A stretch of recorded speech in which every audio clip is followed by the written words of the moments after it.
Jake sat hunched over his desk, bathed in the soft glow of his desk lamp. He had always been drawn to stories of suspense and intrigue, and now, as a writer, he was determined to craft the ultimate thriller. His latest project, The Unseen Pursuer, was taking him to places he had never ventured before. He had been researching the psychology of stalkers, poring over case studies and talking to experts.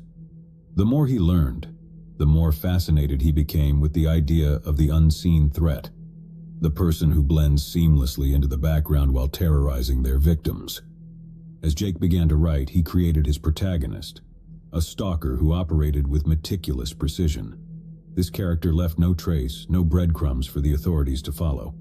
The victims were left in a state of constant paranoia, unable to escape the feeling that they were being watched. With each passing day, Jake's writing grew more intense. He vividly described the stalkers' surveillance techniques, the way they infiltrated their victims' lives, leaving them with a sense of vulnerability that gnawed at their sanity. The story was gripping, and Jake couldn't help but immerse himself in it completely. He wrote late into the night, the lines between fiction and reality blurring. Sometimes he found himself looking over his shoulder, as if he were the one being pursued. The weight of the story bore down on him, but he couldn't stop himself. He had to see it through to the end. One evening, as Jake sat at his computer, the room bathed in the eerie glow of the monitor, he heard a faint sound from outside his window. It was a soft scraping noise, like the rustle of leaves against glass. He froze, his breath catching in his throat. His eyes darted to the window, and there, in the dimly lit backyard, he saw a figure. It was obscured by darkness, but Jake could make out the silhouette of a person. Panic surged through him as he realized that the figure was watching him. Jake stumbled away from the window, his heart racing. He had created this world of suspense, but now it seemed that it was encroaching on his own life. The line between fiction and reality had become dangerously thin, and he didn't know how to escape it. As the days passed, Jake's paranoia deepened. He became convinced that he was being followed, that the unseen pursuer from his story had crossed into his own existence. He couldn't escape the feeling of being watched, of constantly looking over his shoulder, just like his characters. The unseen pursuer had become more than a story. It had become a haunting presence in Jake's life, an obsession that threatened to consume him. He had delved too deep into the mind of a stalker, and now he was living the nightmare he had created. Weeks turned into months, and Jake's obsession with his story grew. He spent hours each day locked in his office, writing feverishly, trying to capture the essence of the stalker's relentless pursuit. He barely ate, barely slept, his mind consumed by the chilling world he had created. His writing took on an almost manic quality. He wrote about the stalker's careful planning, the way he gathered information about his victims, infiltrating their lives through social media and online forums. Jake's research had taught him the insidious ways in which stalkers operated, and he used that knowledge to make his story all the more chilling. Outside his office, the world continued to turn, but Jake was oblivious to it. His friends and family grew worried, but he pushed them away, telling himself that he needed to finish his masterpiece. He couldn't let go of the unseen pursuer. One night, as Jake sat at his desk, the words flowing from his fingers like a torrent, he heard a noise in the hallway outside his office. It was a creaking floorboard, a soft but unmistakable sound. He froze, his heart pounding in his chest. With bated breath, he listened, and then he heard it again, a shuffling sound as if someone were moving cautiously in the dark. Fear gripped him, and he knew he couldn't ignore it any longer. He had to investigate. Slowly, he pushed his office chair back and stood up. His legs were shaky as he made his way to the door, his hand trembling as he reached for the doorknob. He swung the door open and peered into the dimly lit hallway. There, at the far end of the hallway, stood a shadowy figure. Jake's blood ran cold as he recognized the silhouette. It was the stalker, the character he had brought to life in his story. But this time it was different. This time, it was real. Jake's voice caught in his throat as he whispered, "Who are you? What do you want?" The figure didn't answer. It simply stood there, unmoving, its eyes fixed on Jake. Panic surged through Jake's veins and he took a step back, slamming the door shut and locking it. He stumbled backward, his mind racing. This couldn't be happening. It was impossible. The stalker was a creation of his imagination, a character in a story. But as he stood there, his heart pounding, he couldn't escape the feeling that the line between fiction and reality had been irrevocably blurred. The unseen pursuer from his story had become all too real, and now he was the one being pursued. Jake retreated to his computer, his hands trembling as he typed out the final chapters of The Unseen Pursuer. He had to finish the story, had to bring it to a close, as if that would somehow put an end to the nightmare that had taken over his life. As he wrote, the words flowed from him with an urgency he had never felt before. The stalker closed in on his victims, the tension building to a crescendo. And then, in the climax of the story, the stalker's true identity was revealed. With a sense of dread, Jake typed the final words of the story, and as he did, he heard a loud crash from outside his office. The sound of breaking glass echoed through the house, followed by the unmistakable sound of footsteps approaching. Jake's heart raced as he realized that the stalker was no longer confined to the pages of his novella. The nightmare had become his reality, and there was no escape. He pushed away from the computer, his chair falling to the floor with a loud thud. He knew he had to confront the stalker, to face the relentless pursuit head-on.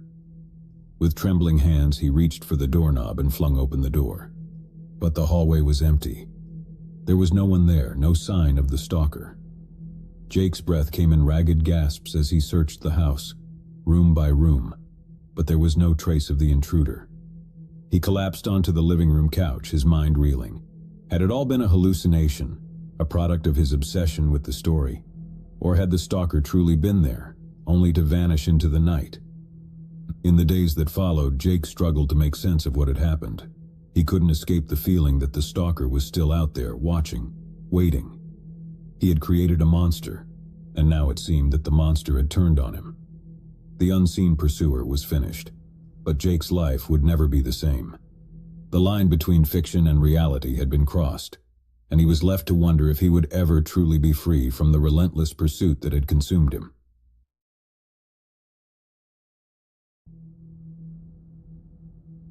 In the heart of a bustling city, nestled among the towering skyscrapers and neon lights, there was a quaint art gallery that had become the obsession of one man. Jonathan, a mild-mannered accountant by day, had a secret passion for art, one he had kept hidden from the world. But the gallery, with its eclectic collection of paintings and sculptures, had drawn him in like a moth to a flame. It all began innocently enough. Jonathan had stumbled upon the gallery one rainy afternoon while seeking shelter from the downpour. He had entered, expecting to stay for a few minutes, but as soon as he crossed the threshold, he was captivated by the artwork that surrounded him. The pieces were unlike anything he had ever seen, bold, provocative, and hauntingly beautiful. The gallery's owner, a reclusive artist named Isabella, rarely made public appearances, but her work spoke volumes. Each piece seemed to hold a piece of her soul, and Jonathan felt an inexplicable connection to them. He returned to the gallery day after day, losing himself in the vibrant strokes of paint and the intricate details of the sculptures. He became a regular visitor, the staff recognizing him with a nod and a smile as he roamed the gallery's halls. But it wasn't long before his infatuation took a darker turn. He began to follow Isabella's every move, tracking her online presence and attending any public events she was rumored to attend. He started to collect newspaper clippings and magazine articles about her, creating a shrine of sorts in the hidden corners of his apartment. His obsession grew with each passing day. He convinced himself that he was her most devoted fan, the only one who truly understood the depths of her art. He believed that they were connected on a spiritual level, that she had created her masterpieces for him alone. One evening, as Jonathan stood before his private gallery of Isabella's work, he heard a soft voice behind him. Startled, he turned to find a security guard from the art gallery, a concerned look in her eyes. "You've been spending a lot of time here," she said gently. "Is there something you'd like to share or discuss?" Jonathan's heart raced as he stammered out an excuse, claiming that he was conducting research for a book he was writing. But the security guard was not convinced. She had seen the way he stared at Isabella's self-portraits, the intensity in his eyes. She urged him to seek help, to channel his passion for art in a healthier direction. Jonathan, feeling exposed and cornered, hastily left the gallery, vowing never to return. But his obsession could not be quelled so easily. He continued to stalk Isabella online, leaving anonymous messages on her social media profiles, professing his undying love for her and her art. He knew he had crossed a line, but he couldn't stop himself. Isabella, growing increasingly alarmed by the messages, contacted the authorities. They launched an investigation, uncovering Jonathan's history of online harassment and his disturbing shrine of her work. A restraining order was issued, barring him from coming within a certain distance of the gallery and its owner. Jonathan's world unraveled as he was forced to stay away from the one thing that had consumed his life. He watched from a distance as Isabella's career continued to soar, her art garnering international acclaim. But his obsession with her and the gallery never truly abated. In the shadows, he continued to follow her career, collecting every piece of information he could find. He knew that one day, he would return to the place that had ignited his passion and obsession. And as the years passed, his desire to possess the gallery and its enigmatic owner would grow stronger, ensuring that his relentless pursuit would one day reach a terrifying climax. Isabella, the reclusive artist behind the Gallery of Obsession, lived a life shrouded in mystery. She had always been drawn to the world of art, but she had chosen to remain in the shadows, letting her creations speak for themselves. Her striking self-portraits, often painted with a haunting intensity, had garnered her a cult following. For Isabella, art was a means of catharsis, a way to express the complexities of her own emotions and experiences. Her paintings were a window into her soul, each stroke of the brush revealing a part of her that she kept hidden from the world. As her career flourished, so did the intrigue surrounding her. Rumors and speculations swirled, with some suggesting that her art was a reflection of a tumultuous personal life. She had a talent for tapping into the darkest corners of the human psyche, and her works resonated deeply with those who viewed them.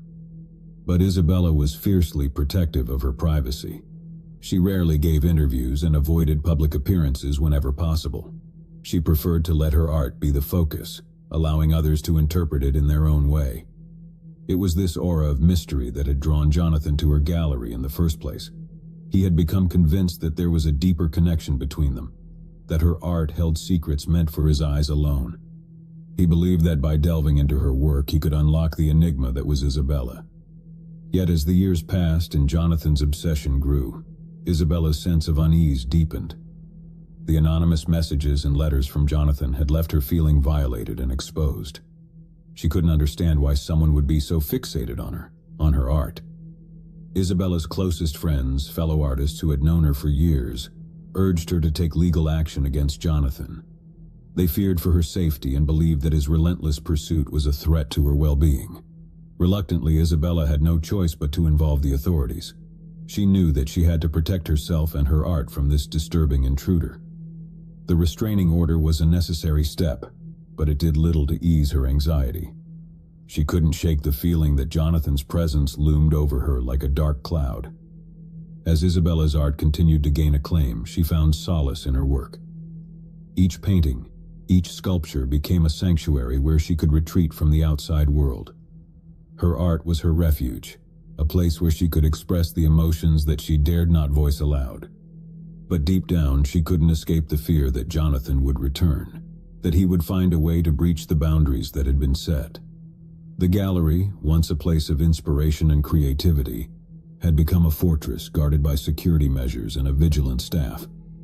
Isabella had always believed that art should be a source of beauty and meaning in the world. But now, she found herself grappling with the darker side of creativity, the side that attracted those who couldn't distinguish between admiration and obsession. As the years passed, Isabella's art continued to evolve, reflecting her own journey of self-discovery and resilience. She had faced the darkness that had encroached upon her life and channeled it into her creations, turning pain into beauty. But she knew that the Gallery of Obsession would always carry the scars of Jonathan's relentless pursuit. It was a place where the line between devotion and madness had been irrevocably crossed, a testament to the power of art to both inspire and terrify. And as Isabella continued to create, she hoped that her work would resonate with others, that it would touch their souls in a way that left no room for obsession. only a deep and profound appreciation for the beauty that could be found in the world.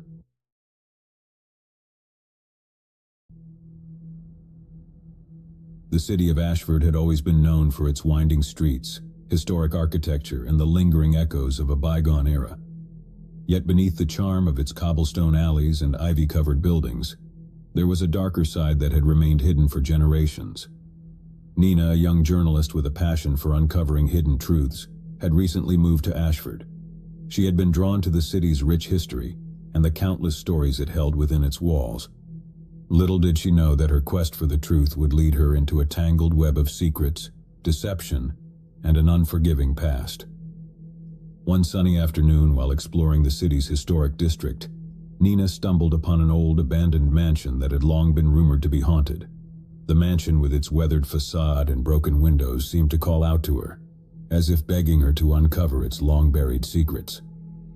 As she approached the mansion, Nina noticed a flicker of movement behind one of the shattered windows. She hesitated for a moment, her curiosity battling with a hint of unease, but her journalistic instincts prevailed, driving her to investigate further. Carefully, she pushed open the creaking front door and stepped into the darkness of the mansion's interior. The air was thick with dust and the musty scent of decay. She pulled out her flashlight and began to explore the dilapidated rooms, her footsteps echoing through the empty halls. It wasn't long before she stumbled upon a stack of old, yellowed newspapers. They were filled with headlines that spoke of a scandal that had rocked Ashford decades ago. A prominent family torn apart by betrayal, a mansion abandoned, and a mystery left unsolved. Nina's curiosity was piqued, and she began to dig deeper into the history of the mansion and the family that had once lived there. She spent hours at the local library, poring over archives and speaking to elderly residents who still remembered the scandal that had shaken the city to its core. The story that emerged was one of love, betrayal, and tragedy. The mansion had belonged to the Hawthorne family, one of the wealthiest and most influential in Ashford. It was here that a forbidden love affair had blossomed between Eleanor Hawthorne, the daughter of the family patriarch, and Robert Sinclair, a struggling artist from the wrong side of town. Their love had been a closely guarded secret, hidden from the prying eyes of society. But when Eleanor's engagement to a wealthy suitor was announced, the young lovers were driven to desperation. They hatched a plan to run away together, leaving behind their families and the constraints of their social classes. On the night they were to escape, tragedy struck. A fire consumed the mansion, destroying everything in its path. Eleanor's lifeless body was found in the charred remains, while Robert was never seen again. The fire was declared an accident, but rumors of foul play and a family's desire to protect its reputation lingered in the shadows. As Nina continued to uncover the details of the Hawthorne scandal, she became increasingly obsessed with the story. She knew there was more to the tragedy than met the eye, and she was determined to unearth the truth, no matter the cost. Nina's investigation into the Hawthorne scandal consumed her days and haunted her nights. She spent hours at the local archives, meticulously piecing together the events that had led to the mansion's destruction and Eleanor's death. The more she learned, the more she became convinced that there was a cover-up, a dark secret that the Hawthorne family had gone to great lengths to protect. She tracked down descendants of the Hawthorne family, hoping to find answers that had been hidden for generations, but her inquiries were met with silence and hostility. The family had long since closed ranks, and they were unwilling to revisit the past. Undeterred, Nina turned her attention to the city's elderly residents, hoping to find someone who had a first-hand account of the events surrounding the fire. It was during one of these interviews that she met Mrs. Emily Collins, a frail elderly woman who had once worked as a housemaid for the Hawthornes. Mrs. Collins, with her thinning white hair and faded blue eyes, welcomed Nina into her modest home.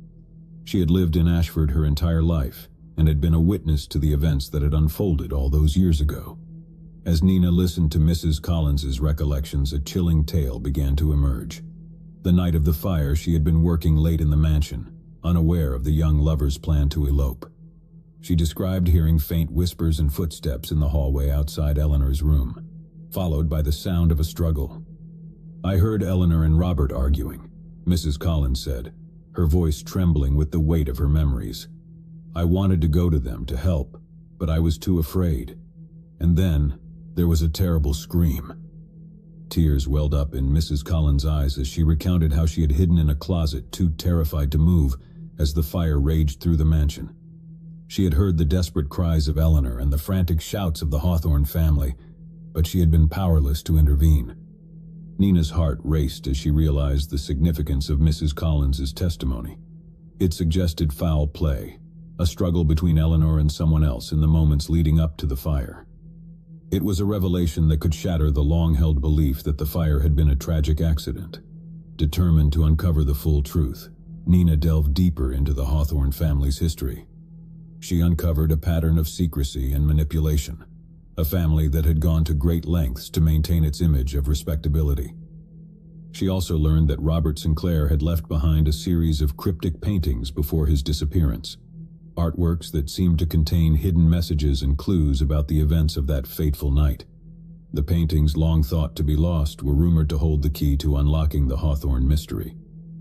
Nina's obsession with the story grew, and she found herself spending countless hours studying the paintings and deciphering their enigmatic symbols. It was as if Robert had left behind a trail of breadcrumbs, a puzzle that only the most dedicated and determined could solve. As she worked tirelessly to unravel the mystery, Nina began to feel the weight of the past pressing down on her. She couldn't shake the feeling that she was being watched, that the echoes of the past were growing louder, and that the truth was drawing nearer. Months turned into years, and Nina's investigation into the Hawthorne scandal consumed her life. She had become a recluse, devoting every waking moment to unraveling the mystery that had haunted Ashford for generations. Her quest had taken her to the darkest corners of the city, and she had unearthed long-buried secrets that had been hidden for decades. She had tracked down the descendants of the Hawthorne family, each one harboring their own guilty secrets and fears of exposure. But it was the cryptic paintings left behind by Robert Sinclair that held the key to the truth. Nina had painstakingly decoded the hidden messages within the artwork, and they pointed to a chilling revelation. The fire that had claimed Eleanor's life had been deliberately set. The evidence was circumstantial, but it was enough to reopen the investigation into the Hawthorne scandal. The local authorities, who had long believed the fire to be an accident, were hesitant to accept the new information. But Nina's unwavering determination forced them to re-examine the case. As the investigation gained momentum, tensions in Ashford began to rise. The descendants of the Hawthorne family vehemently denied any involvement in Eleanor's death, but the evidence continued to mount against them. Old wounds were reopened, and the city found itself torn between a desire for justice and a fear of the scandal's consequences. Nina's obsession with the case had taken a toll on her personal life. She had become estranged from her friends and family, who could no longer understand the depths of her commitment to uncovering the truth. Her once promising career had stalled, replaced by a singular focus on the Hawthorne scandal. The echoes of the past seemed to grow louder with each passing day, and Nina couldn't escape the feeling that she was being watched. She began to receive anonymous threats, warning her to abandon her investigation or face dire consequences. But Nina refused to be intimidated. She had come too far to turn back now. She continued to dig deeper, determined to expose the truth and bring closure to the city of Ashford. As Nina's investigation reached its climax, the city of Ashford held its breath. The evidence against the Hawthorne family was overwhelming, and it seemed that justice would finally be served for Eleanor's tragic death. But the truth, as it often does, came at a cost. The revelations tore apart the Hawthorne family, exposing long-held secrets and betrayals. The descendants, burdened by guilt and shame, were forced to confront their family's dark legacy.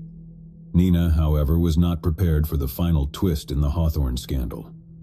As she delved deeper into the family's history, she uncovered a shocking revelation. The person responsible for Eleanor's death had been none other than Robert Sinclair, the man she had once loved. Robert's motive had been a twisted one. He had become obsessed with Eleanor, believing that her family's wealth and status were the key to his success as an artist. Fueled by jealousy and greed, he had set the fire that had claimed her life, all in the misguided belief that her death would propel him to fame and fortune. Nina's world crumbled as she grappled with the knowledge that the man she had been searching for all these years had been the very source of the tragedy she had sought to uncover. She couldn't reconcile the Robert she had known through his art with the man who had committed such a heinous act. The city of Ashford, too, struggled to come to terms with the truth. The echoes of the past reverberated through its streets, leaving a haunting sense of unease. The scandal that had once been buried had now been laid bare, and the scars it had left behind were unlikely to heal. Nina, her obsession finally laid to rest, left Ashford behind, her heart heavy with the weight of the truth. She had uncovered the unforgiving echoes of a tragedy that had haunted the city for generations, and in doing so she had learned that some secrets were better left buried. As she drove away from the city, she couldn't help but wonder if the price of uncovering the truth had been too high. The Hawthorne scandal had taken a toll on her life, leaving her with more questions than answers and a profound sense of loss. But in the end, she had fulfilled her role as a journalist, to seek the truth, no matter the cost. And in the shadows of Ashford's historic streets, the echoes of a long-buried scandal would continue to whisper their secrets, a reminder that the past could never truly be forgotten. I never should have gone to that abandoned asylum. It had always been a place of morbid fascination for me, and one fateful summer night, curiosity got the better of my fear. Little did I know that this decision would plunge me into a nightmare beyond my wildest imagination. It was a moonless night, and the air was thick with foreboding as I made my way through the overgrown path leading to the asylum.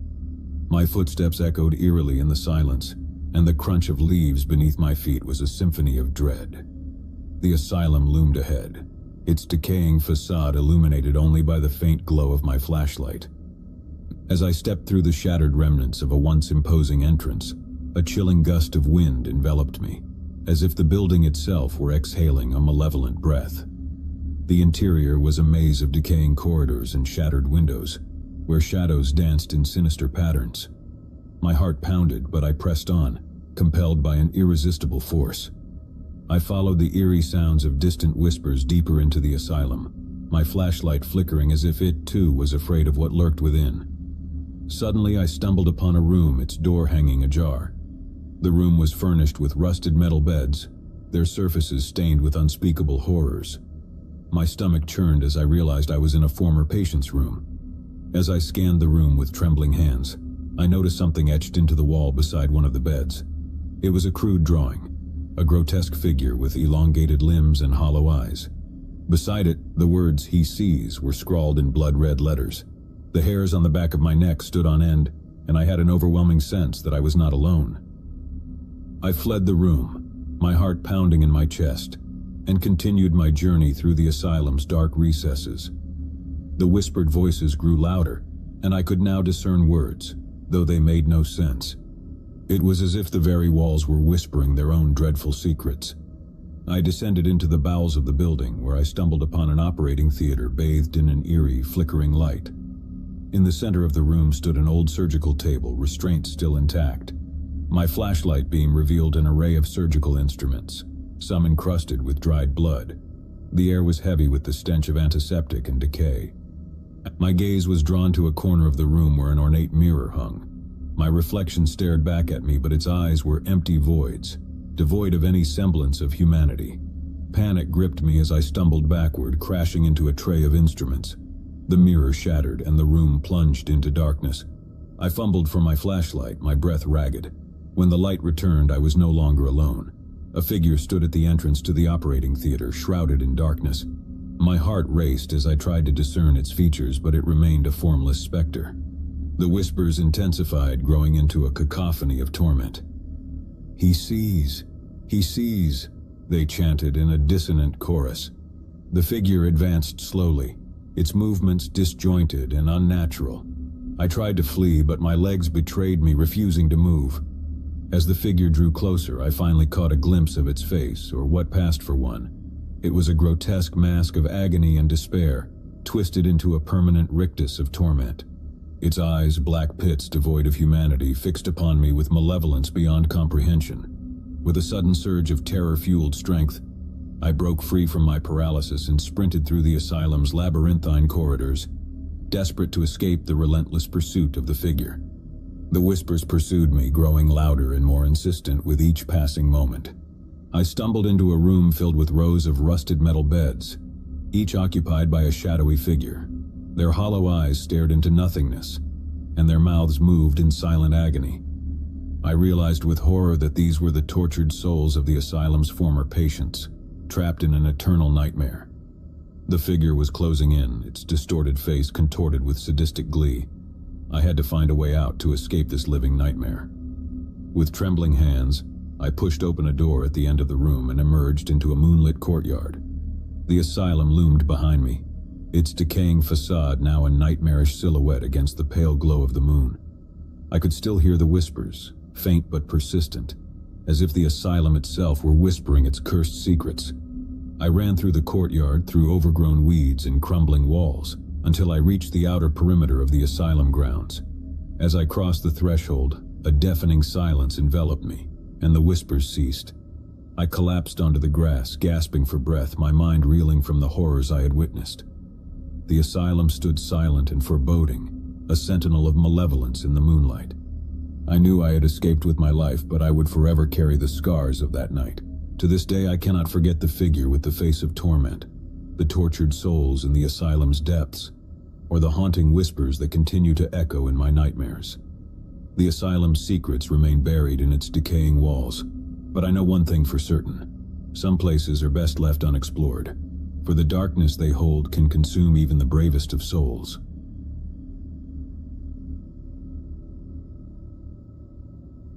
It had been a grueling week of hiking in the remote wilderness, and exhaustion had settled deep into our bones.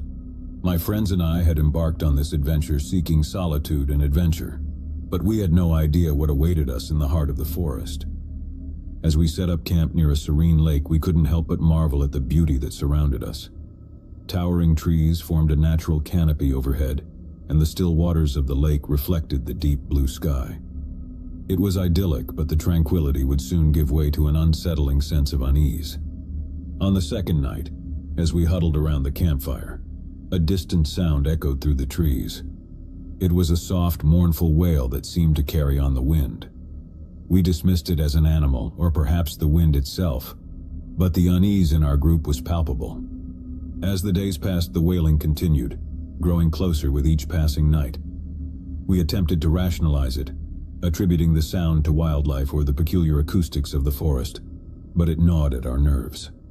One evening, as the sun dipped below the horizon, casting long shadows through the trees, we heard it again, louder and more haunting than before. This time it was unmistakably human, a cry of anguish that sent shivers down our spines. We decided to investigate, to determine the source of this eerie wail. Armed with flashlights, we ventured deeper into the forest, following the sound. The path grew treacherous and the trees closed in around us, their branches clawing at the sky like skeletal fingers. The wail led us to a small clearing where we discovered an old, dilapidated cabin. Its windows were shattered and the roof sagged under the weight of years of neglect.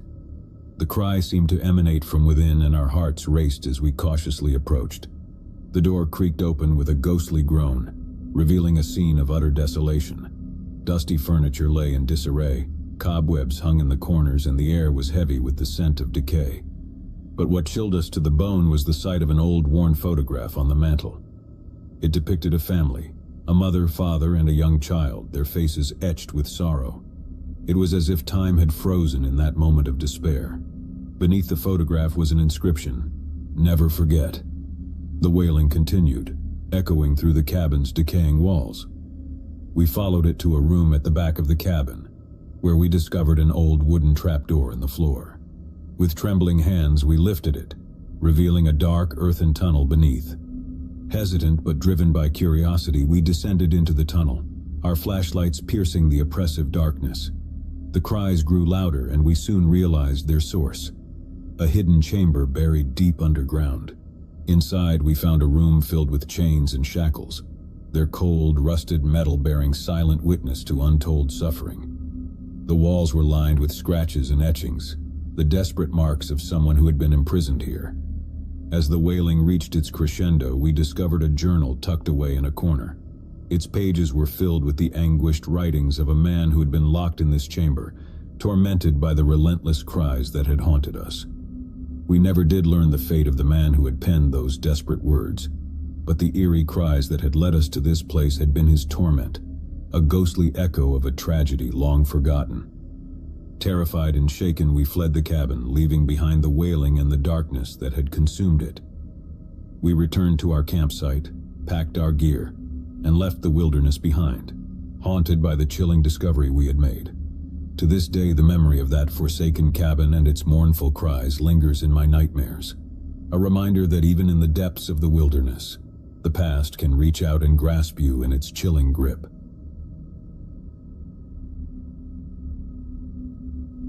It was the summer of 1997, and my friends and I were eager to embark on a road trip adventure. We had just graduated from high school, and this was our way of celebrating our newfound freedom before we scattered to colleges and universities across the country. Our destination, a remote, abandoned mining town in the Nevada desert that we had heard about from locals. The sun hung low on the horizon as we set out on that fateful morning. 4 friends packed into a beat-up old van with a map spread across the dashboard. The desert stretched out before us, a vast expanse of sand and sagebrush that seemed to go on forever. It was desolate and eerily quiet, with only the occasional tumbleweed rolling across the cracked highway. Hours passed and the landscape remained unchanged. The old town was rumored to be located far off the beaten path, and we began to wonder if we were on the right track. The relentless sun beat down on us, and our excitement began to wane as the miles dragged on. Just as we were about to give up and turn back, we spotted a weathered sign by the roadside. "Welcome to Dustwood Population Zero." It was faded and barely legible, but it was the confirmation we needed. We followed a narrow dirt road off the highway and into the desert, winding deeper into the arid wilderness. As we approached Dustwood, we were struck by the sight of dilapidated buildings rising from the desert like specters of a bygone era. The town had been abandoned for decades, its wooden structures weathered by time and neglect. We couldn't help but be drawn to the eerie allure of a place forgotten by the world. We parked the van in the town's dusty square, the tires crunching on gravel as we exited the vehicle. The air was hot and dry, and the silence was oppressive. The only sounds were the distant hum of the wind and the creaking of old timbers. Our first stop was an old saloon, its swinging doors barely hanging on their hinges.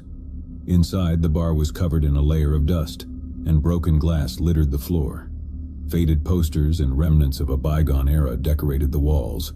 It was as if the town's inhabitants had simply vanished, leaving everything behind. As we explored further, we stumbled upon the remnants of a schoolhouse, its chalkboard still covered in faded lessons, and a long-abandoned general store, its shelves barren and splintered. It was a town frozen in time, a snapshot of a once-thriving community that had fallen into decay. We ventured deeper into Dustwood, our footsteps echoing in the empty streets. It was as if the town itself was holding its breath, waiting for something to break the silence. The sun was beginning to dip below the horizon, casting long shadows that seemed to stretch infinitely. As we approached the outskirts of town, we noticed a building that stood apart from the others. A large, imposing structure that loomed like a dark sentinel against the fading light. It was the old Dustwood mine, the source of the town's prosperity in its heyday. We couldn't resist the urge to explore the mine, and we made our way inside, our flashlights piercing the inky darkness. The air grew cooler and damper as we descended into the depths of the earth. The tunnels seemed to stretch on forever, their walls lined with the remnants of mining equipment. As we ventured deeper, the walls of the mine began to close in around us, and the sense of isolation grew more pronounced. The beams of our flashlights danced along the walls, revealing ancient cave-ins and tunnels that seemed to lead to nowhere. Suddenly, we stumbled upon something that sent shivers down our spines. A series of handprints, smeared in what appeared to be blood along the tunnel walls. They were accompanied by crude drawings of terrified faces and desperate pleas for help. We exchanged nervous glances but pressed on, compelled by a mixture of curiosity and dread. The tunnels twisted and turned, leading us deeper into the labyrinthine darkness. The air grew colder and the silence was oppressive. It was then that we heard it, a faint, distant sound like a whisper carried on the wind. At first, we dismissed it as our imagination, but it grew louder and more insistent, echoing through the tunnels like a mournful cry. We followed the sound, our footsteps echoing in the narrow confines of the mine. It led us to a chamber, its walls adorned with more blood-smeared handprints and chilling messages. In the center of the chamber stood an old wooden platform, its surface stained with what could only be described as a pool of dried blood.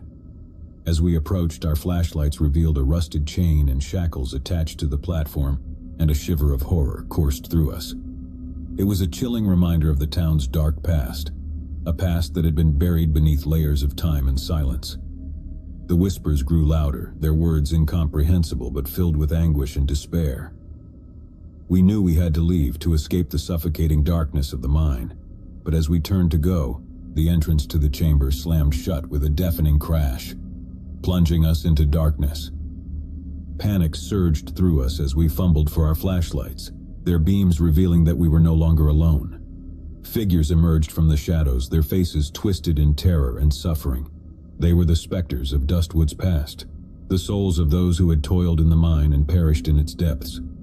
Desperate and terrified, we fought to escape the chamber, but the figures closed in around us, their bony hands reaching out as if to drag us into their eternal torment. The whispers grew into a cacophony of agony, drowning out our cries for help. Just as all hope seemed lost, the entrance to the chamber suddenly burst open, and blinding daylight flooded in. We stumbled out of the mine, gasping for breath, and found ourselves back in the town square, the sun hanging low on the horizon. The figures of Dustwood's past remained trapped within the mine, their mournful cries echoing through the tunnels. We knew we had narrowly escaped a fate worse than death. Terrified and shaken, we piled back into the van and sped away from Dustwood, leaving the abandoned town and its haunting secrets behind. As we drove into the desert night, we couldn't help but wonder if we had disturbed something in that forsaken place, something that should have remained hidden. To this day, the memory of Dustwood and the chilling encounter in the mine haunts my dreams. It serves as a stark reminder that some places are best left untouched, their secrets buried in the sands of time, waiting for the curious and the foolish to stumble upon them.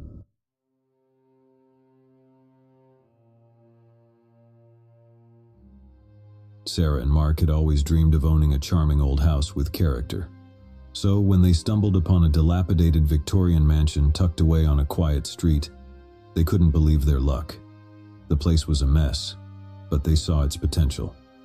With determination, they began the renovations. The first few weeks went smoothly as they painted walls, replaced floorboards, and restored the grand staircase. But then, strange things started happening. One evening, Sarah left her paintbrush on the kitchen counter while she went to fetch a glass of water.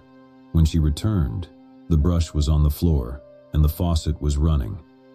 She assumed it was Mark playing a prank, but he denied it. As days turned into weeks, the occurrences became more unsettling. Tools would vanish only to reappear in odd places. Eerie whispers echoed through the empty hallways at night, and both Sarah and Mark felt a constant chill in the air, no matter how high they turned up the heating. One evening, as they relaxed in the living room after a long day's work, they heard the creaking of footsteps on the stairs above. Their hearts pounded as they looked at each other, both thinking the same thing. Mark grabbed a flashlight and they crept up the staircase, their footsteps echoing through the hollow house. The upper floor was dark, save for the occasional flicker of a candle-like glow that seemed to be moving ahead of them. Following the eerie light, they found themselves in a dusty, neglected room. There, in the corner, stood an old trunk. As Mark opened it, they found a series of handwritten letters tied with a faded ribbon. The letters were dated from the early 1900s and were addressed to a woman named Margaret. The letters spoke of a forbidden love affair between Margaret and a man named Samuel. Margaret's husband, it seemed, had discovered their secret, leading to a terrible tragedy. The final letter hinted at a curse placed upon the house, a curse that would torment anyone who dared to live within its walls. Sarah and Mark were horrified by what they had uncovered. They couldn't believe they had stumbled upon such a dark secret hidden within their dream home. But they couldn't deny the escalating paranormal activity that had plagued them since they began the renovations. Fearing for their safety, they decided to leave the house, but the malevolent presence wasn't ready to let them go. As they packed their belongings, a sudden gust of icy wind blew through the room, extinguishing the candles and plunging them into darkness. Terrified, they stumbled toward the door, but it slammed shut before they could escape. The room seemed to come alive, with furniture floating in the air and ghostly figures appearing all around them. Desperate and overwhelmed, they clung to each other, reciting prayers and begging for release from the vengeful spirits. Finally, as the clock struck midnight, the apparitions vanished, and the oppressive atmosphere lifted. Sarah and Mark fled the house, never looking back. They left behind their dream home, realizing that some dreams are better left unfulfilled, especially when they come with a curse. As they stood outside in the cold night air, the full moon casting an eerie glow on the old Victorian mansion, they couldn't help but wonder about the tragic love story they had uncovered. Margaret and Samuel's forbidden love had brought them together, even in death, bound to the house by a curse that sought to punish anyone who dared to intrude. Months passed, and Sarah and Mark tried to put the horrifying experience behind them. They moved into a new house and tried to forget the haunted mansion. However, the memories of that night continued to haunt their dreams. One rainy evening, Sarah received a mysterious package in the mail. It was addressed to her, but there was no return address. Inside the package was a single weathered letter, written in the same handwriting as the letters they had found in the trunk. The letter was from Margaret, or at least that's what it claimed. It spoke of regret, of a love that could never be, and of a longing to break free from the curse that bound her to the house. It asked for their help, their understanding, and their forgiveness. Sarah and Mark were perplexed and frightened. How could this be possible? Had they truly communicated with the spirits that haunted the old mansion? They decided to seek the advice of a paranormal investigator to unravel the mystery. The investigator, a middle-aged woman named Evelyn, arrived at their new home with a bag full of equipment. She listened intently as Sarah and Mark recounted their experiences and showed her the letter they had received. Evelyn was intrigued and sympathetic to their plight. With the couple's permission, Evelyn set up her equipment in their living room, including cameras, audio recorders, and electromagnetic field detectors. As night fell, they dimmed the lights and waited for any signs of paranormal activity. Hours passed with nothing out of the ordinary. Sarah and Mark began to doubt their earlier experiences, wondering if it had all been a product of stress and imagination. Just as they were about to call it a night, the temperature in the room dropped suddenly and the air grew heavy with tension. Evelyn's equipment started to react.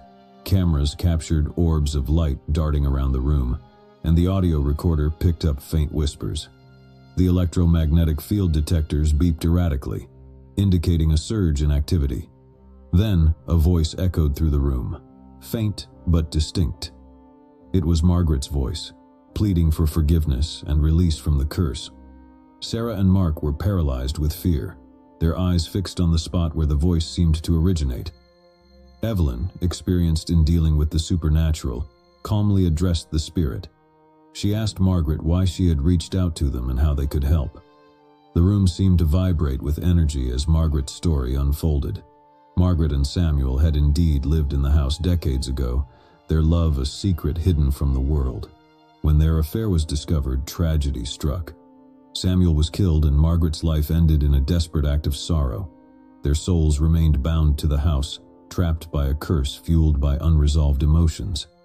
Margaret explained that Sarah and Mark's discovery of the letters had stirred something within the spirits, a glimmer of hope for redemption. They believed that by helping to free Margaret and Samuel's souls, they could break the curse that had plagued the house for generations. Touched by the spirit's plea, Sarah and Mark agreed to help. With Evelyn's guidance, they performed a ritual meant to cleanse the house and release the trapped souls. It was a solemn and emotional process, filled with tears and forgiveness. As the ritual neared its end, a warm, golden light enveloped the room, and a sense of peace washed over them all. The temperature returned to normal, and the oppressive presence that had haunted the house lifted, as if a heavy weight had been removed. Evelyn assured Sarah and Mark that the curse had been broken, and Margaret and Samuel's spirits were finally free to move on. The couple felt a profound sense of closure and relief, knowing that they had played a part in ending the haunting of the old Victorian mansion. They decided to sell the house, disclosing its history and the paranormal events they had experienced to the new owners. With the curse lifted, the house regained its charm, and its new occupants never encountered the same eerie occurrences that had tormented Sarah and Mark. As for the couple, they continued their lives with a newfound appreciation for the mysteries of the afterlife. They were forever connected to the tragic love story of Margaret and Samuel, a story that had taught them the power of forgiveness and the importance of helping spirits find peace. When Emma inherited her grandmother's Victorian mansion, she saw it as an opportunity for a fresh start. The house stood nestled among ancient oaks, its exterior adorned with intricate gingerbread trim. Memories of childhood visits filled her with nostalgia, and she couldn't wait to restore the place to its former glory. As she explored the house, memories of her grandmother flooded back.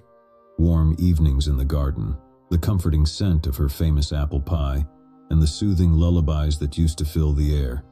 Yet beneath these cherished memories, Emma couldn't help but remember the stories her grandmother had whispered to her as a child, the stories of a haunting that had plagued the family for generations. One evening, as Emma was sifting through her grandmother's old belongings in the attic, she stumbled upon a stack of dusty journals.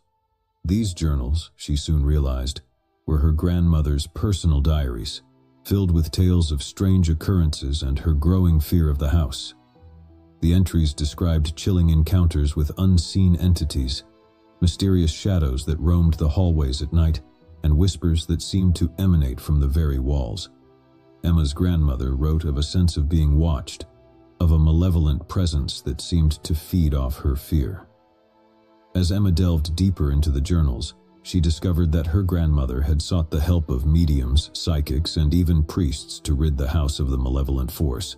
But all attempts had been in vain, and her grandmother's descent into madness was palpable in the later entries. Haunted by her grandmother's words, Emma decided to investigate further.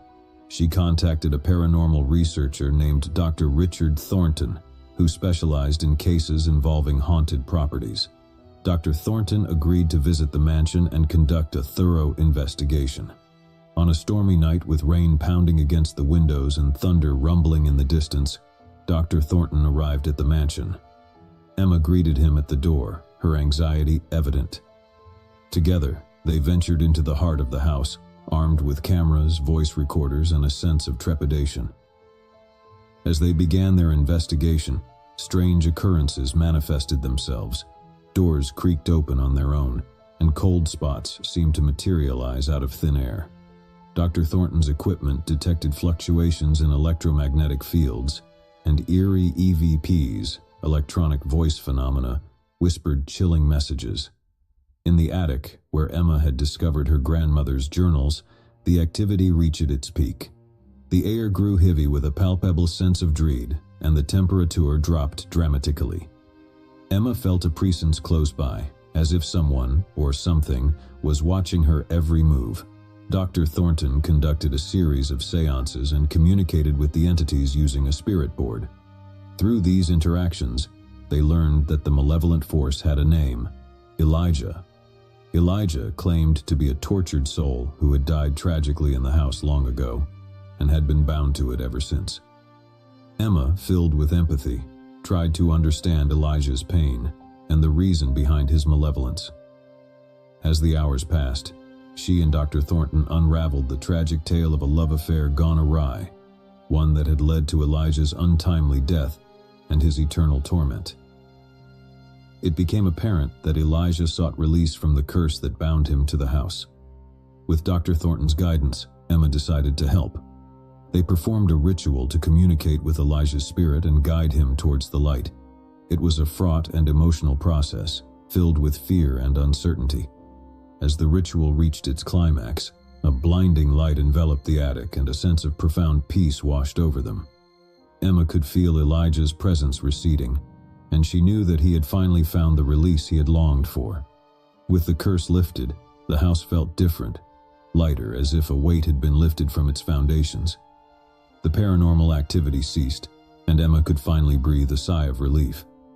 She decided to continue her grandmother's legacy by turning the mansion into a small bed and breakfast, sharing the history of the house and its spirits, with those who dared to stay. Emma knew that her grandmother's tragic story was finally at an end, and she had played a part in bringing peace to the restless spirits that had haunted the old Victorian mansion for generations. Alex and Jess had purchased their dream home, an old charming cottage nestled in a picturesque countryside. The house had a unique character with its exposed wooden beams, stone fireplace, and a sense of history that seemed to seep through its walls. They believed it was the perfect place to start their life together. As they settled into their new home, they couldn't help but feel a sense of wonder and excitement. The cottage held so much potential, and they looked forward to making it their own. But their journey of discovery would soon take an eerie turn. One sunny afternoon, while Alex was inspecting the basement for any needed repairs, he noticed an unusual gap in the stone wall that seemed out of place. Curiosity piqued, he investigated further and discovered a hidden door. It was concealed behind a stack of old crates and almost impossible to spot. Alex and Jess worked together to pry the door open, revealing a narrow, dusty corridor that led to a small, forgotten room. The room was filled with cobwebs, and the air was heavy with the scent of age. But what captured their attention most was an old, leather-bound diary sitting on a dusty wooden table in the center of the room. The diary was dated from the early 1900s and belonged to a woman named Eleanor. As they began to read, they became engrossed in the life of the previous occupant. Eleanor had lived in the cottage with her husband Arthur and their young daughter Emily. Eleanor's entries chronicled the family's life, but as they read further they encountered disturbing details. Eleanor wrote of a mysterious presence in the house, one that seemed to manifest in the form of eerie whispers, inexplicable drafts of cold air, and objects moving on their own. The entries grew more frantic as Eleanor described sleepless nights and a growing sense of dread. She mentioned hearing voices that urged her to leave the cottage, warning her that something malevolent resided within its walls. But she and Arthur were determined to keep their home and protect their daughter. As Alex and Jess continued to read, they noticed a pattern in Eleanor's entries, the mention of a secret room hidden in the basement. Eleanor believed that whatever haunted their home was tied to that hidden space. She wrote of her plans to uncover its mysteries, but the diary abruptly stopped. Alex and Jess were both intrigued and unnerved by the diary's contents. They decided to investigate the hidden room mentioned by Eleanor, feeling compelled to uncover the truth about the haunting. With flashlights in hand, they descended into the basement and followed the narrow corridor to the secret room. It was locked, and after some effort, they managed to pry it open. The room was small and dimly lit, with stone walls covered in strange symbols and a feeling of oppressive energy that sent shivers down their spines. On a rickety wooden shelf, they discovered a series of old journals that had belonged to Arthur. As they skimmed through the entries, a chilling narrative began to emerge. Arthur had continued where Eleanor left off, documenting his own experiences with the malevolent force that haunted the house. He wrote of being tormented by vivid nightmares, of feeling a cold, clammy hand brushing against him in the dead of night, and of witnessing objects levitating and crashing to the ground. The journals contained pleas for help and prayers for deliverance. As Alex and Jess read on, they realized that Arthur had become obsessed with uncovering the source of the haunting, the secret room. He believed that the key to freeing their family from the malevolent entity lay within its hidden walls. With trembling hands, they turned their attention to the room itself. They searched for any hidden compartments or clues that might lead them to the truth. It was then that Alex noticed a loose stone in the wall, and when he pushed it aside, they revealed a small concealed chamber. Inside, they found a wooden chest covered in dust and cobwebs. With bated breath, they opened it, revealing a collection of old photographs, letters, and a small weathered doll that sent a chill down their spines. The doll bore a striking resemblance to Emily, the daughter mentioned in Eleanor's diary. As they examined the contents of the chest, they realized that it held the remnants of a tragic family history, a history that had somehow become intertwined with the malevolent presence in the house. Determined to uncover the truth and put an end to the haunting, Alex and Jess continued their research. They reached out to a local historian who delved into the history of the cottage and its previous occupants. What they discovered was a heartbreaking tale of a family torn apart by tragedy. Eleanor and Arthur had indeed lived in the cottage with their young daughter, Emily. But Emily had mysteriously disappeared one fateful night, never to be found again. The heartbreak of losing their child had shattered the family, and the malevolent presence that had haunted the house was believed to be the spirit of Emily, trapped in a state of torment and confusion. With this knowledge in hand, Alex and Jess decided to hold a seance in the hidden room, hoping to communicate with the spirit of Emily and offer her the peace and closure she so desperately needed. As they gathered in the dimly lit room, surrounded by the symbols on the walls, they reached out to Emily's spirit. Through the seance, they managed to establish a connection with her, and the room filled with a palpable sense of sorrow and longing. Emily's spirit conveyed her confusion and fear, revealing that she had been trying to reach out to her parents for years, but her efforts had only fueled their terror.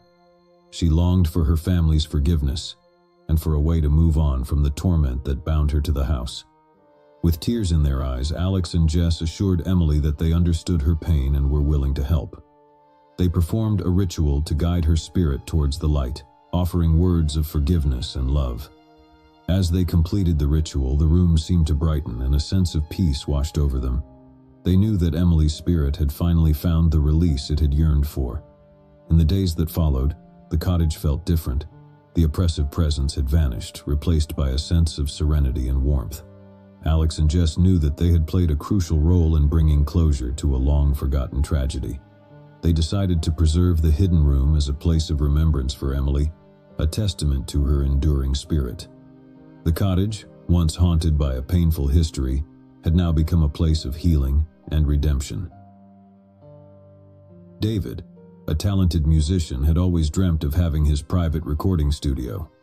When he stumbled upon an old mansion in a quiet countryside, he saw the perfect opportunity to turn his dream into reality.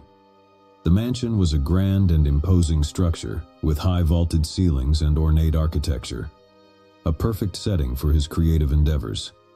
As David began setting up his recording equipment in the mansion's grand living room, he couldn't help but marvel at the acoustics and the rich, warm sound that filled the space.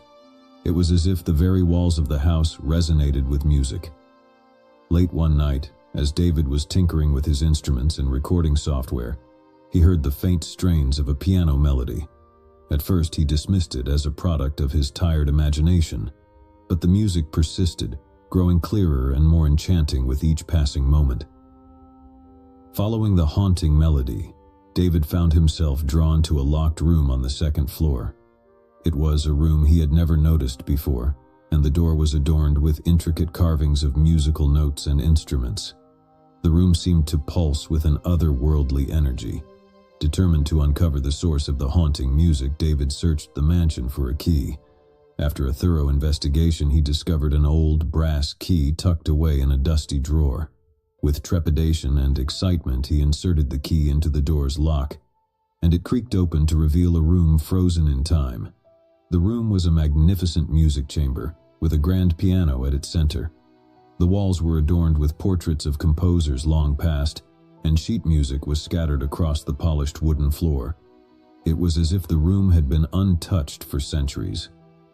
As David approached the grand piano, he noticed a journal resting on its dusty surface. The journal belonged to a composer named Victor, and it detailed his obsession with a symphony he had never been able to finish. A symphony that was meant to be his masterpiece. Victor's entries spoke of a mysterious muse who had inspired him with hauntingly beautiful melodies. He described the muse as a ghostly presence that would visit him in the dead of night, whispering enchanting compositions into his ear. As David read on, he realized that Victor had been consumed by his desire to complete the symphony. He had isolated himself from the world, pouring all his creative energy into the haunting melodies that had been gifted to him by the enigmatic muse. But Victor's obsession had taken a toll on his sanity. He wrote of sleepless nights, of hearing the muse's voice even during waking hours, and of a growing darkness that seemed to overshadow his life. David felt a deep connection to Victor's story, as if he understood the composer's yearning for creative perfection. He decided to honor Victor's memory and complete the unfinished symphony, believing that it was his destiny to bring the haunting music to life. With each passing day, David dedicated himself to the symphony, spending hours at the grand piano, composing and refining the melodies that had been left incomplete for so long. The music seemed to flow effortlessly, as if guided by an unseen hand. But as David delved deeper into the symphony, he began to experience strange occurrences. He would hear whispers in the empty rooms, voices that seemed to echo the haunting melodies he was composing. Shadows danced in his peripheral vision, and he often felt a chilling presence watching over him. One night, as he sat alone in the music chamber, absorbed in the composition, he felt a cold, ethereal hand gently touch his shoulder. Startled, he turned to see a ghostly figure. A woman dressed in a flowing gown, her eyes filled with a mixture of longing and sorrow. The figure extended her hand toward David, and without hesitation he reached out and touched it. As their hands met, he felt a surge of emotions, loss, passion, and an unfulfilled yearning for completion. Through the connection, David understood that the ghostly woman was the muse who had inspired Victor. She had longed for her symphony to be brought to life, to be heard by the world, and to find closure for her own unfinished story. Determined to honor the muse's wishes, David continued his work on the symphony, pouring his heart and soul into the haunting melodies. As he composed the final notes, he felt a profound sense of fulfillment, as if he had completed a journey that had spanned centuries. The night he performed the finished symphony in the grand living room of the mansion, a sense of transcendence filled the air. The music flowed through the space, carrying with it the emotions and yearnings of the muse. It was a symphony that spoke of love, loss, and the eternal quest for artistic perfection.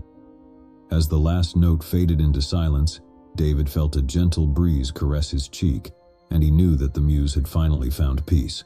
The mansion, once haunted by the specter of creative obsession, now resonated with a sense of artistic fulfillment. David continued to use the mansion as his recording studio, but he always left the music chamber untouched, as a testament to the creative journey he had embarked on, and the connection he had forged with the haunting muse. Lisa and Tom were drawn to the charm of their new cottage, nestled in the heart of a historic town. The cottage came furnished with antique pieces that added character to the space, but one item caught their attention: an ornate vintage mirror with an intricately carved wooden frame.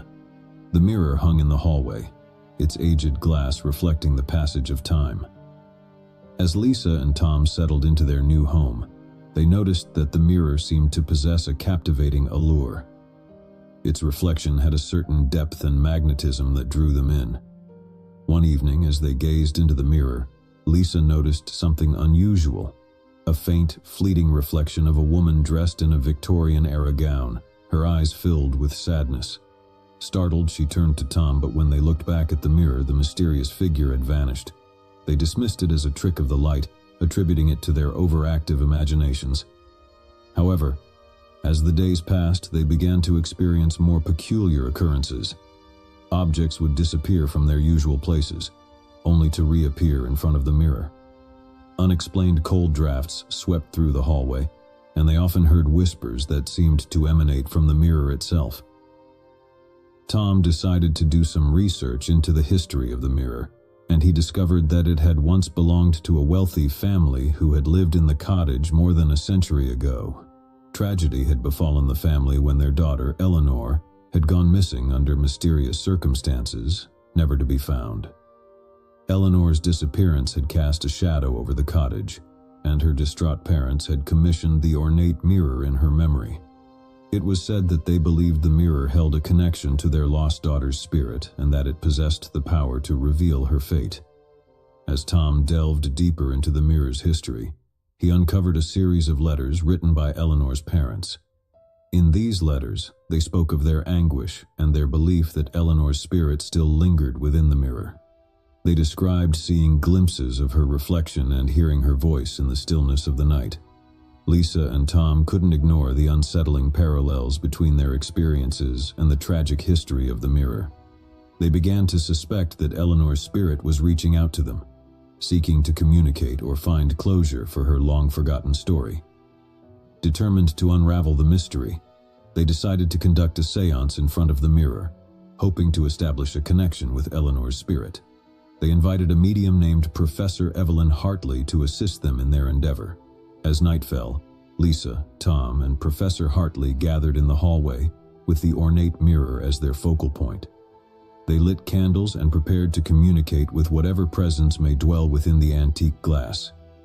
As the séance began, they felt a palpable shift in the atmosphere. The room grew colder, and the reflection in the mirror seemed to waver, as if the surface held a portal to another realm. Professor Hartley channeled her energy, inviting any spirits present to make contact.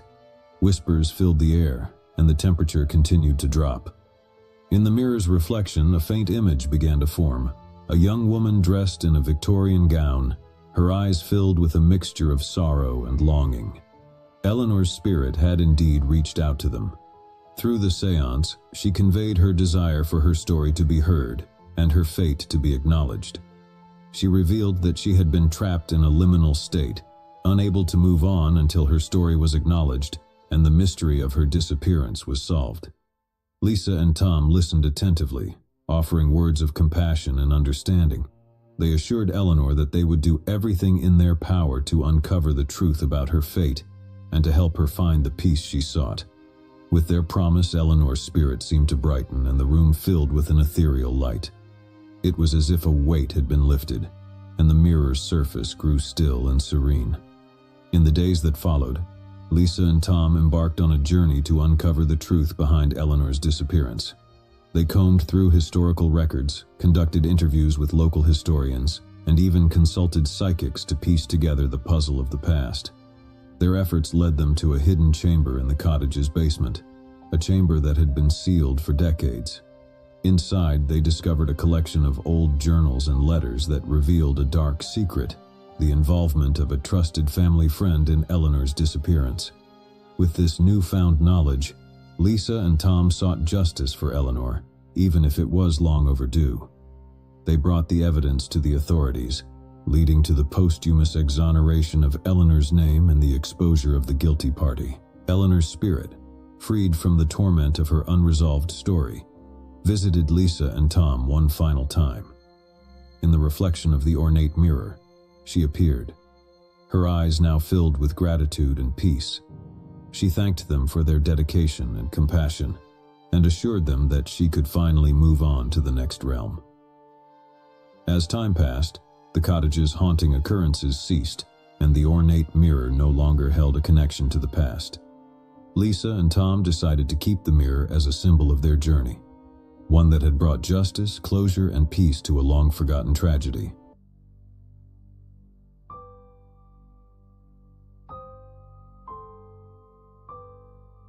The Phantom Ship of Ravenscove, Diary Entry, September 22, 1891. Dear Diary, today I find myself in the coastal village of Ravenscove, where a chilling legend has gripped the hearts of the locals. A phantom ship that emerges from the fog-shrouded sea. Last night, as I stood upon the rugged cliffs, I witnessed the ghostly vessel firsthand. It materialized from the mist, its tattered sails billowing in the ethereal breeze. The crew, skeletal and draped in seaweed, toiled ceaselessly, their hollow eyes fixed upon some unseen task. The ship's name, etched into the rotting wood, struck fear into the hearts of those who gazed upon it. The Spectre's Revenge. It sailed past with an eerie silence, and I could not suppress a shudder. The villagers believe the ship is cursed, doomed to haunt these waters for eternity, and they dare not speak its name. It is said that any who do so are doomed to join the phantom crew in their spectral toil. My curiosity led me to delve into the history of Ravenscove, unearthing the dark tale of the Spectre's Revenge. The ship had once belonged to Captain William Blackwood, a feared pirate who plundered these very shores in the late 1700s. It was said that Blackwood's lust for treasure knew no bounds, and he would stop at nothing to amass his ill-gotten riches. Legend has it that he made a sinister pact with a malevolent sea spirit, binding his own soul to the cursed ship in exchange for untold wealth. As the years passed, Blackwood's greed only grew, and the Spectre's Revenge became a vessel of terror, leaving destruction in its wake. Villagers lived in fear of the pirate captain's return, and many whispered that he had become a wraith forever condemned to roam the seas. Determined to uncover the truth, I embarked on a perilous journey to the underwater cave rumored to be the resting place of Blackwood's ill-gotten treasures and the source of the curse. Armed with a diving suit and lantern, I descended into the depths. Within the cave's eerie confines, I found a treasure chest encrusted with barnacles and seaweed. As I pried it open, a sense of foreboding washed over me. Inside, I discovered not gold or jewels, but a tattered journal, the diary of Captain William Blackwood himself. The diary recounted Blackwood's descent into madness as the curse took hold. He wrote of the ceaseless torment inflicted upon him and his crew, of voices in the night that whispered of their impending doom. The sea spirit he had bargained with demanded not only their lives but their souls. With trembling hands, I returned to the surface, diary in hand. It was then that I realized the key to breaking the curse lay not in hoarding treasure, but in releasing the tormented spirits. Under the light of the full moon, I conducted a solemn ritual, beseeching the sea spirit to release Captain Blackwood and his crew from their cursed existence. The waters churned and frothed, and for a moment it seemed as though the very sea itself responded to my plea. As the last words of the incantation left my lips, a spectral ship materialized before my eyes, but this time it bore no air of malevolence. Captain Blackwood and his crew stood upon the deck, their forms fading into the night with expressions of gratitude. The specter's revenge vanished into the mist, leaving Ravenscove's shores forever.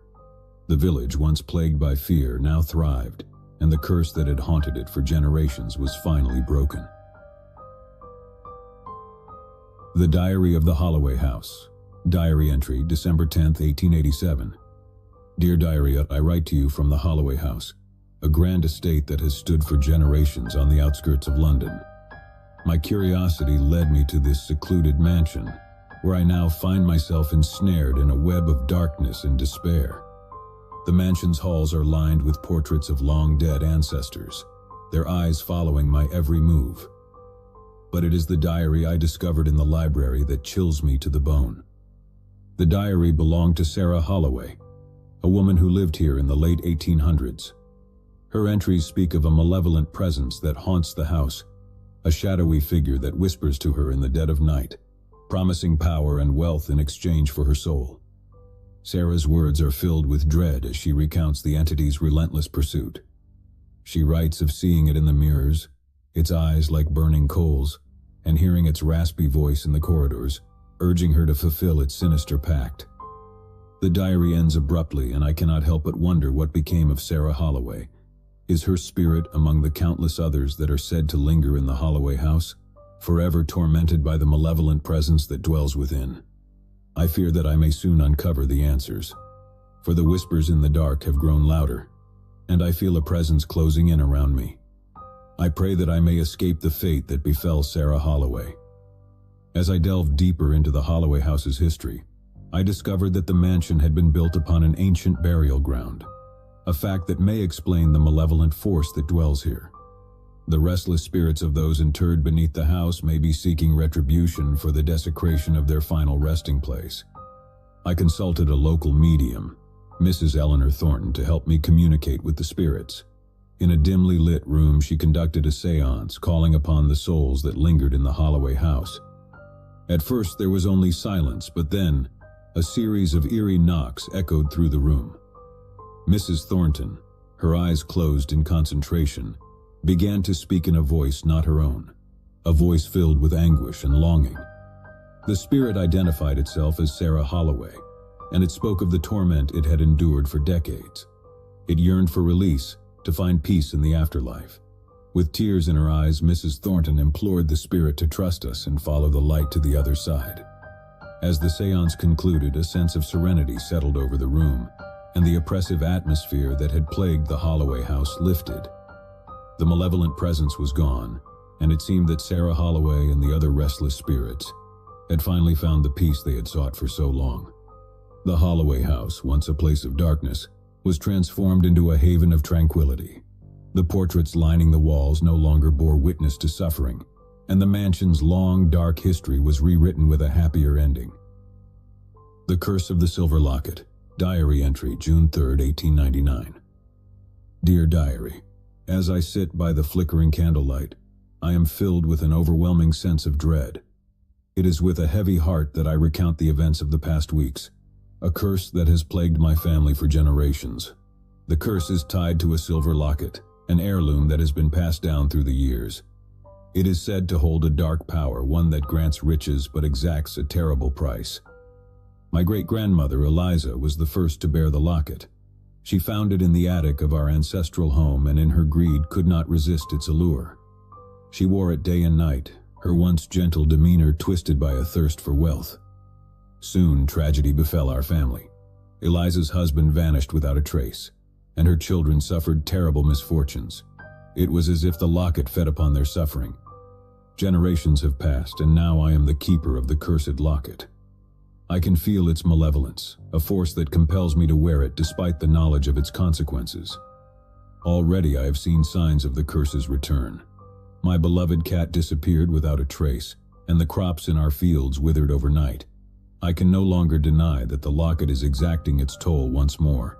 I have made the decision to rid our family of this cursed heirloom, to break the cycle of suffering that has plagued us for so long.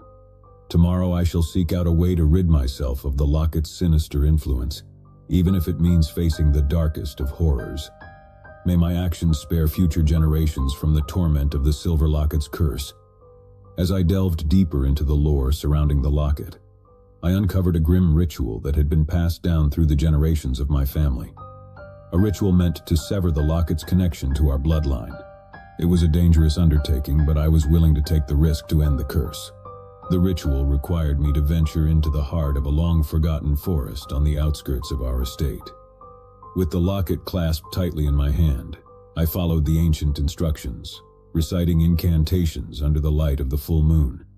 As I completed the final chant, the forest around me came alive with an eerie energy. The ground trembled and the trees seemed to sway in time with my words. It was as if nature itself was responding to the desperate plea of my family to be free of the locket's curse. A blinding light enveloped me, and I felt an intense surge of pain as the locket's hold on me was severed.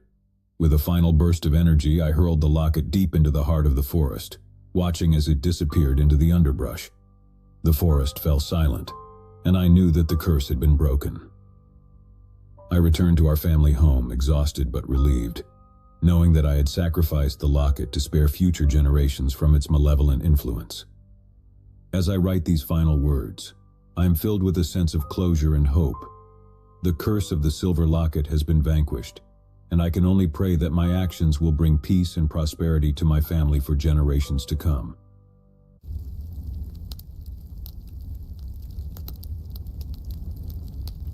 The Forgotten Factory. In the heart of an industrial town, hidden away from the bustling streets and curious eyes, there stood an abandoned factory. For years, the massive, decaying structure had been left to rot, its ominous presence looming over the town like a ghost from a bygone era. The factory had once been a hub of activity, churning out textiles that had clothed generations. But as time passed, its machinery grew obsolete, and the business crumbled, leaving behind only echoes of its former glory. One fateful summer, a group of 4 friends, Emily, David, Sarah, and Ben, decided to explore the abandoned factory. Armed with flashlights, they ventured through its rusted gates and into the shadowy interior. The air inside was thick with dust and the scent of old machinery. Cobwebs clung to the walls and forgotten tools lay scattered across the floor. It was as if time had stood still within the factory's walls. As they ventured deeper into the factory, they came across a series of old photographs. The images depicted workers toiling away at the machinery, their faces etched with exhaustion. Among the photos, they found one of a man who stood out, a tall figure with a stern expression identified only as Elijah. Their curiosity piqued, they continued their exploration, eventually stumbling upon an office buried in the heart of the factory. Dust-covered ledgers and journals filled the room, documenting the factory's history. It was there they uncovered the tragic story of Elijah, the factory's enigmatic owner. Elijah had been a stern and demanding taskmaster, obsessed with productivity and profit. He had driven his workers relentlessly, often subjecting them to harsh working conditions and long hours. The ledgers detailed a string of accidents and injuries that had befallen the laborers, all seemingly swept under the rug. As they read on, they discovered a chilling account of a workers' strike that had erupted in protest of Elijah's cruel treatment. The strike had turned violent, with workers clashing with security forces hired by the factory owner. One entry in particular sent shivers down their spines. It described a night when the factory had been set ablaze, resulting in a catastrophic loss of life. Elijah had narrowly escaped the inferno, but the fire had claimed the lives of many workers. As they delved deeper into the journal, they realized that Elijah had never been held accountable for the tragedy. Instead, he had disappeared from the town, his fate shrouded in mystery. Their exploration took them to the factory's basement, a dark and foreboding space. There, they discovered an ancient, dusty safe hidden behind a crumbling wall. With trembling hands, they managed to pry it open, revealing a collection of letters that had never been sent. The letters were addressed to Elijah, each penned by a grieving family member of a worker who had perished in the factory fire. They spoke of sorrow, anger, and a thirst for justice. It was clear that the families believed Elijah bore responsibility for the tragedy. Suddenly, a chilling sensation washed over them, and they heard faint whispers echoing through the basement. The voices were filled with anger and sorrow, as if the very walls of the factory were bearing witness to the long-suppressed grief and rage of the workers who had perished. As they fled the basement in terror, the factory seemed to come alive with supernatural activity. Machinery long silent rumbled to life, and ghostly apparitions of workers filled the dimly lit corridors. Desperate to escape the malevolent presence that had awakened, Emily, David, Sarah, and Ben raced toward the factory's exit. But the massive doors slammed shut before them, sealing them inside. With each step, the apparitions drew closer, their ghostly forms reaching out for the intruders. It was as if the spirits of the workers sought retribution for the injustice that had plagued the factory for so long. In their frantic search for an escape, they stumbled upon a hidden passage that led to the factory's rooftop.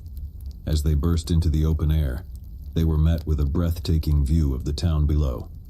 The factory trembled, its very foundations shaking as if in protest. The apparitions of the workers drew back, their mournful wails filling the air. And then, as suddenly as it had begun, the supernatural activity ceased. The massive doors creaked open, allowing Emily, David, Sarah, and Ben to flee the factory. They ran from the abandoned structure, their hearts pounding with terror, and never looked back. They knew that they had stumbled upon a dark and tragic chapter in the factory's history, a story of exploitation and tragedy that had left its mark on the town. The factory, once a place of industry and labor, had become a haunted relic of the past, a chilling reminder that the sins of the past could never truly be forgotten. The Whispering Pines Inn. The Whispering Pines Inn stood nestled among a grove of ancient trees, its weathered facade exuding an air of faded grandeur.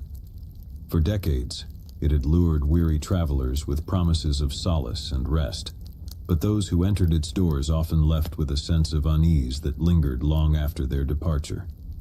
On a chilly autumn evening, Emma and Alex, a young couple seeking a romantic getaway, arrived at the inn.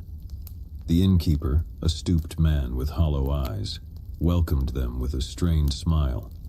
He showed them to their room, the Pineview Suite, on the upper floor of the creaking Victorian building. As Emma and Alex settled into their room, they couldn't help but notice the peculiar decor. Faded wallpaper adorned with intricate patterns of pine trees and a painting of a sorrowful-looking woman who seemed to watch them with mournful eyes. The night began like any other romantic getaway. They dined by candlelight in the inn's dimly lit dining room and sipped wine beside a crackling fireplace. Yet, as the evening wore on, they couldn't ignore the subtle but unsettling sensations that seemed to pervade the inn. In their room, Emma heard faint whispers that seemed to emanate from the walls themselves. She dismissed them as her imagination, but when she mentioned it to Alex, he admitted to hearing them too. They strained to make out the words, which spoke of sorrow, longing, and a plea for release. Determined to unravel the mystery, they decided to explore the inn after dark. They descended the narrow staircase, their footsteps echoing in the eerie silence. The inn seemed different at night, shadows dancing across the walls and a chill in the air that was far more pervasive. They ventured into the inn's library where an old guest book sat on a dusty shelf. Leafing through its pages, they discovered entries dating back centuries, each filled with tales of inexplicable experiences and unsettling encounters. One entry, written by a couple in the 1800s, described a nightmarish encounter in the Pine View suite. They spoke of whispers that grew into haunting voices and a feeling of suffocation that left them gasping for air. They had fled the inn in the dead of night, never to return. As they continued reading, they noticed a recurring theme. Guests who had stayed in the Pine View suite had experienced inexplicable phenomena and left the inn forever changed. Emma and Alex decided to return to their room, hoping to capture evidence of the mysterious whispers they had heard earlier. They set up a recording device and settled into bed, the oppressive atmosphere weighing on them. In the dead of night, the whispers returned, louder and more insistent. The recording device captured eerie voices pleading for release, and Emma and Alex huddled together, their fear growing with each passing moment. Then, the room plunged into darkness, and the air grew icy. Emma and Alex felt an otherworldly presence in the room, a malevolent force that seemed to press against their chests, making it difficult to breathe. In their terror, they fumbled for the flashlight, casting its beam across the room. To their horror, they saw the woman from the painting in the corner, her eyes no longer mournful but filled with rage. She moved closer, her form flickering like a ghostly apparition. Driven by instinct, Emma and Alex fled the room, racing down the narrow hallway and down the staircase. As they burst out of the inn, they heard a mournful wail that seemed to emanate from the very walls of the building. They drove away from the Whispering Pines Inn, their hearts pounding and their minds haunted by the nightmarish encounter. They knew they had narrowly escaped the clutches of a malevolent force that dwelled within the inn, a force that preyed on the souls of those who dared to stay in the Pineview suite. Though they never returned to that accursed place, the memory of their night at the Whispering Pines Inn would forever linger, a chilling reminder that some mysteries were better left unsolved, and some places were better left unvisited.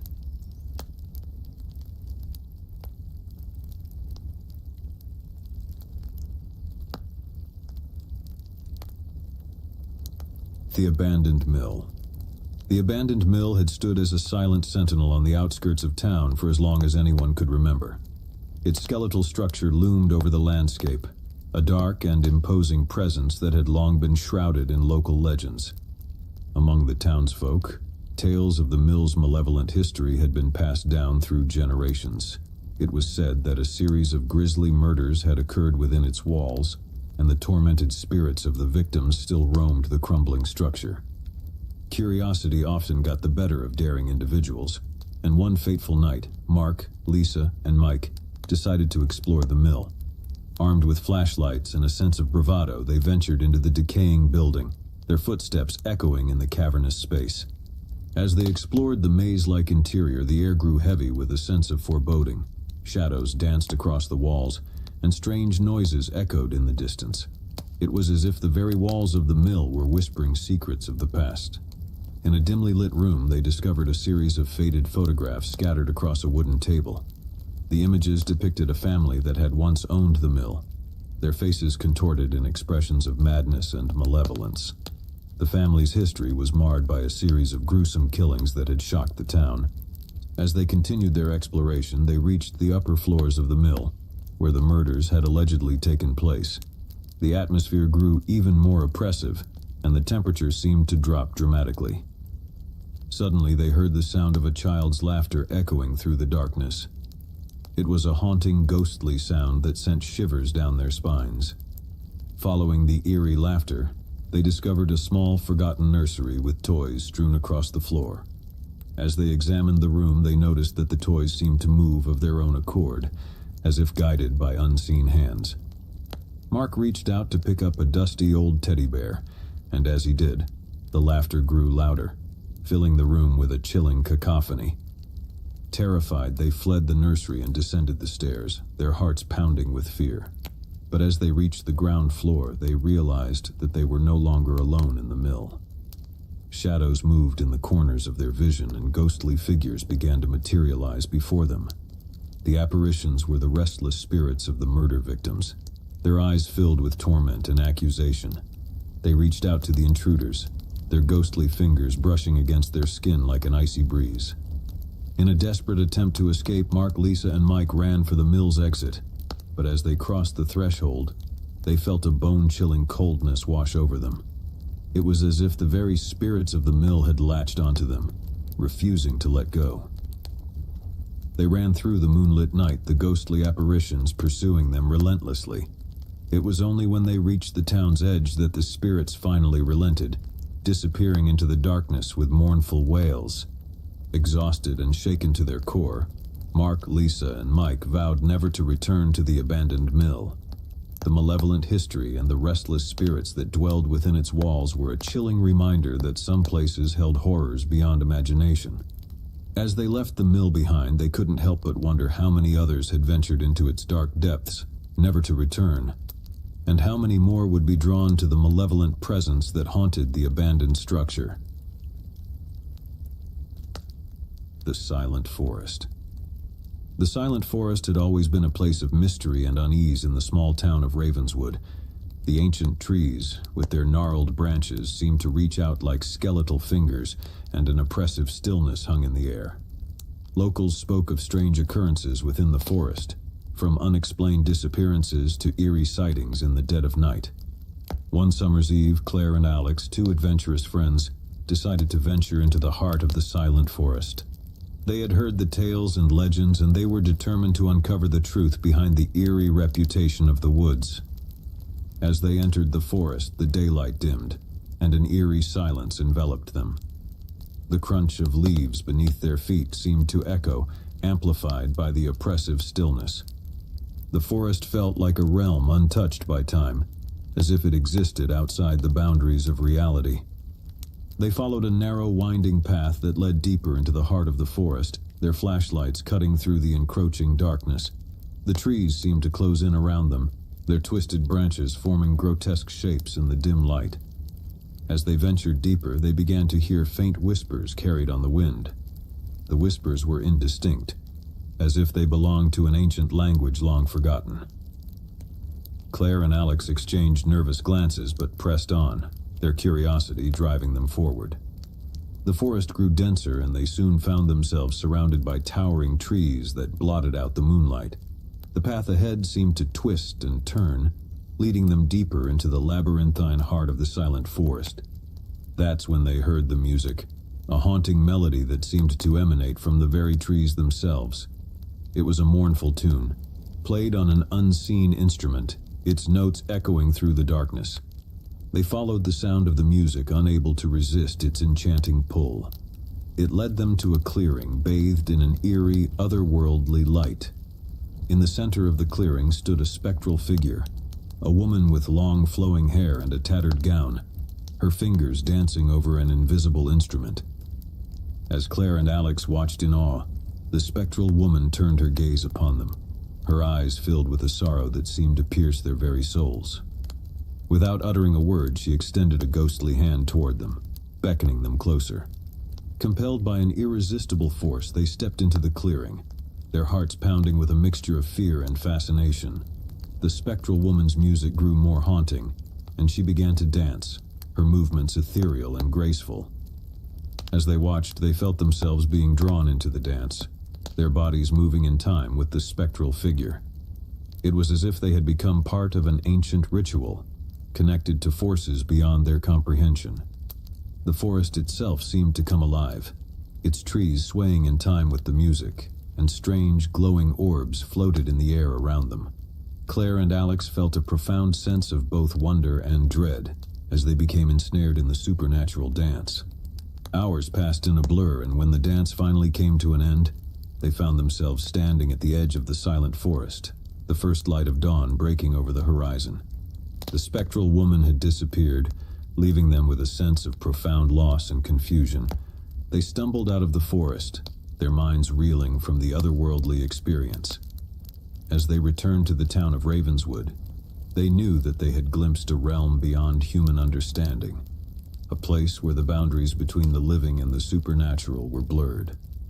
The silent forest remained an enigma, its mysteries hidden deep within its ancient woods, waiting to ensnare those who dared to venture into its depths. Claire and Alex would forever carry the memory of their encounter with the spectral figure and the haunting dance of the silent forest, a testament to the inexplicable wonders and terrors that lurked in the shadows. The lighthouse keeper's legacy. Perched on a desolate stretch of coastline, the Weatherby Lighthouse had long been a beacon of safety for sailors navigating treacherous waters. Its towering structure had weathered countless storms, but it was not just the elements that had left their mark on this lonely outpost. The legend of the Weatherby Lighthouse was one of tragedy and mystery. Local folklore spoke of a lighthouse keeper named Samuel Weatherby, a solitary man who had tended to the beacon for decades. He had lived alone, shrouded in secrecy, and had rarely been seen by the townsfolk. One foggy evening, a group of friends, Kate, Tom, and Rachel, decided to visit the lighthouse as part of their coastal adventure. The tales of Samuel Weatherby had always intrigued them, and they were determined to uncover the truth behind the enigmatic keeper. As they approached the lighthouse, its towering form emerged from the mist, its light sweeping across the turbulent sea. The beacon seemed to beckon them closer, its eerie glow casting long shadows on the rocky shore. Inside the lighthouse, they found a narrow spiral staircase that wound its way to the top. As they ascended, the air grew colder, and a sense of unease settled upon them. The walls were lined with old maritime charts and faded photographs of the sea, but there was no trace of Samuel Weatherby. Finally, they reached the lantern room where the lighthouse's powerful beam cast a piercing light out to sea. It was there that they found a dusty journal, its pages filled with Samuel Weatherby's handwritten entries. The journal spoke of a life of solitude and isolation, of a man who had become obsessed with the sea and its mysteries. Samuel had written of strange sightings in the waters below, of eerie lights that danced on the waves and ghostly apparitions that haunted the shoreline. As they read on, the entries grew more disturbing. Samuel had become convinced that a malevolent force lurked beneath the waves, a dark entity that sought to claim his soul. He had begun performing strange rituals and incantations to ward off the malevolent presence. As Kate, Tom, and Rachel continued to read, they heard a sound that sent shivers down their spines, a mournful, echoing wail that seemed to emanate from the very walls of the lighthouse. It was a sound of anguish and despair, a sound that chilled them to the bone. Terrified but driven by a morbid curiosity, they ventured out onto the lighthouse's balcony, where they were met with a sight that defied explanation. The sea below churned with unnatural fury, its waves crashing against the rocks with a ferocity that seemed impossible.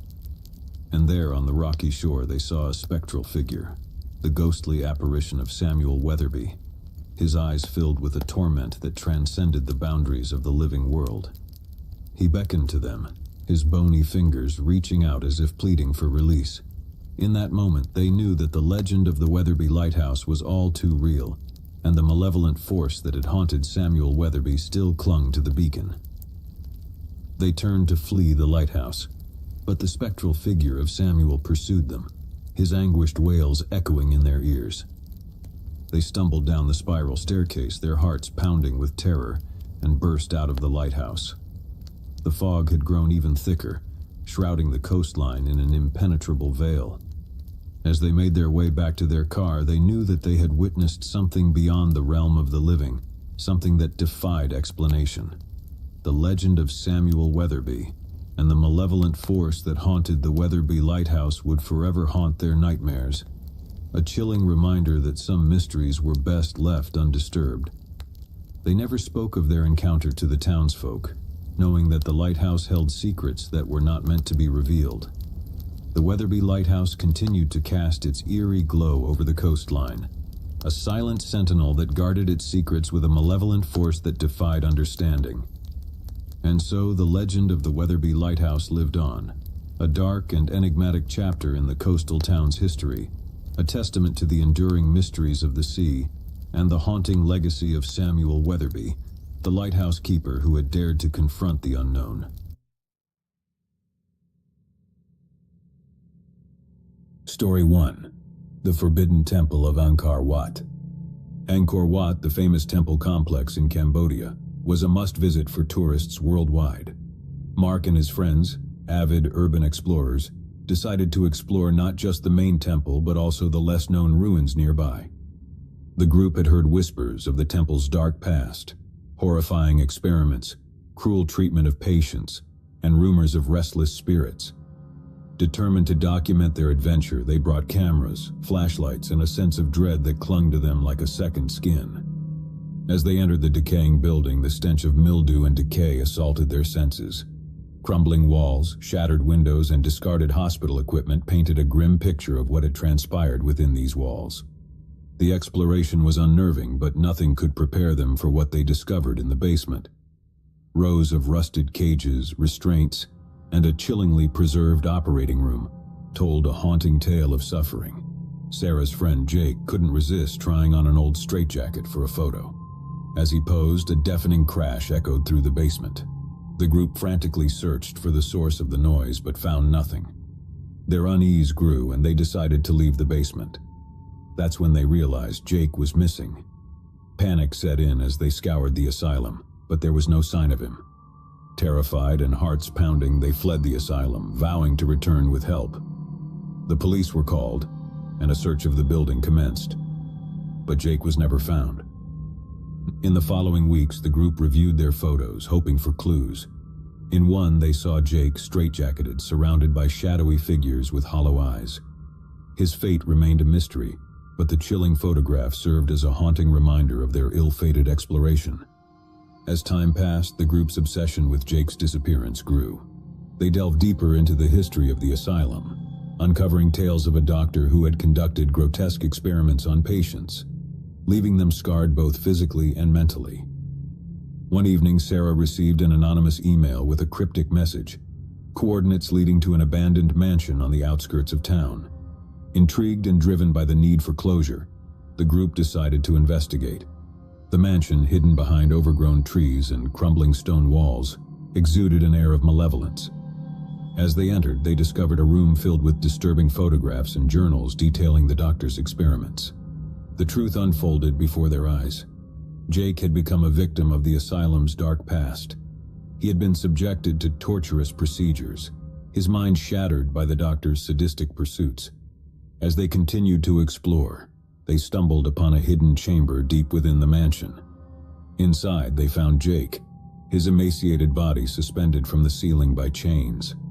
His eyes, once vibrant, now held only emptiness. With trembling hands, they released Jake from his nightmarish prison. His reunion with Sarah was bittersweet, as the horrors he had endured left him a shell of his former self.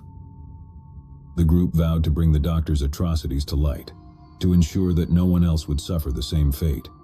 But as they left the mansion, they couldn't shake the feeling that the darkness of the asylum still clung to them, a haunting reminder of the evil they had uncovered.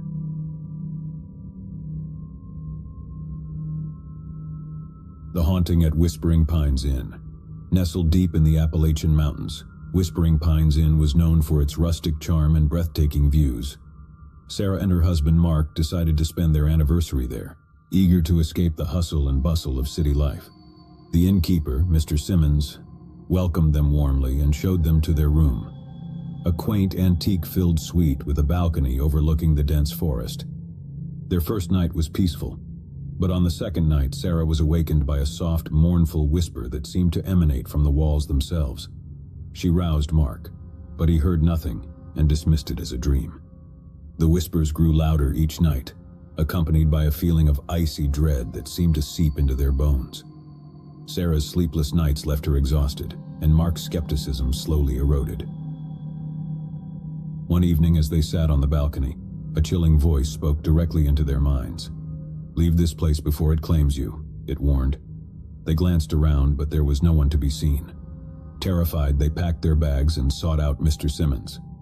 As they approached the innkeeper's office, they noticed a portrait on the wall, an eerie painting of Mr. Simmons himself, his eyes cold and lifeless.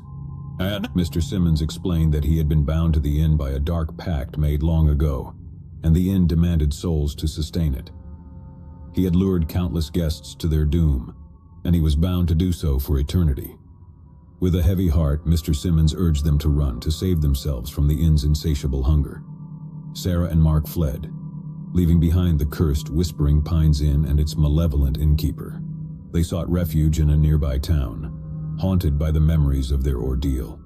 The whispers and icy dread had left scars on their souls, a constant reminder of the evil that had lurked within the inn's walls. Years later, as they passed by the inn, they saw that it had fallen into further disrepair, its once charming exterior now a decrepit facade. They knew that the innkeeper's curse would forever bind him to the crumbling building, a prisoner of his own malevolence.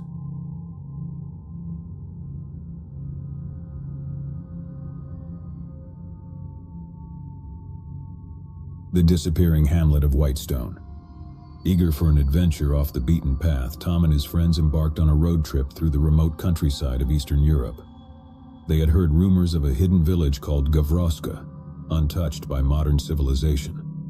After hours of driving, they stumbled upon the village nestled in a picturesque valley. Its inhabitants, dressed in traditional attire, welcomed the travelers with open arms. The village seemed idyllic, frozen in time. As they explored, Tom and his friends noticed peculiarities: the villagers' insistence on not mentioning the modern world, the absence of any technology, and the eerie quiet that pervaded the village. On the second day, they awoke to find the village deserted. Panic set in as they searched for any sign of life, but there was none. They decided to leave, but discovered their car had vanished. Trapped in Gavroska, they delved deeper into the mystery.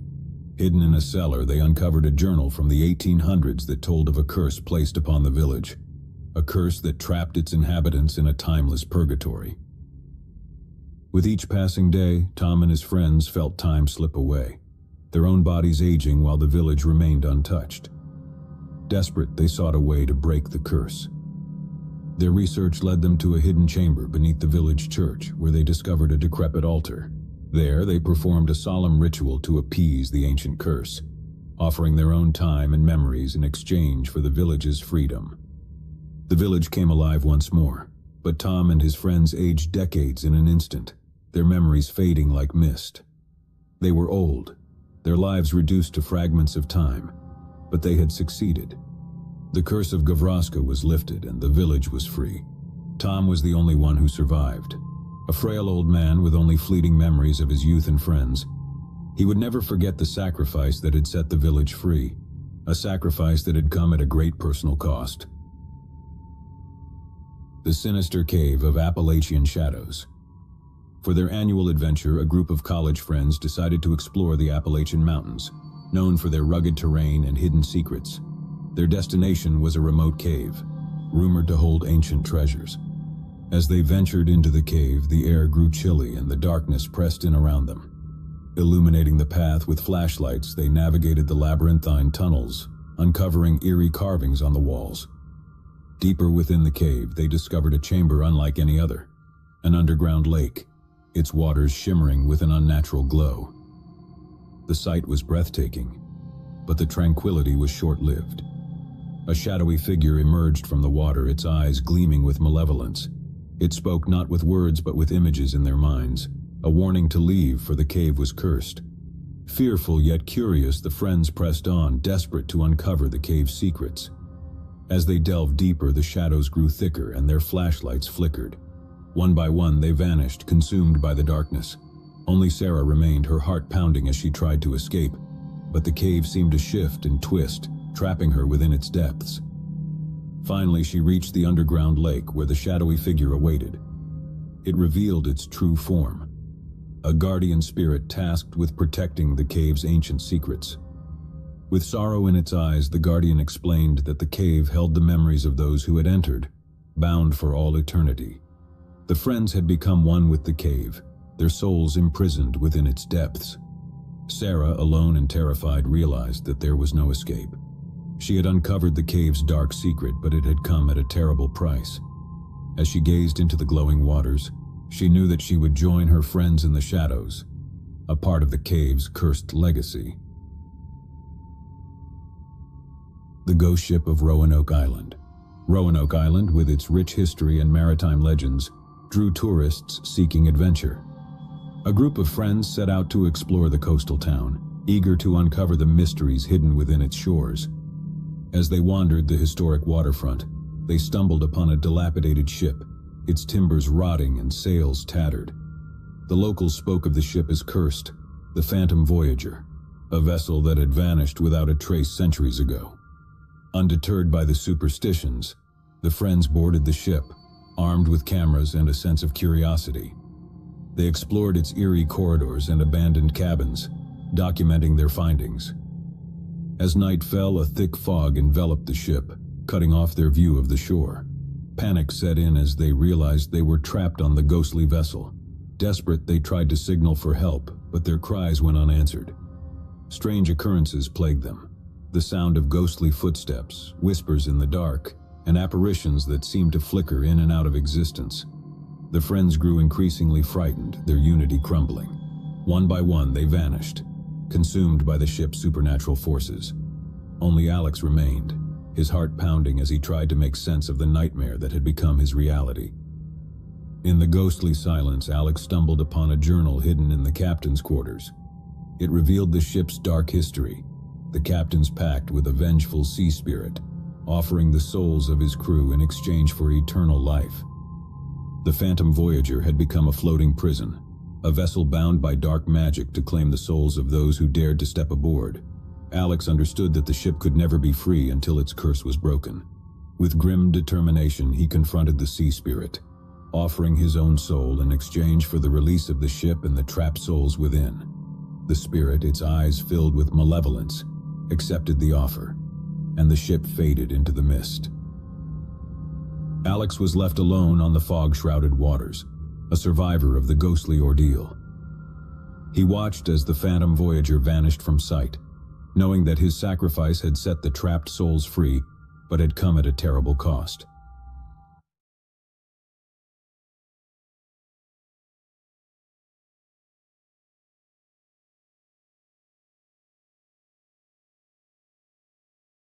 One, the haunting of Willow Lake. Nestled in the heart of the dense forest, Willow Lake had always been a tranquil and picturesque camping destination. Families and nature enthusiasts flocked to its shores during the summer months, seeking respite from the hustle and bustle of the city. One warm July weekend, a group of friends, Sarah, Mike, Lisa, and Tom, decided to embark on a camping trip to Willow Lake. They had heard stories of its serene beauty and the abundance of wildlife in the area. It seemed like the perfect getaway. They arrived at the campsite, pitched their tents, and spent the day hiking along the trails that crisscrossed the woods. As evening descended, they gathered around a crackling campfire, roasting marshmallows and sharing ghost stories. As the night deepened, an eerie stillness settled over the forest. The usual sounds of nocturnal creatures seemed to have vanished, leaving the group in a hushed silence that was punctuated only by the crackling of the fire. Sarah, an avid photographer, decided to capture the beauty of the moonlit lake. She ventured toward the water's edge, her camera in hand. The others watched as she framed her shot, capturing the shimmering reflection of the full moon on the tranquil surface. Just as Sarah was about to take her photo, she heard a faint whisper behind her. Startled, she turned, but there was no one there. She dismissed it as a trick of the wind and snapped her photo. But as the flash illuminated the area, it revealed a chilling sight. Standing at the water's edge was a figure, its back to Sarah. It appeared to be a woman, her long, disheveled hair flowing down her back. Sarah called out to the figure, asking if she was lost or needed help. There was no response. The figure remained motionless, facing the lake. Sarah cautiously approached, her heart pounding in her chest. When she reached out to touch the woman's shoulder, the figure turned slowly, revealing a face etched with sadness and despair. Her eyes were vacant and her lips moved soundlessly as if trying to convey a message. Terrified, Sarah stumbled backward, her friends rushing to her side. They saw the spectral figure too, standing by the water's edge. a ghostly presence that seemed to radiate sorrow. They decided to pack up and leave the campsite immediately, their fear overpowering their curiosity. As they retreated, they glanced back one last time to see the figure disappear into the moonlit mist. The group never returned to Willow Lake, their encounter with the mysterious apparition forever etched in their memories. They would later learn that the lake had a history of tragedies, including drownings and disappearances, leaving them to wonder if the ghostly woman they had encountered was a lost soul still seeking peace. The enigmatic footprints. Deep in the heart of the Adirondack Mountains, there existed a remote and secluded camping spot, known only to a few seasoned adventurers. It was a place untouched by modernity, a paradise for those seeking solitude and communion with nature. One crisp autumn weekend, a trio of friends, Ben, Emily, and Alex, embarked on a camping trip to this hidden gem. They were avid hikers and had heard tales of the pristine wilderness and untouched beauty of the area. Their journey into the heart of the Adirondacks was challenging, requiring them to traverse rugged terrain and ford rushing rivers. But the promise of pristine wilderness and untouched beauty drove them forward. They arrived at their secluded campsite, nestled in a small valley surrounded by towering pine trees. It was a place of breathtaking beauty, far removed from the trappings of civilization. They pitched their tents by the edge of a crystal-clear stream and spent the day hiking through the pristine forest. As night descended, they gathered around a campfire, its crackling flames providing a sense of warmth and security in the remote wilderness.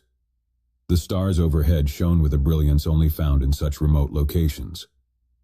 As they settled in for the night, they heard the distant call of an owl and the rustling of leaves in the forest. But there was something else, something unsettling about the night. They couldn't quite put their finger on it. In the morning, they discovered the source of their unease. Surrounding their campsite were dozens of footprints, human footprints, leading to and from the stream. It was as if someone had been walking around their campsite while they slept. They followed the footprints, their hearts pounding with trepidation. The tracks led deeper into the forest, becoming more erratic as they went. It was as if the person had been wandering aimlessly in the dark. Suddenly, they came upon a small, dilapidated cabin hidden deep in the woods. Its windows were shattered, and its door hung off its hinges. It was a chilling sight, a place that seemed to have been abandoned for years. Cautiously, they entered the cabin, their flashlights illuminating the decaying interior. As they explored, they found old newspapers and photographs, all dating back decades. The cabin seemed to be a relic of the past, frozen in time. Then they heard a soft whispering, a voice that seemed to echo through the cabin's walls. It was a woman's voice filled with sorrow and longing. They followed the sound, which led them to a small room at the back of the cabin.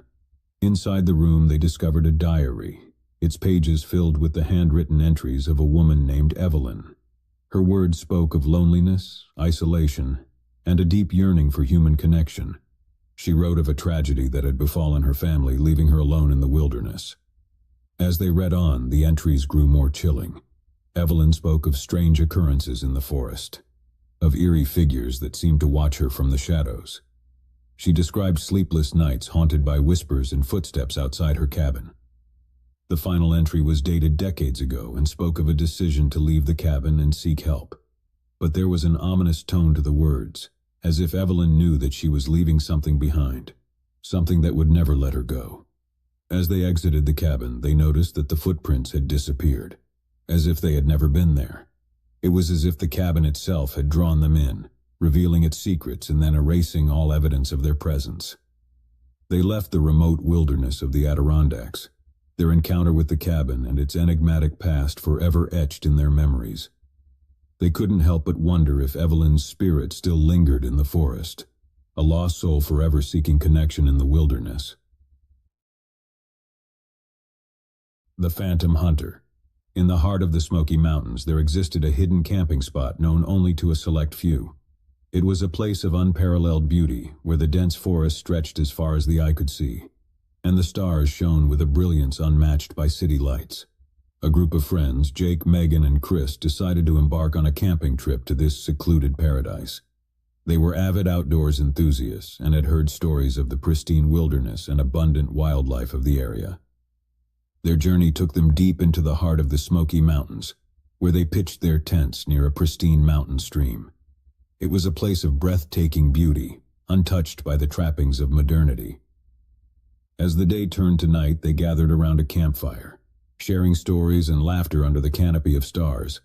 The forest seemed alive with the sounds of night creatures, their calls and rustlings creating a symphony of nature. As they settled in for the night, they heard the distant call of an owl and the rushing of the nearby stream. But there was something else, something unsettling about the night. It was as if the forest held its breath, waiting for something to happen. In the early hours of the morning, Chris was awoken by a sound that chilled him to the bone, a distant, echoing gunshot. He shook Jake and Megan awake, and they listened in the darkness for any sign of danger. The forest was silent, as if the gunshot had never occurred. They wondered if it had been a hunter in the distance, but something about the sound had seemed off, as if it didn't belong in the tranquil wilderness. As they debated whether to investigate, they heard it again. The unmistakable sound of a gunshot, much closer this time. It echoed through the forest, sending shivers down their spines. They decided to leave their campsite immediately, fearing that they might be in the line of fire. But as they packed up their gear, they heard something that froze them in their tracks. A series of eerie, ghostly whispers seemingly carried on the wind. The whispers spoke of death and despair, of a hunter condemned to roam the forest for eternity. They spoke of a curse that had befallen him, a curse that bound him to the wilderness. Terrified but compelled to uncover the source of the haunting whispers, they followed the sound deeper into the forest. The moonlight illuminated their path, casting eerie shadows on the towering trees. They soon came upon a clearing where an old, dilapidated hunting cabin stood. Its windows were shattered, and its door hung off its hinges. It was a chilling sight, a place that seemed to have been abandoned for years. Cautiously, they entered the cabin, their flashlights revealing the decaying interior. As they explored, they found old hunting gear and trophies, all covered in dust and cobwebs. It was as if the cabin had been frozen in time. In a corner of the cabin, they discovered a journal, its pages filled with the handwritten entries of a man named Samuel. His words spoke of a love for hunting and the thrill of the chase. But as they read on, the entries grew darker, revealing a descent into obsession and madness. Samuel wrote of a fateful day when he had wounded a majestic buck, but had been unable to claim his prize. He spoke of a mysterious figure that had appeared in the forest, cursing him to roam the wilderness as a phantom hunter, forever seeking the elusive buck. The final entry was dated decades ago and spoke of Samuel's decision to leave the cabin and seek help. But there was a sense of hopelessness in his words, as if he knew that he was bound to the forest, unable to escape the curse that had befallen him. As they exited the cabin, they noticed that the forest had grown silent, as if the whispers had ceased. It was as if the cabin itself had drawn them in, revealing its secrets, and then silencing its haunting past. They left the Smoky Mountains, their encounter with the cabin and its enigmatic past forever etched in their memories. They couldn't help but wonder if Samuel's spirit still roamed the forest, a phantom hunter forever seeking his elusive prey. The mysterious disappearance. In the remote wilderness of the Pacific Northwest, there existed a pristine camping spot known only to a handful of intrepid explorers. It was a place of rugged beauty, where towering trees reached for the sky, and the sound of rushing rivers filled the air. A group of friends, Mia, Ethan, and Lily, decided to embark on a camping trip to this hidden haven. They were outdoor enthusiasts and had heard tales of the untouched wilderness and abundant wildlife of the area. Their journey into the heart of the Pacific Northwest was challenging, requiring them to navigate dense forests and ford rushing rivers. But the promise of unspoiled wilderness and breathtaking vistas drove them forward. They arrived at their secluded campsite, nestled on the banks of a pristine river. It was a place of unparalleled beauty, far removed from the trappings of modernity. They pitched their tents and spent the day hiking through the lush forest. As night descended, they gathered around a campfire, its warm glow providing a sense of comfort in the remote wilderness. The stars overhead shone with a brilliance only found in such isolated locations. As they settled in for the night, they heard the distant call of an owl and the rustling of leaves in the forest. But there was something else, something unsettling about the night. It was as if the forest held its breath, as if it were waiting for something to happen. In the middle of the night, Mia was awoken by a sound that sent a chill down her spine. A distant, echoing cry for help. She woke Ethan and Lily, and together they listened in the darkness for any sign of distress. The cry came again, closer this time, and it was unmistakably human. They knew they had to investigate, fearing that someone might be in danger. With flashlights in hand, they followed the sound deeper into the forest. The forest was eerily silent as they ventured into its depths, the only sound the rushing of the river in the distance. They soon came upon a small clearing where they discovered a tent pitched haphazardly. Cautiously they entered the tent, their flashlights revealing a scene of chaos. Sleeping bags were tossed about, and supplies were strewn across the floor. It was as if the occupants had fled in a hurry. Then they heard it again, the cry for help, this time coming from deeper in the forest. They followed the sound, their hearts pounding with trepidation. It led them to a narrow trail that disappeared into the trees. As they ventured further along the trail, they stumbled upon a journal, its pages filled with handwritten entries. It belonged to a woman named Sarah, and her words spoke of a solo camping trip in the wilderness. Sarah wrote of the beauty of the forest and the solitude she had found in its depths. But as they read on, the entries grew more unsettling. She described strange occurrences in the night, of eerie shadows and ghostly whispers that seemed to haunt her campsite. The final entry was dated only a few nights ago and spoke of a chilling encounter. Sarah had heard the cries for help in the darkness, and when she had ventured out of her tent to investigate, she had been met with a sense of overwhelming dread. She wrote of a presence in the forest, a malevolent force that seemed to watch her every move. She feared that she was being hunted, that something in the wilderness wanted to claim her. As they continued down the trail, they found themselves in a small clearing, where they discovered a backpack and a pair of hiking boots. It was as if Sarah had vanished without a trace, leaving behind only her belongings. The cry for help came again, this time echoing through the trees closer than ever. It sent shivers down their spines, and they knew they had to leave the forest immediately, fearing that they too might become victims of whatever malevolent force had claimed Sarah. They retreated from the wilderness of the Pacific Northwest, their encounter with the mysterious disappearance forever etched in their memories. They couldn't help but wonder if Sarah's spirit still haunted the forest, a lost soul forever seeking answers to the enigmatic forces that had claimed her. The Phantom Camper. In the heart of the Appalachian Mountains, there existed a remote camping spot known only to a select few adventurers. It was a place of pristine beauty, where the rugged terrain and dense forests created a sanctuary for those seeking solace in nature. A group of friends, James, Emma, and Daniel, decided to embark on a camping trip to this hidden gem. They were experienced outdoors enthusiasts, and had heard tales of the untouched wilderness and pristine streams of the area. Their journey into the heart of the Appalachians was challenging, requiring them to navigate steep slopes and dense underbrush. But the promise of unspoiled wilderness and the chance to disconnect from the modern world drove them forward. They arrived at their secluded campsite, nestled in a valley surrounded by towering peaks. It was a place of breathtaking beauty, far removed from the trappings of civilization. They pitched their tents and spent the day hiking through the rugged terrain. As night descended, they gathered around a campfire, its crackling flames providing a sense of warmth and security in the remote wilderness. The stars overhead shone with a brilliance only found in such isolated locations. As they settled in for the night, they heard the distant call of an owl and the rustling of leaves in the forest. But there was something else, something unsettling about the night.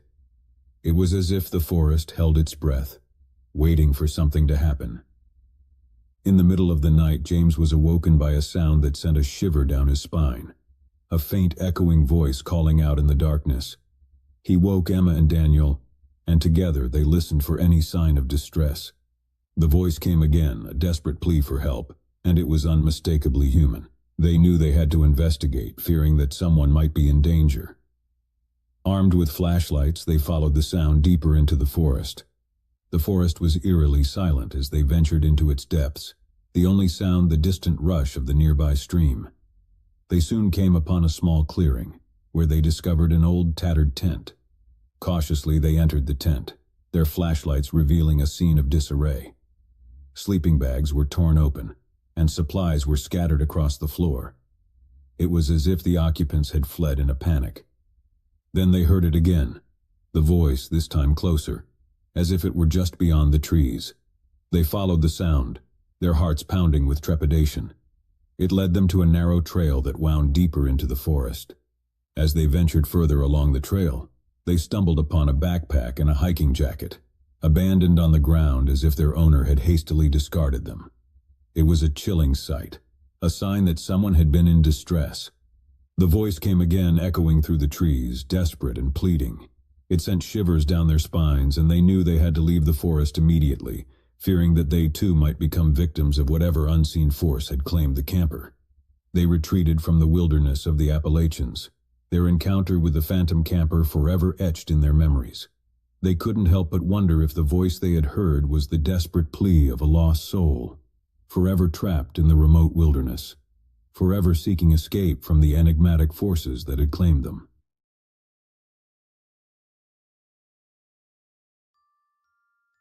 The Haunting of the Amityville House.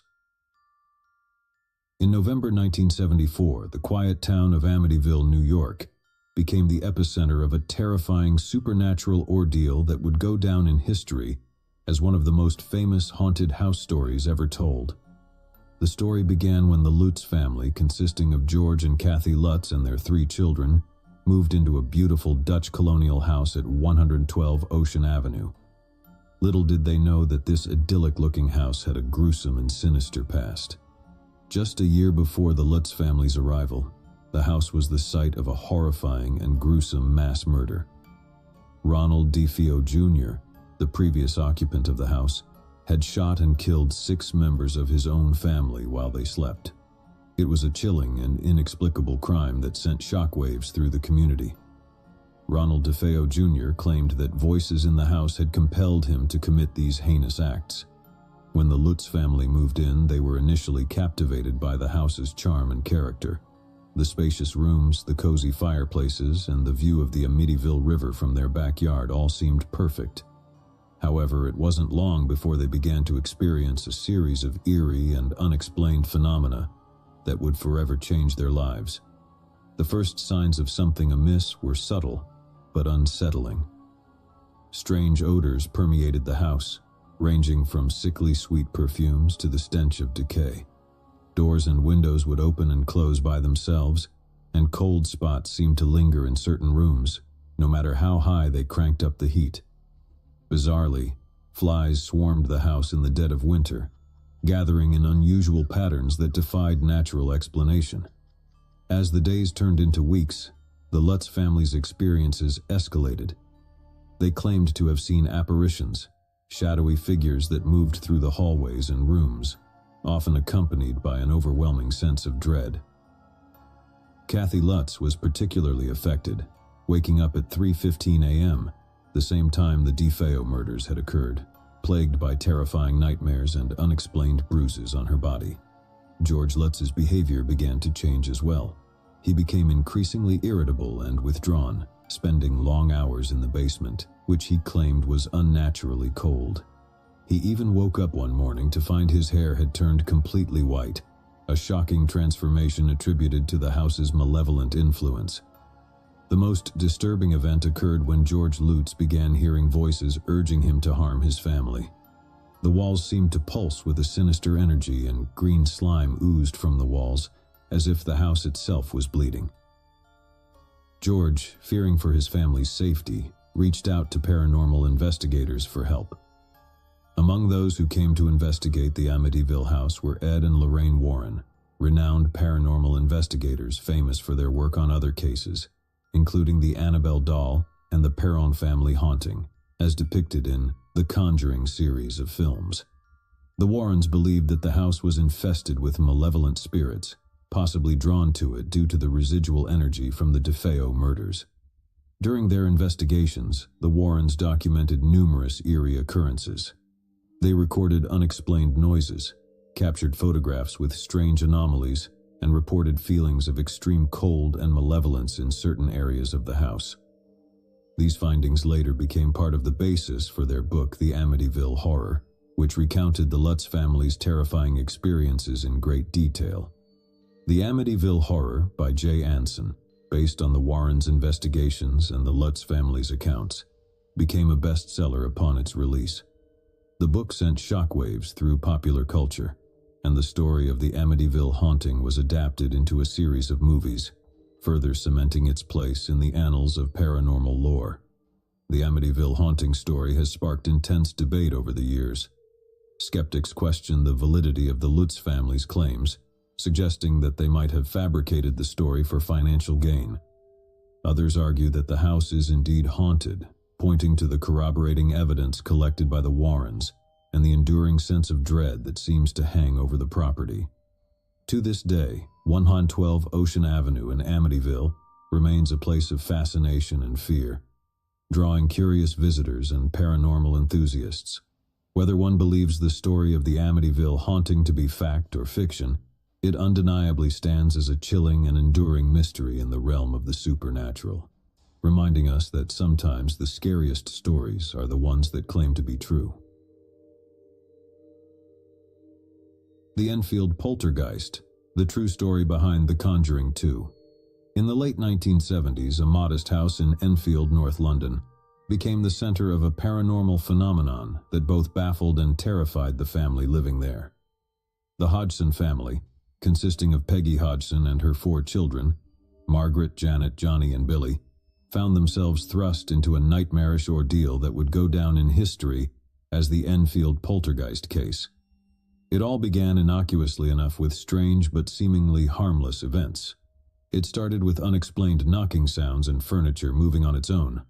Peggy, a single mother struggling to make ends meet, initially brushed these occurrences off as pranks or figments of her children's imagination. However, the incidents quickly escalated into something far more sinister. The paranormal activity intensified, and Janet, the 11-year-old daughter, became the primary target. She would often be hurled across rooms by an unseen force, seemingly defying the laws of physics. Janet's voice changed dramatically during these episodes, taking on an eerie, guttural quality, and she spoke in languages she had never learned. Furniture levitated and spun in the air. Objects were thrown across rooms with tremendous force, and family members reported feeling invisible hands gripping them. The house was filled with a chilling presence, and it was clear that something malevolent was at play. The Hodgson family turned to the police and the media for help, hoping to bring attention to their terrifying situation. It was during these interactions with law enforcement and the press that some of the most compelling evidence of the haunting emerged. Photographs captured Janet levitating above her bed, and audio recordings captured her speaking in strange, otherworldly voices. One of the most famous incidents involved investigator Maurice Gross, who witnessed a chair moving by itself. When he attempted to sit in it, the chair inexplicably tilted backward, sending him sprawling to the floor. Gross, along with fellow investigator Guy Lyon Playfair, became convinced that the Enfield case was genuine and not a hoax. Ed and Lorraine Warren, renowned paranormal investigators, also became involved in the Enfield Poltergeist case. They visited the Hodgson family and conducted investigations, lending further credibility to the claims of supernatural activity. The Enfield Poltergeist case garnered widespread attention, both in the UK and internationally. Skeptics questioned the authenticity of the events, suggesting that the Hodgson family had fabricated the entire story for attention or financial gain. However, investigators, including Grosse and Playfair, as well as the Warrens, remained convinced that the haunting was real. The case continued for over a year, during which the Hodgson family endured terrifying ordeals, but eventually, the intensity of the paranormal activity subsided. Janet Hodgson returned to a semblance of normalcy, and the family was able to regain some sense of stability. While the Enfield Poltergeist case remains one of the most well-documented and controversial in the annals of paranormal research, it has left an indelible mark on popular culture. The event served as the inspiration for the film The Conjuring 2, directed by James Wan. The movie brought the Enfield haunting to a new generation of horror enthusiasts and reignited the debate over its authenticity. To this day, the Enfield poltergeist case remains a perplexing and unsettling chapter in the history of the paranormal. Whether one believes it to be a genuine haunting or a complex hoax, it stands as a testament to the enduring fascination with the unknown and the inexplicable forces that sometimes intrude upon our everyday lives. The Dyatlov Pass Incident, a cold and mysterious case. In the frigid winter of 1959, a group of 10 experienced hikers embarked on a challenging expedition in the Ural Mountains of Russia. They were led by Igor Dyatlov, a 23-year-old engineering student, and their goal was to reach Otorten, a mountain about 10 kilometers north of their final campsite, in a region known as the Northern Ural. The hikers were well prepared and equipped for the harsh conditions, but what transpired during their journey remains one of the most chilling and perplexing mysteries in the annals of true crime and unexplained phenomena. As the group ventured deeper into the wilderness, they faced extreme weather conditions, including heavy snowfall and bitterly cold temperatures. On the night of February 2, 1959, they made camp on the slopes of Kholat Syakhl, or Dead Mountain, a name that would soon take on an eerie significance. The journey should have been routine for these seasoned hikers, but something went terribly wrong. Weeks passed without any word from the group, and their families grew increasingly concerned. Finally, a search and rescue team was dispatched to find them. What the search team discovered was both baffling and horrifying. The hikers' tent had been abandoned, slashed open from the inside, with all of their belongings left behind. Footprints led away from the campsite, showing that the hikers had fled barefoot and in various states of undress despite the sub-zero temperatures. The first bodies were found not far from the campsite, buried in the snow. They were clad only in underwear and socks, and their bodies showed signs of exposure to the cold. Strangely, there were no visible external injuries or signs of a struggle. Autopsies later revealed that some of the hikers had sustained internal injuries, including fractured ribs and a fractured skull, but there were no indications of a physical altercation. As the search continued, the remaining bodies were discovered deeper in the forest. These hikers had apparently attempted to make a makeshift shelter in a den dug out of the snow, but it offered little protection from the elements. The last two bodies were found months later, buried under several meters of snow. They were better dressed than the others, but had also succumbed to the cold. What could have driven these experienced hikers to flee their campsite in such a panic, especially in their undergarments, in the middle of the night? Theories abound, ranging from avalanches to military involvement, from animal attacks to infrasound, a low-frequency sound that can cause discomfort and panic in humans. The official Soviet investigation concluded that the hikers had died of a compelling natural force, which only added to the mystery. The details of the investigation were classified, further fueling speculation and conspiracy theories. Decades later, in the 1990s, the Russian government declassified some of the case files, shedding a little more light on the incident. Yet the Dyatlov Pass incident remains a chilling enigma. Theories and speculation continue to swirl around this tragic event, with no conclusive explanation ever offered. The eerie circumstances surrounding the Dyatlov Pass incident have captured the imaginations of people around the world, inspiring numerous books, documentaries, and even fictionalized accounts. To this day, it stands as a stark reminder of the vast, unforgiving wilderness and the mysteries that can unfold in the most remote and treacherous corners of the earth. The Dyatlov Pass incident remains one of the most enduring and chilling unsolved mysteries in history, serving as a testament to the unpredictable and mysterious forces of nature and the human spirit's enduring quest for answers. The Exorcism of Anneliese Michel, the real story of the exorcism of Emily Rose. In the small town of Klingenberg, Germany, in the early 1970s, a young woman named Anneliese Michel was about to become the center of a haunting and deeply disturbing case of demonic possession. Her ordeal, which ultimately resulted in her tragic death, has been the subject of fascination, controversy, and cinematic adaptation, most notably in the film The Exorcism of Emily Rose. Anneliese Michel was a devoutly religious girl raised in a strict Catholic family. However, her life took a dark turn when at the age of 16, she began experiencing bizarre and disturbing symptoms. She started suffering from seizures, hearing voices, and exhibiting behavior that seemed far removed from her usual self.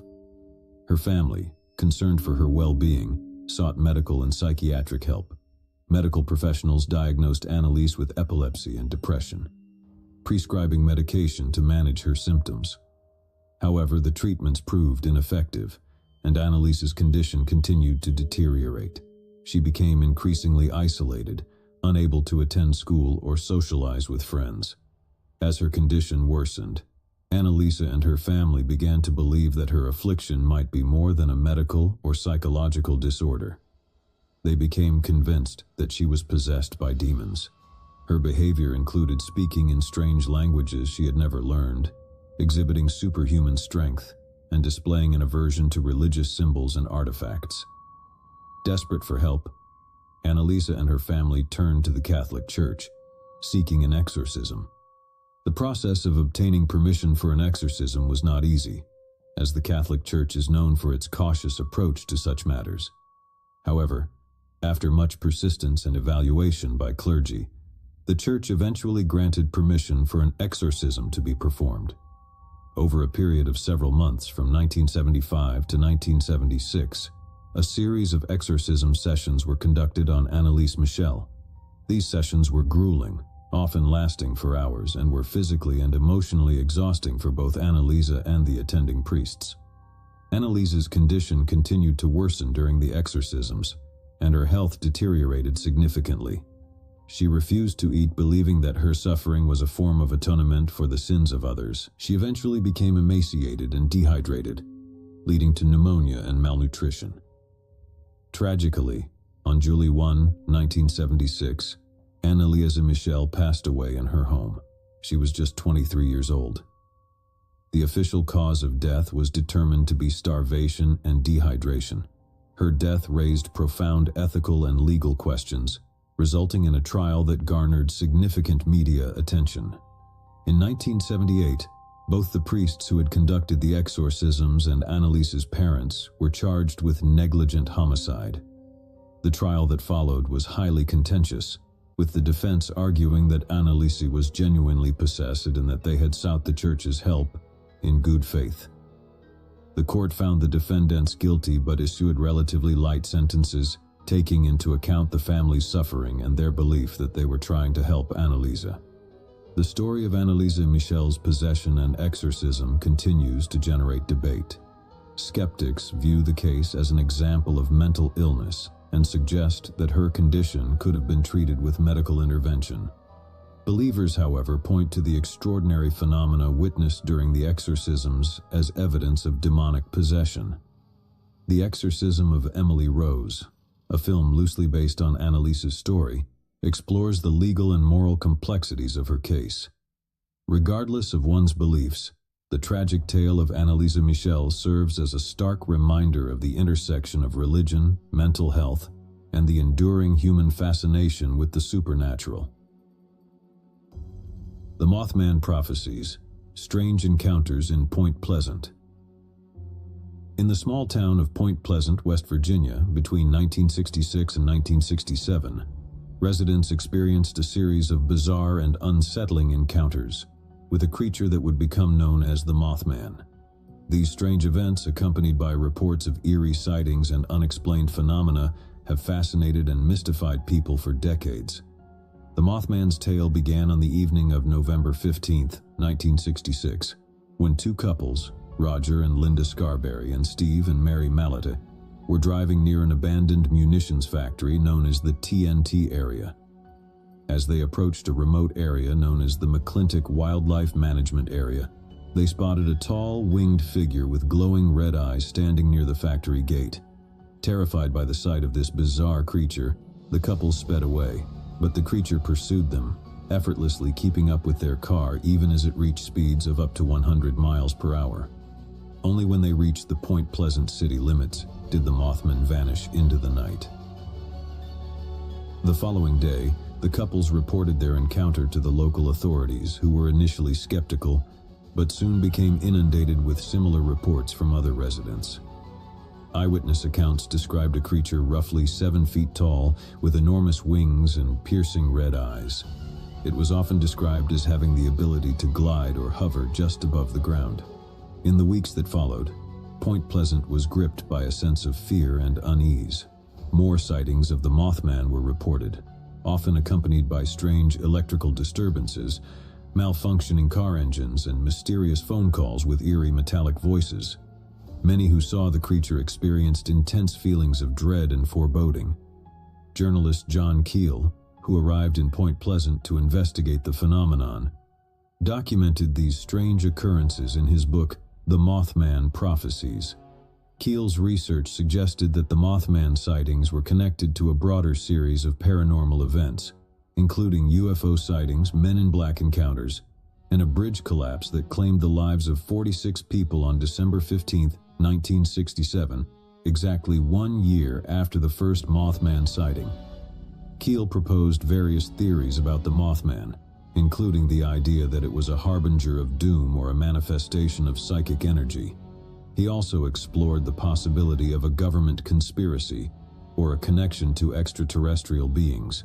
The Mothman phenomenon continued to mystify and terrify residents of Point Pleasant, but as quickly as it had begun, it seemed to vanish. Sightings of the creature grew less frequent, and the town gradually returned to a sense of normalcy.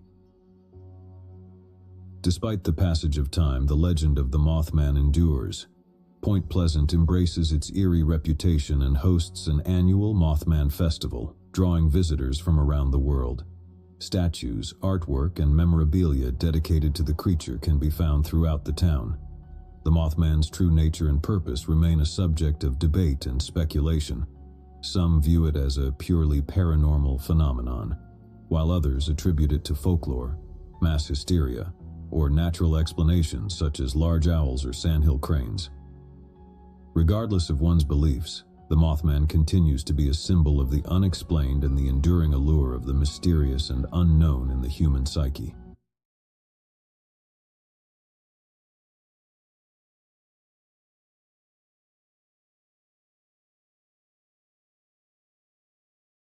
Once upon a time, in a small town nestled between rolling hills, there stood an old house. This house had a reputation, one that sent shivers down the spines of anyone who dared to speak its name. It was known as the Whispering House. The Whispering House had been abandoned for as long as anyone could remember. Its wooden shutters hung crookedly on the windows, and ivy had wound its way up the crumbling walls. Locals claimed that strange things happened inside, things that couldn't be explained. One crisp autumn day, 4 friends named Jack, Sarah, Mark, and Lisa decided to put the rumors to the test. They gathered outside the Whispering House, their breath visible in the chilly air. They had all heard the stories, the whispers that echoed through the halls, the doors that opened and closed by themselves, the eerie glow in the windows at night. Jack, the adventurous one of the group, was the first to speak. "Are we really going in?" Sarah, always curious, replied, "We have to see if it's true, don't we?" Mark, the skeptic, scoffed, "This is just superstition. There's no such thing as haunted houses." Lisa, who had heard countless ghost stories from her grandmother, couldn't help but feel a sense of unease. "Well, if there's nothing to be afraid of, then let's prove it." With a mixture of trepidation and determination, they pushed open the creaking front door and stepped into the Whispering House. The air inside was stale, and dust motes danced in the sunlight that filtered through the cracked windows. They began to explore room after room, their flashlights revealing peeling wallpaper, discarded furniture, and an eerie silence that hung heavy in the air. As they ventured deeper into the house, a sense of foreboding settled over them. Shadows seemed to move on their own, and strange noises echoed through the hallways.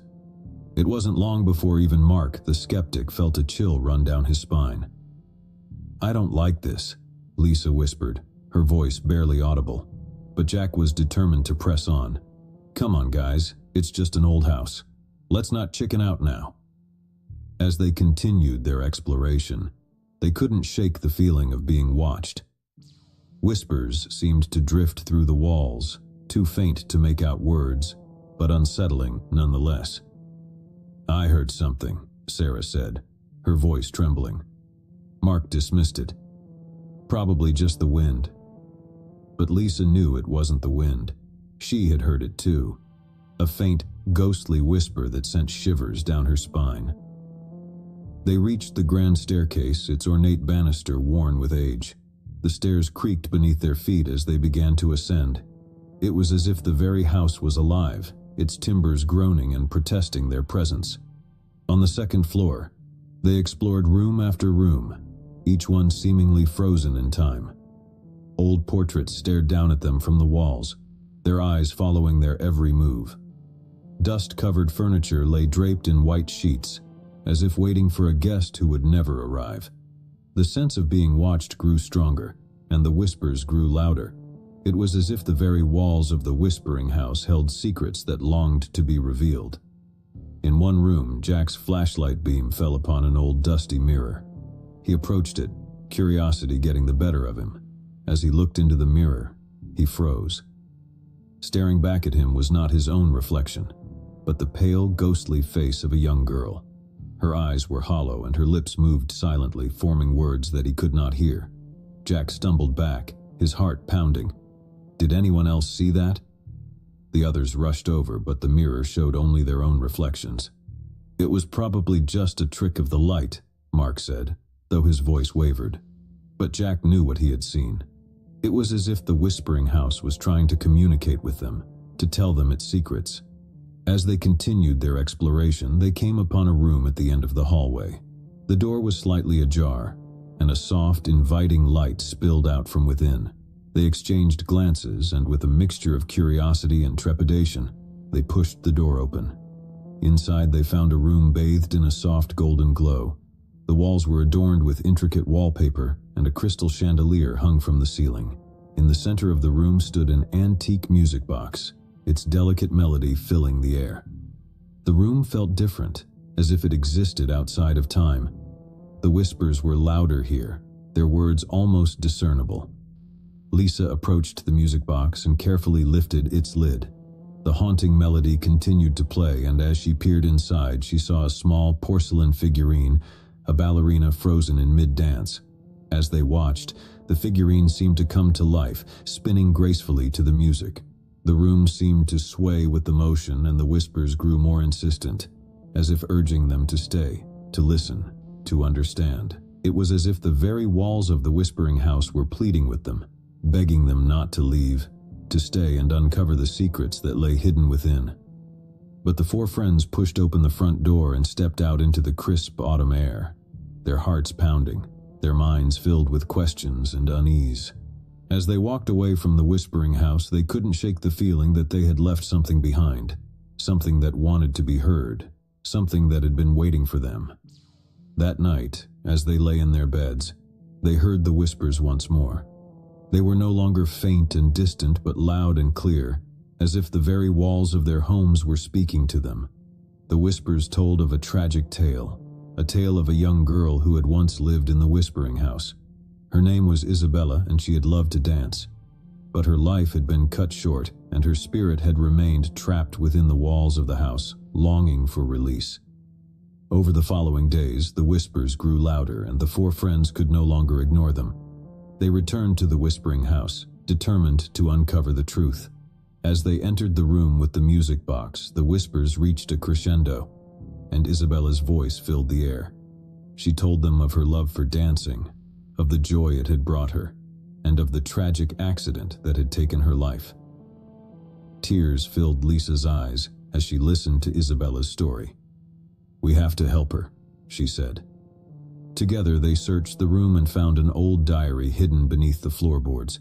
It belonged to Isabella, and it told of her dreams, her hopes, and her love for dancing. As they read Isabella's words, the room began to glow with a soft light, and the music box started to play once more. The porcelain ballerina twirled gracefully, as if dancing to Isabella's memory. And then, in a moment of pure magic, Isabella herself appeared before them. A translucent figure, her eyes filled with gratitude and joy. She danced, her ethereal form moving with grace and beauty, as if finally free to express the passion that had been locked away for so long. With a final joyful twirl, Isabella faded away, leaving behind a sense of peace and fulfillment. The whispers in the whispering house ceased, and the old mansion seemed to sigh with relief, as if a long-held secret had been shared, and a restless spirit had found release. The four friends left the whispering house that day, their hearts light and their minds filled with wonder. They had witnessed something truly extraordinary, something that defied explanation. And as they looked back at the old house, they knew that it was no longer the whispering house, but a place of beauty, of magic, and of a dance that would be remembered for all time. The days turned into weeks, and the weeks into months, but the memory of their encounter with Isabella and the whispering house remained vivid in their minds. The four friends couldn't help but feel a deep connection to the old mansion and the spirit that had once dwelled within its walls. As the autumn leaves began to fall, they decided to return to the whispering house one more time. They wanted to pay their respects to Isabella and to ensure that her memory lived on. When they arrived, they were surprised to find that the old mansion had undergone a transformation. The ivy that had once choked its walls had withered away, revealing the beauty of its architecture. The windows that had once been dark and foreboding now sparkled in the sunlight. As they stepped inside, they were greeted by a sense of warmth and welcome. The whispering house no longer felt eerie and unsettling. Instead, it radiated a quiet serenity. In the room with the music box, they found a single red rose placed beside it, a symbol of love and remembrance. The music box played Isabella's favorite melody, and the room seemed to come alive with the memory of her presence. Jack, Sarah, Mark, and Lisa sat together, their hearts filled with gratitude for the experience they had shared. They knew that they had been touched by something extraordinary, something that had brought them closer together and had changed their lives forever. As they left the whispering house for the final time, they knew that they were leaving behind a place haunting whispers, but for the enduring tale of Isabella, a tale of love, loss, and the power of friendship to transcend even the darkest of mysteries. As they looked back one last time at the old mansion, they couldn't help but smile, knowing that they had played a part in bringing light to a place that had once been shrouded in darkness. And as the sun set behind the hills, casting a warm golden glow over the whispering house, they knew that Isabella's spirit would forever dance in its hallowed halls, a testament to the enduring power of love and the beauty of the unknown. But as the years passed, the memory of the whispering house began to fade. The town's younger generation paid little heed to its history, and the old mansion once again fell into disrepair. Jack, Sarah, Mark, and Lisa grew older, their lives filled with the responsibilities and demands of adulthood. They had families of their own, and the demands of daily life left little time for the memories of their youth. But one autumn day, as they gathered together for a rare reunion, the topic of the whispering house came up. They reminisced about the strange and wondrous events of that fateful day, and their faces lit up with the joy of shared memories. "I wonder if the whispering house is still there," Lisa mused. "It's been so long since we visited." Jack, ever the adventurer, suggested, "Why don't we go back and see? Maybe it's still as magical as we remember." And so, on a crisp autumn morning, the four friends made their way back to the town where they had spent their youth.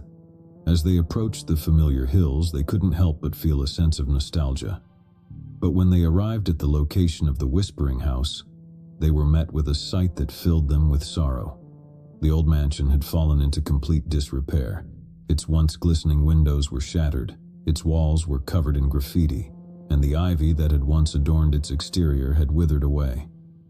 Tears welled up in Lisa's eyes as she gazed upon the sorry state of the house. "It's such a shame.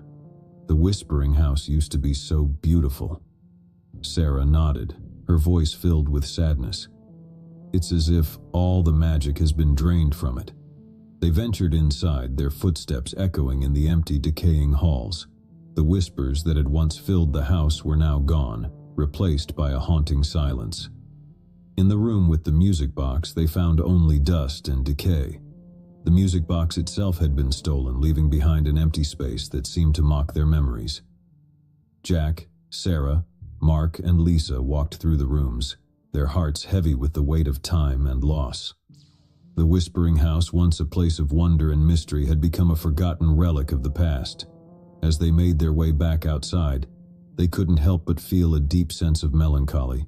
The magic of their youth, the memory of Isabella's dance, and the enduring bond of their friendship all seemed like distant echoes in the autumn breeze. And so, they left the Whispering House for the last time, their footsteps echoing in the empty halls. The once magical place had become a ghost of its former self, a testament to the passage of time and the fleeting nature of memories. As they stood outside, looking at the crumbling mansion, Jack spoke quietly, his voice filled with resignation. "It's time to let go of the past. The Whispering House is no more." And with heavy hearts, they turned away from the once magical place and walked back toward their own lives, carrying with them the bittersweet memories of a time when the world was filled with wonder, when the whispers of a haunted house had been a source of excitement, and when the dance of a young spirit had touched their hearts. But in the quiet corners of their minds, they knew that the Whispering House would forever live on in their memories, a place where the past and the present intertwined, where the line between reality and magic blurred, and where the echoes of a young girl's dance would forever haunt their souls.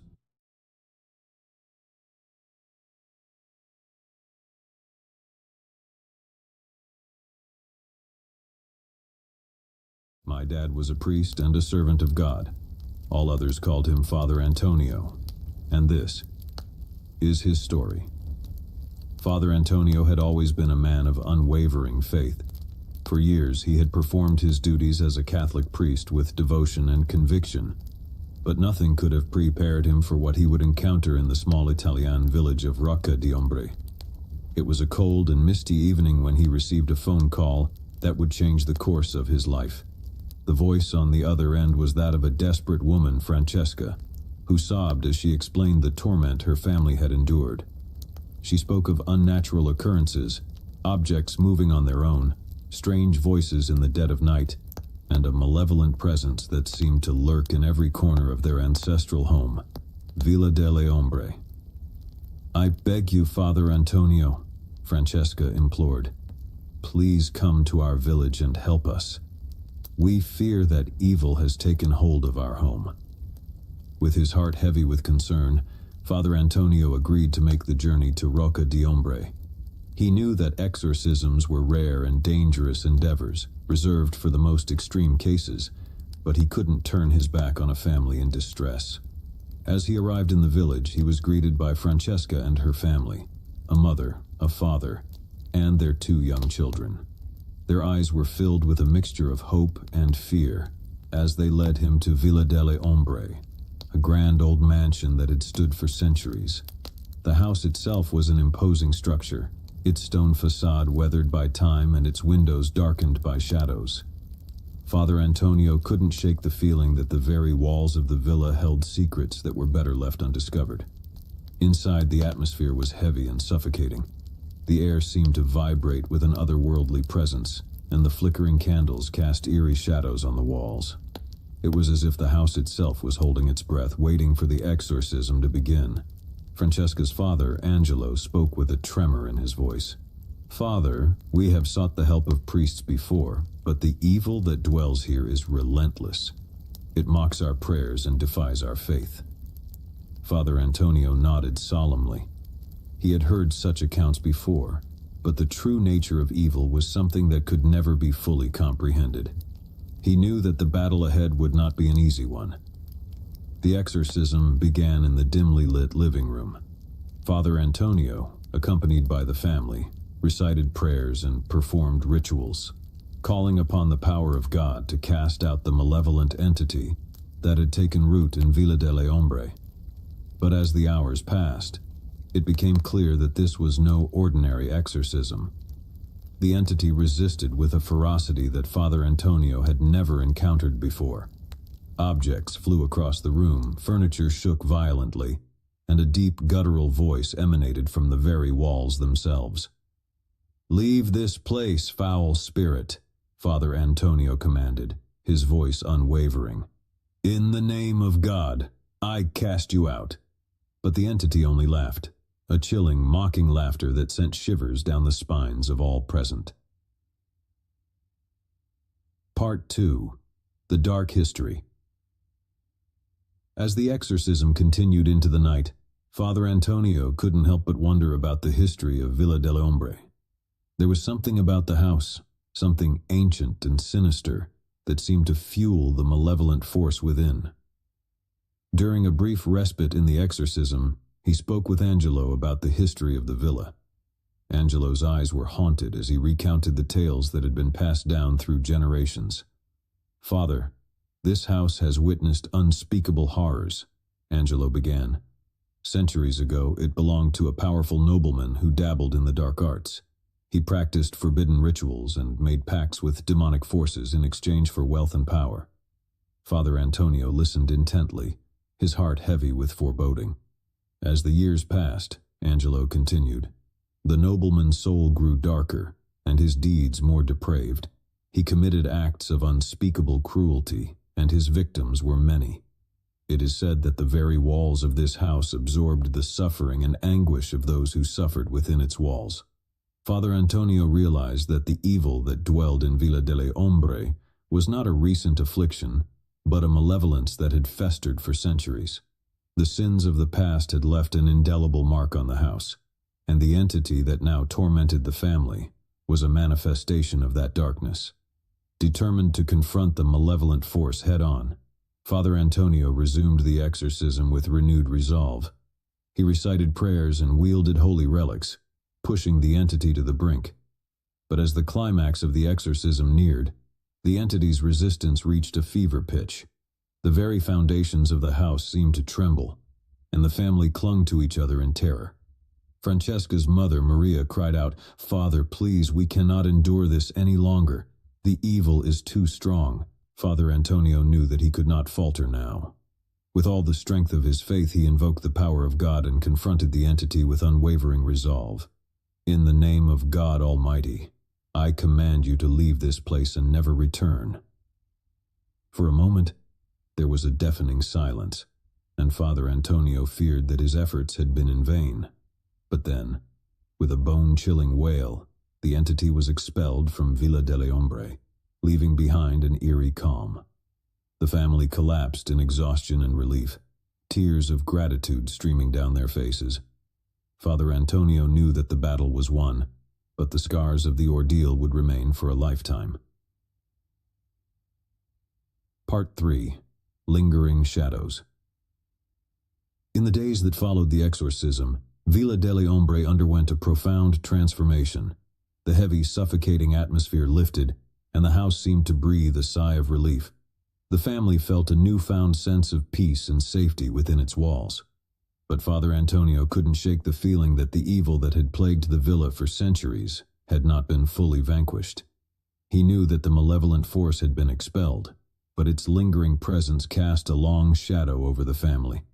As he prepared to leave Rocca di Ombre, Father Antonio spoke with Angelo one last time. "The battle is won, my friend, but the scars of the past may never fully heal. You must remain vigilant and steadfast in your faith." Angelo nodded solemnly, his eyes filled with gratitude. "Thank you, Father, for saving our family. We will never forget your bravery and your unwavering faith." As Father Antonio made his way back to his own parish, he couldn't help but reflect on the nature of evil. He knew that it could take root in the darkest corners of the human soul and fester for generations. But he also knew that the power of faith and the resilience of the human spirit could triumph even in the face of the most malevolent forces. Villa delle Ombre would forever be a place haunted by its dark history, but it would also be a testament to the enduring power of faith and the courage to confront the shadows that lurked in the deepest recesses of the human soul. Father Antonio couldn't shake the feeling that the evil that had plagued the villa for centuries had not been fully vanquished. He knew that the malevolent force had been expelled, but its lingering presence cast a long shadow over the family. In the days following the exorcism, the family cautiously settled back into their ancestral home, Villa delle Ombre. The heavy, suffocating atmosphere had lifted, and a newfound sense of peace seemed to have taken hold. But peace was a fragile thing in the face of such malevolence. Francesca and her family tried to resume their lives, grateful for the reprieve from the horrors they had endured. They returned to work, the children to school, and the daily routines of life. Yet, there was a lingering unease that refused to dissipate. At night, they would gather around the dinner table sharing stories and laughter, trying to rebuild the bonds that had been strained by the darkness that had consumed their home. Father Antonio had urged them to lean on their faith, to seek solace in prayer, and to remain vigilant. As the weeks turned into months, life seemed to return to normal. But then subtle signs began to emerge. Whispers in the dead of night, shadows that moved of their own accord, and an unshakable feeling that they were being watched. Francesca's father, Angelo, was the first to notice the changes. He confided in Father Antonio, his voice trembling with fear. "Father, I hear the whispers again, just as we did before.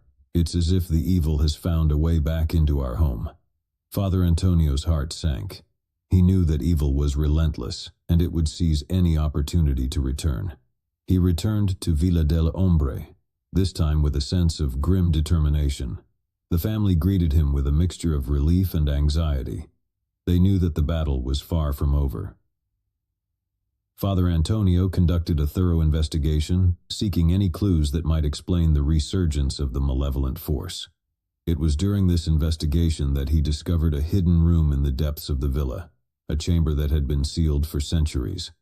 The walls of the chamber were adorned with sinister symbols and blasphemous writings, a testament to the dark rituals that had been performed there in ages past. Father Antonio realized that this chamber held the key to understanding the evil that had plagued Villa delle Ombre. He consulted ancient texts and sought guidance from the Vatican, determined to confront the malevolent force once and for all. Part 4. The Final Battle.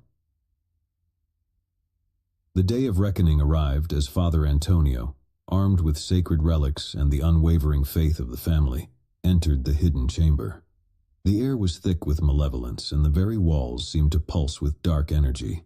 As he recited prayers and performed rituals, the malevolent force within the chamber stirred. Shadows danced on the walls, and the temperature plummeted to an icy chill. But Father Antonio was unyielding in his resolve. "In the name of God Almighty," he proclaimed, "I command you to reveal yourself and face the judgment of heaven." With a deafening roar, the entity manifested before him, a swirling vortex of darkness, its shape shifting and contorting as it lashed out with tendrils of pure evil. But Father Antonio held fast, his faith a shield against the onslaught.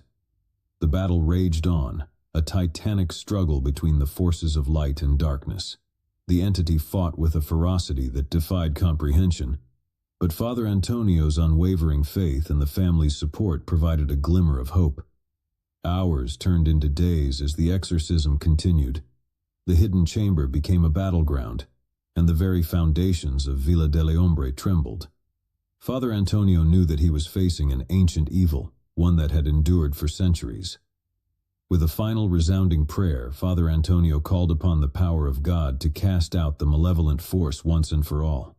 The entity let out a howl of anguish, its form unraveling and dissipating into nothingness. The hidden chamber fell silent, and an eerie calm descended upon Villa delle Ombre. Father Antonio emerged, exhausted but victorious, to find the family waiting anxiously. Francesca and her family embraced Father Antonio, tears of gratitude streaming down their faces. They knew that the battle had been won, and their home was finally free from the malevolent force that had tormented them for generations. In the aftermath of the final battle, Villa delle Ombre underwent a profound transformation. The hidden chamber was sealed for all eternity, its dark secrets buried with it.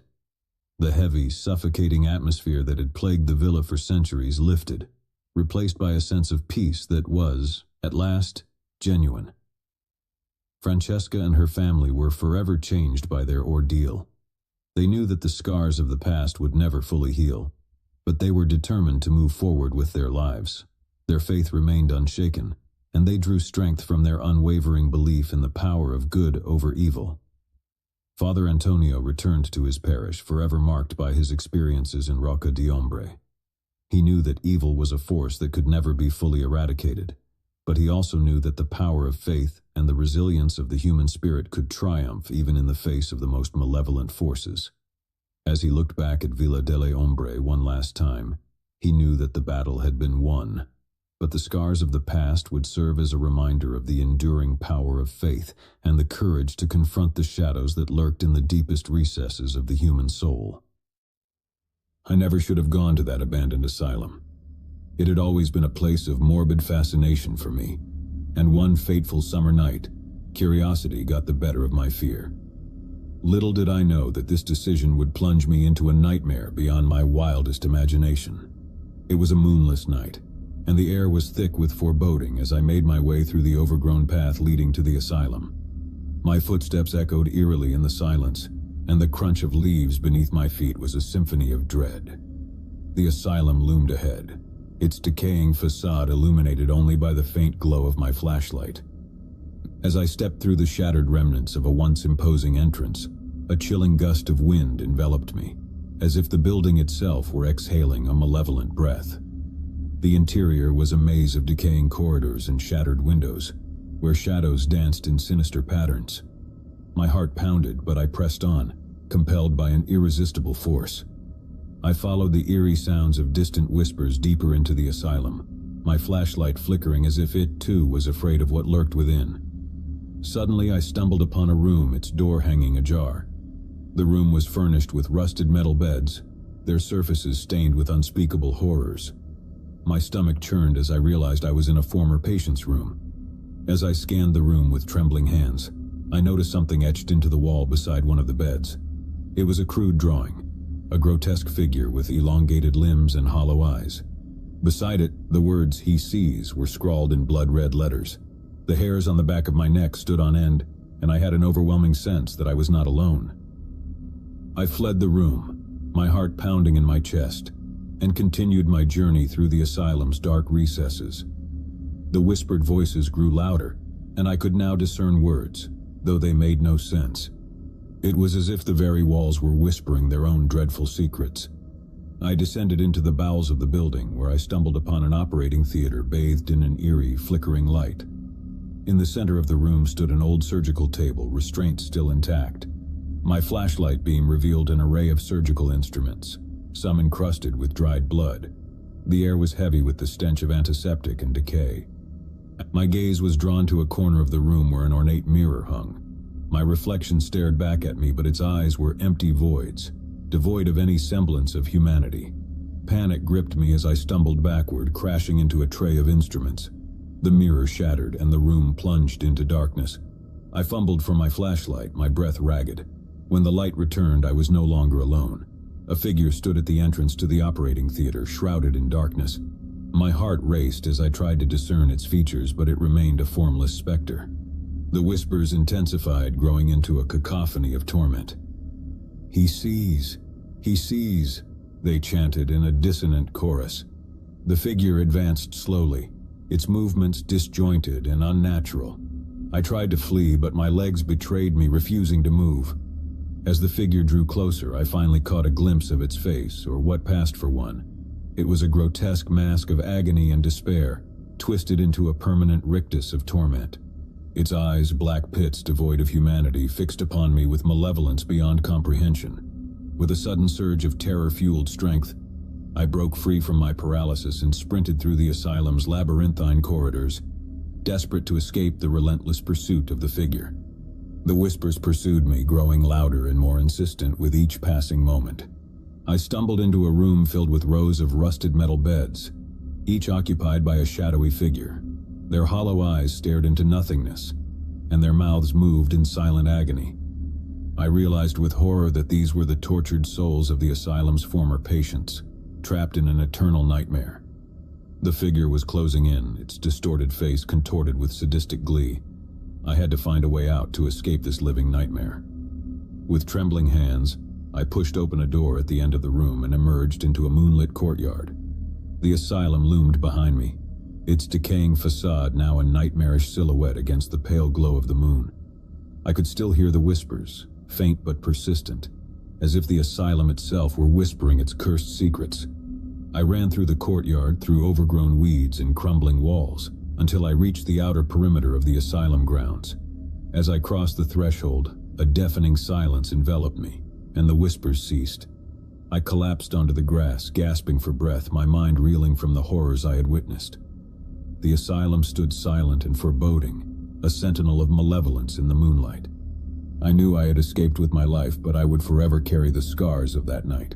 To this day, I cannot forget the figure with the face of torment, the tortured souls in the asylum's depths, or the haunting whispers that continue to echo in my nightmares. The asylum's secrets remain buried in its decaying walls, but I know one thing for certain. Some places are best left unexplored, for the darkness they hold can consume even the bravest of souls.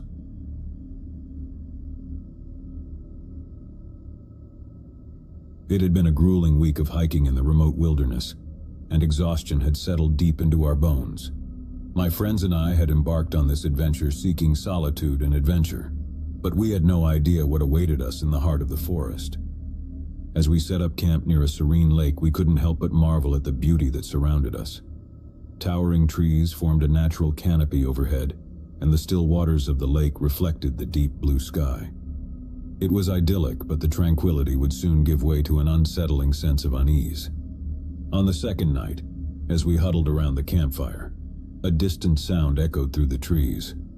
It was a soft, mournful wail that seemed to carry on the wind.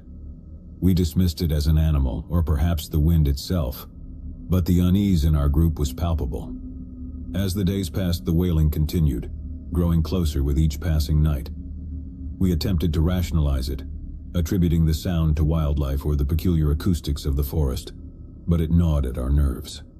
One evening, as the sun dipped below the horizon, casting long shadows through the trees, we heard it again, louder and more haunting than before. This time it was unmistakably human, a cry of anguish that sent shivers down our spines. We decided to investigate, to determine the source of this eerie wail. Armed with flashlights, we ventured deeper into the forest, following the sound. The path grew treacherous and the trees closed in around us, their branches clawing at the sky like skeletal fingers. The wail led us to a small clearing where we discovered an old, dilapidated cabin. Its windows were shattered and the roof sagged under the weight of years of neglect. The cry seemed to emanate from within, and our hearts raced as we cautiously approached.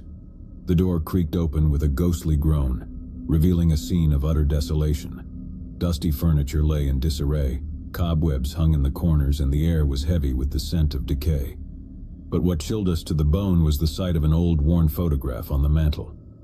It depicted a family, a mother, father, and a young child, their faces etched with sorrow.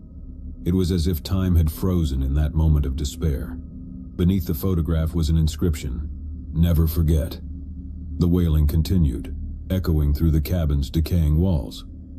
We followed it to a room at the back of the cabin, where we discovered an old wooden trapdoor in the floor. With trembling hands, we lifted it, revealing a dark earthen tunnel beneath. Hesitant but driven by curiosity, we descended into the tunnel, our flashlights piercing the oppressive darkness. The cries grew louder, and we soon realized their source. A hidden chamber buried deep underground. Inside, we found a room filled with chains and shackles, their cold, rusted metal bearing silent witness to untold suffering. The walls were lined with scratches and etchings, the desperate marks of someone who had been imprisoned here. As the wailing reached its crescendo, we discovered a journal tucked away in a corner. Its pages were filled with the anguished writings of a man who had been locked in this chamber, tormented by the relentless cries that had haunted us. We never did learn the fate of the man who had penned those desperate words, but the eerie cries that had led us to this place had been his torment, a ghostly echo of a tragedy long forgotten. Terrified and shaken, we fled the cabin, leaving behind the wailing and the darkness that had consumed it. We returned to our campsite, packed our gear, and left the wilderness behind, haunted by the chilling discovery we had made. To this day, the memory of that forsaken cabin and its mournful cries lingers in my nightmares, a reminder that even in the depths of the wilderness, the past can reach out and grasp you in its chilling grip.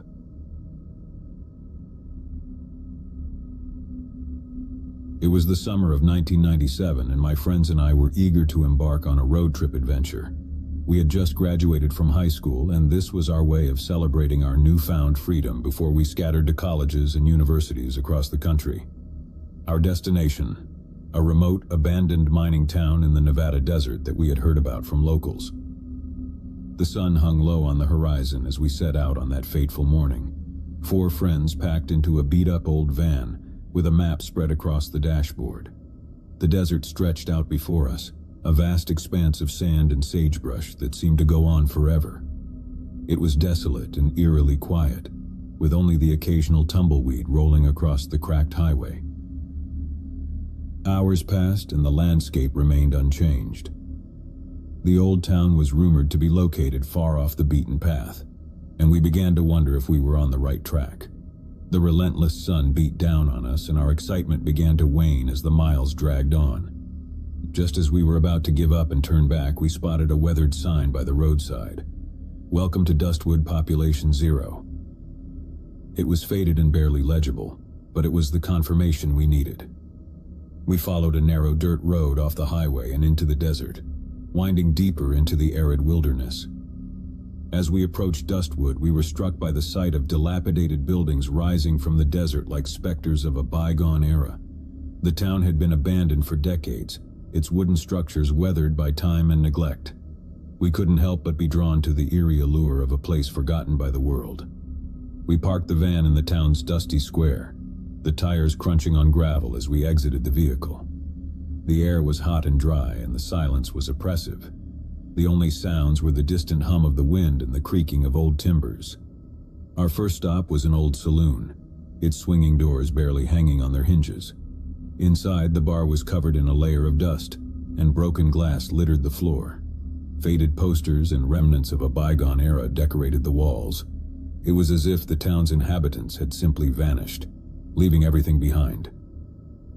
As we explored further, we stumbled upon the remnants of a schoolhouse, its chalkboard still covered in faded lessons, and a long-abandoned general store, its shelves barren and splintered. It was a town frozen in time, a snapshot of a once-thriving community that had fallen into decay. We ventured deeper into Dustwood, our footsteps echoing in the empty streets. It was as if the town itself was holding its breath, waiting for something to break the silence. The sun was beginning to dip below the horizon, casting long shadows that seemed to stretch infinitely. As we approached the outskirts of town, we noticed a building that stood apart from the others. A large, imposing structure that loomed like a dark sentinel against the fading light. It was the old Dustwood mine, the source of the town's prosperity in its heyday. We couldn't resist the urge to explore the mine, and we made our way inside, our flashlights piercing the inky darkness. The air grew cooler and damper as we descended into the depths of the earth. The tunnels seemed to stretch on forever, their walls lined with the remnants of mining equipment. As we ventured deeper, the walls of the mine began to close in around us, and the sense of isolation grew more pronounced. The beams of our flashlights danced along the walls, revealing ancient cave-ins and tunnels that seemed to lead to nowhere. Suddenly, we stumbled upon something that sent shivers down our spines. A series of handprints, smeared in what appeared to be blood along the tunnel walls.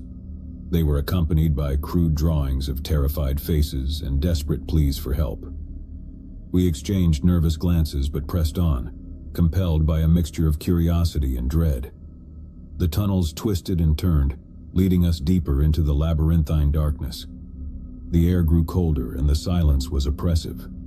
It was then that we heard it, a faint, distant sound like a whisper carried on the wind. At first, we dismissed it as our imagination, but it grew louder and more insistent, echoing through the tunnels like a mournful cry. We followed the sound, our footsteps echoing in the narrow confines of the mine. It led us to a chamber, its walls adorned with more blood-smeared handprints and chilling messages. In the center of the chamber stood an old wooden platform, its surface stained with what could only be described as a pool of dried blood. As we approached, our flashlights revealed a rusted chain and shackles attached to the platform, and a shiver of horror coursed through us. It was a chilling reminder of the town's dark past, a past that had been buried beneath layers of time and silence. The whispers grew louder, their words incomprehensible but filled with anguish and despair.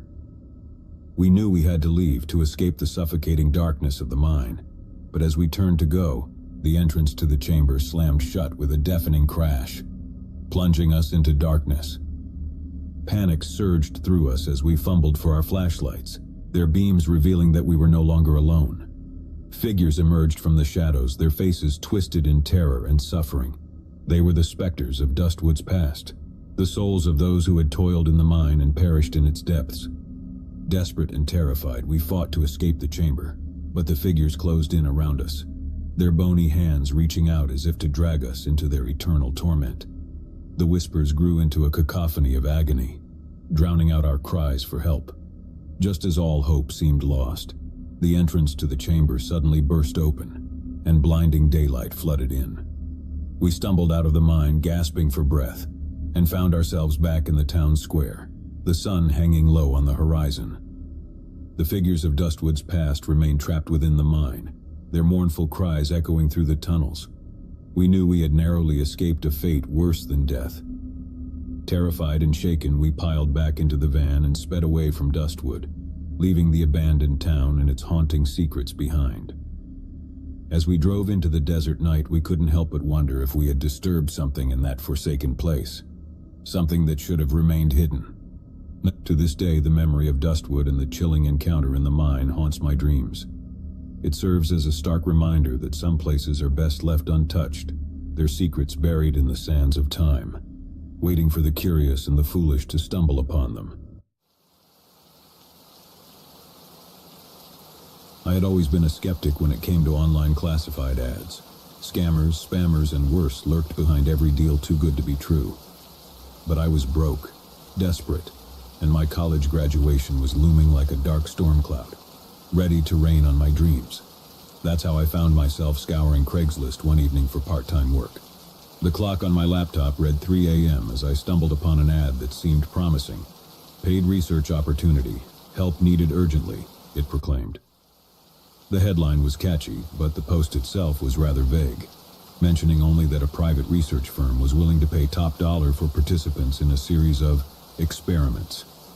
The compensation promised was enough to pay off my mounting student loans and maybe even have some left over for celebration. With a mix of curiosity and desperation, I clicked on the ad, revealing an email address to contact for more details. I fired off an email, not expecting a response until the next day. However, within minutes I received a reply from a sender named Researcher X. The email was concise and cryptic. Meet at the abandoned warehouse on 42nd Street at 11 p.m. tomorrow. Come alone. Wear black. I was skeptical, of course. The warning bells in my head clanged loudly. This was undoubtedly shady, maybe even dangerous. But I couldn't shake the idea that this could be the break I needed. I knew it was a risk, but I decided to go armed with the address, a pocket knife, and a smartphone that could dial 911 at a moment's notice. The day passed in a blur of nervous anticipation. I tried to focus on my last few college classes, but my mind kept wandering to the mysterious ad. Who were these researchers, and what kind of experiments required secrecy and a midnight meeting at an abandoned warehouse? As evening fell, I donned a black hoodie and pants, wanting to blend into the shadows. I shoved the pocket knife into my back pocket and made my way to 42nd Street. The rain had begun to drizzle, and the city streets were dark and quiet. I felt like a character in a noir film, my heart pounding with every echoing step. The warehouse came into view, a towering, decrepit structure with broken windows and graffiti-covered walls. The entrance was a rusted door ajar, revealing nothing but darkness inside.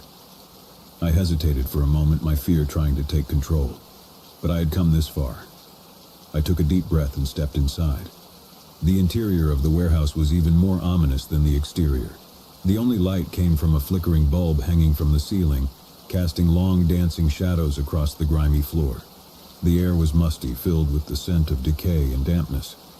I cautiously advanced further into the building. I could hear faint voices in the distance echoing through the cavernous space. Following the sounds, I eventually stumbled upon a small room.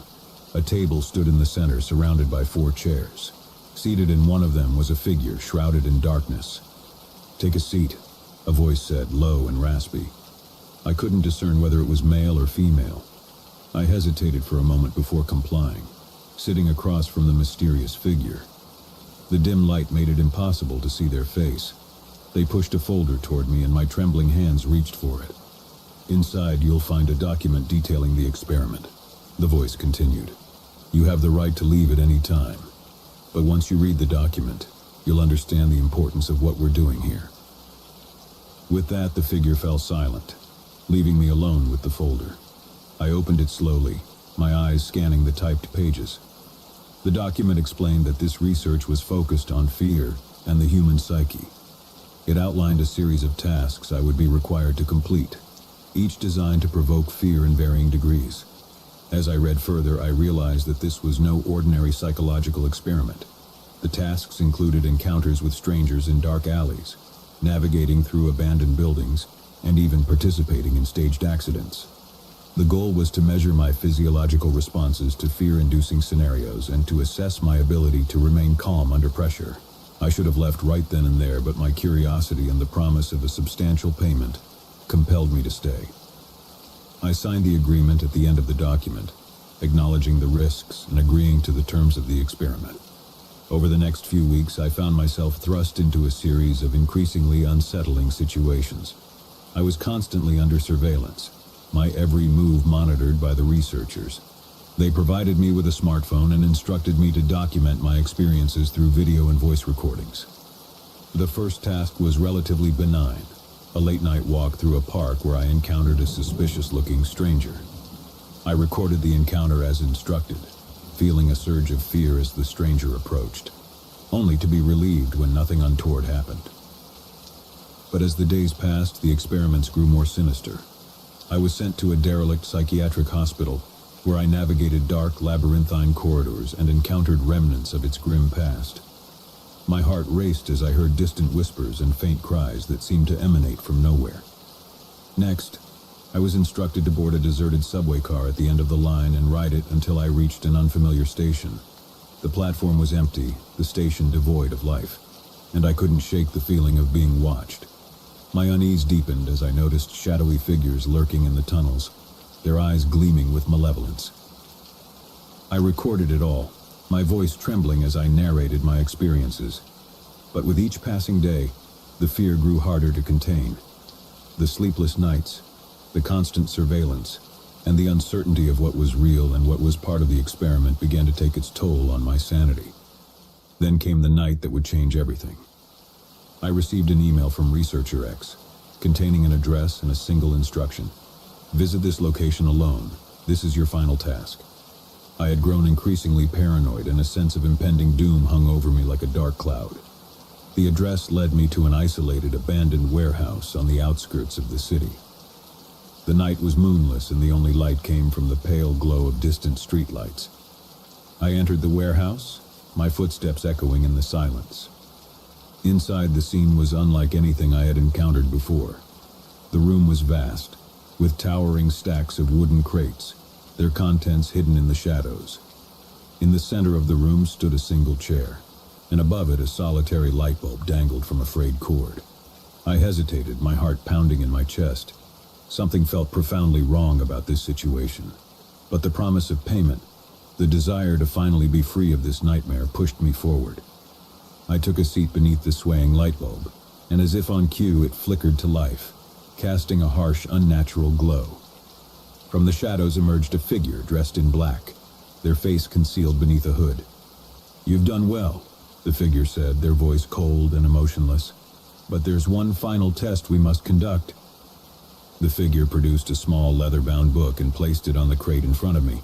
It was old and weathered, its pages filled with faded text and illustrations of arcane symbols. "You must read from this book," the figure commanded. "Recite the words exactly as they are written, and your ordeal will be over." I glanced at the book, my unease growing. The symbols and text were like nothing I had ever seen, and a foreboding sense of dread washed over me. "What is this?" I stammered, my voice trembling. The figure leaned closer, their hooded face inches from mine. "It is your final test," they hissed. "Recite the words or remain trapped in this nightmare forever." I had no choice. Fear had brought me to this point, and fear would see me through to the end. I opened the book and began to read, my voice shaking as I spoke the incomprehensible words. As the last syllable left my lips, a deafening roar filled the room. The very air seemed to tremble, and the walls of the warehouse began to shake. I clung to the chair, my heart pounding in my chest. Suddenly the room was plunged into darkness, and the figure before me disappeared. Panic surged through me as I fumbled for my phone, my fingers trembling as I activated its flashlight. The warehouse was empty, the chair and the book gone. I was alone, surrounded by the looming crates and the oppressive silence. I stumbled to my feet and made my way to the exit, my mind reeling. The experiments were over, but the fear remained, a festering seed of dread that had taken root in my soul. I returned to my apartment, the weight of what had transpired settling over me like a shroud. I never received the promised payment, and I never heard from researchers again. The entire experience remained shrouded in mystery, a nightmare from which I could never truly escape. To this day, I am haunted by the knowledge that I willingly subjected myself to those experiments, that I read from that accursed book. I can't help but wonder what I unleashed that night, what malevolent forces I unwittingly invoked. And as I write this, I can't shake the feeling that I am still being watched, that the shadows that once lurked in the corners of my vision are now closing in, ready to claim me once and for all.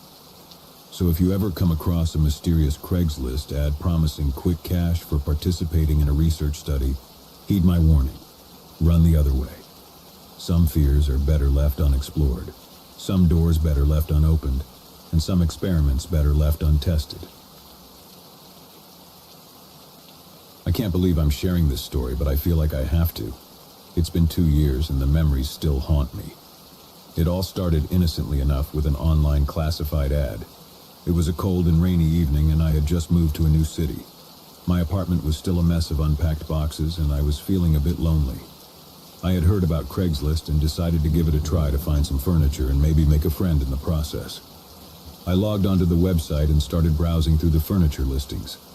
Most of them were standard: couches, tables, chairs. But one ad caught my eye. It was titled "Antique Mirror. Must Go ASAP." The picture showed a beautiful ornate mirror that looked like it belonged in a Victorian mansion.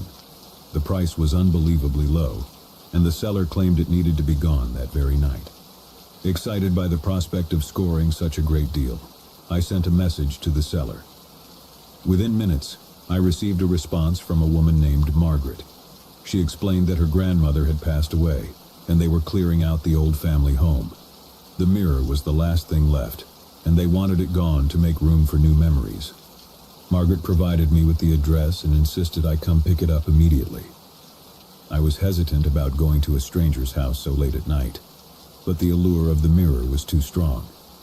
I decided to go, reasoning that it couldn't hurt to meet someone new. As I pulled up to the address Margaret had given me, I couldn't help but feel a sense of unease. The house was a dilapidated Victorian-era mansion, its paint peeling and the windows covered in dust and grime. I knocked on the door and it creaked open slowly, revealing Margaret, a frail elderly woman with a friendly smile. She led me through the house, the floorboards groaning with each step. The place was filled with antique furniture and dusty family portraits which seemed to watch my every move. Margaret took me to the mirror, which was even more beautiful up close. It was massive, easily 7 feet tall, with intricate carvings and a tarnished silver frame. Margaret explained that the mirror had been in her family for generations, but had brought nothing but bad luck. She said her grandmother had claimed to see strange figures and hear voices when she looked into it.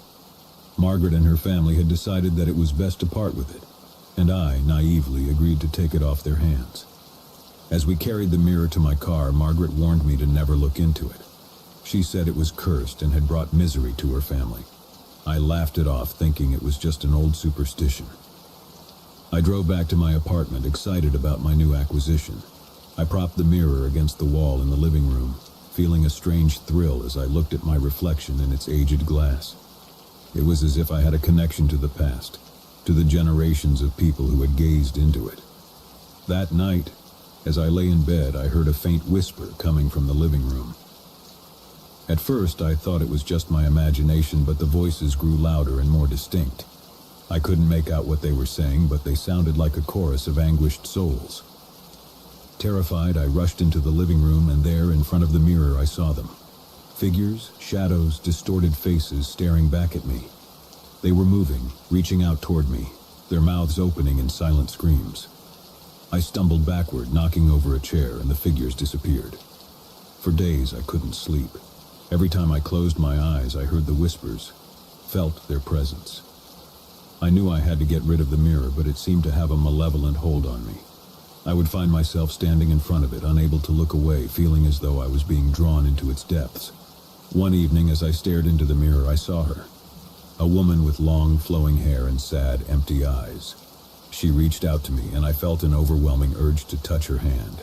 As I did, I was pulled into the mirror, my world turning upside down. I found myself in a dark, shadowy realm, surrounded by the figures I had seen before. They moaned and wailed, their faces contorted in agony. I screamed, but no sound escaped my lips. I tried to run, but my feet felt like they were glued to the ground. As I wandered through that nightmarish landscape, I realized that I was not alone. Margaret was there too, her eyes filled with regret. She explained that the mirror was a portal to the afterlife, a place where the souls of the cursed were trapped for eternity. She had brought me here to take her place, to bear the burden of the mirror's curse.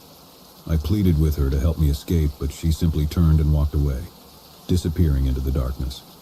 I was left alone, surrounded by the tormented souls, forever trapped in the cursed mirror.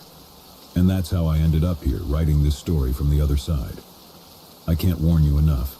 Never trust a Craigslist ad that seems too good to be true, and never underestimate the power of a cursed mirror. My only hope is that by sharing my story, I can save others from the same fate. So if you ever come across an ad for an antique mirror that needs to go ASAP, just remember my story and run the other way. You never know what horrors might be lurking on the other side. It all began with a late-night internet browsing session, as most strange and unsettling stories do. I was searching for a part-time job, something to help me cover my mounting bills while I struggled to finish my degree. That's when I stumbled upon a peculiar Craigslist ad that would lead me down a twisted path into the unknown. The ad's title read, "Historical Tour Guides Wanted. Uncover the Past, Earn Cash." It piqued my interest immediately. As an aspiring history major, I had always been drawn to the mysteries of the past. The ad promised flexible hours and above-average pay, which was exactly what I needed. I clicked on the ad and read the description. It stated that a local historical society was looking for tour guides to lead visitors through an old cemetery with a rich and mysterious history. The tours were to be conducted after dark, adding an allure to the experience. The pay offered was nearly too good to be true, and my curiosity got the best of me. I decided to send an email expressing my interest.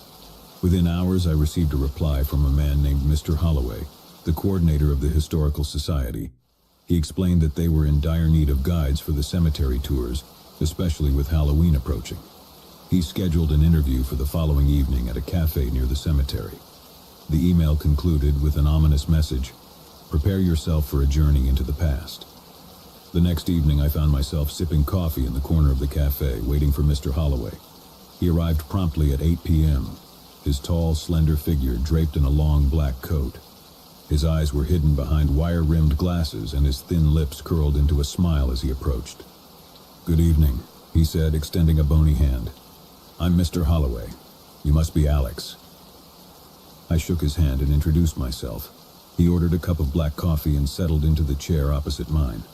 The cafe's patrons paid us no mind, engrossed in their own conversations. Mr. Holloway began by describing the history of the cemetery, an ancient and sprawling burial ground that had been in use for over 2 centuries.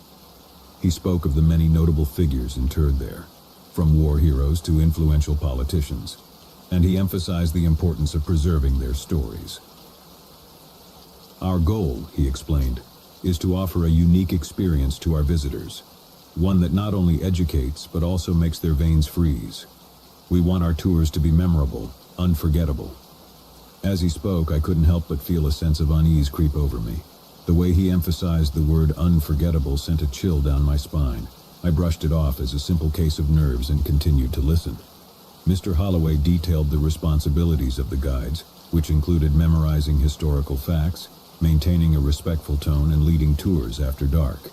He explained that the darkness added an element of mystery to the experience, and that it was an essential part of the cemetery's allure. The tours will be conducted at night, under the light of the moon and lanterns, he said. It will be a true journey into the past, where the spirits of the past come alive. Spirits? The word hung in the air, unspoken but implied. I wondered if Mr. Holloway believed in ghosts, or if he was simply using the term metaphorically. After discussing logistics and pay, he handed me a black envelope, sealed with a wax stamp bearing the image of a skull. He instructed me to open it only when I was alone, as it contained sensitive information about the cemetery's history. As I left the cafe that night, the black envelope clutched in my hand. I couldn't help but feel a mixture of excitement and trepidation. It was a strange job interview, but the prospect of uncovering hidden stories from the past was too enticing to pass up. I waited until I was back in my apartment to open the black envelope. The wax seal cracked easily, revealing a single sheet of paper with detailed instructions for my first tour. It was scheduled for the upcoming Friday night, and the meeting point was the cemetery's entrance. I spent the next few days immersed in research, learning about the cemetery's history and its famous residents. It had a rich and colorful past, filled with stories of love, betrayal, and tragedy. I couldn't wait to share these tales with the tour group and to step into the role of a historical guide. Friday night arrived, and I donned a dark suit and tie, fitting attire for a cemetery tour. The moon hung low in the sky as I made my way to the cemetery's entrance. I was met by Mr. Holloway, who was dressed in his signature black coat. "Ah, Alex," he greeted me with a smile. "I see you're prepared. Our guests will be arriving shortly." As if on cue, a group of people began to gather at the entrance. They were a diverse bunch, ranging from college students to elderly couples, all eager for a taste of history. Mr. Holloway introduced me as their guide, and I began to lead the group into the cemetery, lantern in hand. The night was clear and crisp, the air filled with the scent of fallen leaves. I spoke with enthusiasm as I led the group through the gravestones, recounting the stories of those who rested there. The guests listened attentively, their eyes wide with fascination. As the tour progressed, I noticed that some of the group members were growing increasingly uneasy. They whispered to each other and cast furtive glances over their shoulders. I couldn't blame them. After all, a cemetery at night could be an eerie place.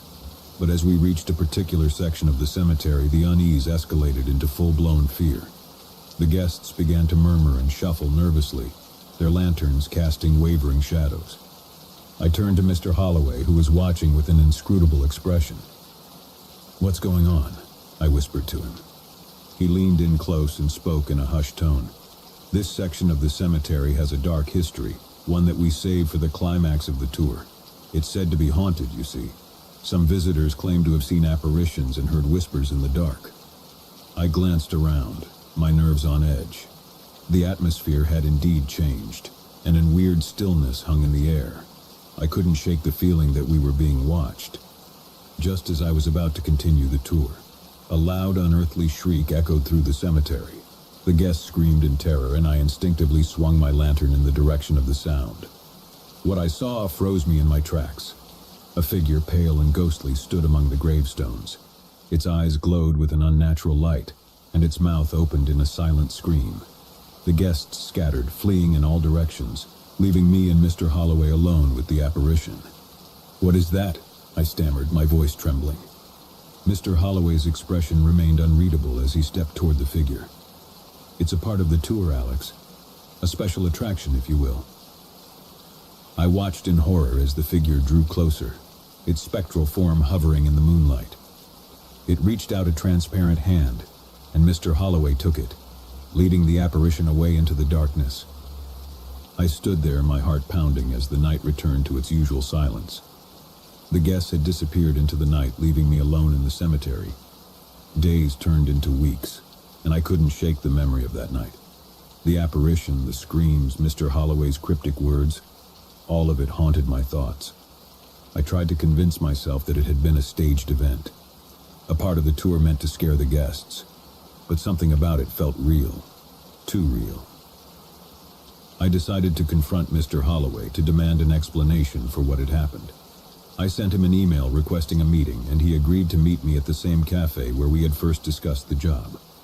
When I arrived, Mr. Holloway was already there, sitting in the same corner. He greeted me with a smile, though there was a tension in the air. "Alex," he began, "I'm glad you reached out. I wanted to discuss that night with you."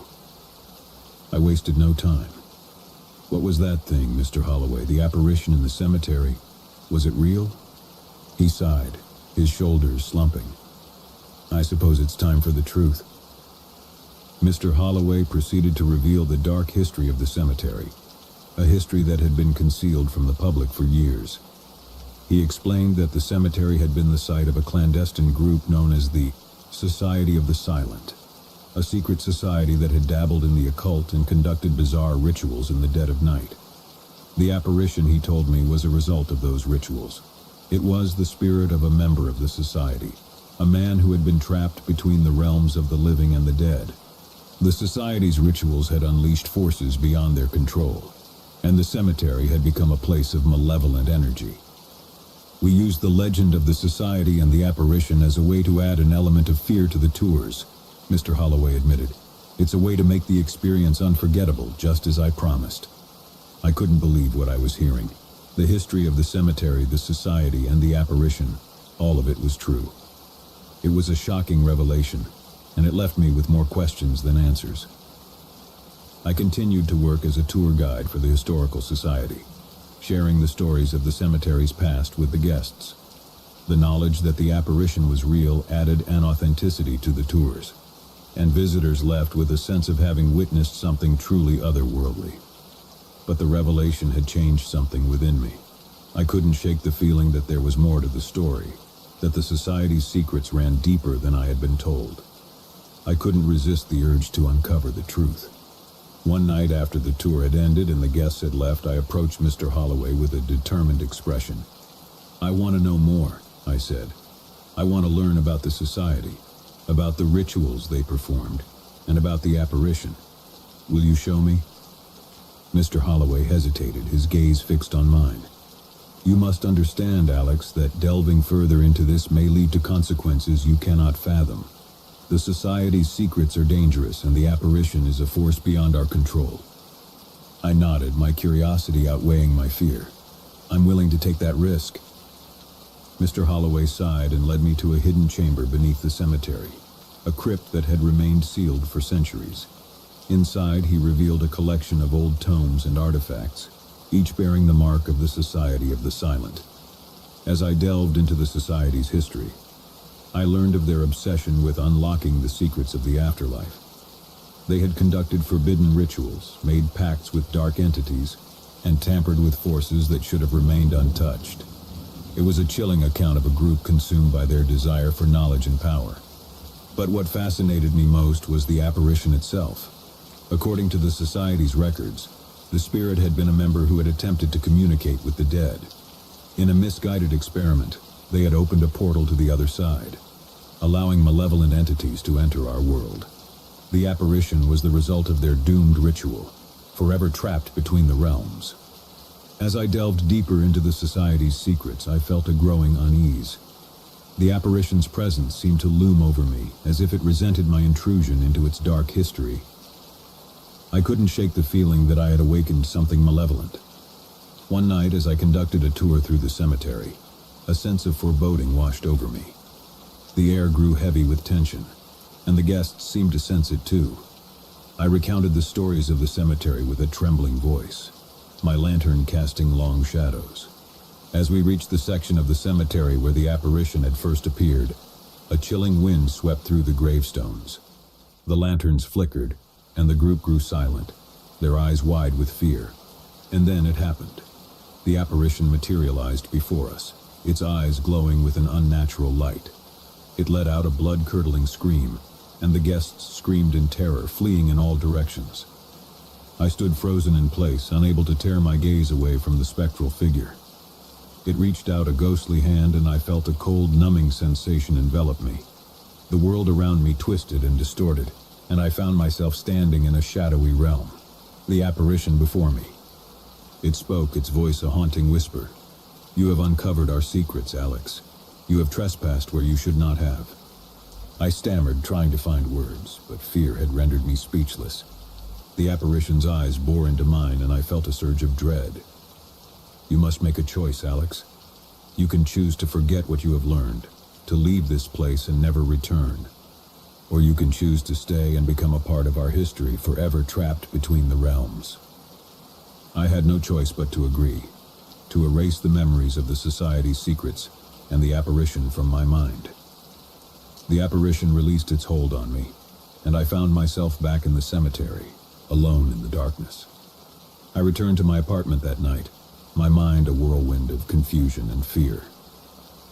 The memories of the Society's secrets had been erased, but the knowledge of what had transpired lingered like a shadow in my subconscious.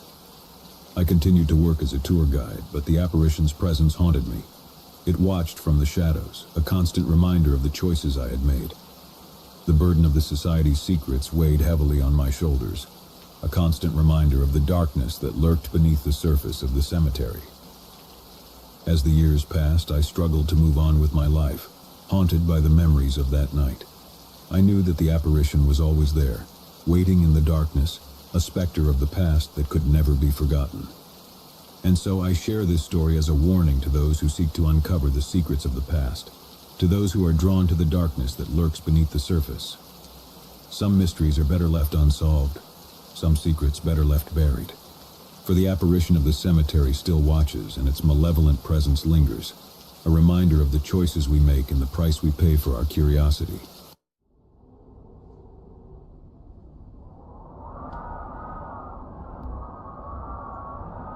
The night was dark and rainy, the kind of night that made even the most fearless travelers uneasy. John had been driving for hours, the monotonous drumming of rain on the car's roof slowly pushing him towards exhaustion. His eyelids felt heavy, and he knew he needed to find a place to rest. As if on cue, a dimly lit sign emerged from the darkness ahead. It read, "Miller's Gas and Grill, 1 mile ahead." John's heart quickened with relief. He could use a break, maybe grab a bite to eat. The prospect of a warm meal and a chance to stretch his legs was too tempting to resist. He followed the narrow, winding road as it led him towards the gas station. The rain showed no sign of letting up, and the steady hum of the engine provided a comforting backdrop to the otherwise eerie silence of the night. The headlights of his car illuminated the road ahead, revealing dense woods that seemed to press in on all sides. John couldn't help but feel a chill run down his spine. The gas station finally came into view, its flickering neon sign revealing a rustic, weather-worn building. It looked like something out of a forgotten era, a relic of a time when gas stations were more than just convenience stores. John pulled into the gravel lot and parked next to the only other car there, a beat-up pickup truck. As he stepped out of his car, the rain soaked through his jacket almost instantly. He hurried inside, the jingling of a bell above the door announcing his arrival. The interior of the gas station was just as old-fashioned as the exterior. Wooden shelves lined the walls, stocked with an odd assortment of products, and a counter sat at the far end, behind which stood an elderly man with a weathered face and a grizzled beard. "Evening, stranger." The old man greeted him with a toothless smile. "Evening," John replied, shaking off the rain from his coat. "I could use a fill-up and a bite to eat. You still serving?" The old man nodded and gestured towards a small diner area off to the side. "Gas pumps out back. Help yourself to the menu. We got burgers, fries, and coffee. What'll it be?" John ordered a cheeseburger and a coffee, then headed out to pump gas into his car. The rain was coming down harder now, making the task unpleasant. He couldn't help but feel a sense of unease as he stood alone in the dark, cold rain. The gas station's surroundings seemed strangely isolated, almost claustrophobic. Back inside, John took a seat at the counter. The old man, whose name tag read Miller, placed a steaming plate in front of him. John thanked him and dug into his meal, grateful for the warmth and sustenance. As he ate, he noticed a couple of locals sitting at the other end of the counter, huddled together in quiet conversation. Their eyes darted towards him occasionally, but they said nothing. John tried to strike up a conversation with Miller. "Quiet night, huh?" The old man nodded, his eyes distant. "It's always quiet around these parts. Ain't much happens here." John couldn't argue with that. He finished his meal in silence, then pushed a few bills across the counter to cover the cost. As he prepared to leave, Miller spoke up. "Be careful out there. These roads can get real tricky at night, especially in weather like this." John thanked him again and headed out into the storm. He climbed into his car and started the engine, watching the windshield wipers struggle to keep up with the rain. He couldn't shake the feeling that something was off about the gas station and its surroundings. The locals' strange behavior and Miller's cryptic warning only added to his unease. As he pulled out of the gas station, John couldn't help but notice that the pickup truck that had been parked there earlier was now gone. He glanced around, wondering where its owner had gone to on such a stormy night. But he quickly dismissed the thought, chalking it up to the oddities of rural life. The road stretched out before him, a never-ending ribbon of wet asphalt that seemed to disappear into the inky darkness. The rain continued to pour, making visibility poor and the journey treacherous. John gripped the steering wheel tightly, his senses on high alert. After what felt like an eternity, John spotted a pair of dim headlights approaching in the distance. He breathed a sigh of relief, grateful for the company on this desolate stretch of road. As the vehicle drew nearer, John noticed that it was the same pickup truck that had been parked at the gas station earlier. It was driving erratically, swerving from side to side as if the driver was struggling to maintain control. John slowed down, giving the truck plenty of space. He watched in growing concern as it weaved dangerously close to the edge of the road. It was as if the driver was playing a dangerous game of chicken with the darkness that surrounded them. Just as John was debating whether to call the police, the pickup truck suddenly veered off the road and into the woods. John slammed on his brakes, his heart pounding in his chest. He watched in horror as the truck crashed through the underbrush, its headlights disappearing into the dense forest. For a moment, John considered following the truck to see if the driver was okay. But the rain was coming down harder than ever, and he didn't relish the idea of getting stuck in the mud. He also couldn't shake the feeling that something was seriously wrong. The way the truck had swerved and then veered off the road had been deliberate, almost intentional. After a few minutes of indecision, John decided to continue on his way. He reasoned that the driver of the pickup truck might have been drunk or reckless, and there was nothing he could do to help them in this weather. He put the incident out of his mind and focused on the road ahead. As the miles passed, John couldn't shake the feeling of unease that had settled in the pit of his stomach. The rain showed no sign of letting up, and the road seemed to stretch on endlessly. He tried to distract himself by turning up the radio, but the crackling static and eerie echoing voices only added to his sense of isolation. Suddenly, the headlights of his car illuminated a figure standing in the middle of the road ahead. John slammed on his brakes, his heart leaping into his throat. The figure was a man, soaked to the bone and shivering in the rain. He was waving his arms frantically as if trying to flag down passing cars. Reluctantly, John rolled down his window a crack and called out to the man. "Hey, are you okay?" The man's voice was frantic and desperate. "Please, you have to help me. My car broke down and I'm freezing out here." John's instincts told him to keep driving, to not get involved, but he couldn't leave the man stranded in the middle of nowhere on a night like this. He unlocked the passenger door and motioned for the man to get in. As soon as the man climbed into the car, John regretted his decision. The man's clothes were soaked through and he reeked of alcohol. His eyes were bloodshot and his speech was slurred. "Thanks, man," the stranger mumbled, his words barely coherent. "I don't know what I would have done out there." John forced a smile and tried to make small talk, but the man's responses were erratic and disjointed. He seemed agitated, constantly glancing out the window as if he were expecting something to jump out at them from the darkness. After what felt like an eternity, they finally reached a more populated area. John pulled into a well-lit parking lot and turned to the stranger. "This is where I'm headed. You can get out here." The man hesitated for a moment, then nodded and stumbled out of the car. John watched as he walked away, disappearing into the night. Shaken by the encounter, John continued his journey. He couldn't help but wonder what had happened to the pickup truck he had seen earlier, and if the man he had picked up had anything to do with it. The rain had finally begun to let up, but the unease that had settled over him refused to dissipate. Hours passed, and John finally reached his destination, a small town with a motel on the outskirts. He pulled into the parking lot and checked into a room, grateful for the chance to get out of the rain and rest for the night. As he lay in bed, John couldn't stop thinking about the strange events of the evening. The gas station, the pickup truck, the erratic driver, and the mysterious hitchhiker. All of it left him with an overwhelming sense of unease.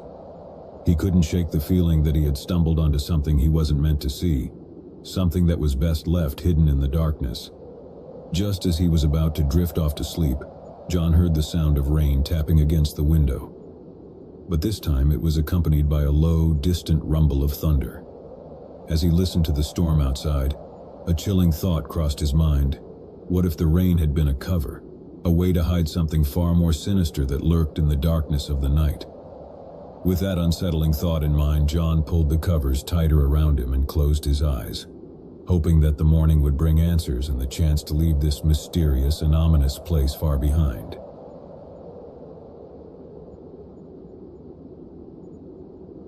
Tom had been on the road for hours. The desolate stretch of highway seemed to go on forever, with nothing but the endless expanse of the desert on either side. He had passed only a handful of cars, and the sun had long since set, casting a blanket of darkness over the landscape. The only source of light was his car's headlights slicing through the inky blackness. His gas gauge was edging dangerously close to empty, and panic began to creep into his mind. He had no choice but to pull over at the next gas station he found, no matter how isolated it might be. Just as he was starting to worry that he might run out of fuel before he reached one, he spotted a dimly lit sign in the distance. It read, "Crossroads Gas and Mart, 2 miles ahead." Tom's heart skipped a beat. It was a lifeline in the middle of the desert. The Crossroads Gas and Mart looked like it had seen better days. Its neon sign flickered weakly, and the paint on the building was chipped and peeling. As Tom pulled into the gravel lot, he noticed that he was the only customer there. The place seemed deserted, and an eerie silence hung in the air. He parked his car next to the lone gas pump and climbed out. The wind was sharp and cold, and the darkness seemed to press in on him from all sides. He shivered as he approached the gas pump and grabbed the nozzle, trying to ignore the sense of unease that had settled over him. As Tom began to pump gas into his car, he noticed a figure in the dimly lit window of the convenience store. It was the gas station attendant, an old man with a weathered face and a stooped posture. He was staring at Tom with a vacant expression, as if he had been waiting for him to arrive. "Evening," Tom called out as he finished pumping gas. The old man didn't respond. He simply continued to stare. Tom decided to pay no mind to the strange behavior and headed into the convenience store. The interior was dimly lit, and the shelves were sparsely stocked with dusty, outdated products. It felt like a relic from a bygone era, a time when gas stations were more than just places to refuel. The old man behind the counter had a name tag that read Sam. His eyes were fixed on Tom as he approached. "Evening," Tom repeated, trying to break the eerie silence. "I could use a fill-up and something to eat. You still serving?" Sam nodded slowly, his gaze never leaving Tom. "Gas pumps out back. Help yourself to the menu. We got burgers, fries, and coffee. What'll it be?" Tom ordered a cheeseburger and a coffee, then headed out to pump gas. The wind had picked up and the sky was overcast. Tom couldn't help but feel a sense of isolation as he stood alone in the cold desert night, the gas station's surroundings seemingly empty for miles. Back inside, Tom took a seat at the counter. He watched as Sam prepared his meal, the old man's movements slow and deliberate. Tom couldn't shake the feeling that something was off about the gas station and its lone attendant. The isolation, the eerie silence, and Sam's strange behavior all added to his unease. As he ate, Tom noticed a group of locals sitting at a corner booth, huddled together in hushed conversation. Their eyes darted towards him occasionally, but they said nothing. Tom tried to strike up a conversation with Sam to ease his discomfort. "Quiet night, huh?" he ventured. Sam nodded, his expression unchanging. "It's always quiet around here. Not much happens." Tom finished his meal in silence and pushed a few bills across the counter to cover the cost. As he prepared to leave, Sam spoke up. "Be careful out there. These roads can get tricky at night, especially in weather like this." Tom thanked Sam and headed out into the cold desert night. The wind cut through his jacket and he felt a chill run down his spine. The gas station's surroundings seemed desolate, almost otherworldly, as if he had stepped into another dimension. He climbed into his car and started the engine, the headlights cutting through the darkness as he pulled onto the empty highway. The road stretched out before him, a lonely ribbon of asphalt disappearing into the vast desert. As he drove, Tom couldn't shake the feeling that he was being watched. He glanced in the rearview mirror but saw nothing behind him. The sense of unease grew stronger, and he couldn't help but think of the locals at the gas station and their secretive conversation. Just as he was starting to feel paranoid, Tom spotted a pair of headlights approaching in the distance. He breathed a sigh of relief, grateful for the company on this isolated stretch of road. As the vehicle drew nearer, he realized it was the same pickup truck that had been parked at the gas station. It was driving erratically, swerving from side to side. Tom slowed down, giving the truck plenty of space. He watched in growing concern as it veered dangerously close to the edge of the road. Suddenly, the pickup truck veered off the road and into the desert. Tom slammed on his brakes, his heart pounding in his chest. He watched in horror as the truck crashed through the sand and disappeared from sight.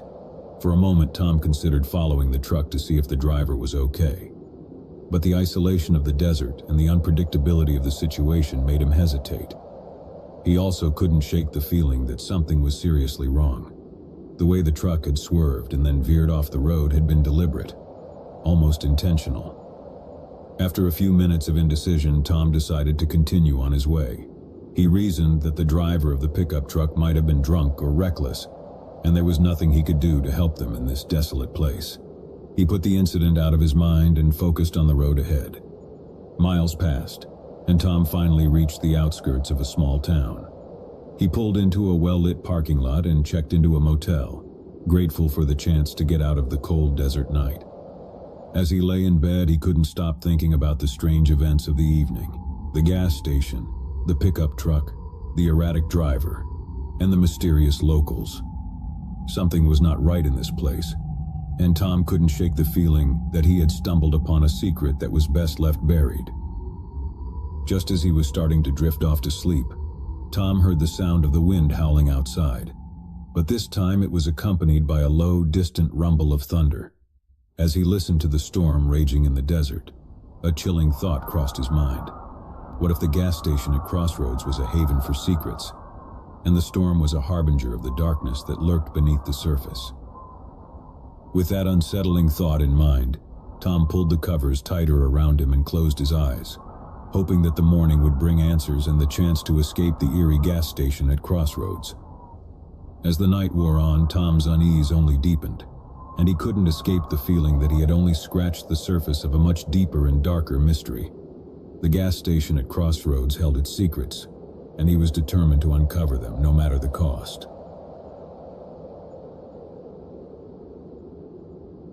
The desert stretched out endlessly around Jack as he sped down the lonely highway. The sun was setting, casting long shadows over the barren landscape. He had been driving for hours, and his gas gauge was edging dangerously close to empty. Beads of sweat formed on his forehead as he scanned the horizon for any sign of a gas station. Just as panic began to set in, he spotted a dimly lit sign in the distance. It read, "Desert Oasis Gas and Mart, 5 miles ahead." Jack let out a sigh of relief and pushed his foot down on the accelerator. He couldn't afford to run out of gas in the middle of nowhere. As he approached the gas station, it became clear that Desert Oasis had seen better days. The neon sign flickered weakly and the paint on the building was faded and peeling. He pulled into the gravel lot, noticing that he was the only customer there. The place seemed deserted, and an eerie silence hung in the air. Jack parked his car next to the lone gas pump and climbed out. The wind was hot and dry, and the desert seemed to stretch out forever in every direction. He shivered despite the heat and approached the gas pump, trying to ignore the sense of unease that had settled over him. As he began to pump gas into his car, he noticed a figure in the dimly lit window of the convenience store. It was the gas station attendant, an elderly man with a weathered face and a distant look in his eyes. He was staring at Jack as if he had been waiting for him to arrive. "Evening," Jack called out as he finished pumping gas. The old man didn't respond. He simply continued to stare. Jack decided to pay no mind to the strange behavior and headed into the convenience store. The interior was dimly lit, and the shelves were sparsely stocked with dusty, outdated products. It felt like a relic from a bygone era, a time when gas stations were more than just places to refuel. The old man behind the counter had a name tag that read Frank. His eyes were fixed on Jack as he approached. "Evening," Jack repeated, trying to break the eerie silence. "I could use a fill-up and something to eat. You still serving?" Frank nodded slowly, his gaze never leaving Jack. "Gas pumps out back. Help yourself to the menu. We got burgers, fries, and coffee. What'll it be?" Jack ordered a cheeseburger and a coffee, then headed out to pump gas. The wind had picked up, and the sky was clear and filled with stars. He couldn't help but feel a sense of isolation as he stood alone in the desert night, the gas station's surroundings seemingly empty for miles. Back inside, Jack took a seat at the counter. He watched as Frank prepared his meal, the old man's movements slow and deliberate. Jack couldn't shake the feeling that something was off about the gas station and its lone attendant. The isolation, the eerie silence, and Frank's strange behavior all added to his unease. As he ate, Jack noticed a group of locals sitting at a corner booth, huddled together in hushed conversation. Their eyes darted towards him occasionally, but they said nothing. Jack tried to strike up a conversation with Frank to ease his discomfort. "Quiet night, huh?" he ventured. Frank nodded, his expression unchanging. "It's always quiet around here, not much happens." Jack finished his meal in silence and pushed a few bills across the counter to cover the cost. As he prepared to leave, Frank spoke up. "Be careful out there." Jack thanked Frank and headed out into the desert night. The wind was hot and dry, and the sky was filled with stars. The gas station's surroundings seemed desolate. He climbed into his car and started the engine, the headlights cutting through the darkness as he pulled onto the empty highway. The road stretched out before him, a lonely ribbon of asphalt disappearing into the vast desert. As he drove, Jack couldn't shake the feeling that he was being watched. He glanced in the rearview mirror, but saw nothing behind him. The sense of unease grew stronger, and he couldn't help but think of the locals at the gas station and their secretive conversation. Just as he was starting to feel paranoid, Jack spotted a pair of headlights approaching in the distance. He breathed a sigh of relief, grateful for the company on this isolated stretch of road. As the vehicle drew nearer, he realized it was the same pickup truck that had been parked at the gas station. It was driving erratically, swerving from side to side. Jack slowed down, giving the truck plenty of space. He watched in growing concern as it veered dangerously close to the edge of the road. Suddenly, the pickup truck veered off the road and into the desert. Jack slammed on his brakes, his heart pounding in his chest. He watched in horror as the truck crashed through the sand and disappeared from sight. For a moment, Jack considered following the truck to see if the driver was okay. But the isolation of the desert and the unpredictability of the situation made him hesitate. He also couldn't shake the feeling that something was seriously wrong.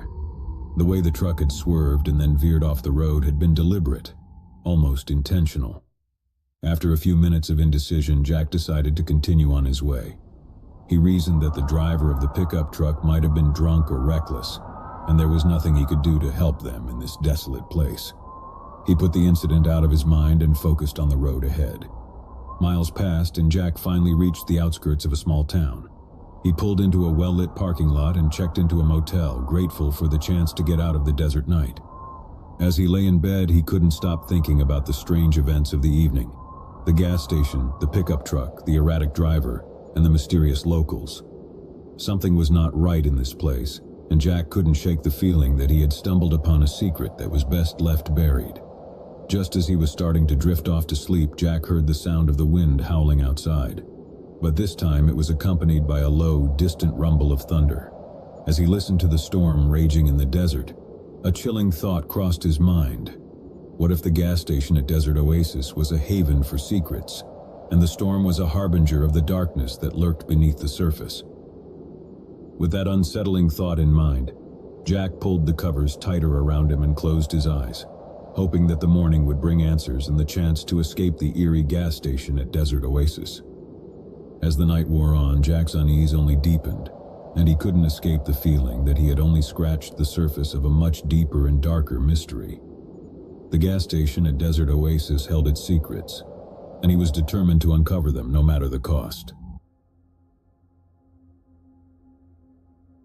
My family had just moved into a new home.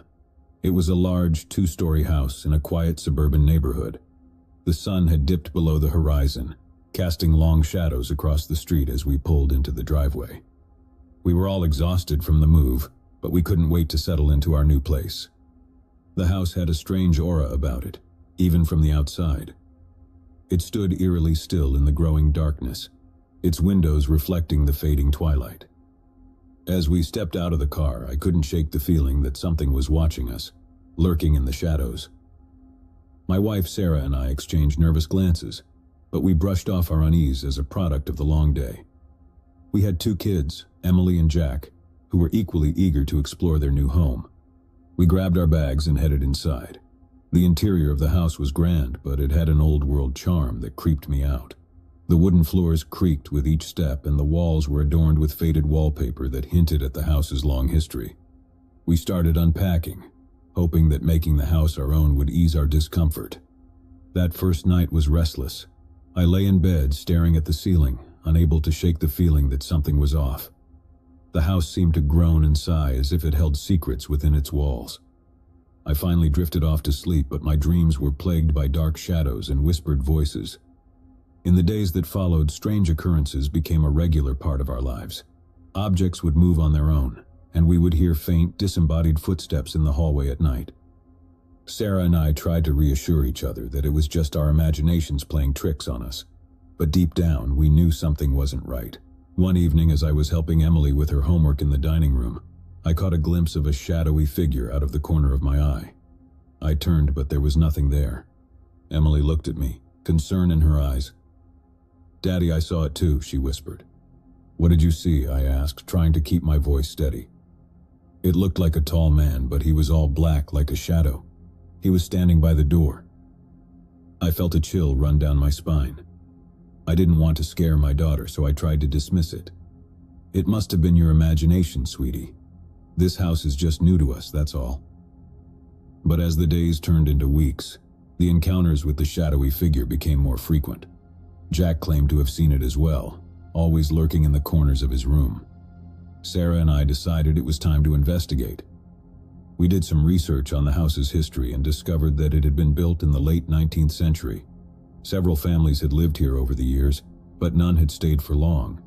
There were rumors of tragedy and strange occurrences associated with the house, but no concrete details. One night, after putting the kids to bed, Sarah and I decided to stay up and see if we could catch a glimpse of the shadowy figure ourselves. We sat in the living room, the only source of light coming from a single lamp. Hours passed in silence, but nothing happened. Sarah was beginning to nod off when I suddenly saw movement in the hallway. I motioned for her to be quiet and pointed toward the shadowy figure. There it was, just as the children had described. A tall, dark silhouette stood in the hallway, unmoving. We watched in terror as it seemed to glide closer, its form becoming more defined. It had a human shape, but its features were obscured by the impenetrable darkness. My heart pounded in my chest as I struggled to make sense of what I was seeing. Sarah's grip on my hand tightened, and I could see the fear in her eyes.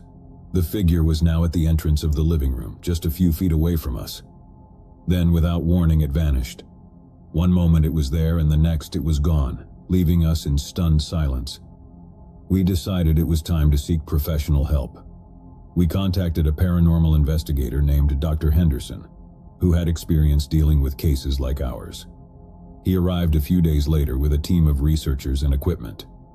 Dr. Henderson conducted a thorough investigation of the house, using various tools to measure electromagnetic fields and detect any unusual energy patterns. The team also set up cameras and audio recorders in different rooms. As we watched the monitors in the living room, we saw shadows darting across the hallway and heard faint whispers on the audio recordings. Dr. Henderson's team seemed both excited and unnerved by the evidence they were collecting. After a long night of investigation, Dr. Henderson sat us down in the living room to discuss his findings. "There's definitely something strange happening in this house," he began. "We've captured unexplained phenomena on our equipment, and I believe there's a strong presence here." "What can we do about it?" Sarah asked, her voice trembling. Dr. Henderson looked thoughtful. "I recommend a more in-depth investigation, including a psychic medium who can try to communicate with whatever is in this house. It's possible that it's a residual energy or a trapped spirit." We agreed to the medium's involvement, desperate for answers. The following week, a woman named Eliza arrived at our home. She had a calm demeanor and a soothing presence that immediately put us at ease. Eliza began her investigation by walking through the house, her eyes closed as if she were tuning into something beyond our perception. She stopped in the hallway where we had seen the shadowy figure and gasped softly. "There's a strong energy here," she said, her voice barely above a whisper. "It's a presence that's trapped, unable to move on. It's filled with anger and sadness." She continued to explore the house, describing the sensations and emotions she was picking up on. As she entered Jack's room, her expression changed. "This is where it's strongest," she said. "The entity seems to be fixated on your son." We exchanged worried glances. Eliza suggested conducting a seance in Jack's room to try and communicate with the entity. We agreed, hoping it would provide us with some answers and a way to help our son. That night we gathered in Jack's room, the lights dimmed and a single candle flickering on the floor. Eliza sat in the center and we joined hands in a circle. She began to speak softly, calling out to the entity. The room grew colder and we could see our breath in the air. Suddenly Jack's toys started moving on their own as if manipulated by invisible hands. Emily gasped, and I squeezed her hand to reassure her. "Who are you?" Eliza asked, her voice steady. A low, guttural voice echoed through the room, sending shivers down our spines. "I am the guardian. I watch. I protect." "Protect?" Eliza questioned. "Protect whom?" "Jack," the voice replied, sending a chill through the room. "He is mine to protect." We exchanged frightened glances. Eliza continued to communicate with the entity, trying to understand its motives. It seemed to believe that Jack was in danger, and that it needed to keep him safe at all costs. As the seance went on, the entity's messages grew more frantic and aggressive. It warned us to leave the house, to take Jack away from this place. It claimed that there were other malevolent entities in the house, and it was the only thing standing between us and them. We were terrified, unsure of what to believe. Eliza finally closed the seance and we sat in Jack's room trying to process everything we had just experienced. The room felt heavy with the presence of the entity, and we knew that we couldn't stay in the house any longer. Over the next few days, we packed up our belongings and made arrangements to stay with Sarah's parents while we figured out our next steps. Eliza blessed the house and performed a cleansing ritual, hoping to drive away the malevolent entities that had taken residence there. As we drove away from the house for the last time, I couldn't help but look back at it in the rearview mirror. It stood there, looming in the distance, a dark and foreboding presence that seemed to watch us go. We never returned to that house, and we tried to put the terrifying ordeal behind us. Jack seemed to recover from the trauma, and our lives slowly returned to normal. But we would always carry the memory of the shadowed guardian and the malevolent entities that had haunted our home. To this day, I can't help but wonder about the true nature of the entity that had claimed to protect us. Was it a benevolent force, or was it something more sinister, using our fear and vulnerability to its advantage? One thing was certain. We would never forget the shadowed guardian and the nightmare that had unfolded in our new home. And as we drove away from that cursed house, I couldn't shake the feeling that it was still watching, still waiting in the depths of the darkness. My name is Ethan, and I've always had a fascination with the woods. Ever since I was a child, I would spend hours exploring the dense forest that surrounded my family's cabin. The trees, the wildlife, the feeling of being surrounded by nature's secrets. It all drew me in like a moth to a flame. But as I would soon discover, some secrets are best left untouched. It was a crisp, moonlit night when it all began. The woods had always been a place of comfort and solace for me. But that night, as I ventured deeper into the forest than ever before, I couldn't shake the feeling that something was different. Something was watching me. I had brought my trusty flashlight, but even its beam seemed feeble in the vast expanse of the trees. I pushed onward, the crunch of leaves and twigs beneath my boots the only sound in the otherwise silent night. The forest was a labyrinth of shadows, and my imagination played tricks on me. I thought I saw movement in the corner of my eye, heard faint whispers carried by the wind, and felt the temperature drop whenever I paused to catch my breath. Still, I brushed it off as my own paranoia and continued my journey. Hours passed, and I had lost all sense of time and direction. The moon hung low in the sky, casting eerie silhouettes of the trees on the forest floor. That's when I stumbled upon it, a clearing bathed in moonlight with an ancient gnarled tree at its center. The tree was unlike anything I had ever seen. Its bark was a deep, almost obsidian black, and its branches twisted and contorted as if they were reaching out for something, or someone. The air around it felt heavy and oppressive, and the silence was suffocating. Despite my unease, I couldn't tear my eyes away from the tree. It had an otherworldly beauty, a sinister allure that drew me closer.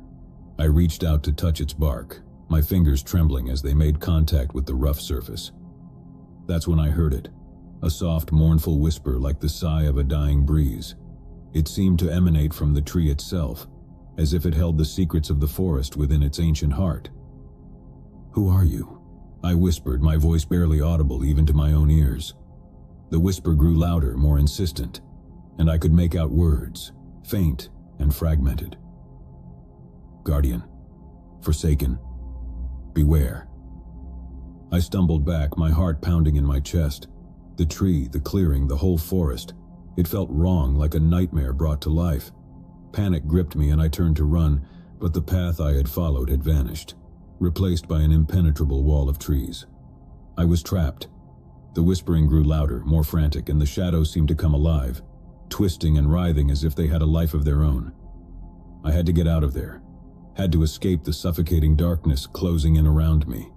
Frantically, I retraced my steps, stumbling over roots and underbrush as I tried to find my way back to the safety of the cabin. But the forest had changed, as if it had rearranged itself to keep me captive. The trees loomed like ancient sentinels, their branches reaching out to ensnare me. Hours turned into days, or at least it felt that way. I was exhausted, my body aching from the relentless pursuit of escape. The whispers had grown louder, more menacing, and I could feel a malevolent presence lurking just beyond the edge of my vision. I had lost all sense of time and reality. The forest had become a nightmarish labyrinth, and I was its unwilling prisoner. I knew then that I had trespassed into something beyond my comprehension, something ancient and vengeful. Just when I thought I couldn't go on any longer, I stumbled upon a small, dilapidated cabin hidden deep within the woods. It was a decrepit, rotting structure, but it offered shelter from the relentless darkness that had pursued me. Inside, I found a dusty, tattered journal on a wooden table. Its pages were filled with the frenzied writings of a previous occupant, someone who had also been ensnared by the forest's sinister grip. "Guardian of the woods," the journal read. "Beware its whispers, its seductive call. It promises secrets, power, but it's a trap, a malevolent force that feeds on the lost and the forsaken. I have seen things in these woods, things that should never have existed." The journal spoke of a ritual, a way to appease the guardian and escape its clutches.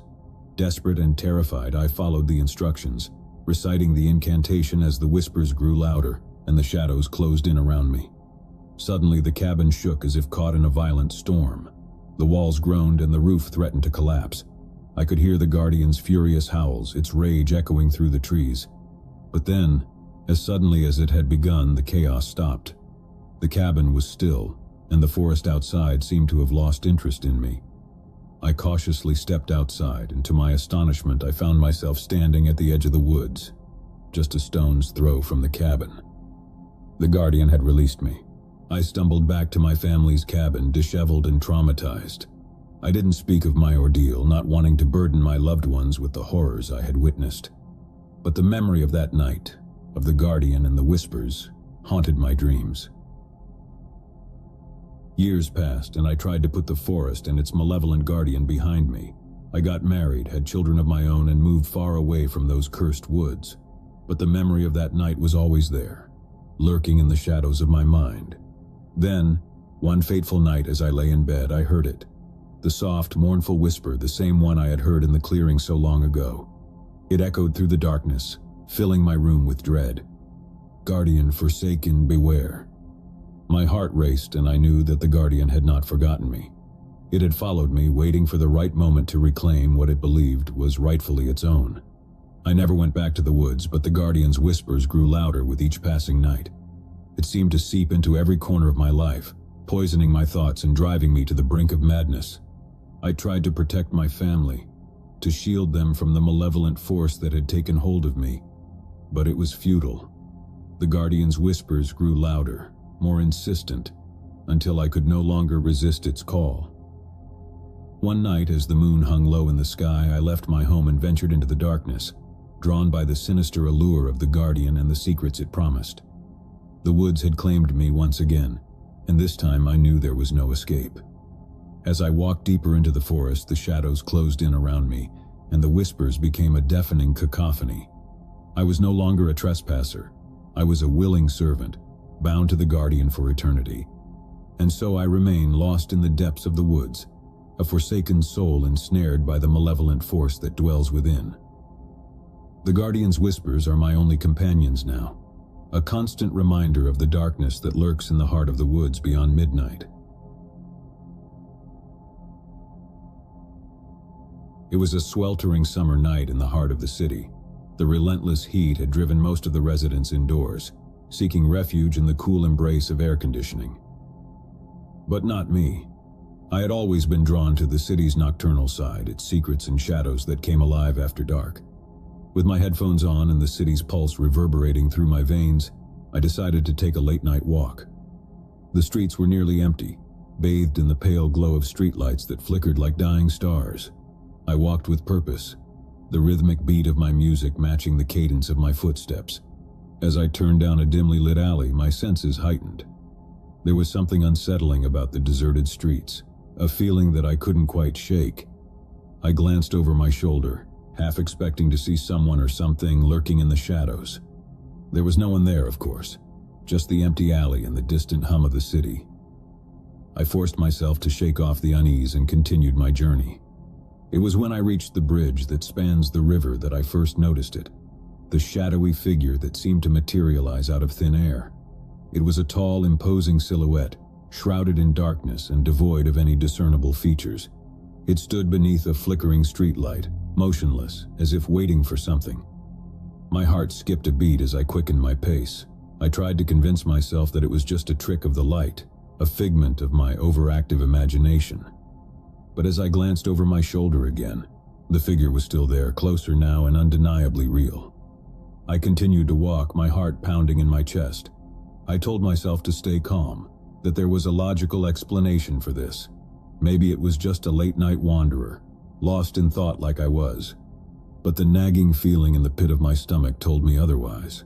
As I crossed the bridge and descended a flight of stairs that led to the riverbank, I realized that the figure was following me. Its movements were slow and deliberate, always keeping a fixed distance. I could hear the soft, rhythmic echo of its footsteps, a haunting accompaniment to the music in my ears. I considered turning back, confronting the figure, demanding an explanation for its unsettling presence. But a deep sense of dread held me back. I knew that whatever or whoever this was, it was no ordinary stranger. I walked along the river, my footsteps echoing in the desolate night. The city's skyline loomed overhead, a dark, towering presence that seemed to press down on me. The figure continued to follow, its presence an ominous shadow at the edge of my perception. I couldn't take it anymore. I stopped in my tracks, ripping the headphones from my ears and turning to face the figure. It was closer now, just a few yards away, and I could see that it wore a long, tattered coat that billowed in the night breeze. "Who are you?" I demanded, my voice quivering with a mixture of fear and anger. The figure remained silent, its form shrouded in darkness. I took a step closer, my heart pounding in my chest. I said, "Who are you? Why are you following me?" Still there was no response. The figure seemed to pulse with an unnatural energy, its presence a looming, oppressive force. I took a deep breath, my instincts screaming at me to run, to escape this menacing presence. But I couldn't tear my eyes away from it.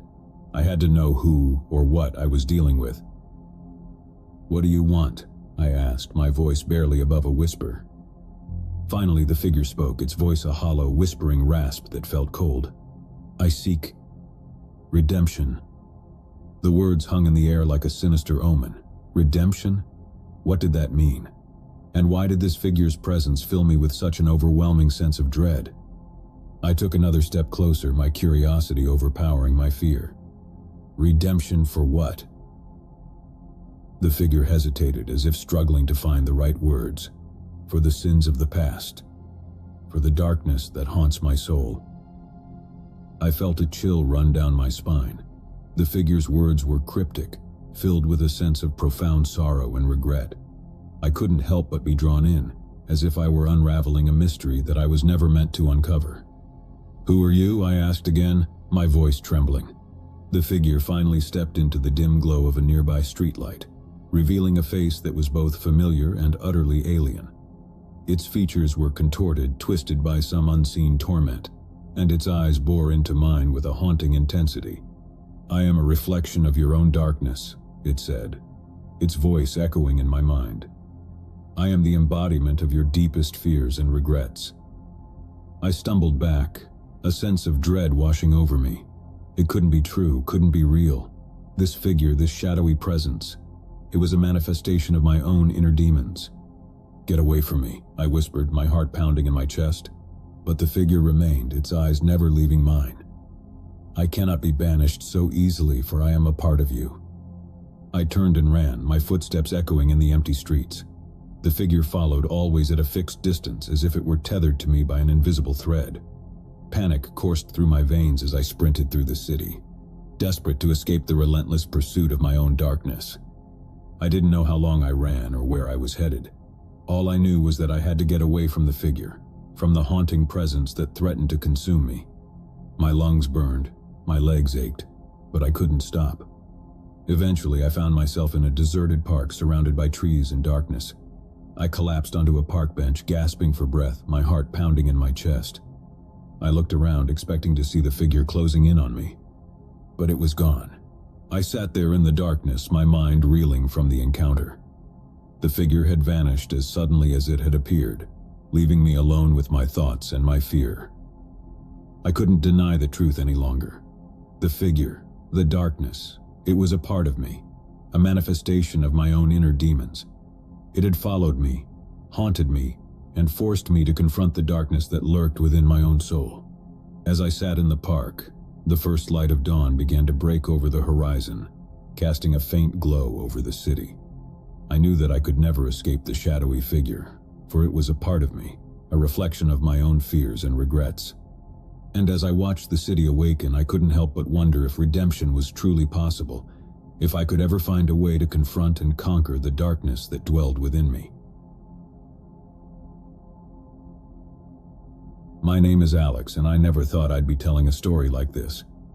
It all began when my girlfriend Emily started acting strange, stranger than I could have ever imagined. Emily and I had been together for over 2 years, and for the most part, our relationship was perfect.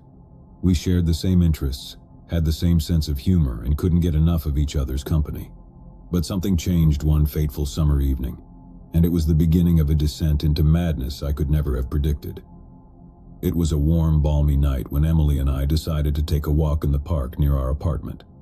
The sun had dipped below the horizon, casting long shadows across the grass, and the air was filled with the gentle hum of crickets. It was the kind of night that made you feel alive, and Emily and I relished the opportunity to spend it together. As we strolled hand in hand, I couldn't help but admire how the moonlight played on her features, casting a soft glow over her face. She had always been beautiful, but that night, she looked positively ethereal. But then, as we reached the center of the park, Emily suddenly stopped in her tracks. Her grip on my hand tightened, and her eyes, once bright and full of life, took on a distant, vacant look. "Emily, what's wrong?" I asked, my concern growing. She didn't respond, didn't even acknowledge my presence. Instead, she began to mutter under her breath, her words unintelligible. It was as if she had been transported to another world, one that I couldn't see or understand.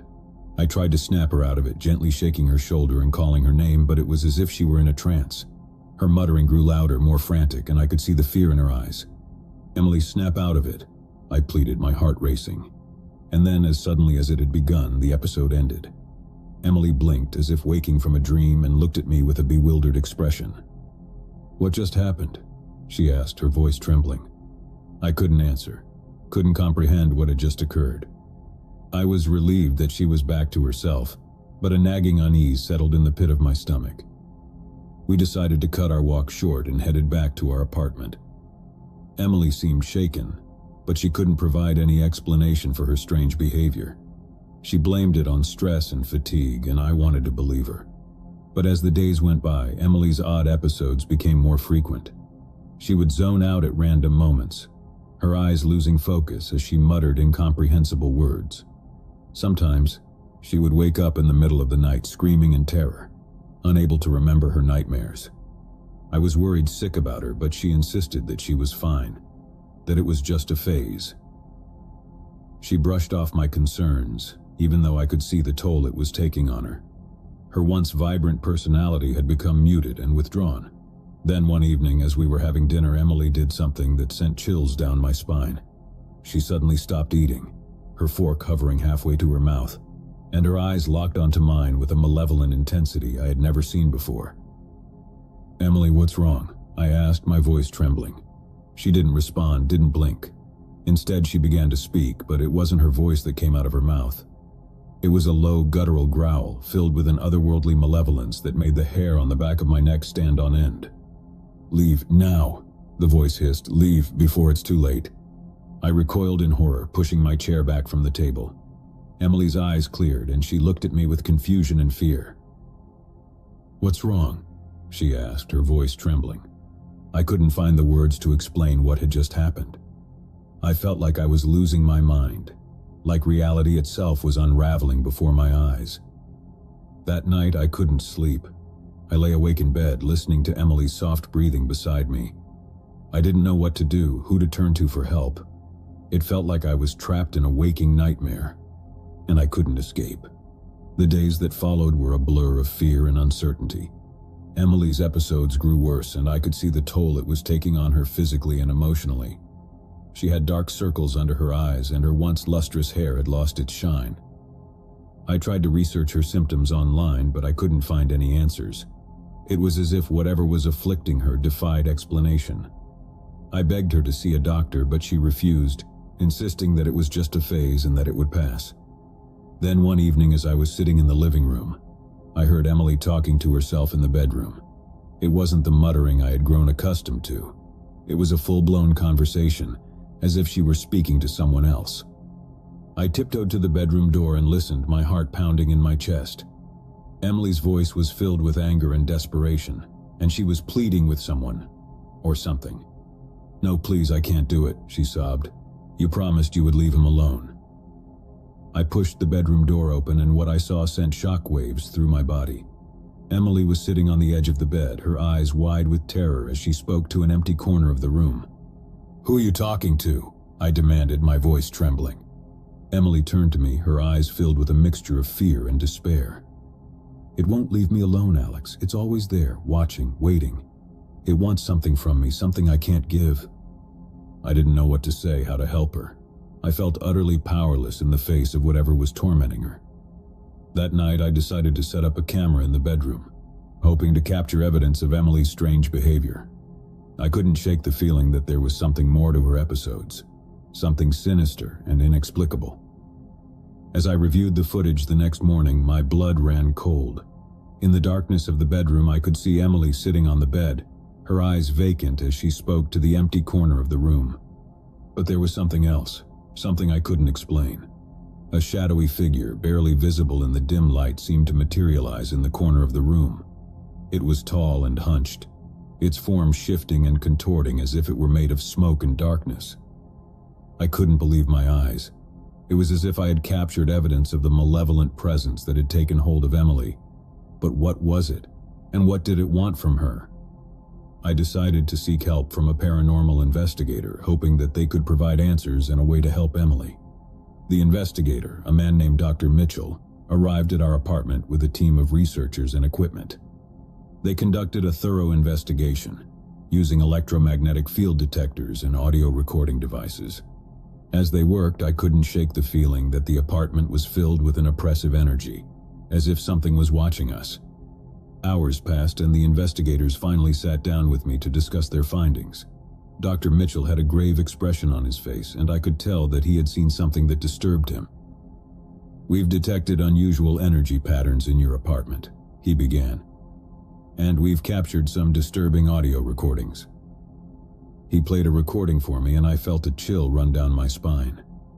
It was Emily's voice, but it was distorted, filled with anguish and despair.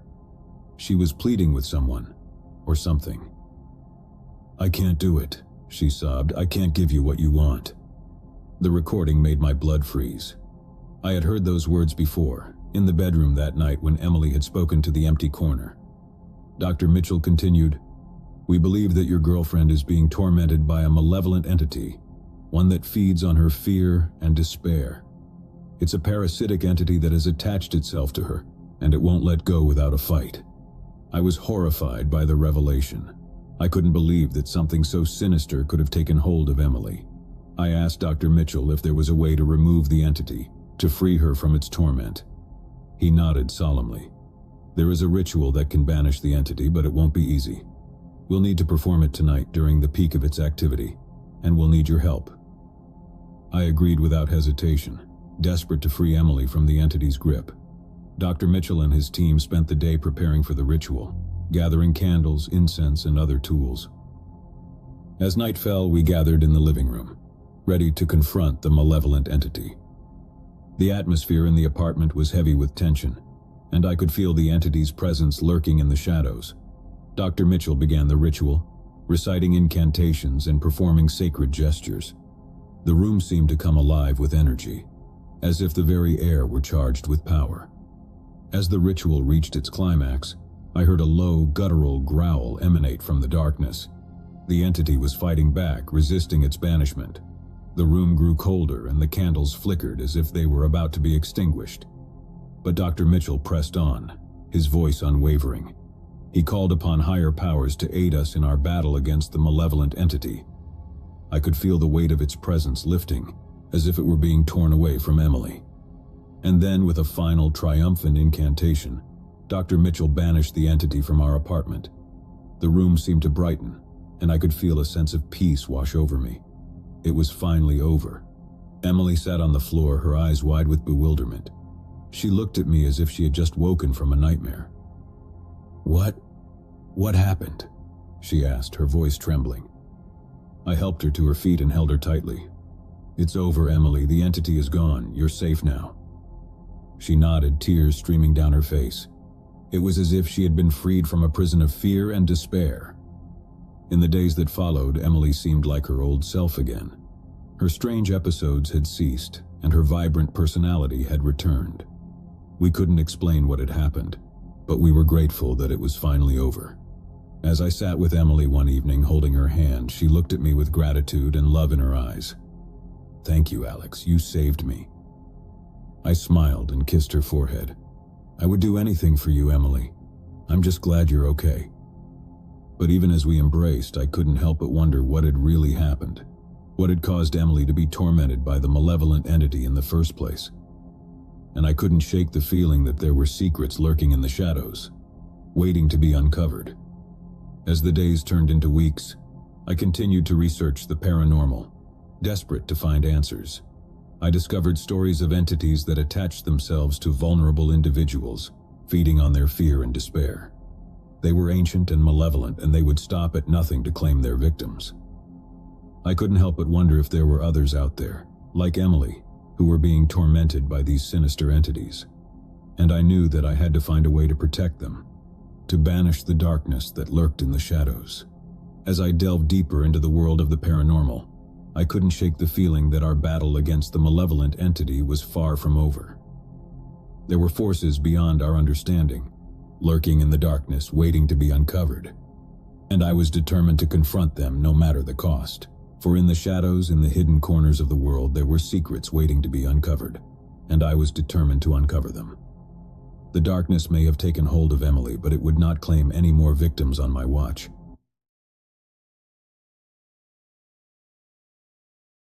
As I sit here alone in this forgotten room, the memories of that fateful summer flood back, like a relentless tide of darkness. I never thought I'd be entangled in something so sinister, so surreal. But here I am, recounting my story, hoping that it serves as a cautionary tale. It all began innocently enough. I had recently graduated from college, eager to embark on the adventure of adult life. The world stretched out before me, full of possibilities. I had moved to a new city and was slowly settling into my job. But something was missing, a sense of belonging, a community. Little did I know that longing would lead me down a path I could never have imagined. One sunny afternoon, while sipping coffee at a local cafe, I noticed a flyer on the community board. It was an invitation to a gathering promising enlightenment and inner peace. The group called themselves the Cult of the Silent Shadows. The flyer showed a serene, masked figure bathed in moonlight, holding a candle. It piqued my curiosity, and with nothing to lose, I decided to attend their meeting. The address led me to an unassuming building on the outskirts of town. I entered a room filled with people of all ages, races, and backgrounds. The atmosphere was warm and inviting, and I felt an immediate sense of camaraderie. It seemed like the community I had been searching for. Their leader, a charismatic man named Gabriel, took the stage. He was a tall figure with piercing blue eyes and an air of magnetism that was impossible to ignore. He spoke eloquently about the struggles of modern life, the chaos of the world, and the need for inner tranquility. "We are the Silent Shadows," he proclaimed, "and we offer you a path to serenity, away from the noise and distractions of the outside world." His words resonated with me as they did with everyone else in the room. Gabriel spoke of meditation, mindfulness, and the power of silence in a world filled with constant chatter. It all sounded so appealing, so simple. Over the next few weeks, I attended the Silent Shadows gatherings regularly. The teachings became the anchor of my life. Gabriel's charisma and the sense of belonging I found within the group were addictive. I was not alone in my devotion, many others were equally captivated. As the days turned into months, the group's activities grew more intense. We were encouraged to immerse ourselves fully in their teachings. I began spending more time with my fellow members, often at the cult's secluded retreat deep in the woods. It was during one of these retreats that I began to notice something strange. The teachings, once focused on meditation and mindfulness, had taken a darker turn. Gabriel spoke of the need to shed our former selves, to become shadows of our former lives. He preached the power of silence, not just as a form of meditation, but as a way of life. The group started practicing silence for days at a time, communicating only through gestures and writing. We were discouraged from contacting our families and friends outside the cult, as they were seen as distractions from our true purpose. I began to feel a growing unease, but my attachment to Gabriel and the community kept me from questioning too deeply. I was not alone in my hesitation, but no one dared to speak out against the charismatic leader. One evening, as the sun set behind the trees, Gabriel gathered us around a roaring bonfire. The atmosphere was charged with anticipation. Gabriel announced that to become true Silent Shadows, we must undergo a ritual of purification. The ritual involved fasting for 3 days, spending all our waking hours in complete silence and meditating by the fire. It was meant to cleanse our minds and souls, to make us more receptive to the cult's teachings. I felt a knot of dread in my stomach, but couldn't bring myself to refuse. As the days of fasting passed, I became increasingly weak. My body ached, and my mind felt like a stormy sea. The silence, once soothing, now pressed down on me like a heavy weight. It was as if we were all sinking into a darkness, a collective silence that threatened to swallow us whole. On the third night of the ritual, something changed. As we meditated around the fire, the flames seemed to dance with an eerie, unnatural intensity. Gabriel stood at the center, his eyes closed in deep concentration. Then, with a sudden and unsettling calmness, he began to chant in a language I didn't recognize. The chant grew louder and more fervent, and the flames leaped higher, casting bizarre, flickering shadows on the faces of the cult members. I watched in growing horror as the atmosphere shifted from one of serenity to something altogether different. It was at that moment that I realized the true nature of the Silent Shadows. We were not a community seeking enlightenment and inner peace. We were pawns in Gabriel's grand delusion. He had manipulated us into a cult of silence, using our vulnerability and desire for belonging against us. I knew I had to escape. With trembling hands, I rose from my meditation spot and slowly backed away from the fire. The cult members were so engrossed in the ritual that they didn't notice my departure. I slipped into the darkness of the woods, my heart pounding like a drum. As I made my way back to civilization, I couldn't help but wonder about the fate of my fellow cult members. Had they truly become the silent shadows Gabriel had envisioned? Or had they fallen victim to a madness born of silence and isolation? I reported the cult to the authorities, but by the time they arrived at the retreat, it was empty. Gabriel and his followers had vanished, leaving behind only the lingering echoes of their chilling silence. In the years that followed, I rebuilt my life, forever haunted by the memory of the silent shadows. I learned the hard way that the quest for belonging and purpose can sometimes lead us down the darkest of paths, and I vowed to never let the shadows of silence consume me again. But even now, as I sit here alone, I can't shake the feeling that Gabriel and his cult are still out there, lurking in the shadows, waiting for their next unsuspecting victim. The darkness of that summer still clings to me, a constant reminder of the horrors that can hide behind a mask of serenity. Months had passed since my escape from the cult of the silent shadows. I had rebuilt my life, but the memories of that nightmarish experience continued to haunt my every waking moment. I couldn't help but wonder what had become of my fellow cult members, and whether Gabriel and his twisted teachings still held them in their grip. I kept a low profile, fearing that the cult might somehow track me down. My days were spent in constant vigilance, always watching my back, always on edge. But I couldn't shake the feeling that Gabriel and his followers were out there, lurking in the shadows, waiting for the right moment to strike. One day, as I was going through my mail, I came across a letter. It was an anonymous message, a simple piece of paper with a single word written in bold letters: silence. My heart raced as I realized that the cult had found me, or at least someone who knew about my past involvement with them. I had to find out who sent the letter, and more importantly, whether the cult was still active. I began to dig deeper, retracing my steps and reaching out to former cult members who had managed to break free like me. It wasn't easy. Many were still too frightened to talk, but gradually I pieced together a picture of what had transpired after my escape. It seemed that in the wake of my departure, the cult had become even more secretive and reclusive. They had changed their meeting locations frequently, always staying one step ahead of anyone who might be looking for them. Gabriel's hold on his followers had grown stronger, and his teachings had taken a more extreme turn. Rumors circulated that the cult had become involved in criminal activities, using their collective silence as a cover for illegal operations. But these were only whispers, and concrete information was hard to come by. Determined to expose the cult and bring an end to their reign of silence, I reached out to a journalist friend who had a reputation for investigating secretive organizations. With the evidence I had gathered, we began to dig deeper into the activities of the cult of the silent shadows. Our investigation led us down a twisted and treacherous path. We followed leads, interviewed former cult members, and even managed to infiltrate some of their gatherings undercover. What we discovered was chilling. The cult had evolved into a tightly knit, secretive society with Gabriel as its unquestioned leader. His charisma and manipulative tactics had only grown more potent over time.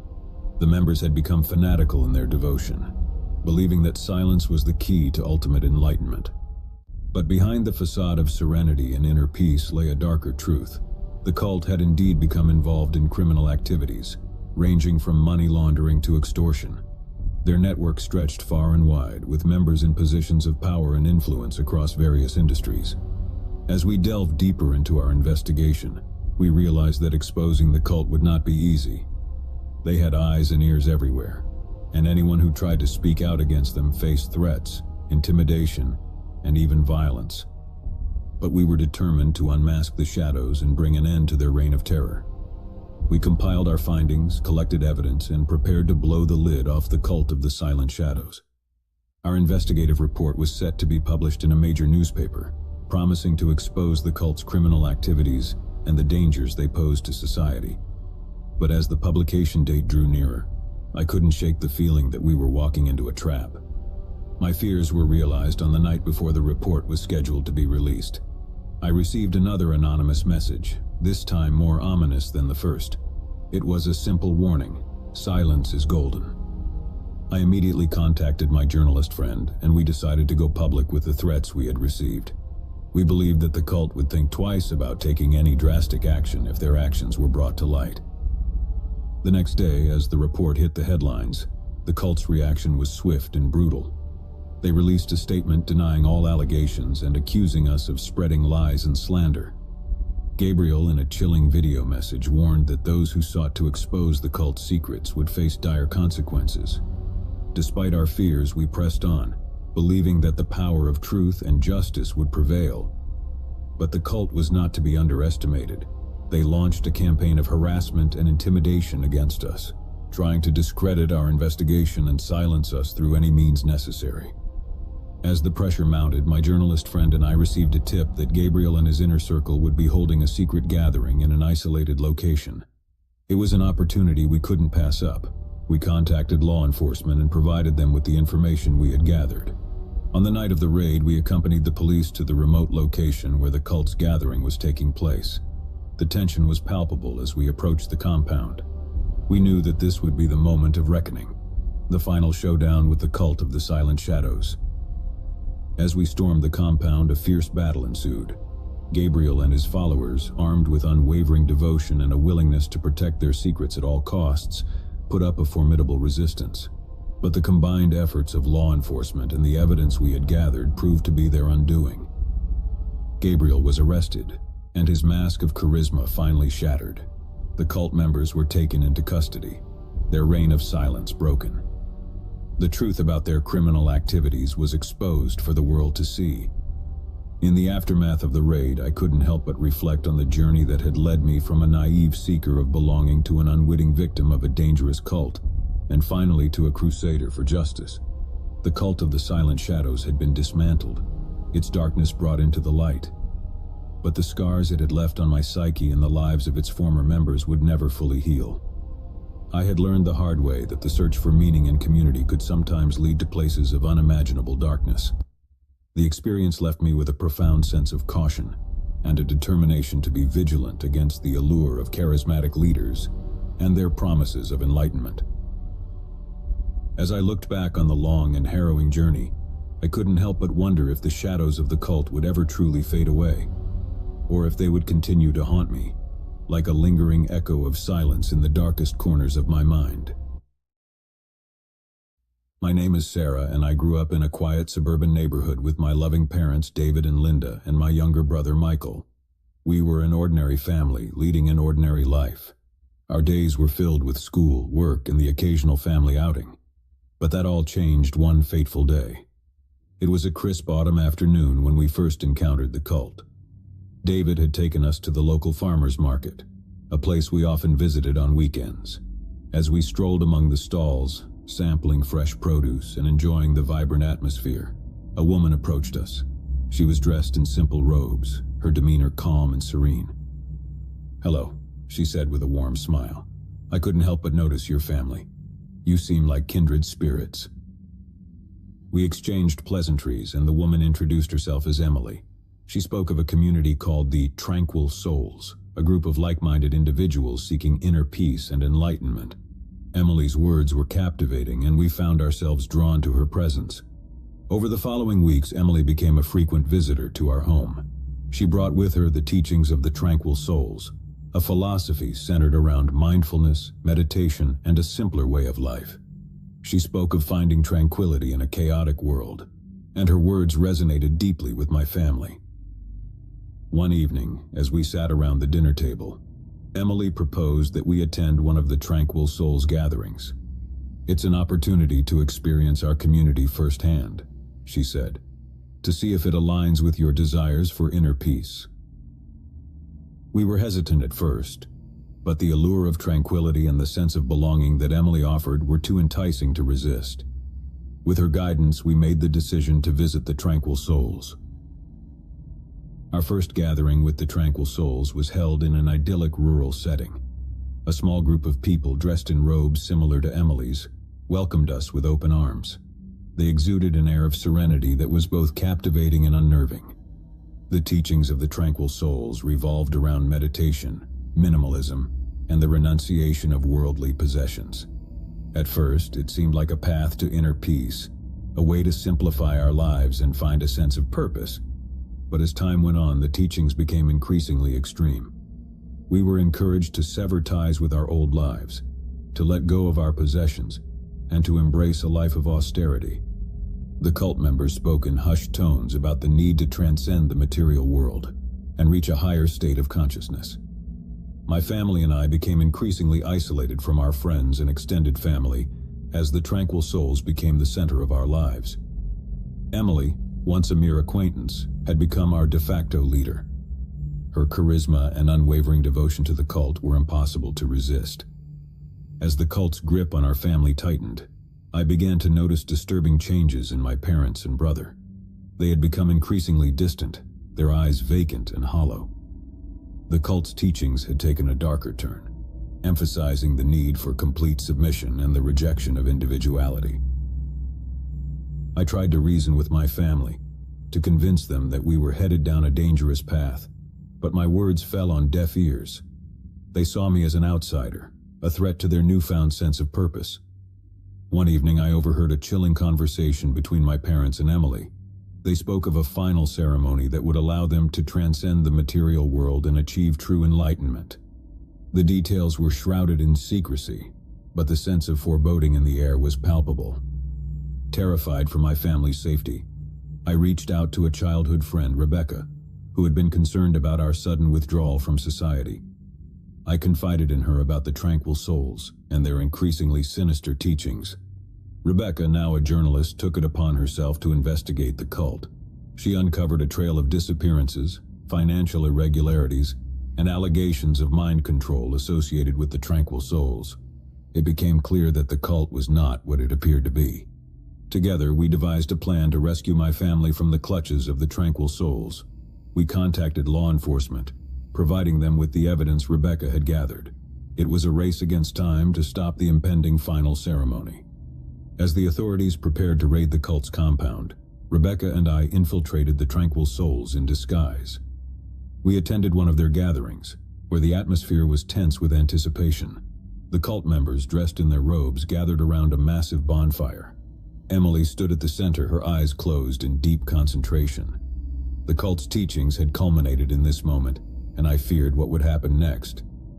As the authorities closed in on the compound, Rebecca and I sprang into action. We distracted the cult members, urging them to reconsider their choices, while law enforcement moved in to apprehend Emily and the cult leaders. A tense standoff ensued, but ultimately the cult members, my family included, were freed from the clutches of the Tranquil Souls. Emily and the cult leaders were arrested, their twisted beliefs exposed for all to see. In the aftermath of the rescue operation, my family and I faced a long and difficult journey of recovery. The hold of the Tranquil Souls had left deep scars, both physical and psychological. But with the support of therapy and the love of our extended family and friends, we began the process of healing. Rebecca's investigative reporting on the cult led to a nationwide expose, shedding light on the dangers of cults and the tactics they use to manipulate and control their members. The Tranquil Souls were disbanded and their leaders faced justice for their crimes. As I look back on that harrowing chapter of our lives, I can't help but reflect on the thin line between seeking inner peace and falling prey to the allure of a charismatic leader and a dangerous ideology. My family and I emerged from the darkness stronger and wiser, with a newfound appreciation for the importance of critical thinking and the bonds of love that hold a family together. The Tranquil Souls may have left their mark on us, but we refused to let their darkness define us. We were survivors, and we were determined to live our lives with newfound strength, resilience, and a commitment to never let the shadows of a cult engulf us again. My name is Mark, and I've always considered myself a rational and level-headed individual. I was in a loving relationship with my girlfriend, Emily, who shared my passion for adventure and self-improvement. We enjoyed exploring new places, seeking out unique experiences, and pushing the boundaries of our comfort zones. Life was a grand adventure with Emily by my side. One sunny afternoon, as Emily and I were sipping coffee at our favorite local cafe, she excitedly showed me a beautifully designed invitation. It was embossed with intricate symbols and read, "The Benevolent Cult of the Hidden Truth." Emily explained that she had stumbled upon this group online and had been following their teachings for a while. She believed that they held the key to enlightenment and personal growth. The idea of joining a group called a cult made me uneasy, but Emily insisted that it was different. She claimed that they were focused on self-improvement, kindness, and uncovering hidden truths about oneself and the world. With her enthusiasm and persuasive arguments, I reluctantly agreed to attend their introductory meeting. The introductory meeting took place in a cozy yet elegant room in an inconspicuous building. We were greeted by friendly and seemingly ordinary individuals who welcomed us warmly. Emily introduced me to the group's leader, a charismatic woman named Sophia, who exuded an air of calm and wisdom. Sophia began by explaining the group's philosophy centered around kindness, self-discovery, and the pursuit of hidden truths. She emphasized that they were not a typical cult, but rather a community of like-minded individuals seeking to improve themselves and make the world a better place. Emily and I attended several more meetings, each one focusing on personal development, mindfulness, and the cultivation of empathy. The group's teachings were captivating, and I started to believe that perhaps I had misunderstood the word cult. As the months went by, Emily became increasingly involved in the benevolent cult of the hidden truth. She attended their gatherings more frequently, sometimes staying overnight at their retreats. She spoke passionately about the positive changes she was experiencing and urged me to become more involved. But something didn't sit right with me. I noticed that Emily was becoming more distant from our friends and family, and her devotion to the group was bordering on obsession. She began to spend less time with me, and I couldn't help but feel like I was losing her to the cult. One evening I decided to investigate the group further. I attended one of their gatherings without Emily's knowledge, hoping to uncover the truth behind their seemingly benevolent facade. As I arrived at the retreat, I noticed a serene atmosphere, with participants engaged in meditation and deep philosophical discussions.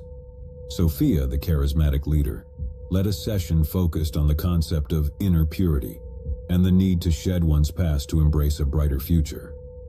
But then, as the night wore on, I witnessed something terrifying. The group's teachings took a darker turn. Sophia began speaking about the ultimate truth that could only be achieved through sacrifice. She spoke of letting go of one's attachments, even to loved ones, to attain a higher state of consciousness. I knew I had to act quickly. The group's teachings had taken a disturbing turn, and I feared for Emily's safety. I reached out to a friend, Alex, who had experience in investigating cults and the tactics they used to manipulate their members. Together, we delved deeper into the benevolent cult of the hidden truth, uncovering a trail of disappearances, financial irregularities, and allegations of psychological manipulation. It became clear that this cult was far more sinister than it appeared. We also discovered that Sophia, the cult's leader, had a history of leading similar groups that had all ended in tragedy. She had a talent for drawing in vulnerable individuals and using her charisma to exploit them. With the evidence we had gathered, Alex and I contacted law enforcement and shared our findings. It was clear that Emily was in grave danger, along with the other members of the cult. We knew that we had to act swiftly to rescue them from Sophia's grip. We devised a plan to infiltrate the cult's compound during one of their retreats. With the help of law enforcement, we would apprehend Sophia and her followers and put an end to their reign of darkness. The night of the rescue mission was tense with anticipation. Alex and I disguised ourselves as cult members, armed with the evidence we had collected, and a determination to free Emily and the others from the clutches of the benevolent cult of the hidden truth. As we infiltrated the cult's compound, we witnessed Emily and the other members gathered around a massive bonfire. Sophia, in her charismatic and persuasive manner, was preparing them for the ultimate truth, which involved a ritualistic act of sacrifice. With law enforcement at the ready, we began to confront the cult members, urging them to reconsider their choices and the darkness that had enveloped their lives. Sophia, however, was not easily swayed. A tense standoff ensued, with cult members torn between their loyalty to Sophia and the evidence of her dark intentions. As the authorities closed in, Sophia's grip began to weaken, and some members started to question their devotion. In the end, Emily and the other cult members were freed from the clutches of the benevolent cult of the hidden truth. Sophia was arrested, her charismatic facade shattered. The truth about the cult's sinister activities was exposed for the world to see. As Emily and I emerged from the darkness of the cult's influence, we faced a long and challenging road to recovery. The scars ran deep, both physically and emotionally. But with the support of therapy and the love of our friends and family, we began the process of healing. The benevolent cult of the hidden truth may have left its mark on us, but we were determined to emerge stronger and wiser, with a newfound appreciation for the importance of critical thinking and the bonds of love that held us together. Looking back on that harrowing chapter of our lives, I can't help but reflect on the fine line between seeking personal growth and falling prey to the manipulative tactics of a charismatic leader. Emily and I emerged from the darkness stronger and more resilient, committed to living our lives with newfound wisdom and a determination to never let the shadows of a cult engulf us again. The benevolent cult of the hidden truth may have temporarily ensnared our lives, but it ultimately failed to extinguish the light of reason and love that guided us back to the truth.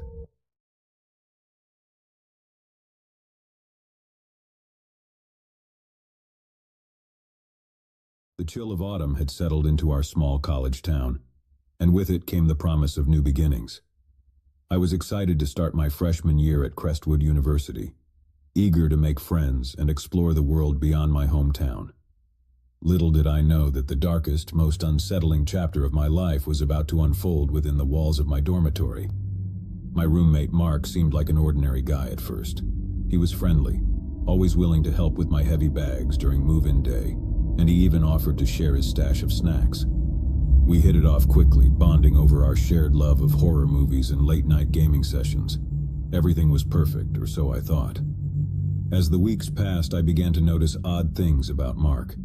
He was a night owl, staying up until the early hours of the morning. I'd often wake to find him hunched over his desk, staring at his computer screen with an intensity that creeped me out. I tried not to think too much of it, chalking it up to his eccentric study habits. One evening, curiosity got the better of me.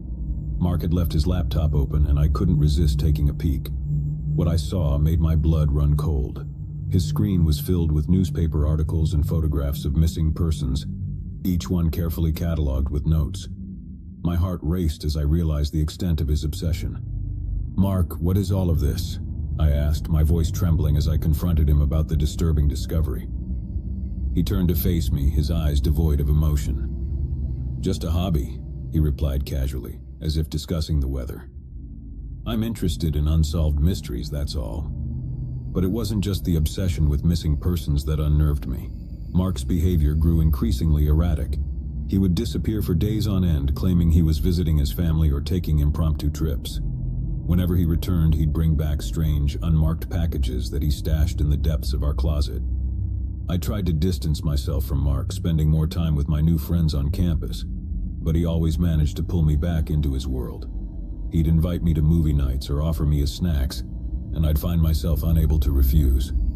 It was as though he had some strange power over me, a magnetic pull I couldn't resist. One evening after a particularly long gaming session, I couldn't hold back my questions any longer. "Mark, what are those packages you keep bringing back? And why do you always leave in the middle of the night?" He grinned a chilling, predatory smile. "I have a secret," he whispered, his voice laced with menace. "But I can't tell you just yet. You'll find out soon enough." I should have run then, fled from the darkness that seemed to envelop my roommate. But fear held me captive, and I couldn't tear myself away from the web he'd woven around me. Weeks turned into months, and the campus buzzed with rumors of missing students. It was as if our peaceful college town had become a breeding ground for tragedy. I couldn't help but connect the dots, wondering if Mark's obsession with missing persons had taken a sinister turn. One night, as I lay in bed unable to sleep, I heard the creaking of our closet door. My heart pounded in my chest as I watched in horror as Mark emerged, carrying one of the mysterious packages. He didn't notice me, too consumed by whatever dark purpose drove him. I watched in terror as he unwrapped the package, revealing a collection of photographs. all of them featuring me. Each image had been taken without my knowledge, capturing intimate moments from my life. Fear gripped me as I realized that I was at the center of his obsession. "Mark, what the hell is this?" I screamed, my voice trembling with rage and fear. He turned to face me, his eyes filled with a manic intensity. "You see, I have a secret and you're a part of it," he hissed. I knew I had to escape, to run as far away from Mark as possible. I leaped out of bed and bolted for the door, but he was faster, tackling me to the ground. We grappled on the floor, my fear-fueled strength matching his desperation. As we struggled, Mark's words spilled out in a frenzied confession. He had been responsible for the disappearances on campus, luring unsuspecting students into his twisted web. He had been studying me, preparing for the day when I would become his next victim. With every ounce of strength, I managed to break free from his grip and make a run for it. I dashed out of the room, the chilling echo of his maniacal laughter following me down the dormitory hallway. My mind raced as I fled, knowing that I had narrowly escaped a fate worse than death. I reached the campus security office, breathless and covered in bruises. They took my statement and launched an immediate search for Mark. As they combed through his room, they discovered a chilling array of evidence, including photographs and personal items belonging to his victims. Mark was apprehended, and the truth of his dark secret was laid bare for all to see. He had been living a double life, posing as an ordinary college student while hiding a sinister obsession with abducting and tormenting his fellow classmates. In the aftermath, I couldn't shake the feeling of dread that had taken hold of me.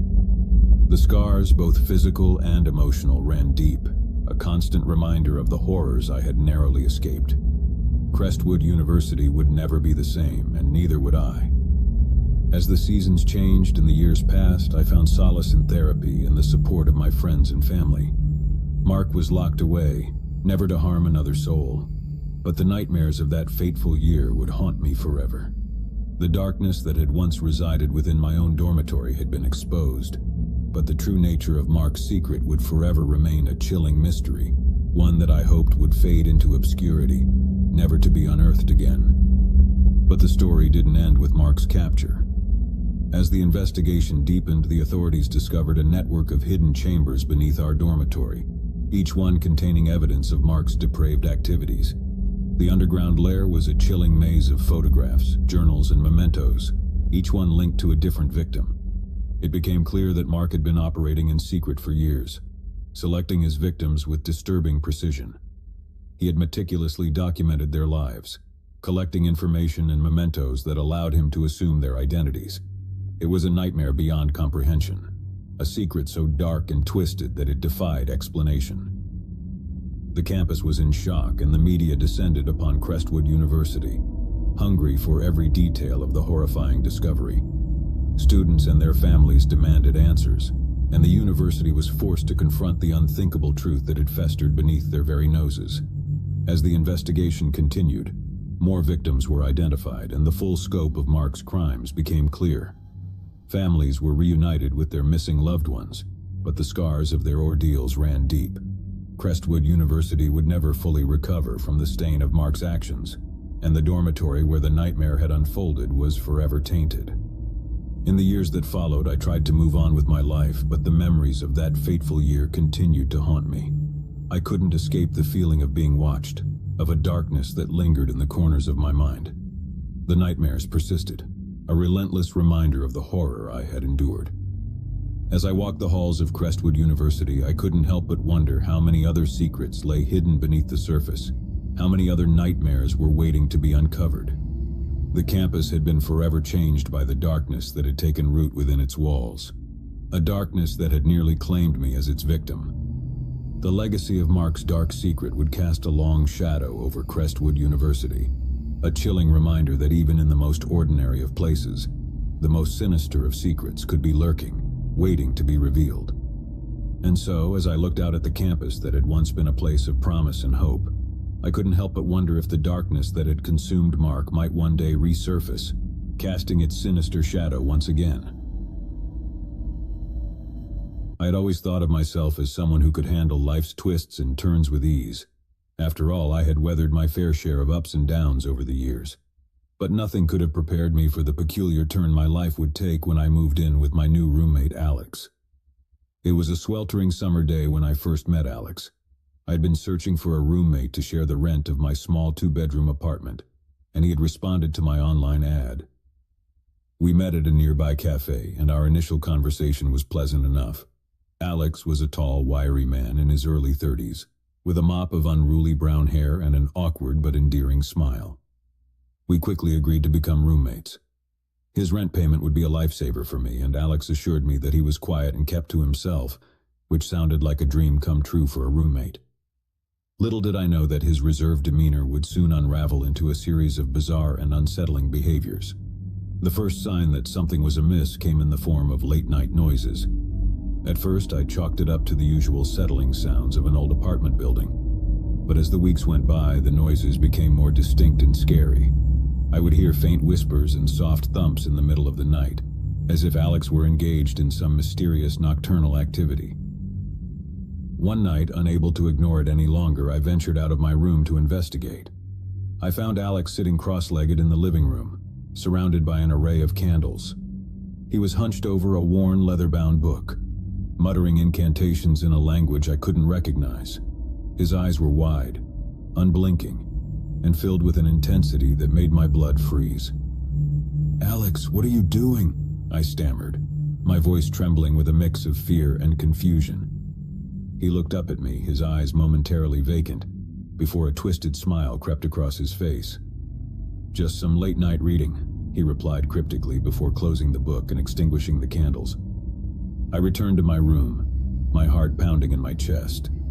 The encounter had left me deeply unsettled, but I convinced myself that it was nothing more than an eccentric habit, a quirk that I could tolerate in a roommate. As the weeks turned into months, Alex's behavior grew increasingly erratic.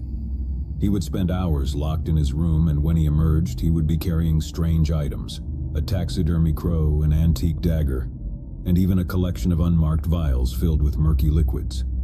I had no idea what he was doing with these items, but it was clear that he was immersed in some bizarre and unsettling hobby.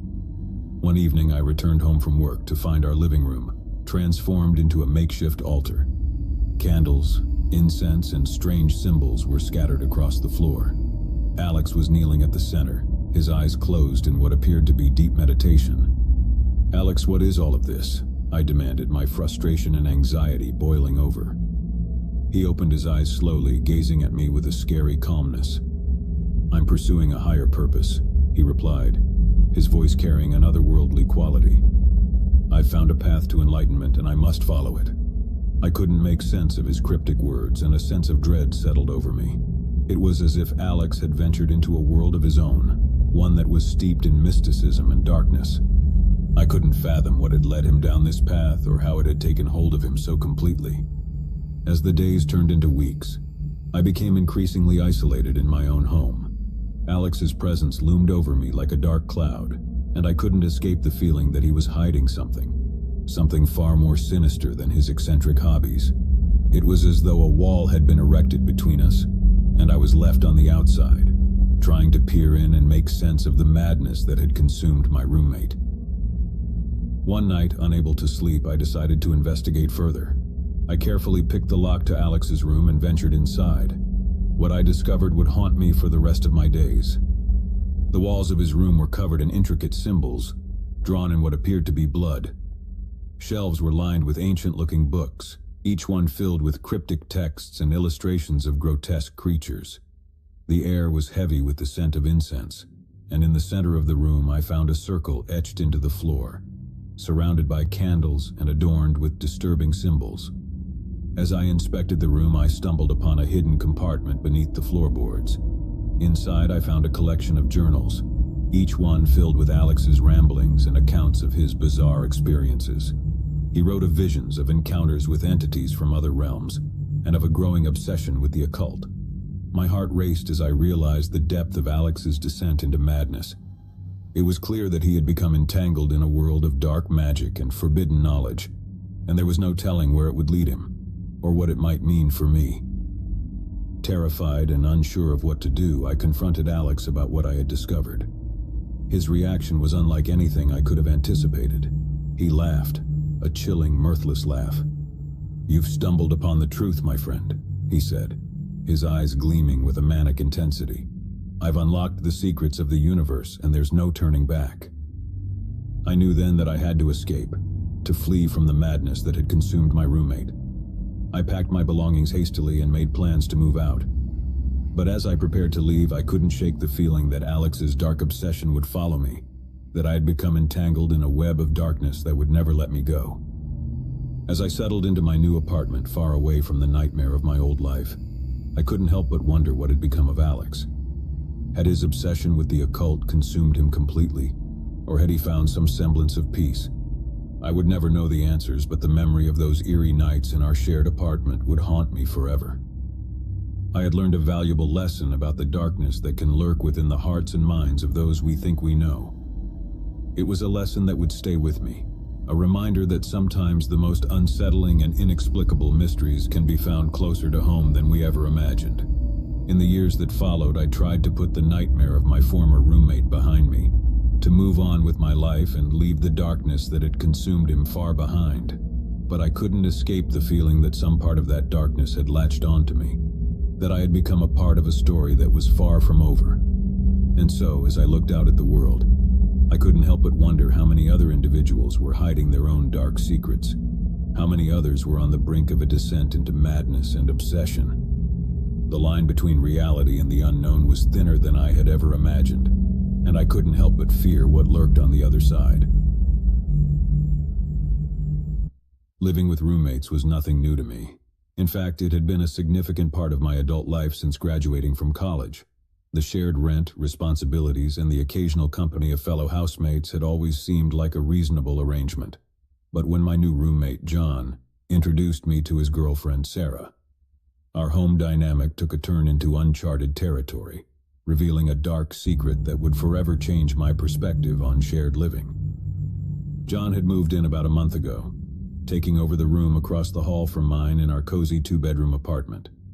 He was a friendly, easygoing guy, always ready with a joke or a helping hand when needed.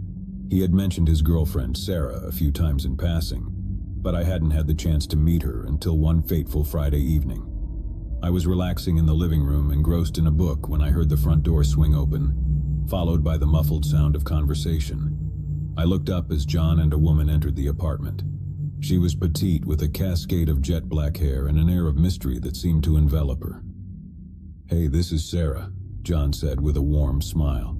"Sarah, meet my roommate, Alex." Sarah extended her hand and I shook it, offering a polite greeting. There was something about her that piqued my curiosity, a sense that there was more to her than met the eye. But I dismissed it as mere intrigue, thinking that perhaps it was just my overactive imagination. As the weeks went by, Sarah became a regular presence in our apartment. She and John spent most evenings together, cooking dinner, watching movies, and sharing stories of their day. On the surface, they appeared to be the picture-perfect couple, deeply in love and genuinely happy. However, I couldn't help but notice that Sarah had a certain aloofness about her. She would often retreat into herself, lost in thought as if carrying a weighty secret. I tried to respect their privacy and dismissed it as a personal quirk, but a growing unease began to gnaw at me. One evening, I found myself alone in the kitchen with Sarah. John had gone out to run some errands, leaving us in an awkward silence. I decided to break the ice. "So Sarah, how did you and John meet?" I asked, trying to keep the conversation light. Her eyes flickered with a shadow of something I couldn't quite place, a mixture of sadness and fear. "We met at a support group," she replied, her voice barely above a whisper. "A support group?" I asked, intrigued and concerned by her answer. Sarah hesitated for a moment before continuing. "Yes, it's a group for people who have experienced trauma," she said, choosing her words carefully. I could sense that Sarah was holding something back, something dark and painful. I didn't want to pry, but my curiosity got the better of me. "Trauma?" I asked gently, hoping she would open up a little more. She took a deep breath, her eyes welling with tears. "I can't go into details, but let's just say that we've both been through some really difficult times," she replied, her voice trembling. I didn't press her for more information, but her words left a lingering sense of unease. I couldn't help but wonder what kind of trauma had brought Sarah and John together, and what dark secret she was hiding beneath her quiet demeanor. Over the following weeks, I began to notice subtle changes in Sarah's behavior. She would often startle easily, her eyes darting around the room as if expecting danger to strike at any moment. Her cheerful moments with John grew fewer, replaced by long periods of brooding silence. One evening, as I was in my room working on a project, I overheard a heated argument between Sarah and John in the living room. Their voices were raised and I couldn't make out the words, but the tension in the air was palpable. It was the first time I had witnessed such a dispute between them, and it left me with a growing sense of concern. The following morning, I ran into John in the kitchen. He looked exhausted, his eyes bloodshot from what appeared to be a sleepless night. "Is everything okay with you and Sarah?" I asked cautiously. John sighed, running a hand through his disheveled hair. "We've been going through a rough patch lately," he admitted. "Sarah's been dealing with some personal demons, and it's been taking a toll on both of us." I wanted to offer my support, to reach out to Sarah and let her know that she wasn't alone, but I didn't know how to breach the subject without intruding on their privacy. Instead, I decided to keep a watchful eye on the situation, hoping that things would eventually improve. As the days turned into weeks, I couldn't shake the feeling that something was seriously wrong with Sarah. She had become increasingly withdrawn, rarely leaving the apartment except for her support group meetings. I had tried to strike up casual conversations with her, but she would respond with one-word answers, her eyes haunted by a deep sadness. One evening, as I was returning from work, I found Sarah sitting alone her eyes fixed on the flickering television screen. Her gaze was distant, and she appeared lost in a world of her own. "Sarah, are you okay?" I asked, genuinely concerned. She turned to look at me, her eyes welling with tears. "I can't do this anymore, Alex," she whispered, her voice filled with anguish. I sat down next to her, offering a comforting presence. "Do what, Sarah? You can talk to me." She hesitated for a moment, as if wrestling with her thoughts. Then, in a trembling voice, she began to reveal her dark secret. "I've been living in fear for years," she confessed, her words heavy with pain. "There's someone from my past, a dangerous person who's been haunting me. I thought I could escape, start a new life with John, but he's found me. And now he's threatening to destroy everything I hold dear." I listened in shock as Sarah recounted a harrowing tale of abuse, manipulation, and a relentless pursuit by a figure from her past. She had been forced to change her identity, move to a different city, and join the support group to escape the tormentor who had haunted her for so long. Tears streamed down her face as she spoke, and I could see the terror in her eyes. It was a story of unimaginable suffering, and I couldn't help but feel a deep sympathy for her. "Why haven't you gone to the police?" I asked, my concern growing. Sarah's expression turned to one of sheer terror. "I can't," she whispered, her voice barely audible. "He's always been one step ahead of me. If he finds out that I've gone to the police, he'll stop at nothing to find me. I can't put John or anyone else in danger." I realized that Sarah was trapped in a living nightmare, unable to escape the dark shadow of her past. It was a chilling revelation, and I knew that I had to do everything in my power to help her. Over the next few days, I worked with Sarah to develop a plan to ensure her safety. We installed security measures in our apartment, changed her routines, and she began attending therapy sessions to address the trauma she had endured. It was a small glimmer of hope in an otherwise bleak situation. But as we delved deeper into the intricacies of Sarah's past, it became clear that her tormentor was growing increasingly relentless. Strange and threatening messages would appear on our doorstep, and we would occasionally spot a shadowy figure lurking in the shadows near our building. The situation reached a breaking point one fateful night. John had gone out to run an errand, leaving Sarah and me alone in the apartment. As we sat in the living room, the light suddenly went out, plunging us into darkness. Fear clenched at my chest as I fumbled for my phone to use as a flashlight. I could hear Sarah's rapid breathing, and I knew that we were not alone in the apartment. The sound of shuffling footsteps echoed through the darkness, drawing nearer with each passing moment. Suddenly, a figure emerged from the shadows, bathed in the dim glow of my phone's flashlight. It was a man, tall and menacing, with a look of malevolence in his eyes. He advanced toward us, a chilling smile on his lips. "Sarah, you can't hide from me," he hissed, his voice dripping with malice. I sprang into action, doing my best to shield Sarah from the intruder. With a surge of adrenaline, I managed to push him back and slam the door shut, locking it securely. "Call the police," I told Sarah urgently, as I braced the door with all my strength. Sarah dialed 911, and I could hear her shaky voice as she relayed our terrifying situation to the dispatcher. Meanwhile, the intruder pounded on the door, his threats growing more unhinged by the second. Minutes felt like hours as we waited for the police to arrive. The intruder continued his relentless assault on the door, and I could feel my strength waning. Just when it seemed like he might break through, the sound of sirens filled the air and the intruder fled into the night. The police arrived, taking our statements and promising to investigate the incident. It was a small victory, but it came at a great cost. Sarah was traumatized by the encounter, and the fear that had consumed her for so long had now become a horrifying reality.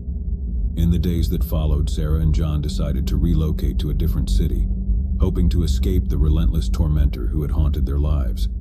I helped them pack their belongings and wished them well, hoping that the distance would finally provide them with the safety and peace they deserved.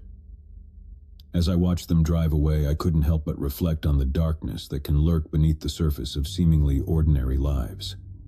Sarah's ordeal had been a stark reminder that the past can cast a long shadow, one that can engulf even the most promising futures.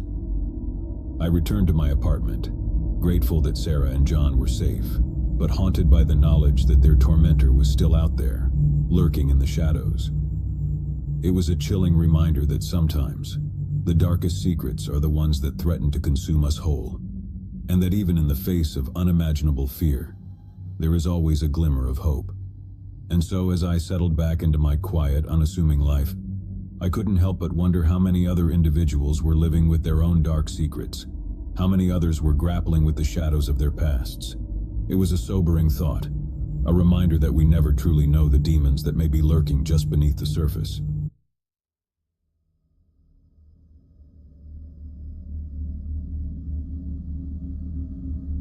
I never imagined that my cross-country road trip would lead me to the Silent Hotel, a place that would forever change the way I thought about fear and isolation.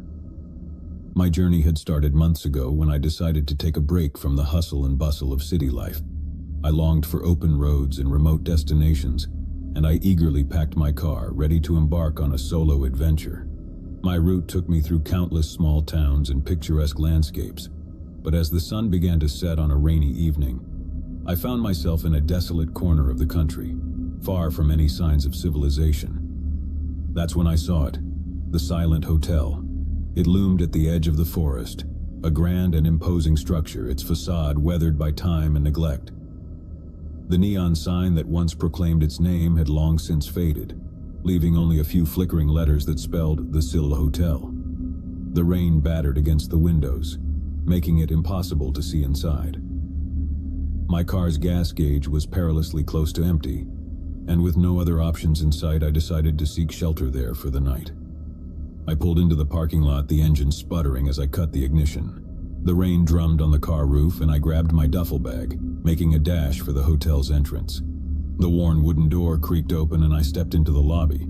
The first thing that struck me was the silence. It was an eerie stillness, as if the very air had been stifled by years of abandonment. The reception desk stood before me, its surface cluttered with dusty papers and a tarnished brass bell that had seen better days. Behind the desk sat a middle-aged woman, her eyes hidden behind a pair of wire-framed glasses. "Welcome to the Silent Hotel," she said, her voice barely audible over the rain. "How may I assist you?" "I need a room for the night," I replied, my voice echoing in the empty lobby. She nodded, her movements slow and deliberate. "Certainly, sign in here, please." I scribbled my name and contact information on the faded ledger, the ink smudging slightly on the yellowed pages. The woman handed me an old-fashioned key with a metal tag that read, "Room 207. "Take the stairs to the second floor," she said, her voice monotone. "Your room is at the end of the hall." With key in hand, I made my way up the narrow staircase. The dimly lit hallway stretched before me, its threadbare carpet muffling my footsteps. The walls were adorned with faded paintings of idyllic landscapes, their frames crooked and tarnished. A sense of unease settled over me as I approached room 207. Inside the room was a stark contrast to the grandeur of the lobby. The furnishings were outdated and the wallpaper peeled in places. A single lamp cast a feeble glow, revealing the cracks in the ceiling and the stains on the faded carpet. The air was stale and a musty odor hung in the room. I tossed my duffel bag onto the bed and let out a sigh. It wasn't the most inviting place, but it would have to do for the night. I stripped out of my wet clothes and took a quick shower, the lukewarm water providing little comfort. As I settled into bed, the sense of isolation began to creep in. The rain continued its relentless assault on the windows, and I couldn't shake the feeling that I was the only guest in the entire hotel. The silence outside was oppressive, and I found myself straining to hear any sign of life. Hours passed, and I lay in the darkness, unable to sleep. The walls seemed to close in on me, and the stillness was suffocating. It was then that I heard it, a faint, muffled sound coming from the room next door. It was like a whisper, too soft to make out any words. I froze, my heart pounding in my chest. I strained to listen, and the whispering grew slightly louder, but it was still unintelligible. It was as if someone was speaking just loud enough to be heard, but not enough to be understood.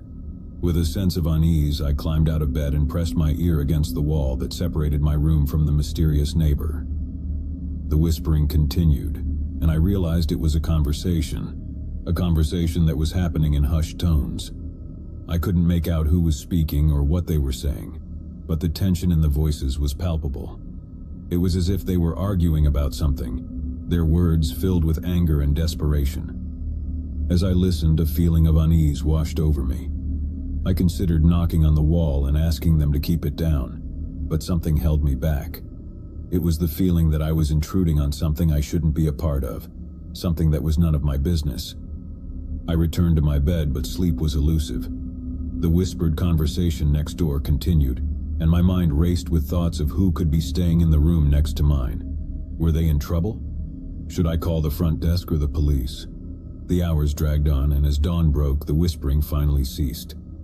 Exhausted and restless, I drifted into a fitful sleep. When I awoke, the rain had stopped and the room was bathed in soft morning light. I decided to check out and put the strange events of the night behind me. I quickly dressed and headed downstairs to the lobby. To my surprise, the reception desk was empty, and there was no sign of the woman who had checked me in. The lobby was still eerily quiet, and I felt a growing sense of unease. I approached the front desk and saw the ledger from last night still open, as if it had been abandoned mid-entry. Curiosity got the better of me, and I scanned the recent entries. They were all from the same night, but the names were unfamiliar. Each entry had a timestamp from the early hours of the morning, suggesting they had been made after I returned to my room. Before I could investigate further, the lobby's entrance door swung open with a loud creak, startling me. I turned to see a disheveled man and a woman entering the hotel. Their clothes were rumpled, and they both had a wild look in their eyes. "Welcome to the Silent Hotel," the man said, his voice hoarse and strained.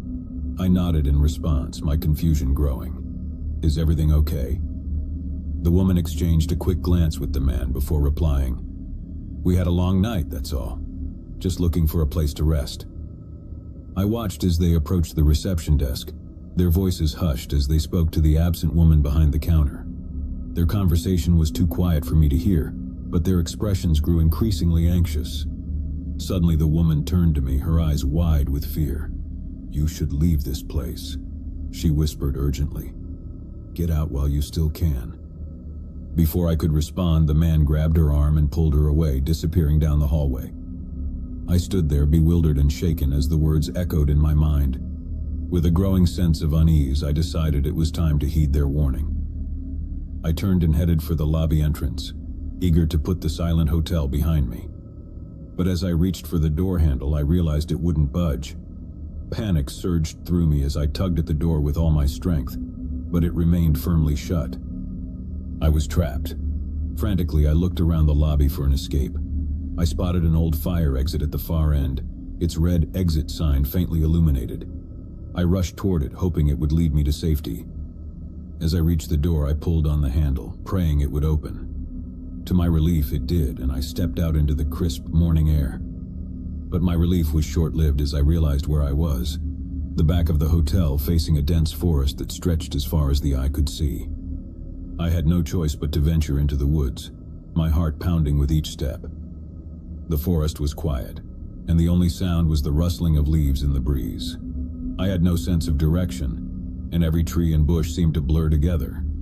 Hours passed, and I felt a growing sense of desperation. I had no way of knowing if I was moving closer to civilization or deeper into the wilderness. My phone had no signal, and I had left my car behind at the hotel. Just as I was about to give in to despair, I spotted a glimmer of light through the trees. I followed it, stumbling out of the forest and onto a narrow road. A passing motorist stopped to help me, and I quickly explained my ordeal. The driver, a kind-hearted woman, offered to take me to the nearest town, which was several miles away. As we drove, I couldn't shake the feeling that I had narrowly escaped a sinister fate at the Silent Hotel. Months have passed since that night, but the memories of my stay at the Silent Hotel still haunt me. I've done some research trying to uncover the hotel's history, but I found nothing about its mysterious guests or the strange occurrences that took place there. The Silent Hotel remains an enigmatic place, a relic of the past with its secrets buried deep within its walls. I may never know what truly happened that night, but one thing is certain. I will never forget the unsettling silence that permeated the air and the chilling whispers that echoed through its halls. To this day, I can't help but wonder if the Silent Hotel still stands, its doors open to unsuspecting travelers, its secrets waiting to be discovered by those who dare to check in.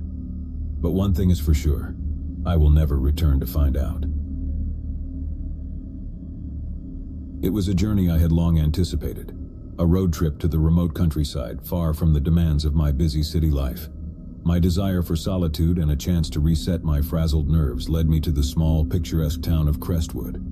I had heard about a quaint, centuries-old inn nestled among the rolling hills, the Embers Hotel. Little did I know that my decision to stay there would become a haunting experience beyond imagination.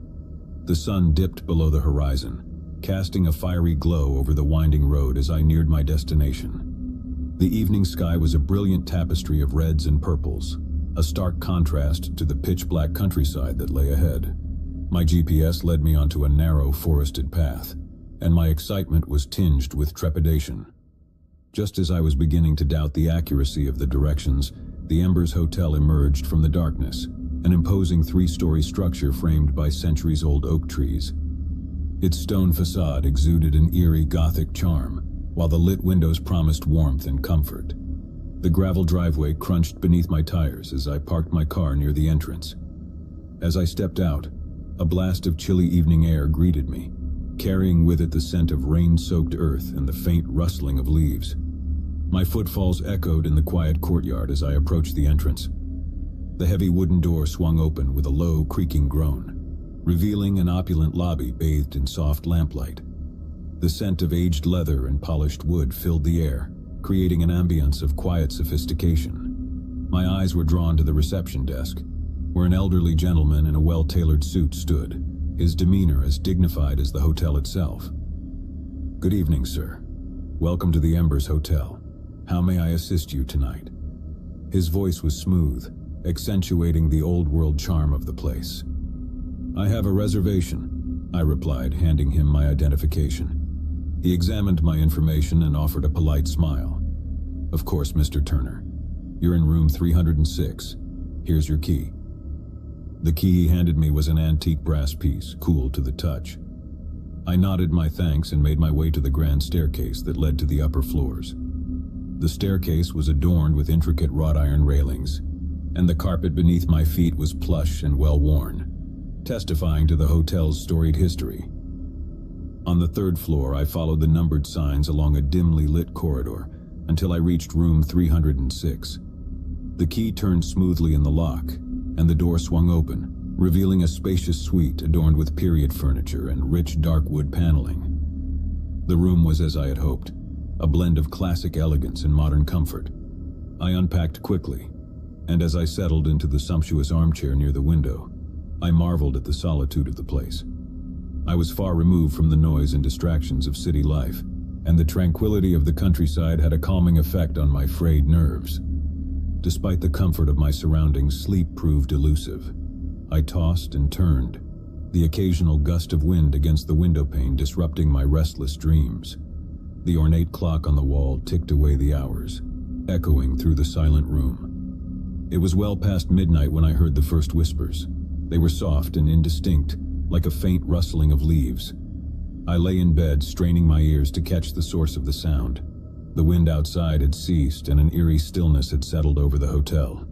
The whispers continued, growing slightly louder but still incomprehensible. It was as though someone was engaged in a conversation just beyond the walls of my room. I contemplated dismissing it as a figment of my imagination, a consequence of fatigue, but the persistence of the voices unsettled me. With curiosity overcoming my initial reluctance, I rose from the bed and pressed my ear against the wall that separated my room from the one next door. The conversation became clearer, though the words remained muffled and indistinct. As I strained to listen, the urgency in the voices became apparent. It was not a casual conversation, but rather a heated exchange, filled with frustration and anxiety. The feeling that I had intruded on something private gnawed at me, but the words were still unintelligible. The exchange continued for what felt like hours, the voices rising and falling in intensity. The person in the neighboring room seemed to plead, while the other remained steadfast and resolute. There was a palpable tension in the air, and the anxiety I felt grew with each passing moment. The feeling of intrusion weighed heavily on me, and I considered knocking on the wall and asking them to keep it down. But fear, or perhaps a strange sense of respect for their privacy, held me back. Instead, I lay back in bed, my heart pounding, trying to drown out the whispers with a pillow over my head. Morning arrived, and with it, the cessation of the mysterious whispers. As the first light of day filtered through the curtains, I realized that I had spent a sleepless night in the Embers Hotel. Despite the lack of rest, a strange excitement coursed through me. There was a mystery to be unraveled, a puzzle hidden within the walls of this grand old establishment. I decided to start my exploration with breakfast in the hotel's dining room. The room was bathed in soft golden light, and the polished mahogany tables were set with pristine white tablecloths and gleaming silverware. The elderly waiter who served me was impeccably dressed and carried himself with the grace of a seasoned professional. "Good morning, sir. How did you find your first night at the Embers Hotel?" he inquired with a knowing smile. "Peaceful yet intriguing," I replied, my curiosity getting the better of me. "Tell me, who are the other guests staying here?" The waiter's expression remained composed, but a flicker of unease passed through his eyes. "We have a few guests, sir, but the Embers Hotel values its guests' privacy above all else. We do not disclose personal information about our patrons." I accepted his response, though I couldn't help but feel a growing sense of mystery surrounding the hotel and its guests.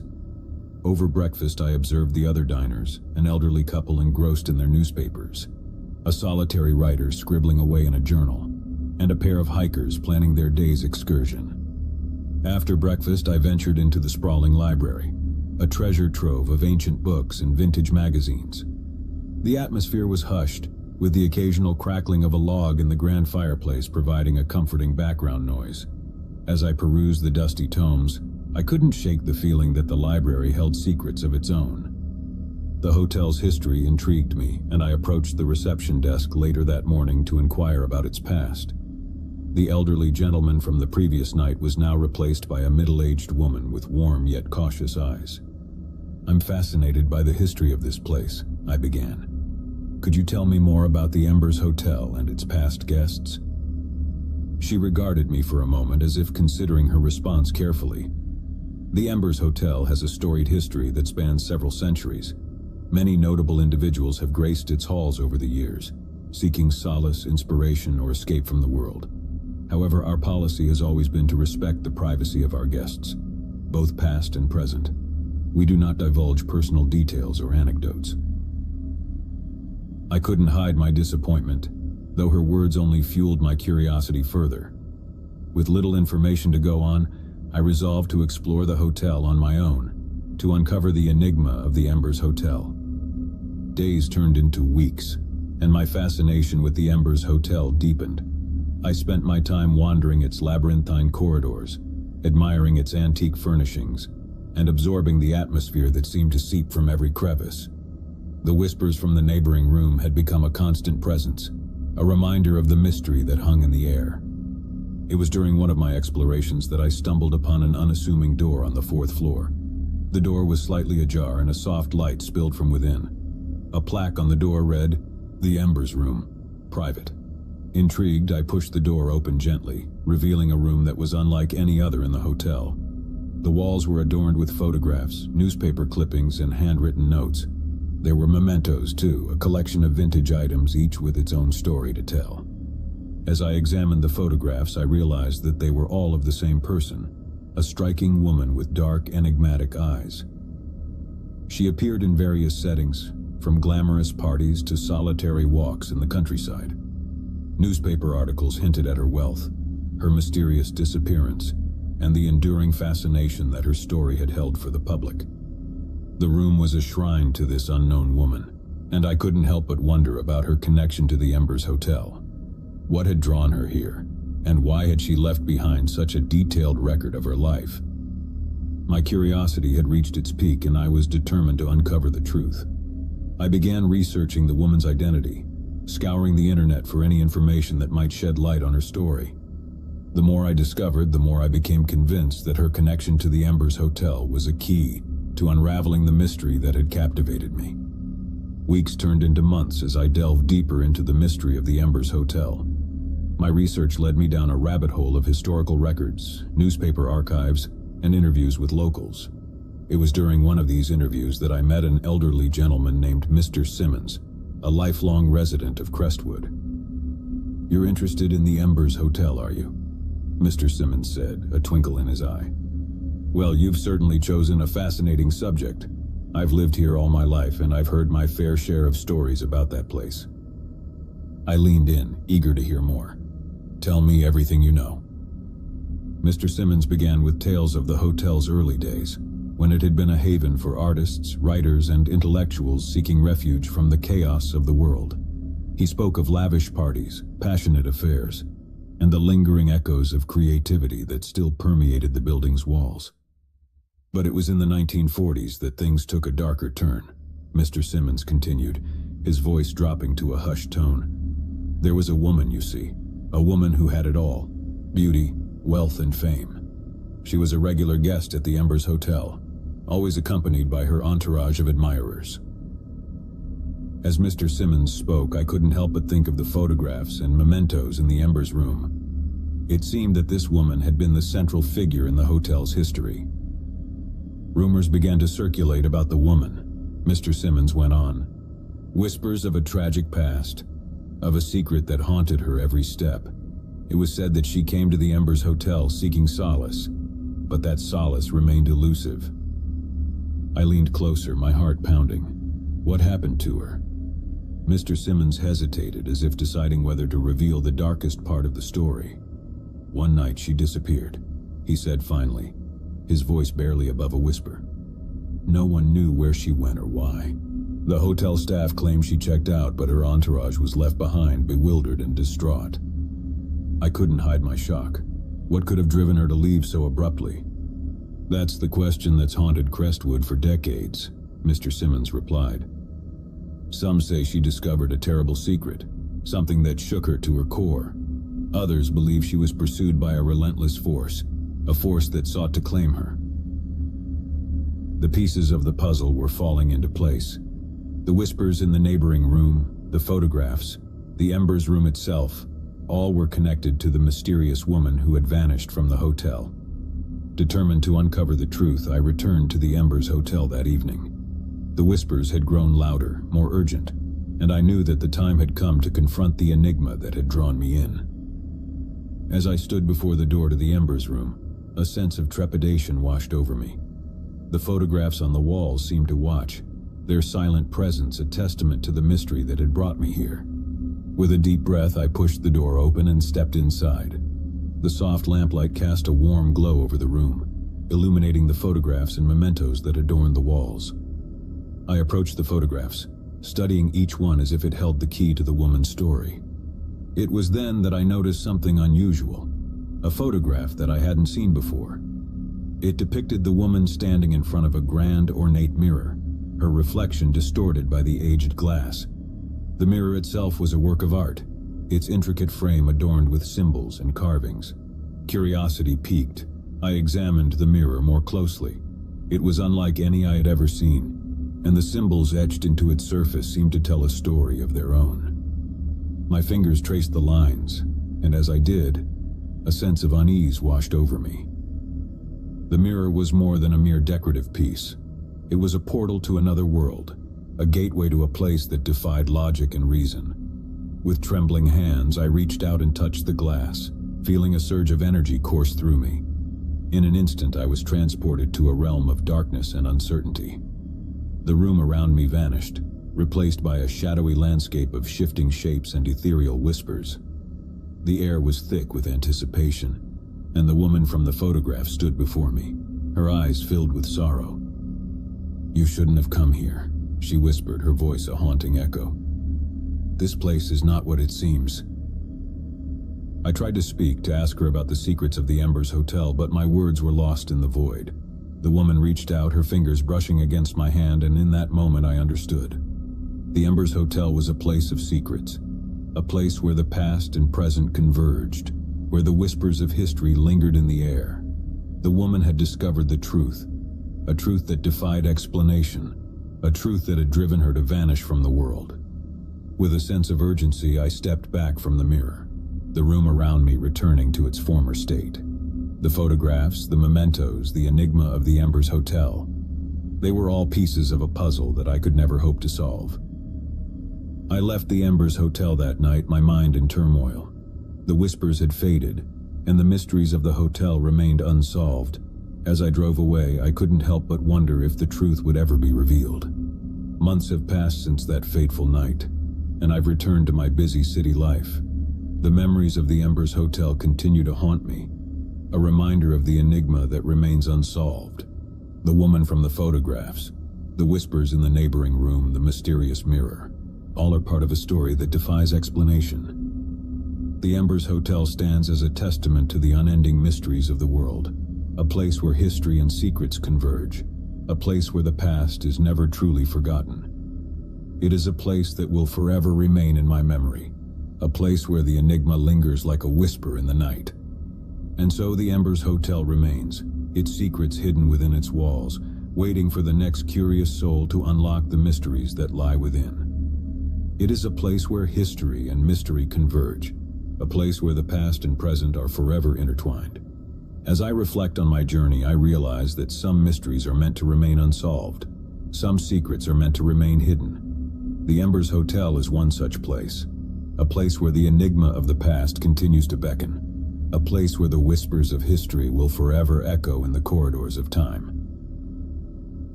It was a crisp autumn day when I received the peculiar invitation. An ornate envelope adorned with an elegant wax seal arrived at my doorstep. Its contents revealed an invitation to an exclusive gathering at a remote hotel, an event shrouded in mystery and intrigue. The Hotel Arcane, as it was named, was nestled deep within the Appalachian Mountains. The invitation detailed its location, a winding road, a hidden path, and a place that seemed to exist only in whispers. There was no explanation of why I'd been chosen, no mention of who the other guests might be. The invitation bore only a date and time, October 31, St. 10 p.m. Curiosity got the better of me. I couldn't resist the allure of the unknown, and the idea of a secluded gathering in a mysterious hotel piqued my interest. The days passed and my anticipation grew. I packed my bags, drove to the nearby town, and from there, followed the directions into the heart of the Appalachian wilderness. As the sun dipped below the horizon, I found myself on a desolate road, the GPS guiding me further into the wilderness. The thick canopy of trees overhead blocked out the moonlight, creating an eerie darkness that surrounded me. I could feel the chill in the air, a foreboding sensation that seemed to whisper of the secrets hidden in the mountains. Finally, I reached the end of the road as per the instructions. There, barely visible in the darkness, was a narrow path leading into the woods. I parked my car and followed the path, my footsteps echoing in the silence of the forest. The path led to a clearing, and there, bathed in an ethereal glow, stood the Hotel Arcane. It was an imposing structure, its dark stone walls towering above me. The flickering candlelight in the windows created an otherworldly ambiance. casting long shadows that danced in the night. I approached the entrance, and the massive wooden doors swung open as if by their own volition. The warm light from within beckoned me inside, and I stepped into the lobby of the Hotel Arcane. The lobby was unlike any hotel I had ever seen. It was a blend of old-world charm and modern luxury, with plush velvet sofas, crystal chandeliers, and antique oil paintings adorning the walls. The room was bustling with guests, their hushed conversations and laughter creating an atmosphere of camaraderie. The hotel staff, dressed in impeccably tailored suits, greeted me with polite smiles as if they had been expecting me. They guided me to the registration desk, where a woman with a serene demeanor awaited. "Welcome to the Hotel Arcane," she said, her voice soft and melodic. "I trust your journey was uneventful? May I have your name, please?" I provided my name, and she handed me a brass key with an intricate design, a key that bore no room number. Instead, she offered a cryptic message. "Your room will be revealed to you in time," she said, her eyes holding a secret I could not decipher. "For now, please enjoy the gathering. It will commence shortly." With that, I was free to explore the lobby, where guests in elegant attire mingled, their conversations laced with curiosity about the mysterious event that had brought them here. The air was charged with an energy I couldn't quite comprehend. Among the guests, I encountered a diverse group of individuals: a reclusive novelist, a renowned archaeologist, a celebrated pianist, and a detective known for solving unsolvable mysteries. They were all in attendance. Their presence added an air of mystique to the gathering, leaving me both fascinated and slightly apprehensive. The clock on the wall struck 10 p.m., and as if on cue, the gathering hushed. The woman from the registration desk stood at the center of the lobby, her presence commanding attention. "Ladies and gentlemen," she began, her voice resonating through the room, "welcome to the Hotel Arcane. Tonight you are among those who share a thirst for the enigmatic, a passion for the unknown. We have gathered to embark on a journey, one that will challenge the boundaries of knowledge and perception." The guests leaned forward, their curiosity piqued. I found myself caught in the anticipation that hung in the air. The woman continued, "In the heart of this hotel lies a chamber that holds the answers to questions you have yet to ask. But this chamber is not easily found. It will test your wits, your intuition, and your courage. It will push you to the limits of your understanding." A hush fell over the gathering as her words sank in. The challenge that lay ahead was not what any of us had expected. She motioned to the grand staircase that led to the upper floors. "The chamber awaits, but you must earn your place within it. You have until midnight to uncover its location. Those who succeed will be granted access to its secrets. Those who fail..." Her voice trailed off, leaving the consequences unspoken. With that, the guests scattered, each one determined to be the first to unlock the mystery of the Hotel Arcane. I followed the detective, drawn by the aura of confidence that surrounded him. We began our search on the third floor, exploring the dimly lit corridors and inspecting every room. It became evident that the hotel itself was a labyrinth, its architecture designed to confuse and disorient. Hidden doors, concealed passages, and rooms that seemed to shift their locations. Each step took us deeper into the puzzle. As the minutes ticked away, frustration began to mount. The detective and I were not alone in our quest. The reclusive novelist, the celebrated pianist, and the archaeologist, all were engaged in their own search, each one just as determined as the next. Time seemed to blur as we scoured the hotel. Midnight was fast approaching and desperation took hold. The Hotel Arcane revealed itself to be a place of maddening complexity, where the boundaries between reality and illusion blurred. It was then that I noticed something peculiar, a series of symbols etched into the door frames of certain rooms. The symbols were cryptic, a language of their own. With a sense of intuition, I traced the symbols with my fingers, and the door to one particular room swung open. Inside, I found a chamber unlike any other in the hotel. It was an opulent library, its walls lined with ancient tomes and arcane artifacts. In the center of the room stood an ornate pedestal, upon which rested an ancient tome, its pages filled with inscrutable text. The detective and I approached the tome, our excitement building. Could this be the key to unraveling the mystery of the Hotel Arcane? We began to decipher the text, piecing together a narrative that defied comprehension. As the last stroke of midnight resounded through the hotel, a strange sensation washed over us. The air grew thick and the room seemed to shift. The walls closed in, the ceiling descended, and the symbols on the doorframe began to glow. Panic set in as we realized we were trapped. The room had transformed into a nightmarish puzzle, a challenge that defied logic. Desperate, we tried to decipher the symbols, to unlock the room's secrets, but time was running out. As the room continued to shift and contract, I caught a glimpse of the detective's determined expression, his mind racing to find a solution. It was then that a voice echoed in my mind, a whisper, a hint of a solution hidden within the text.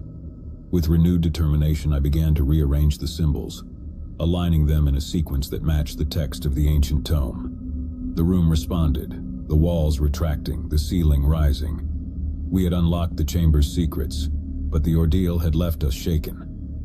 We emerged from the room to find the other guests in a state of confusion. Some had succeeded in their quests, while others had failed. The woman from the registration desk awaited us in the lobby, her expression inscrutable.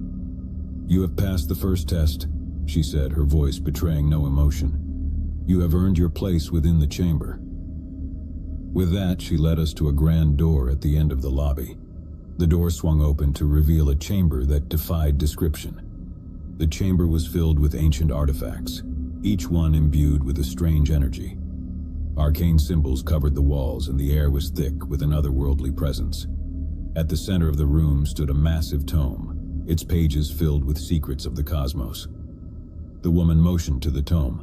"This is the Codex Arcana, a repository of knowledge beyond human comprehension. It holds the answers to questions you have yet to ask, the mysteries of the universe, and the enigma of the Hotel Arcane." We were given the opportunity to peruse the tome, to delve into its secrets. The knowledge it contained was vast and profound, a testament to the complexity of the universe. It was a revelation, a glimpse into the mysteries that had drawn us here. As we pored over the pages, a sense of awe washed over us. The Hotel Arcane had not been a mere gathering place. It was a repository of knowledge, a gateway to the unknown. The woman's words echoed in my mind. The hotel challenged our understanding, pushed us to the limits of our perception, and rewarded us with enlightenment. Days turned into weeks as I immersed myself in the knowledge of the Codex Arcana. The revelations it offered were both profound and unsettling, expanding my understanding of the cosmos and the mysteries that lay beyond. As the time came for my departure from the Hotel Arcane, I couldn't help but wonder about the other guests. What had drawn them to this place, and what had they discovered in their quests? The enigma of the hotel remained, a puzzle that defied explanation. As I left the hotel and returned to the world beyond, I knew that the Hotel Arcane would forever remain in my memory. It was a place of mystery and revelation, a place where the boundaries of reality and illusion blurred, a place where the unknown beckoned. The enigma of the Hotel Arcane would continue to haunt me, a reminder of the limitless possibilities that lay beyond our understanding. It was a place that defied explanation, a place where the secrets of the universe were revealed to those willing to embark on a journey into the unknown. And so I left the Hotel Arcane behind, knowing that its mysteries would remain with me. A testament to the allure of the enigmatic, a reminder that there are truths beyond our comprehension, waiting to be discovered by those who dare to seek them.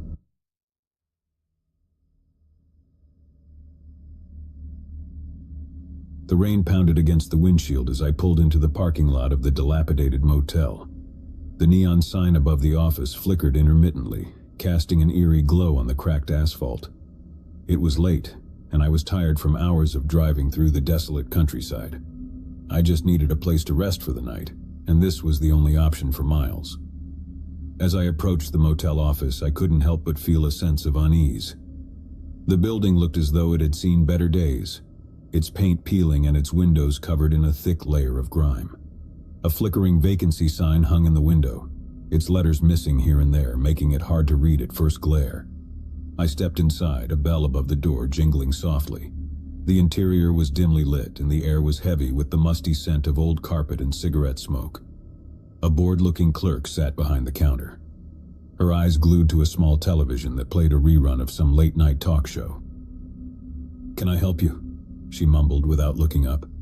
"I need a room for the night," I replied, trying to sound more confident than I felt. She finally looked up, her eyes cold and distant. "We got rooms," she said, her voice devoid of enthusiasm. "How many nights?" "Just one," I said quickly, eager to be out of there. She handed me a tarnished key attached to a plastic fob with a faded room number, 13. "That'll be $50, she said, her tone as dull as ever. I handed her the cash and she counted it slowly, her long, nicotine-stained fingers moving methodically. Finally satisfied, she handed me a worn-out receipt and a rusty key. "Room 13 is at the end of the building," she said, her gaze returning to the television. I grabbed the key and made my way down a dimly lit corridor, the carpet underfoot squishing with each step. The corridor seemed to stretch on forever, and I couldn't help but feel a growing sense of unease.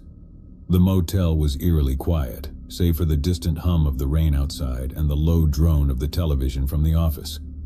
When I reached room 13, I hesitated for a moment before inserting the key into the lock. The door creaked open, revealing a small, dimly lit room.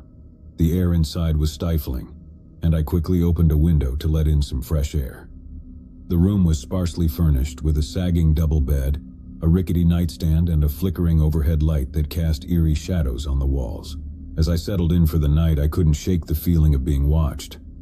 I tried to dismiss it as my imagination playing tricks on me, but the sensation persisted. I glanced out the window and saw nothing but darkness and rain. It was just my tired mind, I told myself, playing tricks on me after a long day on the road. I decided to take a shower to relax and wash away the grime of the day. The bathroom was equally dismal, with cracked tiles and a shower head that sputtered water sporadically. As I stepped under the lukewarm water, I couldn't help but feel a creeping sense of unease. It was as though the shadows in the corners of the bathroom were moving, shifting ever so slightly. I quickly finished my shower and stepped out, wrapping a towel around myself. I tried to push the eerie feeling from my mind as I got dressed and climbed into bed. The rain outside had intensified, the drumming on the roof like a steady heartbeat. I pulled the scratchy motel blanket up to my chin and tried to relax, but sleep eluded me. Every creak of the floorboards in the corridor, every distant sound from the office, seemed amplified in the silence of the night. I tossed and turned, my mind racing with thoughts of the strange motel and its even stranger inhabitants. Suddenly I heard a soft, rhythmic tapping on the window. My heart raced as I sat up in bed, my eyes fixed on the glass. The tapping continued, growing louder and more insistent with each passing moment. I hesitated for a moment, my hand trembling as I reached for the curtain. When I finally pulled the curtain aside, I gasped in horror. A figure stood outside, obscured by the rain-smeared glass. It was a man, his face hidden beneath a hooded raincoat, but I could see the glint of something metallic in his hand. A knife. I stumbled back in terror, my heart pounding in my chest. The figure continued to tap on the window, his eyes locked on mine. I fumbled for my phone, my hands shaking as I dialed 911, but as I brought the phone to my ear, I realized there was no dial tone, only static. The figure outside the window began to speak, his voice muffled by the glass but filled with an unsettling calmness. "You shouldn't have come here," he said, his words sending a chill down my spine. "This place, it's not what it seems." I backed away from the window, my mind racing with fear and confusion. Who was this man, and what did he mean? I glanced around the room, searching for anything that could help me defend myself. The room was bare, with no weapons in sight. As I turned back to the window, the figure had disappeared. I hesitated for a moment, my breath coming in ragged gasps, before I mustered the courage to approach the window once more. I cautiously peered outside, but the man was gone, leaving no trace of his presence. I locked the window and pulled the curtains closed, my heart still pounding in my chest. I knew I had to get out of there, but the rain outside showed no signs of letting up. I had no choice but to wait until morning. I spent the rest of the night in a state of heightened anxiety, my senses on high alert. Every sound, every creak of the floorboards seemed like a potential threat. I couldn't shake the feeling that I was being watched, that something sinister lurked in the shadows of the motel. When morning finally came, I wasted no time packing my things and checking out of the motel. The clerk at the front desk seemed as disinterested as ever, and I couldn't bring myself to tell her about the terrifying encounter I had endured. As I drove away from the motel, I couldn't help but wonder about the strange events of the night. Who was the mysterious figure outside my window, and what did he mean by, "This place is not what it seems"? I knew I would never have answers to those questions, but I also knew that I never wanted to set foot in that motel again. The rain had finally stopped, and the sun had broken through the clouds, casting a warm glow on the countryside. I took a deep breath, relieved to be leaving that nightmarish place behind. But as I glanced in my rearview mirror, I could have sworn I saw a faint figure standing in the doorway of room 13, watching me leave with hollow, empty eyes. I sped away, putting as much distance between myself and that motel as possible. The memory of that night would haunt me for the rest of my days, a chilling reminder that sometimes the scariest things are not the ones that go bump in the night, but the ones that lurk in the darkest corners of our own minds. I had been driving for hours, the monotonous hum of the engine and the endless stretch of highway threatening to lull me to sleep. It was well past midnight when I spotted the neon sign on the side of the road. The Lone Star Motel. Vacancy. Relief washed over me as I pulled into the gravel lot, the crunching sound beneath my tires signaling the end of my long journey. The motel was a single-story building with a row of doors facing the parking lot, each illuminated by a flickering overhead light. It wasn't much to look at, but it was exactly what I needed, a place to rest for the night. I parked my car and stepped out, stretching my tired limbs. The night air was cool and a gentle breeze rustled through the trees that surrounded the motel. I made my way to the office, the crunch of gravel underfoot echoing in the stillness of the night.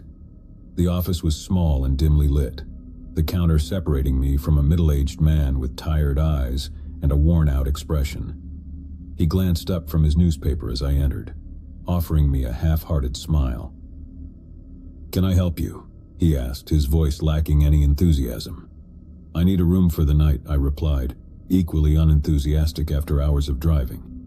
He nodded as if expecting nothing more. "How many nights?"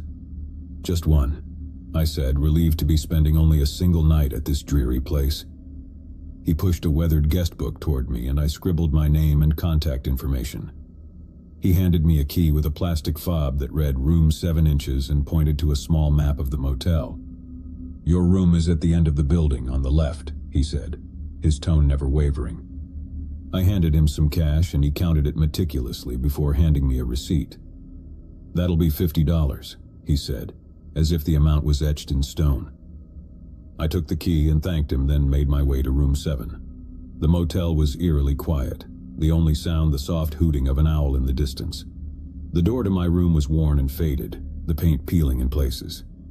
I inserted the key and turned the handle, the door creaking open to reveal a dimly lit interior. The room was simple, with a double bed covered in faded floral sheets, a nightstand, and a rickety old chair in the corner.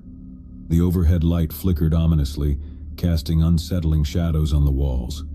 I switched on the bedside lamp, illuminating the room in a soft yellow glow. As I settled into bed, I couldn't help but feel a sense of unease. The room had an odd, almost oppressive atmosphere, as if it held secrets of its own. The air was heavy, as though it hadn't been refreshed in years. I tried to shake off the feeling and closed my eyes, but sleep was slow to come. Every creak of the floorboards, every distant sound from the office seemed magnified in the stillness of the night. It was as if the motel itself was holding its breath, waiting for something to happen. Hours passed and I was still awake, my mind racing with thoughts of the long road ahead. That's when I heard it, a soft whispering voice. It was faint at first, like a distant murmur carried on the wind. I strained to listen, trying to make out the words. The voice grew louder, more distinct, and I realized it was coming from the room next door. I couldn't make out the words, but the tone was urgent, panicked. I sat up in bed, my heart pounding, and pressed my ear to the wall. "Please, no," a woman's voice pleaded, followed by the sound of muffled sobs. My blood ran cold and I reached for my phone, ready to call 911. But just as I was about to dial, the voice stopped abruptly. The silence that followed was deafening, broken only by the faint hum of the motel's aging air conditioning unit. I hesitated, torn between my instincts to help and a growing sense of dread. What if it had all been in my head? What if I was overreacting? I lay back down, trying to convince myself that it was just a nightmare, a trick of my tired mind. But sleep remained elusive, and the minutes ticked by slowly. Finally, as the first light of dawn began to filter through the curtains, I couldn't stand it any longer. I had to know if the woman next door was all right. I got out of bed and approached the connecting door between our rooms. I listened carefully, but there was no sound, no movement from the other side. Gathering my courage, I knocked softly. "Hello?" I called out, my voice trembling. There was no response, just an eerie silence that seemed to stretch on forever. I knocked again, louder this time, and called out once more, but still there was nothing. With my heart in my throat, I turned the doorknob slowly, my palms sweaty. The door swung open to reveal an empty, dimly lit room. The bed was neatly made, and there was no sign of the woman I had heard. It was as if she had never been there. I stepped into the room, my heart still racing, and checked the bathroom, the closet, and even under the bed. But there was no one. It was impossible, I thought. I had heard her cries, her pleas for help, as clear as day. I returned to my own room, my mind a whirlwind of confusion and fear. Had it all been a hallucination, a trick played by my sleep-deprived mind? I couldn't make sense of it, but one thing was clear. I needed to get out of that motel as soon as possible. I hastily packed my things and went to the office to check out. The same clerk was there, his expression unchanged. I tried to explain what I had heard, but he only shrugged. "People come and go all the time," he said, as if dismissing my concerns. Maybe she checked out early. I left the motel in a hurry, my heart heavy with unease. As I drove away, I couldn't shake the feeling that something was deeply wrong with that place, something hidden beneath its nondescript exterior. I continued my journey, putting miles between myself and the Lone Star Motel. The day passed in a blur, and as night fell once again, I found myself in another town, another motel. This one was newer, cleaner, and more welcoming. I checked in without hesitation, determined to put the strange events of the previous night behind me. But as I settled into bed, I couldn't escape the feeling that I was being watched. The room was pristine, the air fresh, yet I couldn't shake the eerie sensation that I was not alone. I glanced out the window, half expecting to see a face in the darkness, but there was nothing. I tried to dismiss my unease and closed my eyes, willing myself to sleep. But just as I was on the brink of slumber, I heard it again. The soft, whispering voice, the same urgent, panic tone. I sat up in bed, my heart pounding in my chest. It was coming from the room next door, just like before. This time, I wasted no time. I grabbed my phone and called 911, my voice trembling as I explained the situation. The police arrived quickly, and I led them to the room next door. The door was locked, and they had to force it open. Inside, they found a woman, disheveled and terrified. She had been held against her will, the victim of a deranged man who had been stalking her for months. As they arrested the man and led him away in handcuffs, the woman thanked me, tears in her eyes. She had been sure that no one would hear her cries, that no one would come to her aid. She had almost given up hope. I couldn't help but think back to the Lone Star Motel, to the woman I had heard but had never seen. Had she been a victim too? Had I missed my chance to help her? I never found out the answer, but one thing was certain. The events of that night had changed me forever. I couldn't erase the memory of those whispered pleas for help, the feeling of unease that had followed me from that motel. As I continued my journey, I couldn't help but wonder about the darkness that could hide behind the most ordinary facades, the secrets that could be buried beneath the surface. The world was a vast and unpredictable place, and I had learned that even in the most unlikely of places, heroes could emerge, and villains could be unmasked. I drove on, my headlights cutting through the darkness, my mind forever haunted by the night I had spent at the Lone Star Motel, a place where the line between reality and the unknown had blurred, and where the true nature of fear had been revealed. It was a bleak and stormy night when I found myself driving down a desolate stretch of highway, the windshield wipers struggling to keep pace with the relentless rain. The gloomy landscape outside offered no solace, and I knew I had to find shelter soon. That's when I saw the neon sign flickering weakly in the downpour, like a lighthouse beckoning a lost sailor. The Midnight Haven Motel, it read. The sign was old and worn, but it promised warmth and a respite from the raging storm. With a sense of relief, I pulled into the gravel lot and parked my car under the dimly lit canopy. As I stepped out of my vehicle, I was immediately greeted by the harsh wind and rain, which seemed to intensify in this desolate part of the country.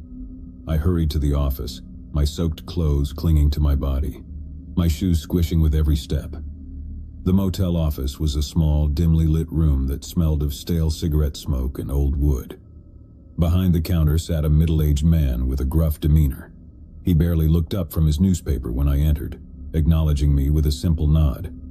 "Need a room?" he grumbled as if I were inconveniencing him. "Yes, please," I replied, my voice quivering from the cold. "How many nights?" he asked, his eyes fixed on the sports section of his newspaper. "Just one," I answered, eager to be on my way in the morning. He handed me a tarnished key with a plastic fob that read Room 9. "That'll be $50, he said without a hint of a smile. I handed him the cash and he counted it meticulously, as if suspecting me of trying to cheat him out of a few dollars. Finally, he handed me a receipt and I took the key and headed out into the storm once more. Room 9 was at the end of a long, dimly lit corridor. The hallway was narrow and lined with peeling wallpaper, the carpet underfoot damp and musty. The place had clearly seen better days. I fumbled with the key in the lock, and when I finally entered the room, I was greeted by a stark and dimly lit space. The room was small, containing only the essentials: a lumpy double bed with faded sheets, a rickety nightstand with a flickering lamp, and a small dusty television mounted on the wall. The air was thick with the scent of mildew, and the walls seemed to close in around me. I quickly stripped off my wet clothes and turned on the lukewarm shower. The bathroom was equally unimpressive, with cracked tiles and a showerhead that sputtered water intermittently. As I stood under the tepid stream, I couldn't shake the feeling that I was being watched. It was an irrational fear, I told myself, a product of my exhaustion and the eerie atmosphere of the motel. After the shower, I dried off and dressed in the spare clean clothes I had packed. I climbed into bed, hoping to find solace in sleep, but the uneasy feeling lingered. The rain outside showed no signs of letting up, and the incessant tapping on the window pane only added to my discomfort. I tried to shake off my unease and closed my eyes, but sleep remained elusive. Every creak of the floorboards in the corridor, every distant sound from the office, seemed magnified in the stillness of the night. The storm outside raged on, the wind howling like a restless spirit. Just as I was beginning to drift off, I heard it, a soft, eerie whispering. It was barely audible at first, like a faint rustling of leaves in the wind. I strained to listen, trying to make out the words, but they were just beyond my grasp. The whispering grew louder, more distinct, and I realized it was coming from the room next door. It was a woman's voice, and she sounded panicked, her words tumbling out in a desperate stream. I sat up in bed, my heart pounding as I tried to make sense of what I was hearing. "Please, you have to let me go," she pleaded, her voice trembling with fear. I strained to hear more, but the words became unintelligible, as if she were speaking in a language I couldn't understand. It was as though she were caught in the grip of some terrible nightmare. Fear gripped me, and I considered calling the police, but I had no way of knowing if the woman next door was in real danger or if she was suffering from some kind of delusion. I sat in my room, paralyzed by uncertainty as the woman's pleas grew louder and more frantic. The minutes stretched on, and I couldn't take it any longer. I had to do something. I grabbed my phone and dialed 911, explaining the situation to the operator. She assured me that help was on the way and urged me to stay in my room. I waited anxiously, the minutes feeling like hours, until I heard the sound of sirens approaching. The police arrived quickly, and I led them to the room next door, my heart pounding with dread. The officers knocked on the door, identifying themselves, but there was no response from inside. With a sense of urgency, they forced the door open, and I watched as they entered the room, their flashlights cutting through the darkness. I could see nothing from my vantage point in the hallway, but I strained to listen, hoping to hear some sign that the woman was safe. Then there was a scream, a bone-chilling, blood-curdling scream that sent shivers down my spine. It was followed by the sound of a struggle, of furniture being overturned, of desperate cries for help. I wanted to rush into the room to assist the officers, but fear kept me rooted to the spot. The struggle seemed to go on forever, the woman's screams echoing through the corridor until finally there was silence. A silence that was even more unsettling than the chaos that had preceded it. The officers emerged from the room, their faces pale and grim. They told me that the woman had been alone in the room, her frantic screams and pleas for help seemingly directed at an invisible assailant. There was no sign of forced entry, no evidence of an intruder. I was left in a state of shock and confusion. Had I imagined the woman's cries for help, or had she been the victim of some unseen supernatural force? The officers assured me that she was now in their care, and would receive the help she needed. But the mystery of what had transpired in that room haunted me. I couldn't stay at the Midnight Haven Motel any longer. The sense of unease and dread that hung in the air was suffocating, and I longed to put the unsettling events of the night behind me. I checked out of the motel early the next morning, and as I drove away, I couldn't help but glance back at the flickering neon sign. The storm had passed, and the motel looked almost peaceful in the pale light of dawn, but I knew that appearances could be deceiving, that darkness could lurk beneath even the most ordinary of facades. As I continued my journey, I couldn't shake the feeling that I had witnessed something beyond explanation, something that defied reason and logic. The memory of that night would stay with me, a chilling reminder that the line between reality and the unknown is thinner than we dare to imagine, and that the scariest things can often be found in the most unexpected places.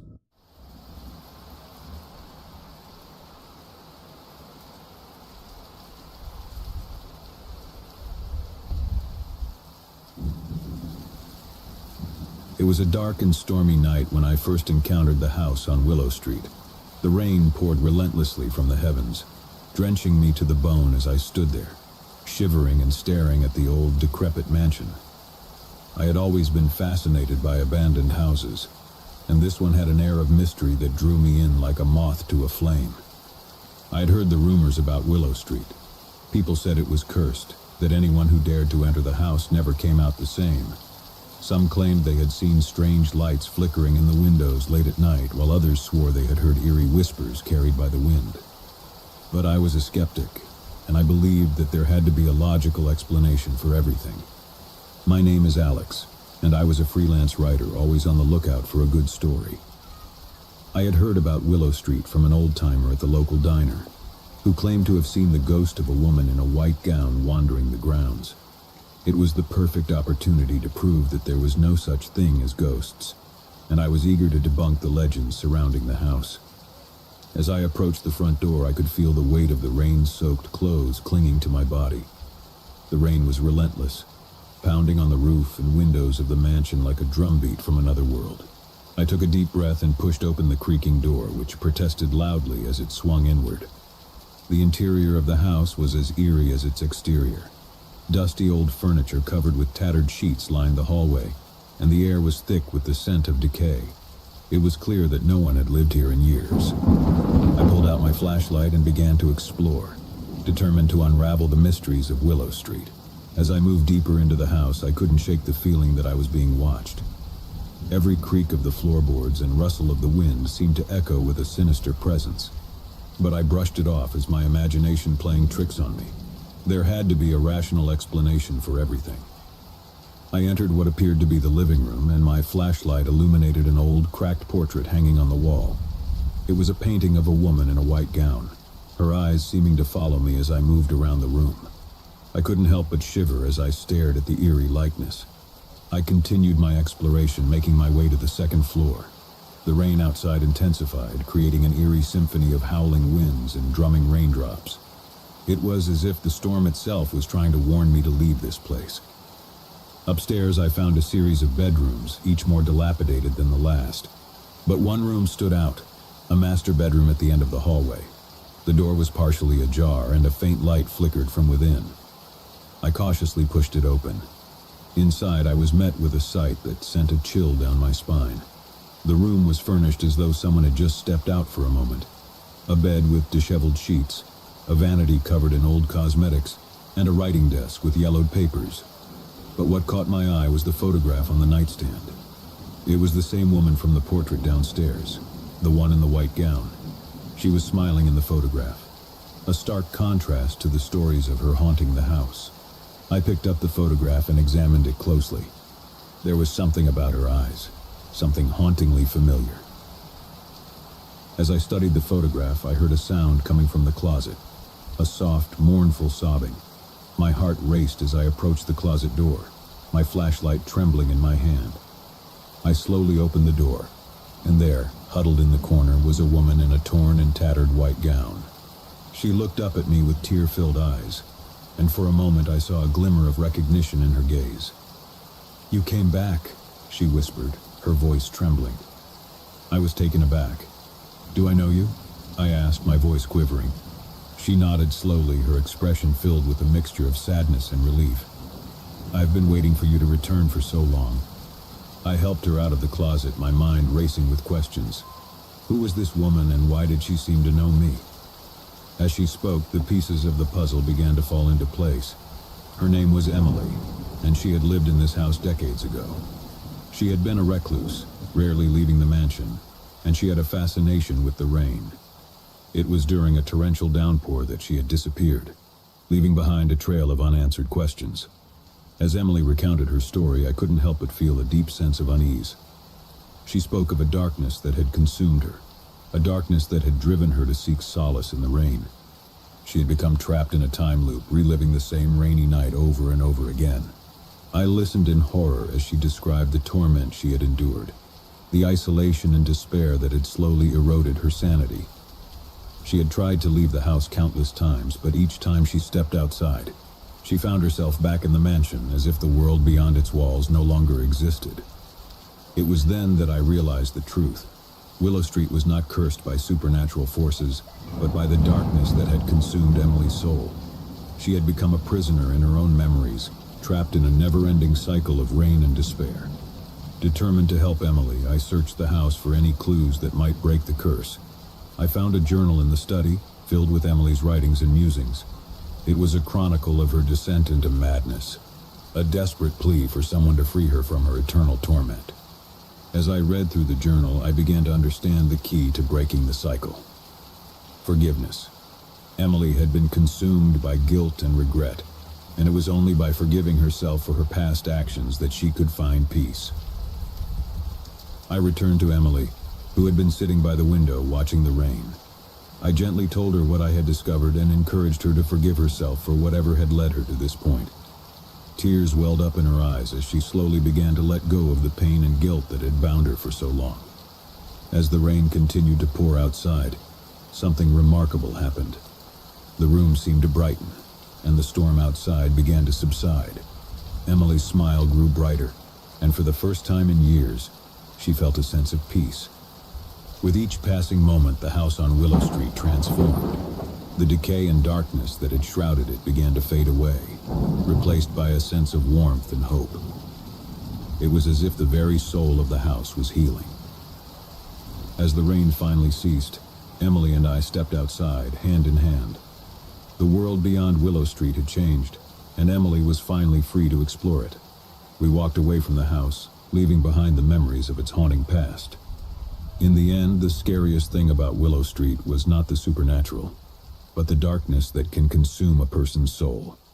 It was a reminder that sometimes, the most terrifying horrors are the ones that exist within us, waiting to be confronted and forgiven. And as I looked back at the house one last time, I couldn't help but wonder how many other stories of darkness and redemption were hidden behind the doors of abandoned houses, waiting for someone to uncover them in the rain.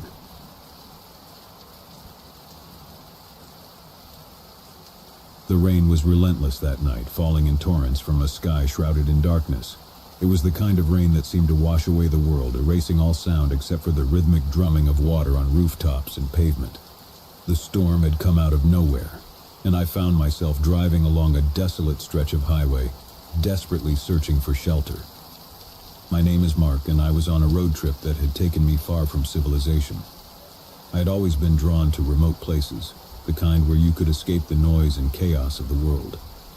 But on this particular night I had ventured too far, and now I was paying the price. As I drove, my headlights cut through the sheets of rain, illuminating the dense forest on either side of the road. The trees loomed like silent sentinels, their branches dripping with water. I felt a growing sense of unease as the road stretched on endlessly, with no sign of civilization in sight. Just when I was beginning to lose hope, I spotted a faint glimmer through the trees. It was the soft glow of a single light, like a beacon in the darkness.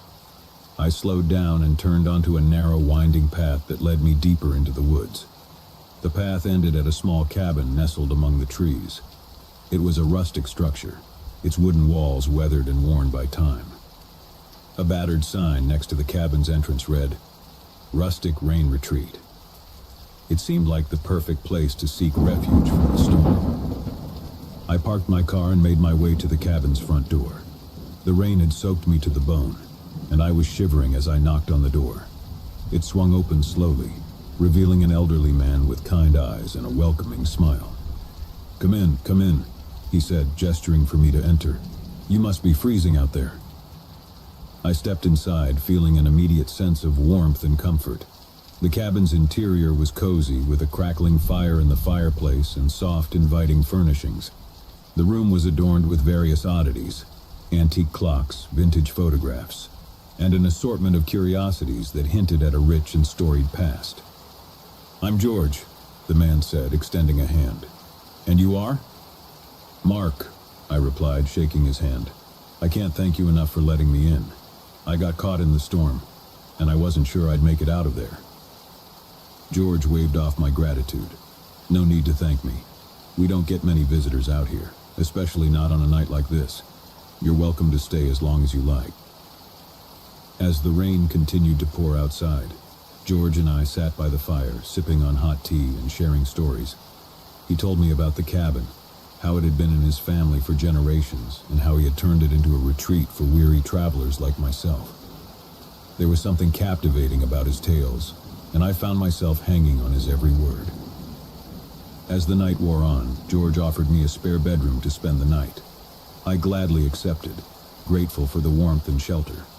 The rain showed no signs of letting up, and the thought of venturing back out into the storm was unappealing. I settled into the cozy bedroom, and as I lay in bed, the sound of rain against the cabin's roof became a soothing lullaby. I drifted off into a deep, dreamless sleep, feeling safe and secure in the heart of the forest. The following morning, I awoke to the gentle patter of rain against the window. I stretched and yawned, feeling well rested and refreshed. As I made my way downstairs, I could smell the enticing aroma of breakfast cooking. George was in the kitchen, preparing a hearty meal of scrambled eggs, bacon, and toast. He greeted me with a smile as I entered. "Good morning, Mark," he said. "I hope you slept well." "I did, thank you," I replied, taking a seat at the kitchen table. "This place is like a hidden oasis." George chuckled. "It can feel that way sometimes. Away from the noise and distractions of the world, it's easy to find peace and solitude here." Over breakfast, we talked some more. George shared more stories about the cabin's history and the generations of his family who had called it home. He told me about his late wife, Sarah, who had loved the rain more than anything. Her memory was woven into every corner of the cabin, from the vintage raincoats hanging by the door to the old records of rainy day songs on the shelf. As we chatted, I couldn't help but notice that there was something peculiar about the rain.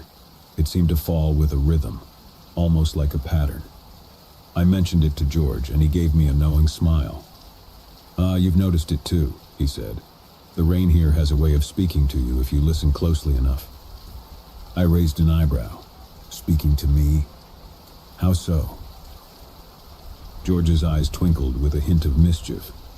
"Well, you see, every drop of rain has a story to tell. It carries with it the memories of those who have passed through here. It's like a chorus of whispers in the rain." I laughed, thinking he was simply indulging in a bit of poetic license. But as I continued to listen to the rain, I began to notice something strange. It was as though I could hear faint voices in the distance, like the murmur of a crowd gathered far away. Curiosity got the better of me, and I asked George about it. He nodded, as if he had been waiting for the question. "The rain here has a way of bringing back memories," he explained. "It's said that the whispers you hear are echoes of the past, fragments of conversations and moments frozen in time." I leaned in, intrigued by the idea. "So you're saying that the rain carries the memories of everyone who's been here?" George nodded. "That's one way to look at it. Some say that when you listen to the rain, you can hear the stories of those who came before us. It's a reminder that we're all connected in some way by the places we've been and the people we've met. As the day wore on, I found myself captivated by the rain's symphony of whispers. It was as though I could hear snippets of conversations, laughter, and moments of joy and sorrow. It was a haunting and beautiful experience, one that made me feel more connected to the world around me. Days turned into weeks, and I found myself settling into a routine at the rustic rain retreat. George and I became fast friends, and I spent my time exploring the surrounding forest and listening to the rain's whispers. Each drop of rain seemed to carry a story, and I couldn't get enough of it. One rainy afternoon, George handed me an old leather-bound journal. "I thought you might find this interesting," he said. "It belonged to Sarah, my late wife. She was quite the writer." I opened the journal and began to read. It was filled with Sarah's musings, observations, and reflections on life in the cabin. Her words painted a vivid picture of her love for the rain, her deep connection to nature, and her enduring love for George. As I read through the journal, I couldn't help but feel a pang of sadness. Sarah's words were filled with a sense of longing, as though she had left something unfinished.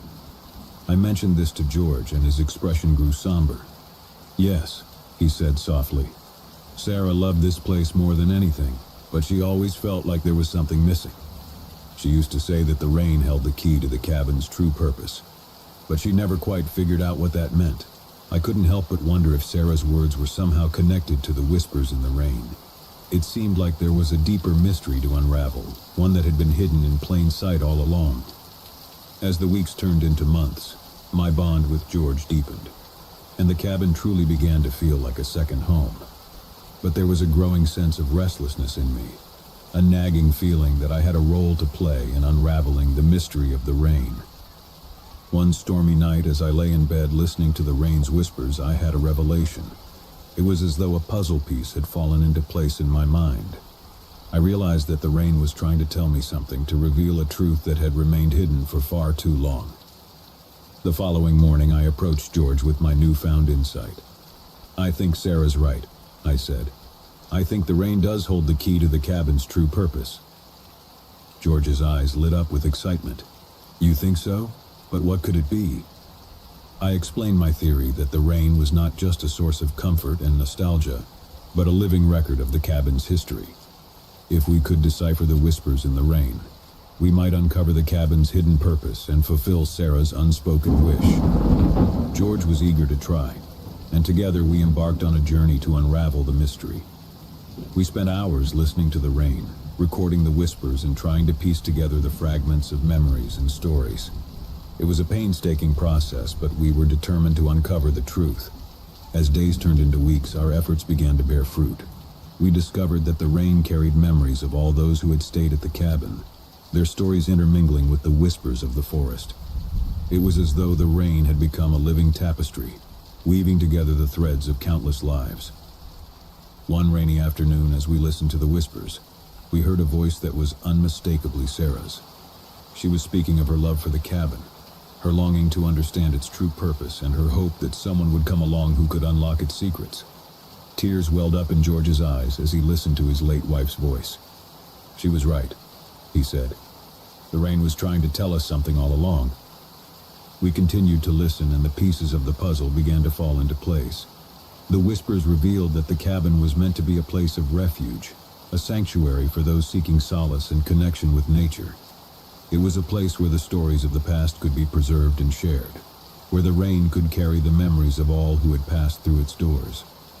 With each passing day, the cabin seemed to come alive with newfound purpose. We opened it to travelers from all walks of life, inviting them to listen to the rain and share their stories. The whispers in the rain became a bridge, connecting people from different backgrounds and cultures, and the cabin became a place of healing and transformation. Years went by, and the rustic rain retreat flourished. People came from far and wide to experience the magic of the cabin, to listen to the rain's whispers, and to share their own stories. The cabin had become a place of connection, where strangers became friends and where the world outside seemed to fade away. George and I grew old together, watching as the cabin fulfilled its true purpose. We knew that we had unlocked a mystery that had been hidden in plain sight, and we were grateful for the chance to be a part of something greater than ourselves. On a quiet evening, as George and I sat by the fire, listening to the rain, he turned to me with a smile. "I couldn't have asked for a better friend or a better companion on this journey, Mark." I nodded, feeling a deep sense of gratitude. "And I couldn't have asked for a more remarkable mentor and friend, George. This place has changed my life in ways I can't even begin to describe." As the rain continued to fall outside, I couldn't help but think that sometimes the most extraordinary mysteries are hidden in the ordinary moments of life. The rustic rain retreat had taught me that even in the quietest whispers of the rain, there could be a world of stories waiting to be discovered. And as I listened to the rain's gentle whispers, I knew that I was exactly where I was meant to be.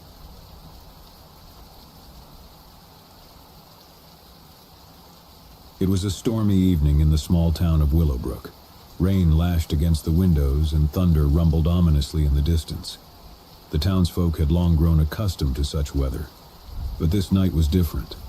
This night would be forever etched in their memories as the night the Rainfall murders began.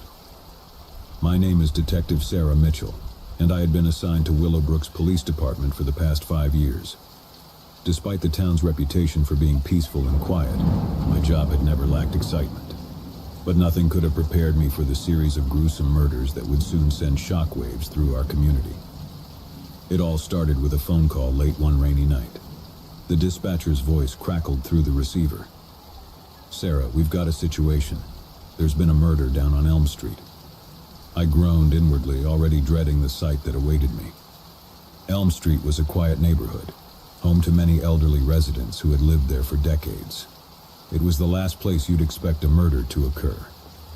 As I arrived at the scene, I could see the flashing lights of police cars and the gathered crowd of curious onlookers huddled under umbrellas. Officer Mike Reynolds, a seasoned veteran, met me at the tape barrier. "Sarah, you won't believe this," he said, his voice filled with disbelief. "It's unlike anything I've ever seen." We ducked under the yellow crime scene tape and approached the quaint white picket fenced house. Inside, we found the lifeless body of Mrs. Edith Sullivan, an elderly widow who had lived alone for years. Her frail figure lay sprawled on the living room floor, her eyes wide open in a frozen scream. I couldn't help but shiver as I examined the gruesome scene. Mrs. Sullivan's throat had been slashed, and her small home was in disarray, as if a tornado had swept through it. But what struck me the most was the eerie message written in red across the walls. "The rainfall begins." My mind raced as I tried to make sense of the cryptic message. What did it mean? Who would do such a thing, and why? The rain outside continued to pour relentlessly, creating a disconcerting backdrop to the gruesome discovery. I knew this case was unlike any I had ever encountered, and it was only the beginning. In the days that followed, the Rainfall murders continued to terrorize Willowbrook. Each murder was as gruesome as the last, with the victims chosen seemingly at random. The only common thread was the cryptic message scrawled across the crime scenes. "The rainfall begins." The town was gripped by fear, and my team and I worked tirelessly to piece together any clues that might lead us to the killer. But the investigation seemed to be going in circles, with no clear motive or suspect in sight. One rainy evening, as I sat in my dimly lit office, my thoughts turned to the victims. They ranged in age from young to old, and there was no apparent connection between them. It was as though the killer was selecting victims at random, leaving a trail of death and despair in their wake. I couldn't shake the feeling that there was a deeper meaning behind the cryptic message. "The rainfall begins" had to be a clue, a key to understanding the killer's motives. But what did it signify? As I pondered the message, a call came in from Officer Reynolds. "Sarah, we've got another one. This time it's the Johnsons, a couple in their 60s. My heart sank as I rushed to the scene, my mind racing with questions. What did the Rainfall murders have to do with the rain itself? And why was this town being plagued by such a gruesome and relentless killer? The investigation into the Rainfall murders stretched on for weeks, and our frustration grew with each passing day. The killer left no fingerprints, no witnesses, and no discernible pattern to their crimes. It was as though they were a phantom, striking with ruthless efficiency and disappearing into the rainy night. The town's fear and paranoia were palpable. Residents locked their doors and windows, and children were no longer allowed to play outside. Willowbrook had become a town under siege, and there seemed to be no end in sight. One rainy night, as I sat in my car outside the latest crime scene, I couldn't help but feel a growing sense of hopelessness. The rain was relentless, as it had been for weeks, and it felt like an omen of the darkness that had descended upon our town. I gazed out at the rainy streets, my mind a whirlwind of questions. What did the killer want? What was the significance of the rain and their twisted agenda? And how could we stop them before they struck again? My thoughts were interrupted by the sudden appearance of a figure in my rearview mirror. A hooded figure, cloaked in darkness, was approaching my car. I reached for my weapon, my heart pounding, as the figure drew nearer. But instead of attacking, the figure handed me a small envelope and disappeared into the rainy night. I watched in shock as they melted into the shadows, leaving me with the mysterious package. With trembling hands, I opened the envelope and found a single note inside. It read, "Meet me at the old Rainfall Bridge tonight at midnight. Come alone." I knew it was a risk, but I couldn't ignore the possibility that this message was from the killer. It was a chance to finally confront the darkness that had consumed our town. As midnight approached, I drove to the old Rainfall Bridge, a decrepit structure that had long been abandoned. The rain was still falling, a steady downpour that seemed to intensify as I reached my destination. I parked my car and stepped out into the darkness, clutching my weapon tightly. The bridge creaked and groaned beneath my feet as I made my way to the center, where a lone figure awaited me. The figure stepped into the dim light and I gasped in shock. It was Emily, a woman I had known for years, who had recently moved to Willowbrook. She had always been quiet and reserved, but I had never suspected her of being involved in the Rainfall murders. "Emily," I said, my voice trembling. "What is this? Are you involved in the murders?" She shook her head, her eyes filled with fear and desperation. "No, Detective Mitchell, I'm not the killer. I've been trying to stop them." I was taken aback by her words. "Stop them? What do you mean?" Emily explained that she had moved to Willowbrook to escape a troubled past, one that had haunted her for years. She had been plagued by nightmares and visions of the Rainfall murders, and she believed that the rain itself held the key to stopping the killer. "It's like a curse," she said, her voice quivering. "The rain speaks to me, Detective Mitchell. It shows me things I can't explain. I've been trying to decipher its messages and stop the killer before they strike again." I listened in disbelief as Emily described her eerie connection to the rain. She claimed that the rain had revealed to her the identity of the killer and the location of their next victim. It was a bizarre and unbelievable story, but there was something in her eyes that made me believe she was telling the truth. As we spoke, the rain continued to fall, its relentless rhythm serving as a backdrop to our conversation. Emily begged me to help her stop the killer, to put an end to the Rainfall murders once and for all. With no other leads or suspects, I had no choice but to follow Emily's guidance.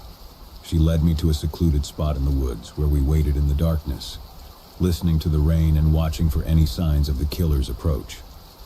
Hours passed and I began to doubt the validity of Emily's claims. But just as I was about to suggest we leave, I heard a faint noise in the distance, the sound of footsteps approaching through the rain-soaked leaves. I tightened my grip on my weapon as the figure drew nearer. And then, through the darkness and rain, I saw them. The hooded figure responsible for the Rainfall murders. Emily gasped in recognition, her eyes wide with fear. "That's them, Detective Mitchell. That's the killer." As the figure came closer, I could see the glint of a blade in their hand, ready to strike. With a sense of urgency, I called out, "Police, drop your weapon." The killer froze, their hooded head turning to face us. And then, in a voice that sent shivers down my spine, they spoke. "I am the Rainfall, and I am the answer to your town's sins." The figure lunged forward, and a struggle ensued. Rain soaked us to the bone as we fought for our lives in the darkness. But in the end, it was Emily who managed to disarm the killer, using a strength and determination I had never seen in her before. We called for backup, and the killer was apprehended and taken into custody. It was a moment of relief and closure for our town, as we had finally put an end to the Rainfall murders. In the days that followed, the truth behind the Rainfall murders came to light. The killer's name was David Walker, a troubled man with a deep-seated hatred for the town of Willowbrook. He had chosen his victims at random, leaving cryptic messages in a twisted attempt to instill fear and chaos. But it was Emily's connection to the rain that had ultimately led us to him. She had seen his face in her visions, and the rain had guided us to his location that fateful night on the old Rainfall Bridge. As I sat in my office, reflecting on the events that had transpired, I couldn't help but marvel at the strange and unsettling nature of the case. It was a reminder that sometimes the darkest mysteries can be found in the most unexpected places, and that even the rain itself can hold secrets waiting to be uncovered. The town of Willowbrook slowly began to heal from the trauma of the Rainfall murders. The rain continued to fall, as it always did, but now it was a symbol of resilience and strength, a reminder that even in the face of darkness we could find the light. And as I looked out at the rainy streets of Willowbrook, I couldn't help but wonder what other secrets the rain might hold, and what mysteries it might reveal in the future.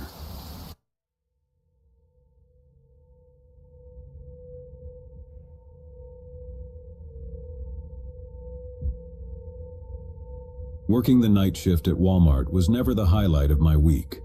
The sterile fluorescent lights seemed to drain the life out of everything, casting harsh shadows that danced eerily on the linoleum floor. But the pay was decent, and it was a job, so I couldn't complain too much.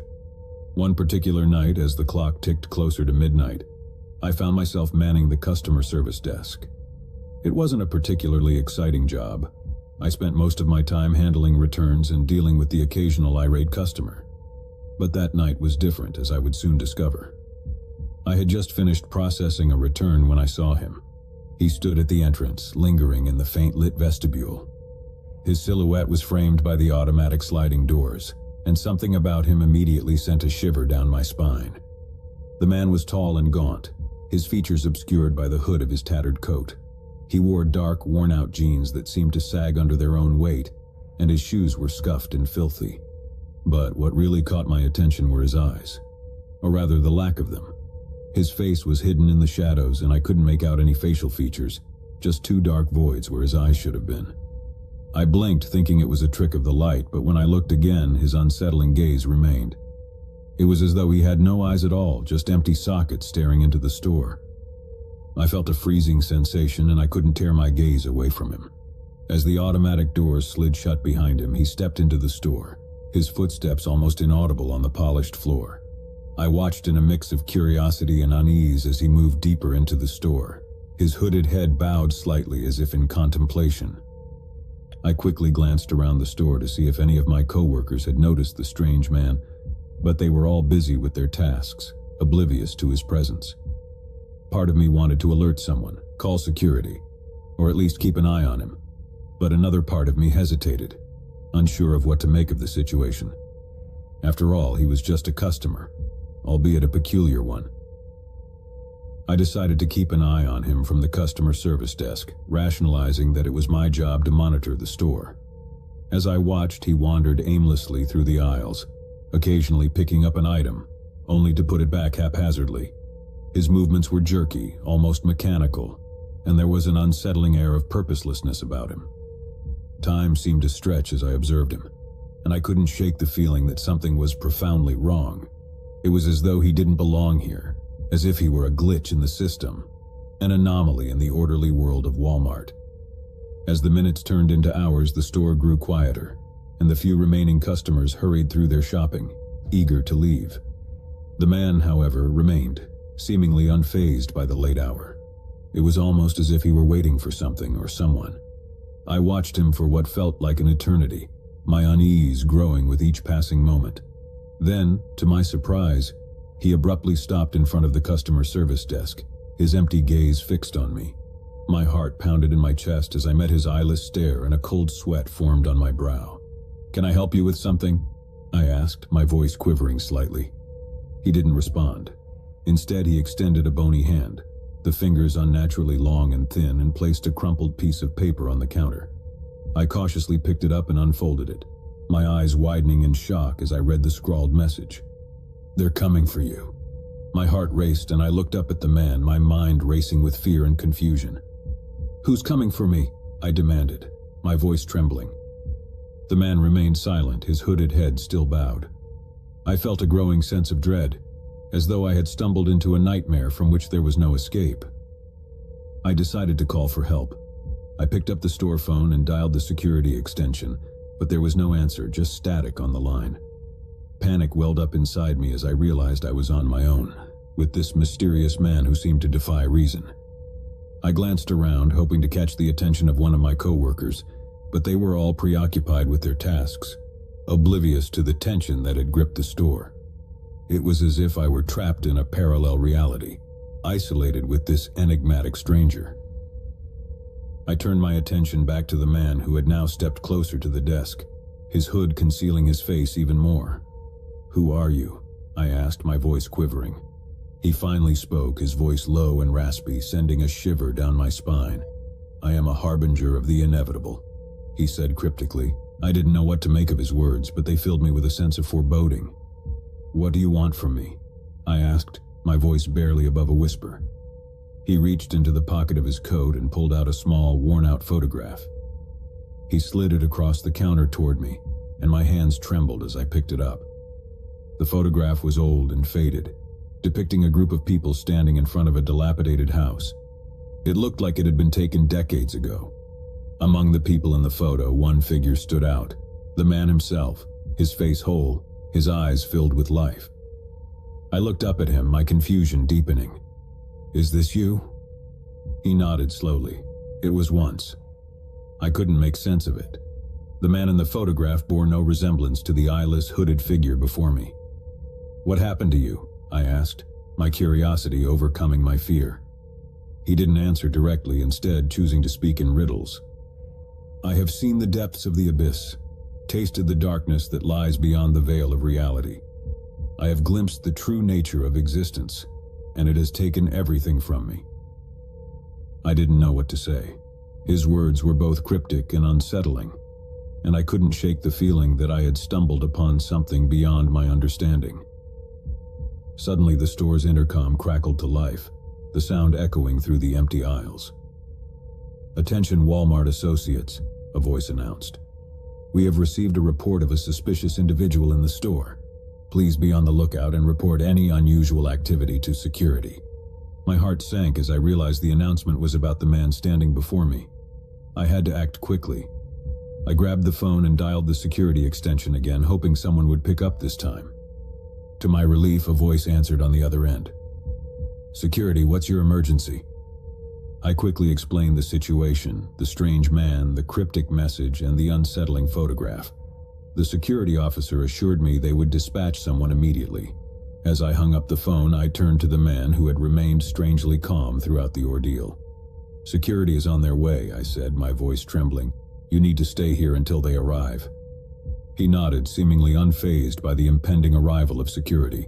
"I will wait," he said softly. Minutes felt like hours as I stood behind the customer service desk, the man standing before me, his hooded head bowed in contemplation. The store remained eerily quiet, the harsh fluorescent lights casting long shadows that seemed to dance in rhythm with my racing heart. Finally, the sound of approaching footsteps broke the silence.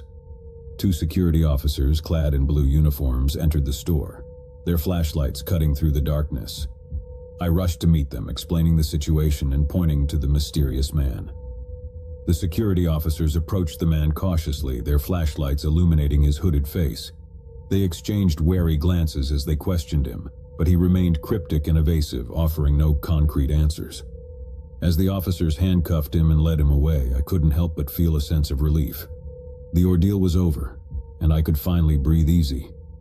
But even as I watched him being escorted out of the store, I couldn't shake the feeling that there was more to the story, that the man's enigmatic words held a deeper meaning. Days turned into weeks, and the memory of that unsettling night at Walmart began to fade. Life returned to its usual routine, and I tried to put the bizarre encounter behind me. Then one evening, as I was leaving work, I found a small envelope waiting for me at the customer service desk. It was addressed to me in handwriting I didn't recognize. I cautiously opened it and found a single piece of paper inside, along with another faded photograph. The photograph depicted the same group of people standing in front of the dilapidated house. But there was something different about it. The man who had been eyeless in the previous photograph now had eyes, dark and piercing, staring into the camera with an intensity that sent a shiver down my spine. On the back of the photograph, a message was scrawled in the same handwriting as the envelope. "The abyss is patient. It waits for those who seek to understand its secrets. Beware the truths you seek, for they may consume you." I couldn't make sense of it. Who had sent me this message, and what did it mean? The enigmatic encounter at Walmart had left me with more questions than answers, and I couldn't escape the feeling that I had stumbled upon something beyond my comprehension.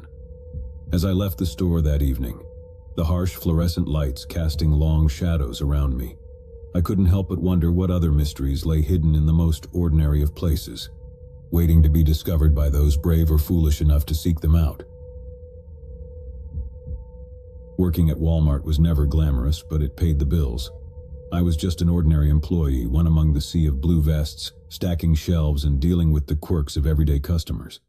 The store was a monotonous place, predictable and unchanging. That was until I started working under Manager Phillips. Manager Phillips was a tall, middle-aged man with graying hair and an unassuming demeanor. He wasn't particularly friendly, but he wasn't unkind either.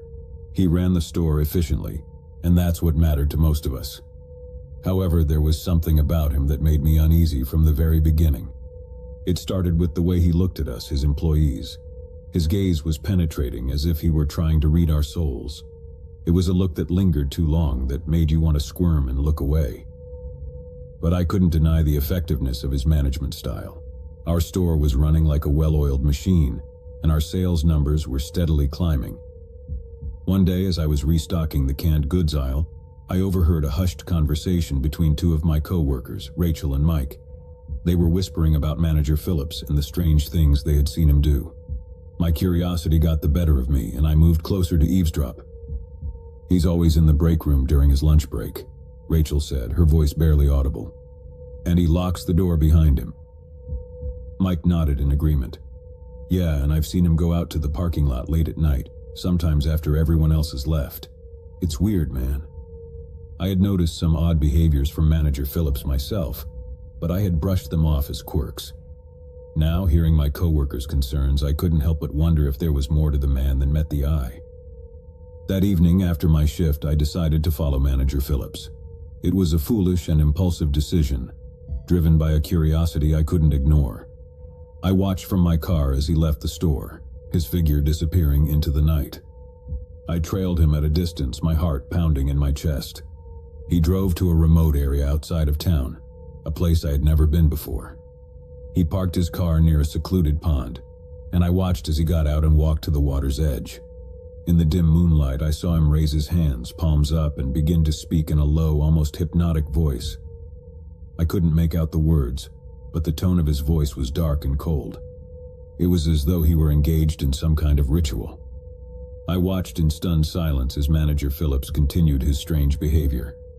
He stayed by the pond for what felt like hours, his movements deliberate and purposeful. It was clear that whatever he was doing was deeply important to him. Finally, he returned to his car and drove back to the store, seemingly unaware that he had been observed. I waited a few minutes before I followed him back, my mind racing with questions and suspicions. Over the next few weeks, I couldn't shake the feeling that something was seriously wrong with Manager Phillips. I kept a close eye on his actions, documenting the strange occurrences I witnessed. It became an obsession, something I couldn't let go of. One day, I decided to confide in Rachel and Mike, the co-workers I had overheard earlier. I told them about what I had seen at the pond, and they shared their own observations. It was clear that we all had a growing sense of unease about our manager. Rachel had noticed that Manager Phillips seemed to have an uncanny ability to predict when the store would be busy or when a major sale would occur. It was as though he had insider information that the rest of us didn't. Mike, on the other hand, had discovered that Manager Phillips had access to a room in the back of the store that no one else did.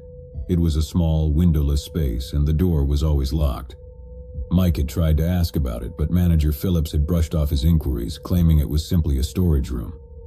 As our suspicions grew, we decided to do some digging. We scoured the store's records and discovered that there were financial irregularities that seemed to be connected to Manager Phillips. Money was unaccounted for, and inventory seemed to vanish mysteriously. It was as though the store was bleeding money, and Manager Phillips was at the center of it all. One evening, as we were discussing our findings, Rachel had a breakthrough. She had been looking into Manager Phillips's background and had discovered that he had a history of involvement with a secretive and obscure religious group. The group's beliefs were unconventional, to say the least, and its members were known for their eccentric rituals. It all clicked into place. Manager Phillips' strange behavior, his ability to predict the store's fortunes, the locked room, and now his connection to this enigmatic religious group. It was all part of a puzzle that we were determined to solve. We decided to confront Manager Phillips with our suspicions. We confronted him in his office one evening, armed with our evidence and the determination to uncover the truth. He listened to us calmly, his expression unreadable. When we presented our findings, his only response was a chilling smile. "You've been very observant, haven't you?" he said, his voice dripping with condescension. "But you have no idea what you're getting into." We demanded answers, but Manager Phillips refused to divulge anything more. Instead, he warned us to drop our investigation and forget everything we had discovered. It was a veiled threat, and we knew we were treading on dangerous ground. Undeterred, we decided to take our concerns to higher-ups in the company.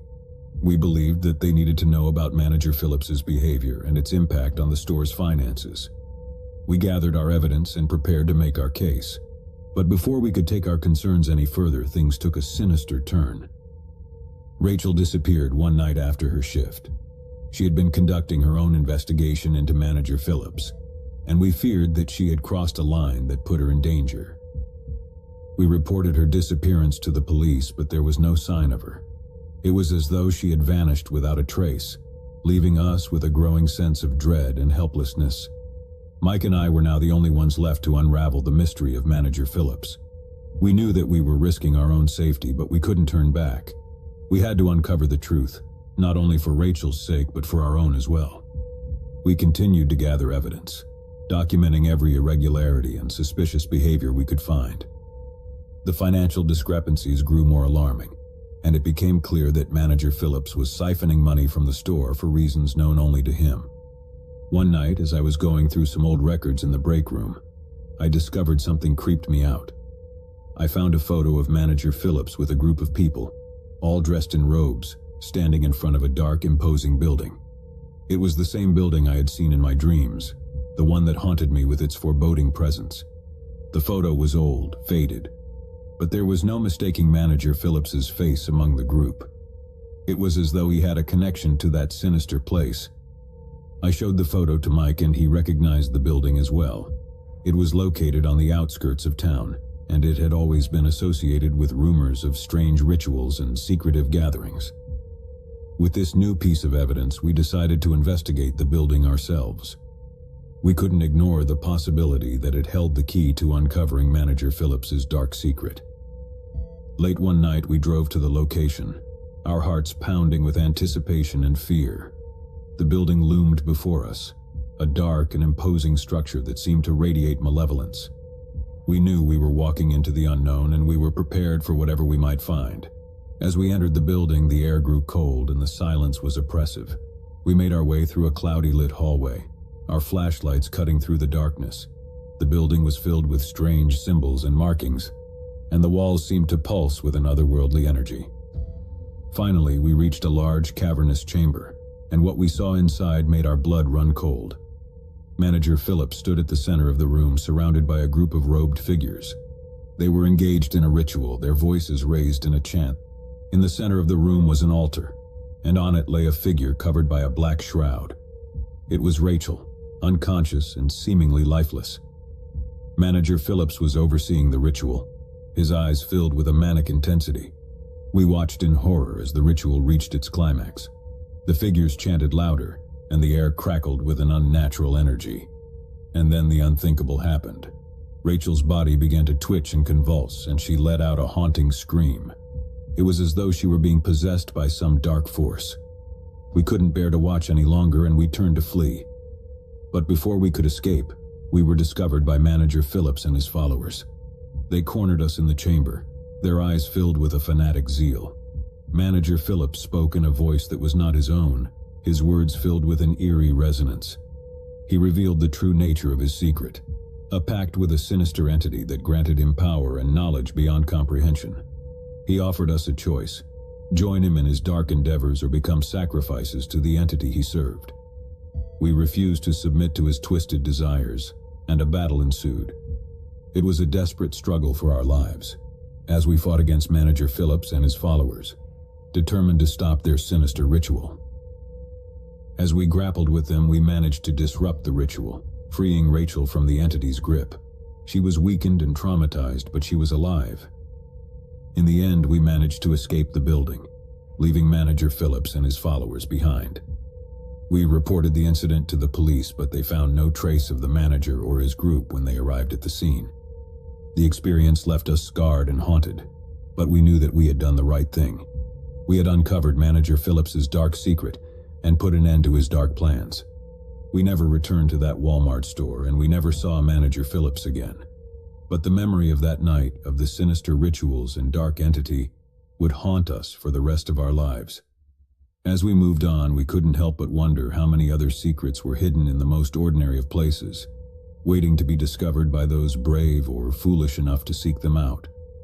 The world was full of mysteries, some more terrifying than we could ever imagine, and we had come face to face with one of them. It was an ordinary Tuesday evening when I decided to make a quick trip to Walmart. The sun had already dipped below the horizon, casting the sprawling parking lot into darkness. A flickering streetlight hummed above me as I exited my car. I shook it off as a result of the chilly autumn air, reminding myself that Walmart was just a stone's throw away, and I'd be inside the well-lit store in no time. I strolled through the automatic sliding doors, greeted by the familiar overhead hum of fluorescent lights and the sight of endless aisles filled with products of every kind. There's something oddly comforting about the predictability of Walmart even at night. Rows of neatly stacked shelves, the faint smell of plastic and cleaning supplies, the muffled chatter of employees and late-night shoppers. It was all so ordinary. I had come for a few essentials, so I grabbed a shopping cart and began to browse. The soft squeaking of wheels echoed around me as I navigated through the labyrinthine aisles. My footsteps seemed unusually loud against the linoleum floor, but I shrugged it off as my imagination playing tricks on me. I picked up a box of cereal, some milk, and a few other items, steadily making my way toward the checkout lanes. As I turned into the snack aisle, something caught my eye. A man in a faded green hoodie. He was standing near the potato chips, his head buried in a bag as if he were genuinely shopping. At first, there was nothing remarkable about him, just another shopper in a Walmart hoodie. But then, something about his posture struck me as odd. He seemed tense, like a predator sizing up its prey. He didn't glance my way, but I couldn't shake the feeling that he was watching me, studying me. It made my blood freeze, making me hesitate.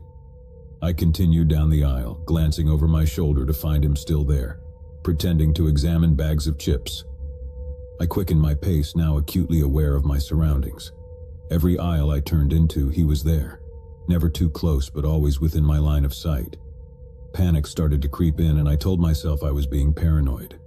Maybe he was just doing his shopping and I was reading too much into it. But deep down, I knew something wasn't right. When I reached the personal care aisle, I decided to test my theory. I grabbed a random item off the shelf, a bottle of shampoo I didn't even need, and headed for the electronics section. If he was following me, he'd have to reveal his true intentions. Sure enough, as I entered the electronics section, he followed.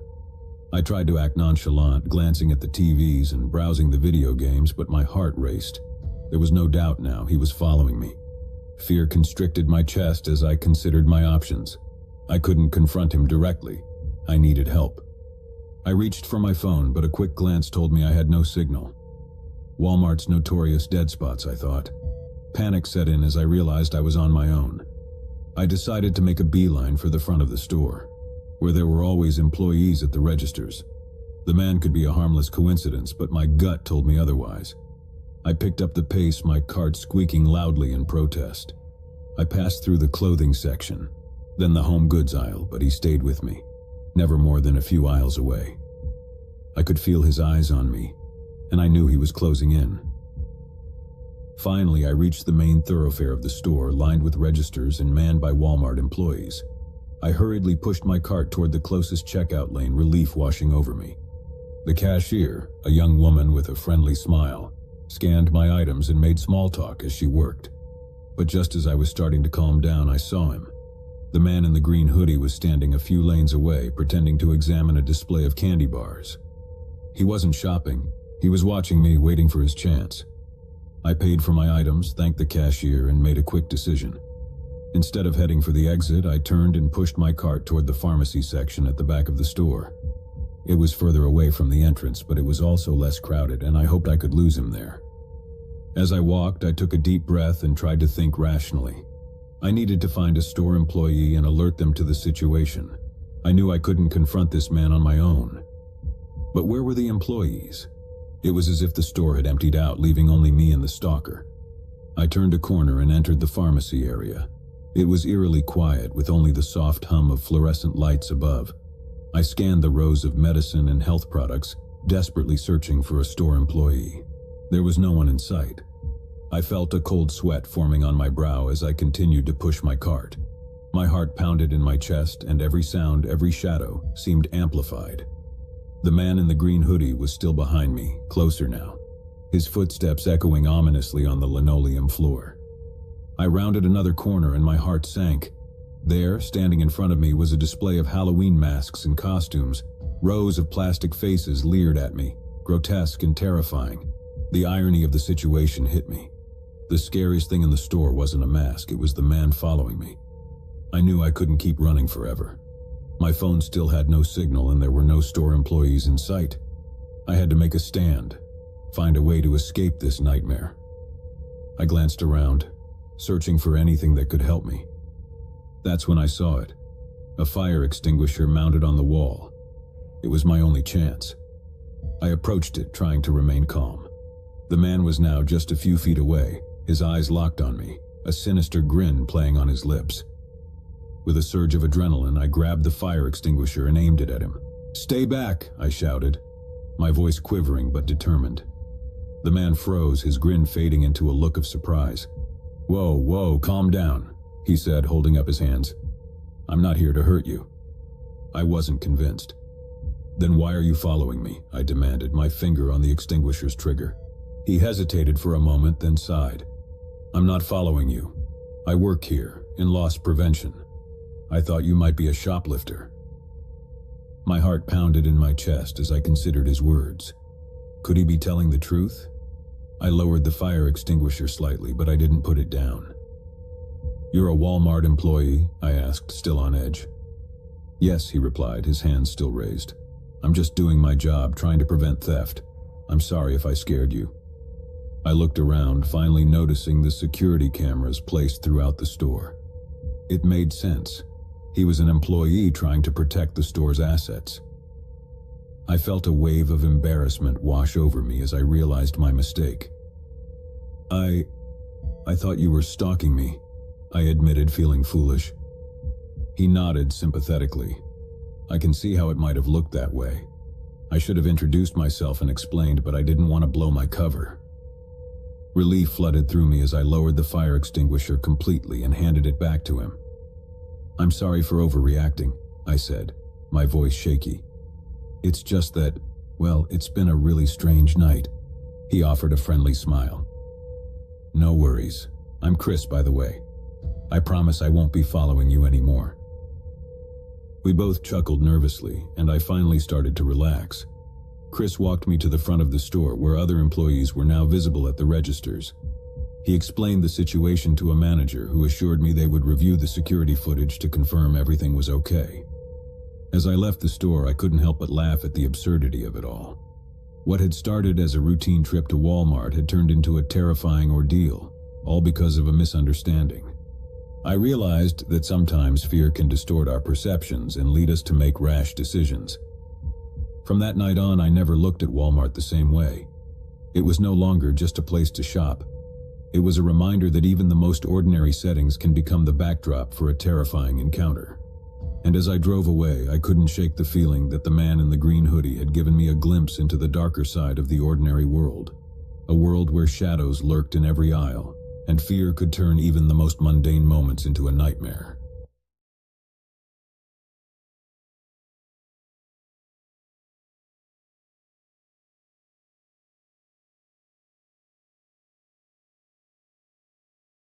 I had always been an adventurous soul. The thrill of the unknown and the call of the wild had guided me through countless trails and uncharted paths. But nothing could have prepared me for that one fateful journey into the dense, foreboding woods. It was a crisp autumn morning when I set out, the leaves beneath my boots crunching like brittle bones. A cold wind rustled the trees, and I shivered, though I couldn't tell if it was from excitement or the chilling breeze. The forest loomed before me, a sea of trees that seemed to stretch endlessly. I had heard tales of its vastness, but my youthful arrogance led me to believe I could conquer it. As I ventured deeper, the trees closed in around me, casting long, sinister shadows. The sunlight filtered through the leaves in sporadic beams, creating a scary patchwork of light and dark. With each step, my sense of direction began to blur. The trail I'd followed was gradually erased by the relentless march of the undergrowth. Panic clawed at the edges of my mind, but I pushed it away, convincing myself that I could backtrack. Hours passed, and my futile attempts to retrace my steps only left me more disoriented. The forest was a labyrinth, a place where time and space seemed to warp and twist, playing tricks on my senses. The more I struggled to find my way, the further I sank into the heart of the wilderness. My hunger gnawed at my insides, and the water in my canteen was running dangerously low. Panic had now fully engulfed me. The forest felt sentient, as though it were mocking my feeble attempts to escape. The distant calls of wildlife became whispers, and the rustling leaves carried unsettling secrets. I felt as if I was being watched, stalked by something unseen. Night fell like a shroud, and I huddled under a makeshift shelter of leaves and branches, feeling utterly exposed. The chilling symphony of the forest at night enveloped me, the howls of distant animals and the rustling of unseen creatures. Sleep was elusive, as every rustle or distant sound sent me into a state of high alert. Morning brought no solace. The woods seemed to have transformed overnight, the once familiar path now a maze of confusion. I decided to walk in a straight line, desperate to escape this haunting place. But the forest had other plans. It led me in circles, and my strength waned with each step. I was hungry, tired, and on the brink of despair. It was then that I saw him, or at least I thought I did. A shadowy figure darted between the trees just at the edge of my vision. My heart raced, and I chased after it, convinced it was my way out. But the figure remained elusive, a phantom in the woods. Days turned into weeks, and my desperation grew. I survived on a diet of berries and rainwater, but it was far from enough. My once taut frame had become emaciated, and my clothes clung to my shrunken body. The lines between reality and delusion blurred, and I often heard voices calling my name from the darkness, though no one was there. One night, as I lay beneath a twisted oak tree, the forest revealed its true nature. I was jolted awake by the sensation of something warm and wet on my hand. In the pale moonlight, I saw it. An animal carcass, torn and eviscerated, its entrails spread around my shelter like a gruesome offering. Fear clenched my heart as I realized the cruel message that the forest had sent. It was as if the wilderness had become a sentient, sinister entity, toying with me, luring me deeper into its clutches.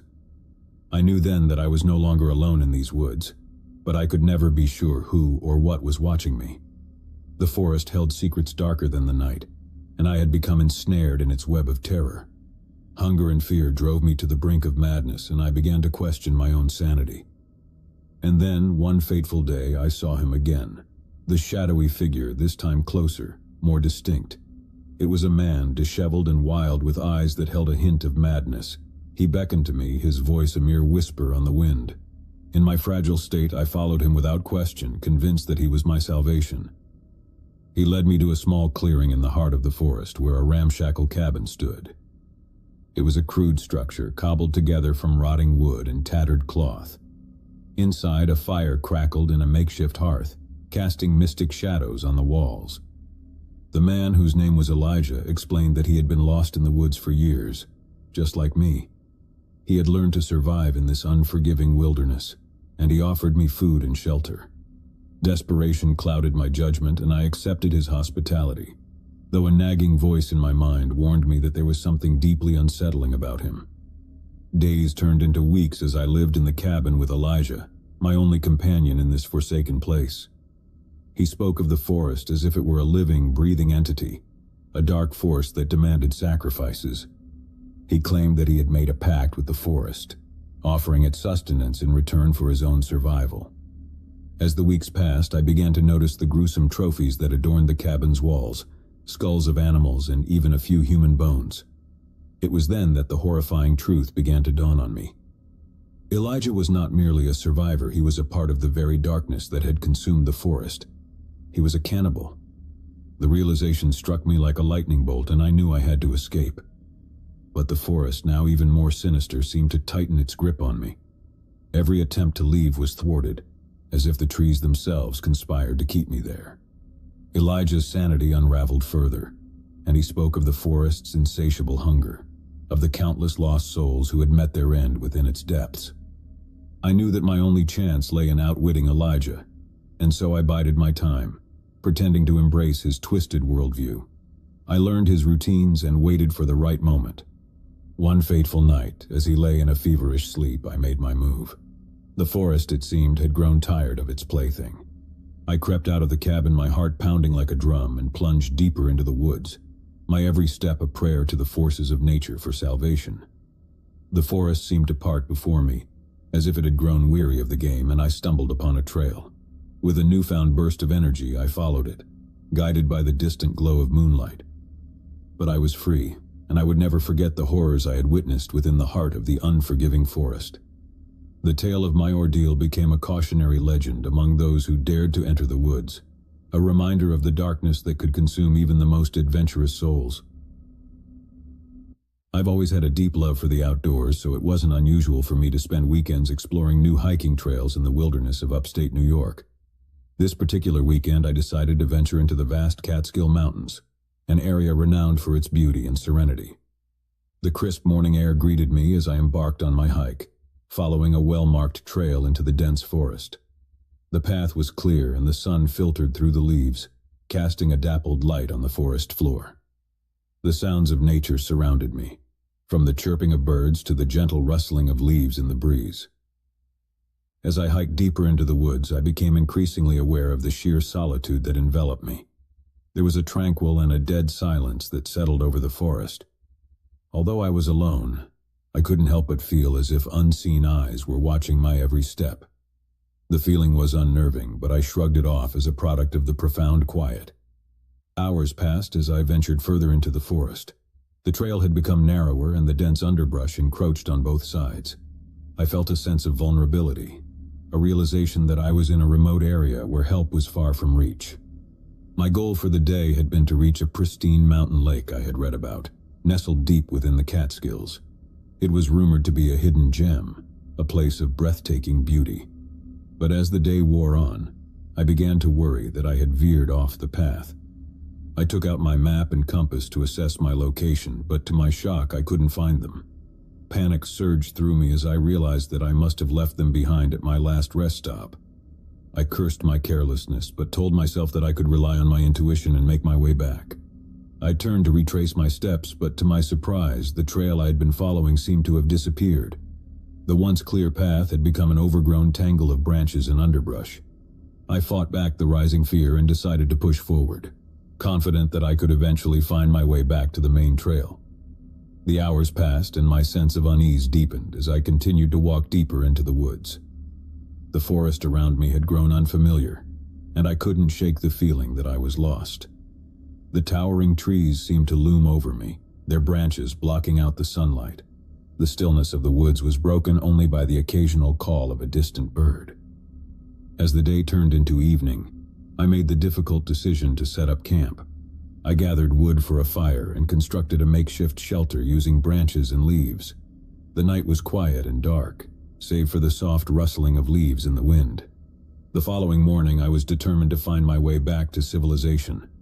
I scoured the area for any signs of the trail, but it was as if the path had vanished entirely. I couldn't understand how I had managed to get so disoriented in what should have been a straightforward hike. I continued to walk, driven by a growing sense of desperation. The forest felt like a labyrinth, with no clear direction or landmarks to guide me. The solitude of the wilderness, which had once been so serene, now felt oppressive and isolating. Each step I took seemed to lead me further into the depths of the forest, away from the familiar world I had known.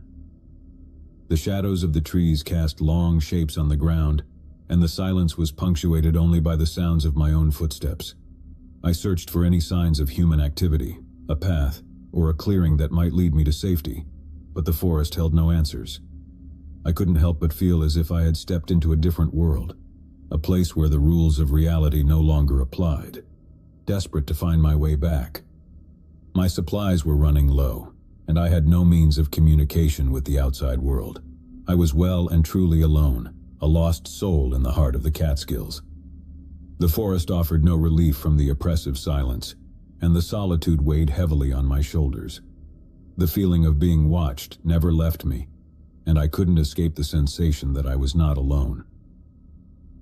In my desperate search for a way out, I stumbled upon a small, decrepit cabin deep in the woods. It was an unexpected discovery, a structure that seemed out of place in the heart of the wilderness. I approached cautiously, the cabin's weathered walls casting long, creepy shadows in the fading light. Inside I found the remnants of a life long gone. Old furniture, rusted cookware, and faded photographs covered the cabin's interior. It was as if time had stood still, frozen in a moment from the past. I couldn't help but wonder who had lived in the cabin and what had become of them. The place seemed abandoned, but there was an unsettling feeling of being watched, as if the walls themselves held secrets. I spent the night in the cabin, sheltered from the elements. The hours passed slowly, the darkness outside growing more oppressive.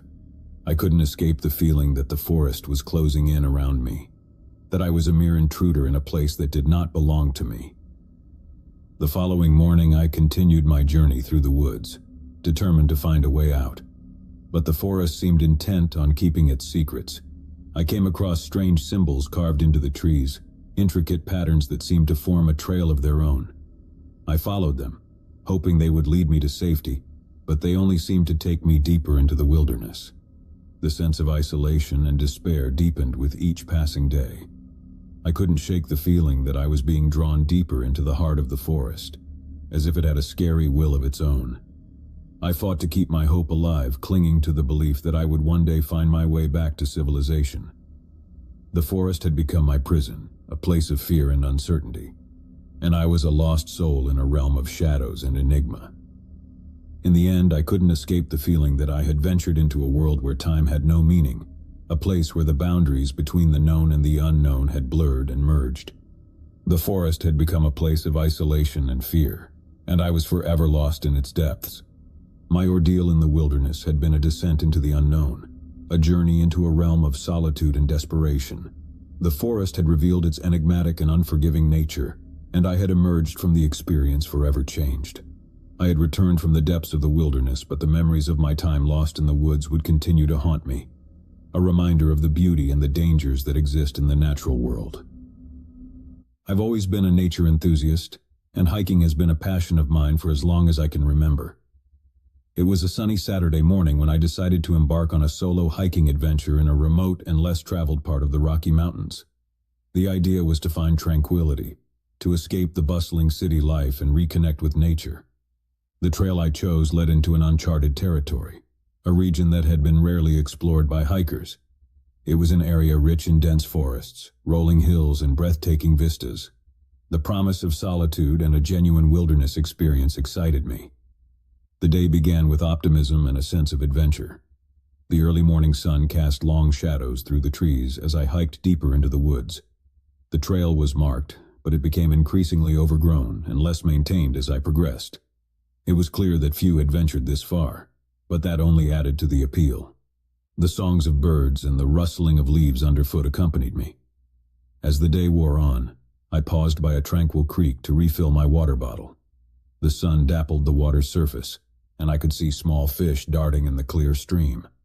I was in awe of the untouched beauty of the place. My goal was to reach a high ridge from which I'd have a panoramic view of the surrounding wilderness. I knew I would need to make camp up there for the night. With each step, I felt more disconnected from the outside world and more attuned to the wilderness that enveloped me. As the sun began to set, I found the perfect spot on the ridge to set up my campsite. I pitched my tent near the edge where I'd have a clear view of the sunrise. I sat by the fire, cooking a simple meal, and watching the stars twinkle above. But as night fell, the forest around me came alive with strange sounds. Owls hooted in the distance and the leaves rustled in the breeze. It was the kind of experience I had yearned for, and I was fully in my element. However, it was during the night that my journey took an unsettling turn. I awoke to a cold, chilling howl that echoed through the trees. It was unlike any sound I had ever heard, a low and mournful cry that sent shivers down my spine. My heart raced as I listened to the haunting howl.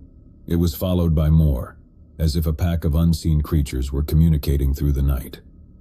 Fear gripped me, and I realized that I was not alone in the wilderness. I had been trained to handle encounters with wildlife and knew that some animals could be territorial or curious, but this felt different. The howling continued, drawing nearer to my campsite. The sensation of being watched grew stronger, and I began to question whether this was a natural occurrence or something more ominous. With a flashlight in hand, I unzipped the tent and peered into the darkness. I couldn't see anything beyond the circle of light, but the howling was closer now, echoing from the surrounding trees. My instincts told me to remain in the tent, but curiosity and fear pushed me to investigate. I cautiously made my way to the edge of the ridge, where the forest below was obscured by shadows. The howling grew louder, and I began to make out the silhouettes of creatures moving through the underbrush. Their eyes gleamed with a scary, phosphorescent glow in the dim light of my flashlight. It was a pack of wolves, their silvery fur illuminated by the beam of my flashlight. They moved with a fluid grace, circling my campsite, their eyes locked onto me. My heart pounded in my chest as I watched the pack. It was a mesmerizing and terrifying sight. I had encountered wolves before, but I had never seen them behave like this, so close to a human presence.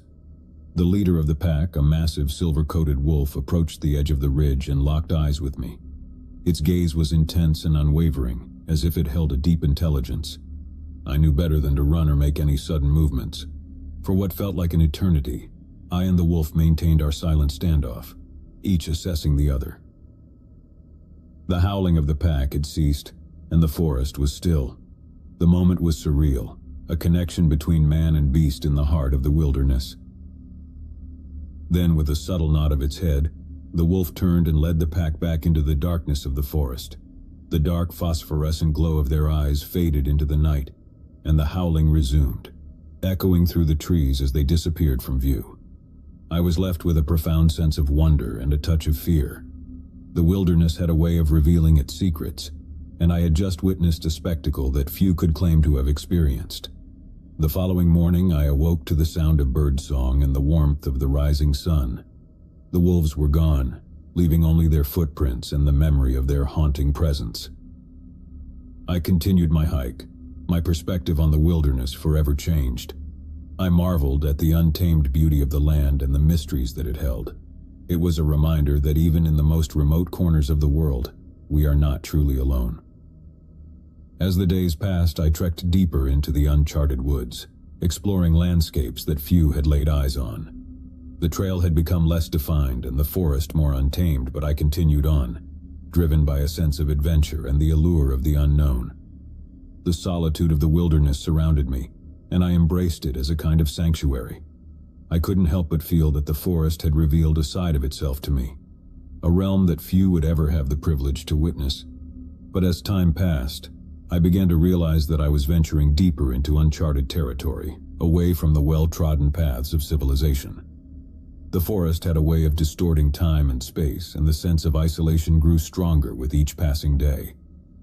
I continued my journey, searching for the next breathtaking vista, the next uncharted wonder. My supplies were dwindling and my encounters with wildlife became more frequent.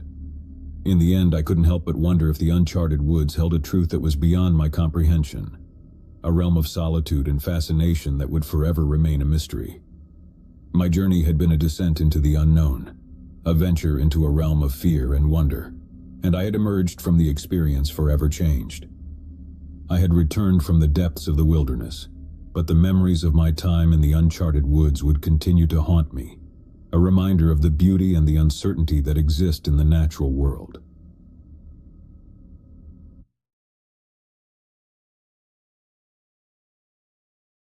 As I sit here alone in this forgotten room, The memories of that fateful summer flood back, like a relentless tide of darkness.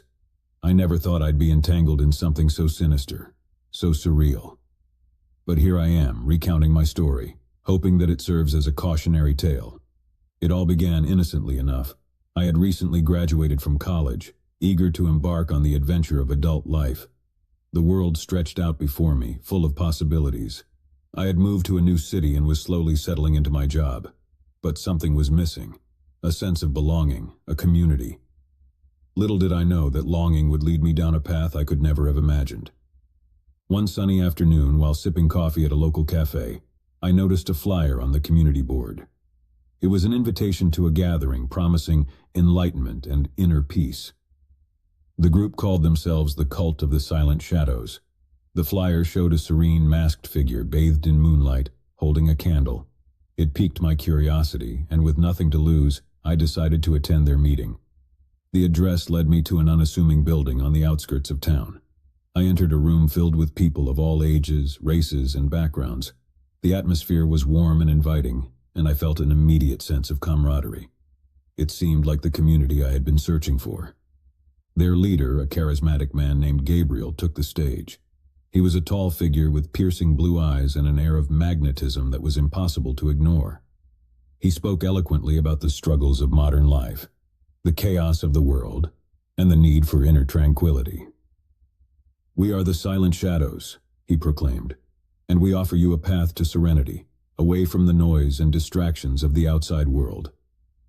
His words resonated with me as they did with everyone else in the room. Gabriel spoke of meditation, mindfulness, and the power of silence in a world filled with constant chatter. It all sounded so appealing, so simple. Over the next few weeks, I attended the Silent Shadows gatherings regularly. The teachings became the anchor of my life. Gabriel's charisma and the sense of belonging I found within the group were addictive. I was not alone in my devotion, many others were equally captivated. As the days turned into months, the group's activities grew more intense.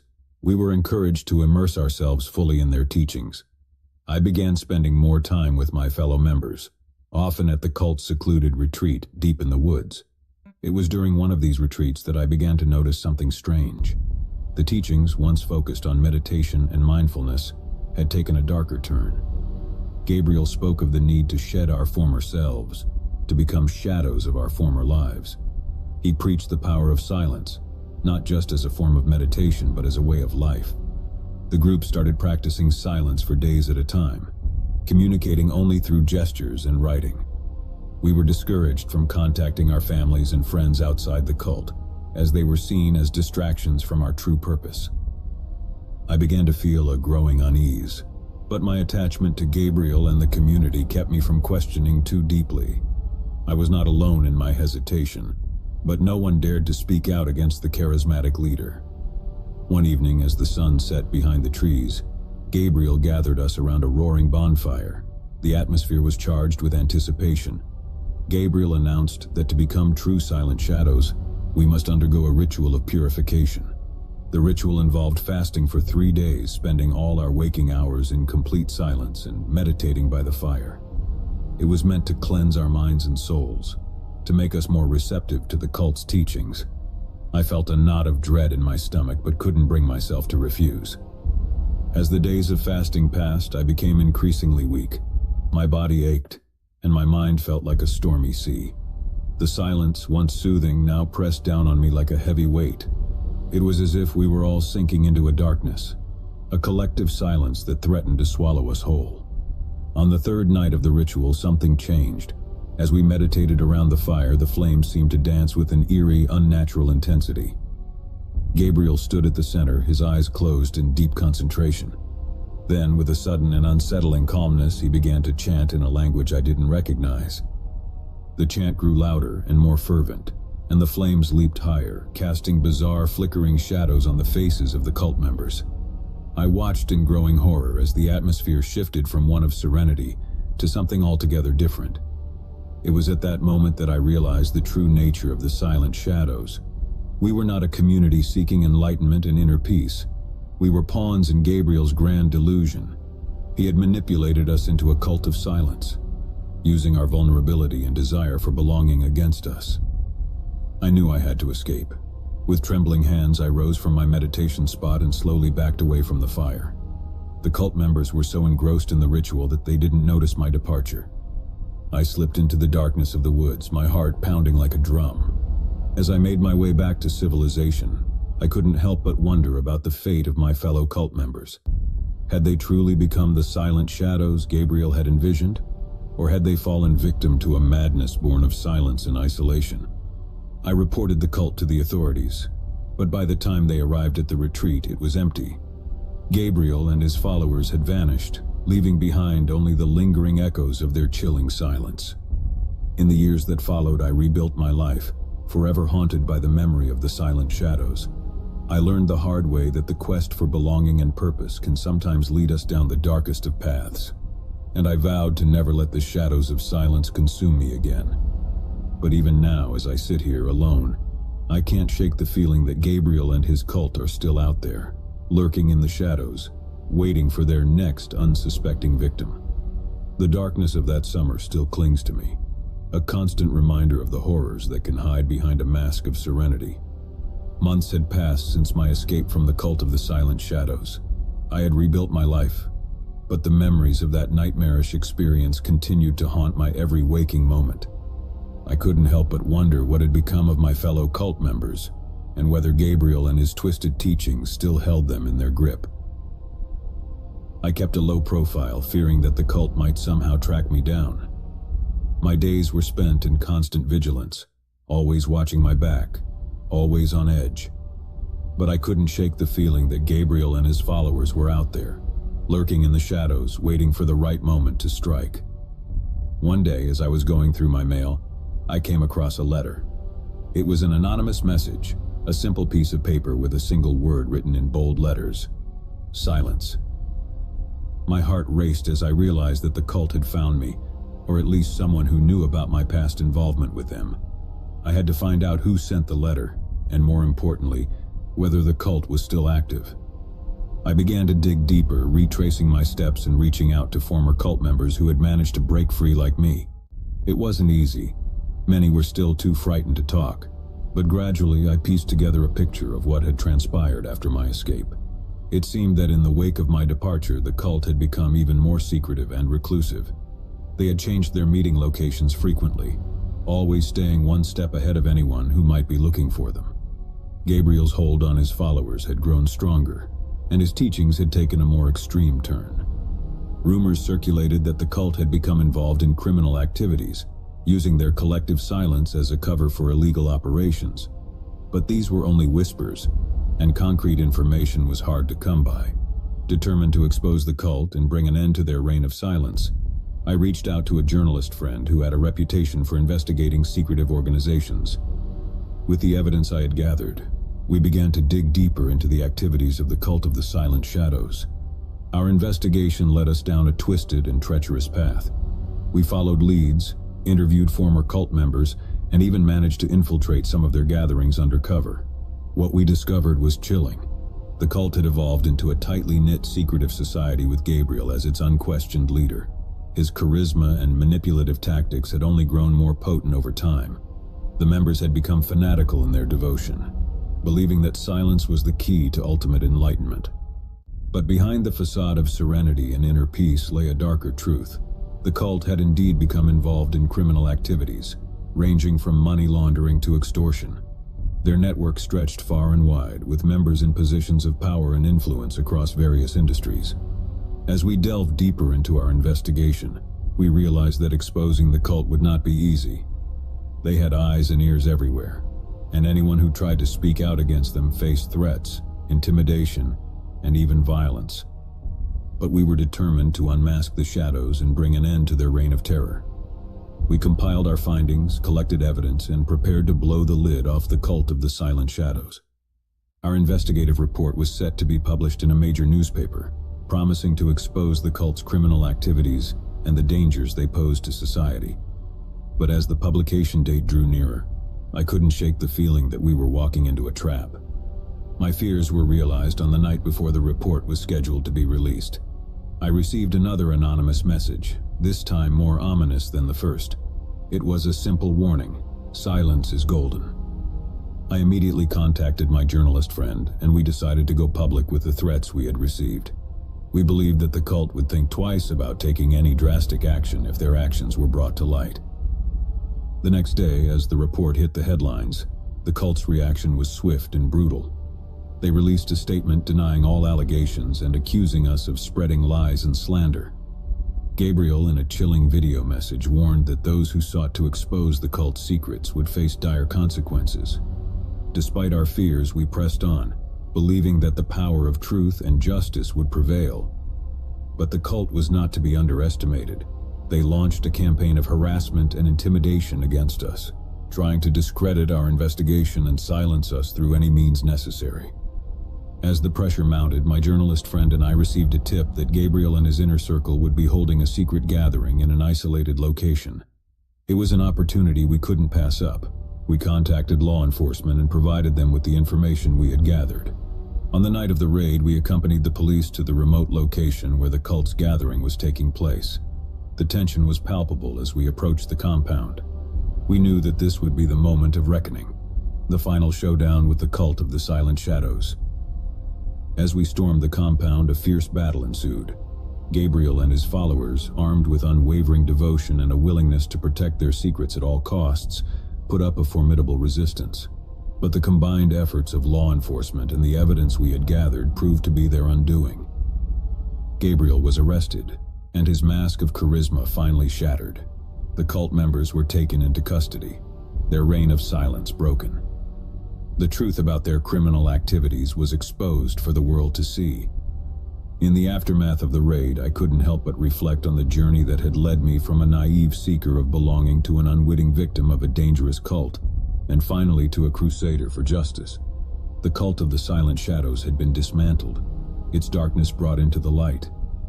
But the scars it had left on my psyche and the lives of its former members would never fully heal. I had learned the hard way that the search for meaning and community could sometimes lead to places of unimaginable darkness. The experience left me with a profound sense of caution and a determination to be vigilant against the allure of charismatic leaders and their promises of enlightenment. As I looked back on the long and harrowing journey, I couldn't help but wonder if the shadows of the cult would ever truly fade away, or if they would continue to haunt me, like a lingering echo of silence in the darkest corners of my mind. My name is Sarah, and I grew up in a quiet suburban neighborhood with my loving parents David and Linda and my younger brother Michael. We were an ordinary family, leading an ordinary life. Our days were filled with school, work, and the occasional family outing. But that all changed one fateful day. It was a crisp autumn afternoon when we first encountered the cult. David had taken us to the local farmers market, a place we often visited on weekends. As we strolled among the stalls, sampling fresh produce and enjoying the vibrant atmosphere, a woman approached us. She was dressed in simple robes, her demeanor calm and serene. "Hello," she said with a warm smile. "I couldn't help but notice your family. You seem like kindred spirits." We exchanged pleasantries, and the woman introduced herself as Emily. She spoke of a community called the Tranquil Souls, a group of like-minded individuals seeking inner peace and enlightenment. Emily's words were captivating, and we found ourselves drawn to her presence. Over the following weeks, Emily became a frequent visitor to our home. She brought with her the teachings of the Tranquil Souls, a philosophy centered around mindfulness, meditation, and a simpler way of life. She spoke of finding tranquility in a chaotic world, and her words resonated deeply with my family. One evening, as we sat around the dinner table, Emily proposed that we attend one of the Tranquil Souls gatherings. "It's an opportunity to experience our community firsthand," she said, "to see if it aligns with your desires for inner peace." We were hesitant at first, but the allure of tranquility and the sense of belonging that Emily offered were too enticing to resist. With her guidance, we made the decision to visit the Tranquil Souls. Our first gathering with the Tranquil Souls was held in an idyllic rural setting.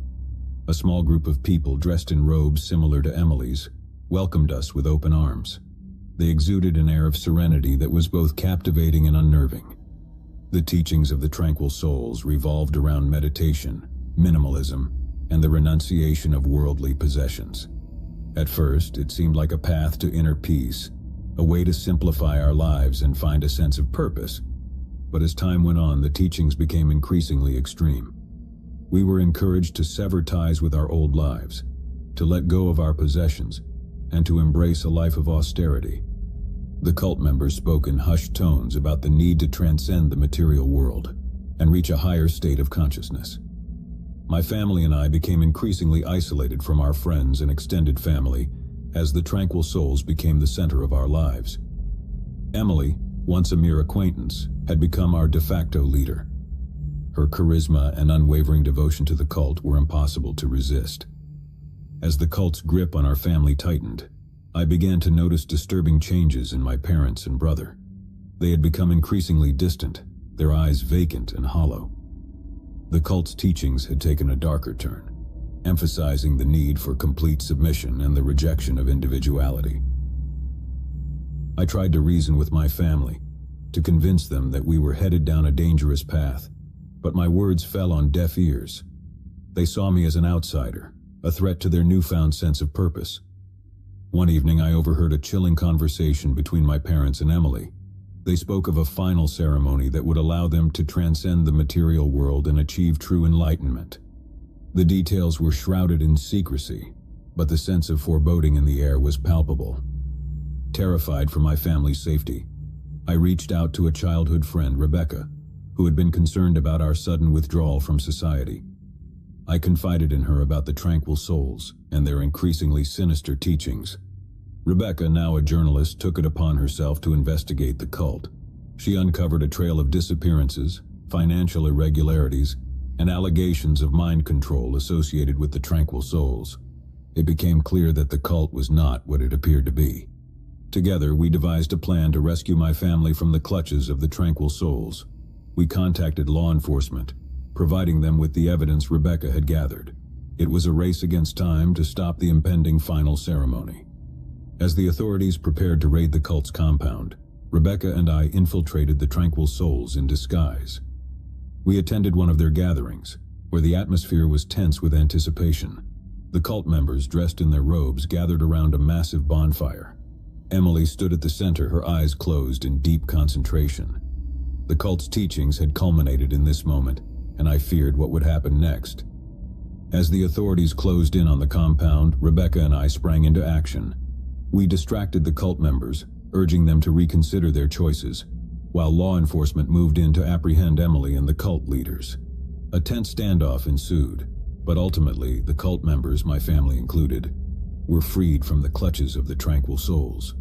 Emily and the cult leaders were arrested, their twisted beliefs exposed for all to see. In the aftermath of the rescue operation, my family and I faced a long and difficult journey of recovery. The hold of the tranquil souls had left deep scars, both physical and psychological. But with the support of therapy and the love of our extended family and friends, we began the process of healing. Rebecca's investigative reporting on the cult led to a nationwide expose, shedding light on the dangers of cults and the tactics they use to manipulate and control their members. The tranquil souls were disbanded and their leaders faced justice for their crimes. As I look back on that harrowing chapter of our lives, I can't help but reflect on the thin line between seeking inner peace and falling prey to the allure of a charismatic leader and a dangerous ideology.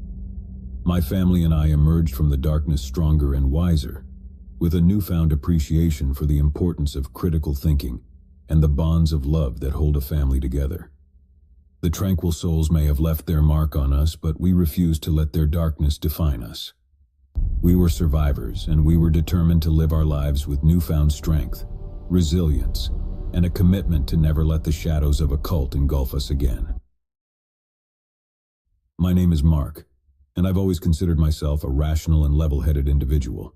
I was in a loving relationship with my girlfriend, Emily, who shared my passion for adventure and self-improvement. We enjoyed exploring new places, seeking out unique experiences, and pushing the boundaries of our comfort zones. Life was a grand adventure with Emily by my side. One sunny afternoon, as Emily and I were sipping coffee at our favorite local cafe, she excitedly showed me a beautifully designed invitation. It was embossed with intricate symbols and read, "The Benevolent Cult of the Hidden Truth." Emily explained that she had stumbled upon this group online and had been following their teachings for a while.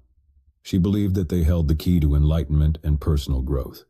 The idea of joining a group called a cult made me uneasy, but Emily insisted that it was different.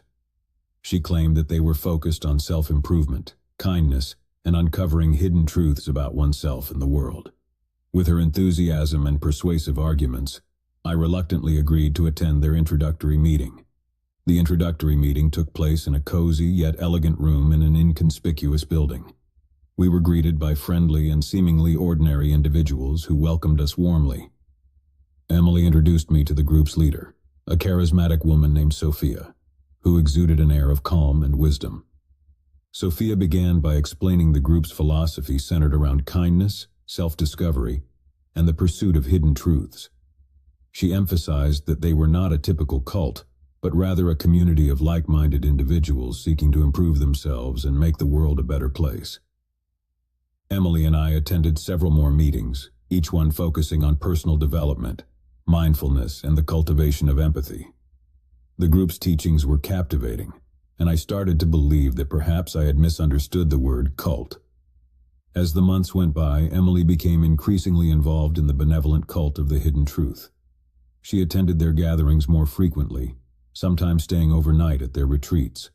She spoke passionately about the positive changes she was experiencing and urged me to become more involved.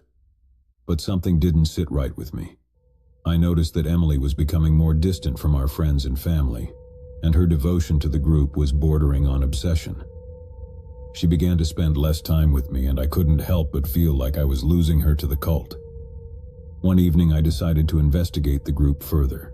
I attended one of their gatherings without Emily's knowledge, hoping to uncover the truth behind their seemingly benevolent facade. As I arrived at the retreat, I noticed a serene atmosphere, with participants engaged in meditation and deep philosophical discussions. Sophia, the charismatic leader, led a session focused on the concept of inner purity and the need to shed one's past to embrace a brighter future. But then as the night wore on, I witnessed something terrifying. The group's teachings took a darker turn. Sophia began speaking about the ultimate truth that could only be achieved through sacrifice. She spoke of letting go of one's attachments, even to loved ones, to attain a higher state of consciousness. I knew I had to act quickly. The group's teachings had taken a disturbing turn, and I feared for Emily's safety. I reached out to a friend, Alex, who had experience in investigating cults and the tactics they used to manipulate their members. Together, we delved deeper into the benevolent cult of the hidden truth, uncovering a trail of disappearances, financial irregularities, and allegations of psychological manipulation. It became clear that this cult was far more sinister than it appeared. We also discovered that Sophia, the cult's leader, had a history of leading similar groups that had all ended in tragedy. She had a talent for drawing in vulnerable individuals and using her charisma to exploit them. With the evidence we had gathered, Alex and I contacted law enforcement and shared our findings. It was clear that Emily was in grave danger, along with the other members of the cult. We knew that we had to act swiftly to rescue them from Sophia's grip. We devised a plan to infiltrate the cult's compound during one of their retreats. With the help of law enforcement, we would apprehend Sophia and her followers and put an end to their reign of darkness. The night of the rescue mission was tense with anticipation. Alex and I disguised ourselves as cult members, armed with the evidence we had collected, and a determination to free Emily and the others from the clutches of the benevolent cult of the hidden truth. As we infiltrated the cult's compound, we witnessed Emily and the other members gathered around a massive bonfire. Sophia, in her charismatic and persuasive manner, was preparing them for the ultimate truth, which involved a ritualistic act of sacrifice. With law enforcement at the ready, we began to confront the cult members, urging them to reconsider their choices and the darkness that had enveloped their lives. Sophia, however, was not easily swayed. A tense standoff ensued, with cult members torn between their loyalty to Sophia and the evidence of her dark intentions. As the authorities closed in, Sophia's grip began to weaken, and some members started to question their devotion. In the end, Emily and the other cult members were freed from the clutches of the benevolent cult of the hidden truth. Sophia was arrested, her charismatic facade shattered. The truth about the cult's sinister activities was exposed for the world to see. As Emily and I emerged from the darkness of the cult's influence, we faced a long and challenging road to recovery. The scars ran deep, both physically and emotionally. But with the support of therapy and the love of our friends and family, we began the process of healing. The benevolent cult of the hidden truth may have left its mark on us, but we were determined to emerge stronger and wiser, with a newfound appreciation for the importance of critical thinking and the bonds of love that held us together. Looking back on that harrowing chapter of our lives, I can't help but reflect on the fine line between seeking personal growth and falling prey to the manipulative tactics of a charismatic leader. Emily and I emerged from the darkness stronger and more resilient, committed to living our lives with newfound wisdom and a determination to never let the shadows of a cult engulf us again. The benevolent cult of the hidden truth may have temporarily ensnared our lives, but it ultimately failed to extinguish the light of reason and love that guided us back to the truth. In a quiet, unassuming town nestled deep within the heart of the countryside, secrets festered like mold in the damp corners of forgotten basements. The town was a place where people whispered of mysterious happenings and unsettling tales that kept them awake at night. None of these tales, however, could match the scary legend of the grave robber. The townsfolk had always known something wasn't right about the old cemetery on the outskirts of town. The cemetery had existed for generations, but it was more than just a final resting place for the deceased. It was a place of ominous stories and ominous sightings. For many, it was nothing more than a place they visited during daylight hours, never daring to linger once the sun began to dip below the horizon. The townspeople knew the grave robber's name but dared not utter it aloud for fear that even mentioning it would summon his dark presence. He was known as Elias Thorne, a man with a shadowy past and a reputation that would crack even the hardest of men of those who whispered about him. Elias had a penchant for lurking in the shadows, his gaunt face concealed by a tattered hood and his bony fingers clutching an old rusty spade. The grave robber was no common criminal. He was driven by a morbid obsession, a compulsion to unearth the secrets that lay beneath the ground. He wasn't interested in valuables or riches. Instead, he sought something more sinister. No one could quite understand his motives, but it was clear that he was on a relentless quest to unearth the past. The townspeople were haunted by the unsolved mystery that surrounded Elias Thorne. Whispers of his late-night visits to the cemetery had spread like wildfire. Some claimed to have seen him, his hunched figure silhouetted against the pale moonlight, while others spoke of creepy sounds and restless spirits. But these tales were always hushed, never reported to the authorities, for fear of retribution from the enigmatic grave robber. As the years passed, the mystery deepened. No one could explain why Elias chose to disturb the graves, why he unearthed the dearly departed, and what he did with them. The townspeople grew more and more wary, and some believed that he was conducting a sinister experiment, perhaps searching for a long-lost treasure buried in the depths of the cemetery. One crisp autumn evening, as a harvest moon hung low in the sky, a brave soul decided it was time to uncover the truth about Elias Thorne. Matthew Dawson, a local investigator with a relentless curiosity, had heard enough rumors and could no longer bear the weight of uncertainty. Dawson began researching the history of the cemetery, poring through old records and archives. He discovered that the cemetery was much older than anyone had suspected, dating back to the town's founding in the 18th century. It was said to be the final resting place of a long-forgotten family, the Wraithmoors, whose dark history was entwined with the town's own. As Dawson delved deeper into his research, he unearthed a disturbing connection between Elias Thorne and the Wraithmoors. It was rumored that Elias was a distant relative of the family, a black sheep who had been cast out due to his twisted obsessions. The Wraithmoors had been known for their bizarre rituals, and it was said that they had been practitioners of dark magic. Dawson's investigation led him to conclude that Elias Thorne was seeking something hidden in the depths of the Wraithmoor family crypt. It was believed that the crypt contained not only the remains of the family but also a repository of forbidden knowledge and arcane artifacts. Armed with his newfound knowledge, Dawson decided to confront Elias Thorne on a fateful night when the moon was at its zenith. He knew that he needed to reveal the truth and put an end to the grave robber's reign of terror. Dawson ventured to the cemetery, shrouded in darkness, and approached the Wraithmore family crypt. There he found Elias Thorne hard at work, his spade clinking against the cold stone surface. Dawson watched in horror as Elias uncovered the heavy crypt lid, revealing a chamber filled with ancient tomes and arcane relics. With a voice trembling with fear, Dawson demanded answers from Elias. The grave robber's eyes, hollow and devoid of emotion, met Dawson's gaze. In a voice that sent shivers down Dawson's spine, Elias spoke of his obsession with the Wraithmores, of the dark knowledge hidden within the crypt, and the power he sought to harness. Elias confessed to practicing the same dark arts as his ancestors, believing that the secrets contained within the crypt held the key to ultimate power.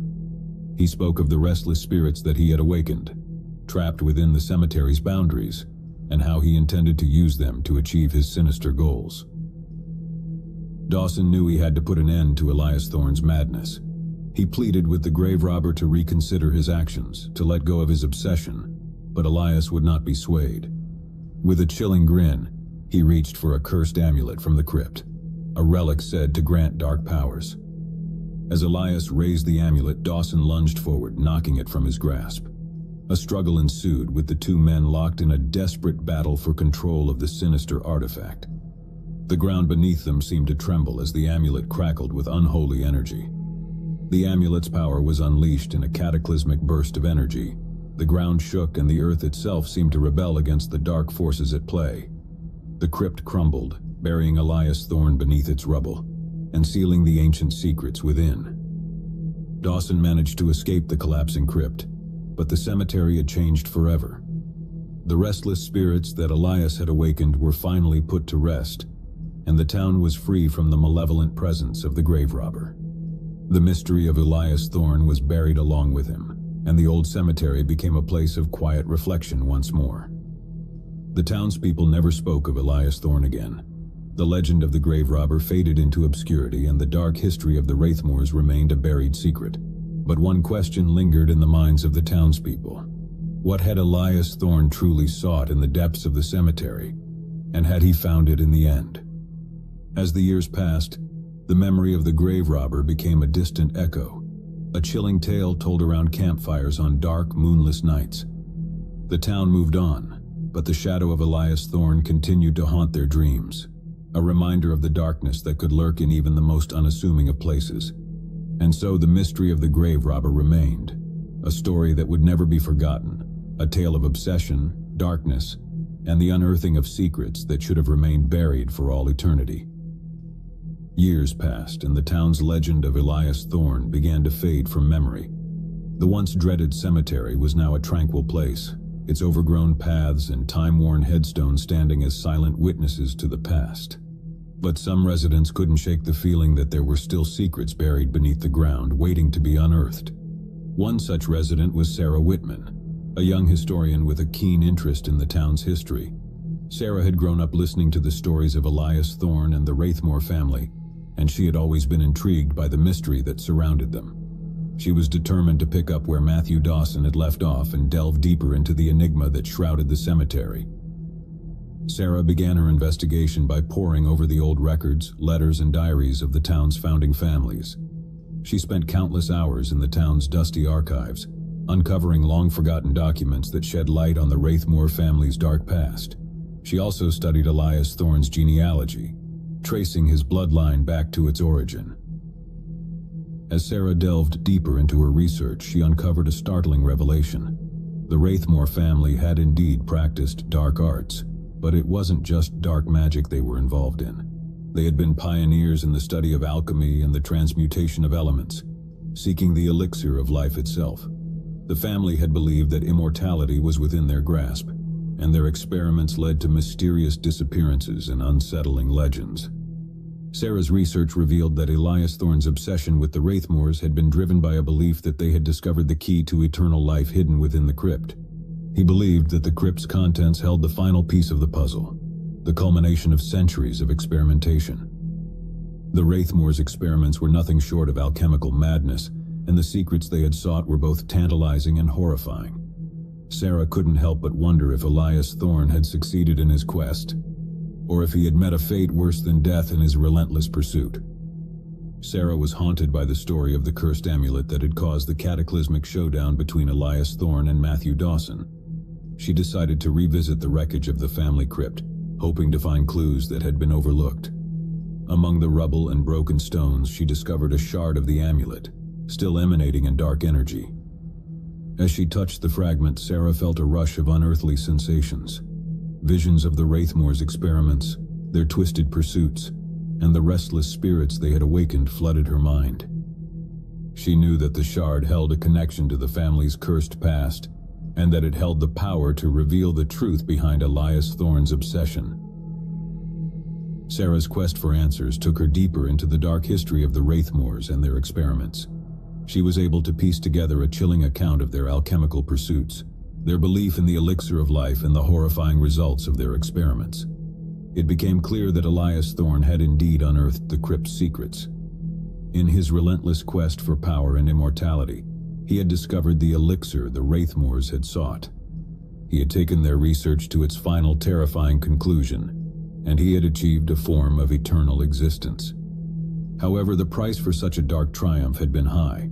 The restless spirits he had awakened, the cataclysmic power of the amulet, and the burden of the Wraithmore's dark legacy had all taken their toll. Elias Thorne had become a prisoner of the very immortality he had sought, a tormented soul bound to the cemetery for all time. Armed with the knowledge of the crypt's secrets, Sarah realized that the only way to free Elias Thorne and the tormented spirits was to reverse the dark alchemical rituals of the Wraithmores. She embarked on a journey to gather the necessary components to create a counter-ritual, one that would restore balance to the cemetery and release the trapped souls. As Sarah worked tirelessly to break the curse, she faced challenges and obstacles that tested her determination and courage. She enlisted the help of local experts in alchemy and ancient rituals, studying forgotten texts and seeking guidance from those who had knowledge of the arcane. After months of research and preparation, the day of the counter-ritual arrived. Sarah, accompanied by a small group of trusted individuals, returned to the cemetery and entered the ruined crypt. They performed the ritual with precision, invoking the power of light and restoration to counteract the darkness that had plagued the Wraithmores for centuries. As the ritual reached its climax, a surge of energy enveloped the crypt, and the restless spirits, including Elias Thorne, were released from their torment. The ground ceased to shake, and the crypt began to repair itself, restoring the tranquility that the cemetery had long lost. With the curse lifted and the spirits at rest, the cemetery was reborn as a place of peace and reflection. The dark chapter in the town's history was finally closed, and the legend of Elias Thorne took on a new significance. Sarah's tireless efforts had not only unveiled the truth behind the grave robber's obsession, but it also brought closure to a long-forgotten story of alchemical folly and the pursuit of immortality. The townspeople, once haunted by their own history, now found solace in the newfound peace that Sarah had brought to the cemetery. The town's residents came to view Elias Thorne in a different light. No longer a malevolent grave robber, he became a figure shrouded in tragedy. His relentless pursuit of immortality had led him down a path of darkness, but in the end it was his quest that had ultimately restored peace to the cemetery. The memory of Elias Thorne, the grave robber, lived on as a cautionary tale, a reminder of the dangers of obsession and the consequences of tampering with the unknown. The town would never forget the legend, but they would remember it with a newfound understanding and respect for the mysteries of life and death. In the end, the cemetery stood as a testament to the enduring power of history and the complexity of human nature. The town's past was filled with tales of darkness, but it was also marked by the resilience of those like Sarah Whitman who sought to uncover the truth. The legacy of the grave robber lived on in the form of stories, whispered secrets, and the undying curiosity of those who were drawn to the enigmatic cemetery. And as the years passed, new mysteries and legends would continue to surface, each adding another layer to the town's rich tapestry of history. So the tale of the grave robber Elias Thorne remained a haunting mystery, a story of obsession, redemption, and the unending quest to unravel the secrets.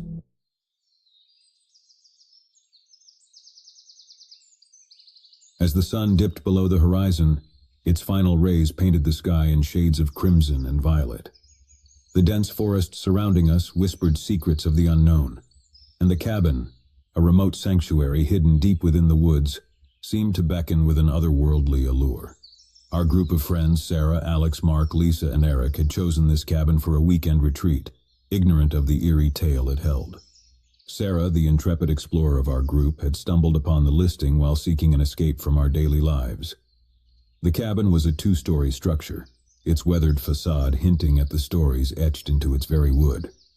Little did we know this weekend would etch its own chapter into the cabin's history. The first night passed relatively uneventfully. We arrived with excitement, unpacked, and settled into the cozy interior of the cabin. The fireplace crackled with warmth, dispelling the chill that clung to the air. We enjoyed a hearty meal, shared laughter, and played card games long into the night. The cabin embraced us with its charm, and the unsettling feeling that had loomed on our arrival seemed to ebb away. The following day, we decided to explore the forest, its dense trees looming like ancient sentinels. The air was cool. The leaves rustled in the breeze, and the beauty of nature surrounded us. It felt like an ideal escape from the urban chaos we left behind. As we ventured deeper into the forest, a feeling of unease settled upon us. The silence was profound, and the trees with their gnarled branches seemed to close in around us. Lisa, usually the calm and collected one, leaned over to Mark and whispered, "Do you feel that? It's like the forest is watching us." Mark, typically the skeptic of the group, couldn't shake the eerie atmosphere either. The woods seemed to have a life of their own, secrets that they guarded with an ironclad silence. That evening, as we gathered around the dining table, we heard it for the first time. A faint, ghostly whisper that seemed to emanate from the very walls of the cabin. It was as if the very wood and stone were infused with ancient tales. An uneasy shiver rippled through us, and we exchanged concerned glances. Eric, the one with an insatiable curiosity, couldn't resist the urge to investigate the source of the sound. The whisper seemed to guide him to a small locked room within the cabin. Layers of dust veiled the forgotten chamber, and as he swung open the door, he discovered an old journal amidst the relics of the past. The journal had aged, its pages yellowed and brittle. It belonged to a previous inhabitant of the cabin, and the entries told a chilling story. The author wrote of strange occurrences, of whispers in the night, shadows that moved of their own volition, and a final entry, a desperate plea for help. We gathered around as Eric read the journal aloud, and though we tried to dismiss it as the ramblings of a tormented mind, the cabin's unsettling atmosphere clung to us like a second skin. That night, as we retired to our beds, strange occurrences commenced once again. The whispers grew louder, and eerie shadows danced upon the walls. I was the first to see it. A shadowy figure, human-like but not quite, moved slowly and menacingly across the room. I gasped, awakening the others. Terrified, we huddled together in the living room, and our fear escalated with each chilling sound and movement. It was then we decided that this place was no longer safe, and we needed to leave at first light. Morning came, but the cabin had other plans. The front door, which had welcomed us so willingly, refused to open. Panic set in as anguished cries emanated from the cabin's very walls. We were trapped, our fate seemingly sealed. Desperation led us to the attic, where we discovered an old dusty Ouija board. It was a relic of the past, a forgotten game, and its presence heightened the eerie atmosphere. It felt like our last hope, our final attempt to communicate with whatever entity had ensnared us. Placing our hands on the planchette, it began to move on its own, spelling out words in response to our questions. The spirit identified itself as the restless soul of the man who had penned the journal. He had been consumed by a dark force within the cabin and needed our help to escape. We hesitated, but ultimately agreed to assist the spirit, hoping that by doing so we could free ourselves from the cabin's sinister grip.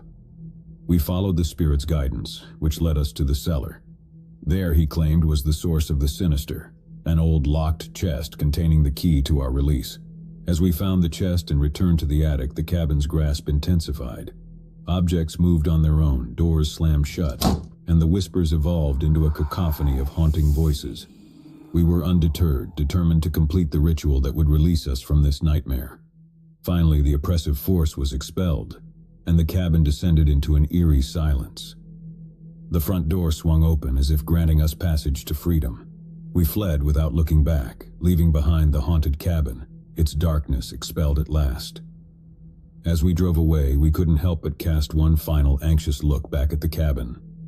It stood serene and innocent in the warm sunlight, its history hidden beneath the wooden facade, as if the evil had never taken root. We returned to the city, forever marked by our weekend in the woods. The memory of the cabin would stay with us, a constant reminder that some places, no matter how charming, should remain untouched by human curiosity. We left the cabin to the mysteries of the forest, hoping that it would remain dormant, at least for another generation. The forest of whispering shadows remained an enigmatic guardian of the cabin's history, and the whispering shadows whispered secrets to those who dared to listen. It was a tale we'd carry with us, a story of survival against the unknown, a memory of a weekend none of us would ever forget. The memories of our haunting weekend at the Whispering Shadows cabin remained etched in our minds long after we returned to the familiarity of city life. We tried to move forward, but the eerie events of that retreat were not so easily forgotten. It was as if the cabin's history had left an indelible mark on our souls, and as time passed, that mark only grew more pronounced. Sarah, the one who had originally found the cabin, bore the burden of that experience more than anyone else. She couldn't let go of the feeling that something remained unresolved, a story left incomplete. Her determination to unveil the cabin's dark history became an obsession, a mission to confront her own fears, and put an end to the secrets that haunted that secluded place. As she delved deeper into the cabin's history, Sarah uncovered a trail of stories and tragedies that had unfolded over the years. The cabin had changed hands multiple times, each owner leaving behind tales of unexplainable occurrences and bizarre accidents. The most recent owner, a reclusive scholar of the occult, had mysteriously vanished, leaving behind an unfinished manuscript that hinted at a mysterious presence residing in the cabin. The book contained cryptic rituals meant to bind the being, but it was incomplete, leaving the entity unrestrained. Sarah became convinced that the key to ending the cabin's curse lay in completing the ritual and sealing the entity. Her determination was unwavering, and she believed that our group, bound by the memories of that fateful weekend, owed it to the cabin's lost souls and to future visitors to confront our fears and put an end to the malevolence. Despite the reservations of the group, we agreed to return to the Whispering Shadows cabin, driven by a mixture of curiosity, determination, and lingering dread. The closer we got to our destination, the more the unease we had felt before seemed to wrap itself around us once more. As we arrived at the cabin, an eerie silence greeted us, as if the forest itself held its breath. The cabin stood before us, its history shrouded in shadows, and it seemed to welcome us back with an unsettling sense of anticipation. We crossed its threshold not as unsuspecting visitors, but as individuals haunted by memories we couldn't forget. The moment we entered, the whispers began anew, soft and forlorn, as though the cabin itself yearned for release. We descended into the cellar, the incomplete manuscript in hand, determined to complete the ritual that had eluded its former owner. As we followed the ritual's steps, the cabin seemed to resist. Objects moved on their own, doors slammed shut, and the whispers grew more insistent. The atmosphere became tense and threatening, as though the cabin itself fought to protect the entity that dwelled within. But we pressed on, united by our shared goal, determined to complete the ritual and bring an end to the cabin's terror. The final steps of the incantation were heavy with foreboding, and the air crackled with an unseen force. As the last words left our lips, the cabin let out a chilling scream, its walls seemingly protesting the expulsion of the dark presence. In that moment, the cabin itself seemed to wither and age, as if the very life force that had sustained it was being drained away. We left the cabin for the final time, the forest surrounding it now echoing with a newfound stillness. The cabin had changed. Its once haunting presence had lost its malevolence, and it stood silent and unassuming in the light of day. As we departed, we couldn't help but cast one final apprehensive look at the cabin. It stood there, serene and tranquil, its history hidden beneath the wooden facade, as if the darkness had never existed. Returning to the city, the memories of our haunted retreat began to lose their sharp edges, but they remained a part of us, forever etched into our shared history. The Whispering Shadows cabin had lost its ominous reputation, and we left it to the secrets of the forest, with the hope that it would remain undisturbed for years to come. The Whispering Shadows forest continued to whisper its tales, but the cabin had become just another story, an echo of the past. It was a reminder that some places held secrets that were better left undisturbed.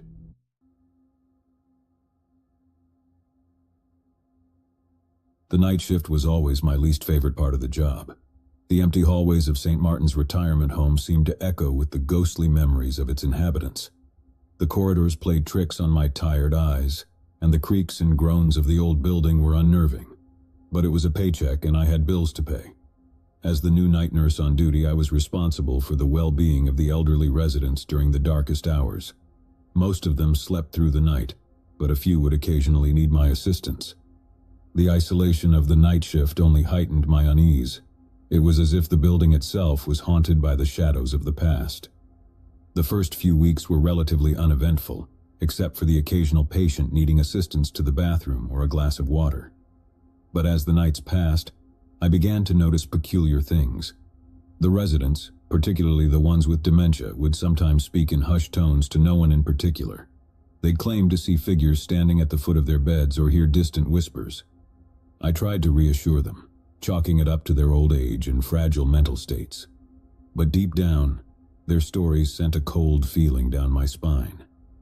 And then there was Mrs. Henderson. Mrs. Henderson was an elderly woman who lived in room 212.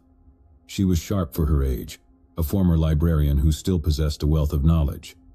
But as the weeks went by, I noticed she became increasingly agitated during my shifts.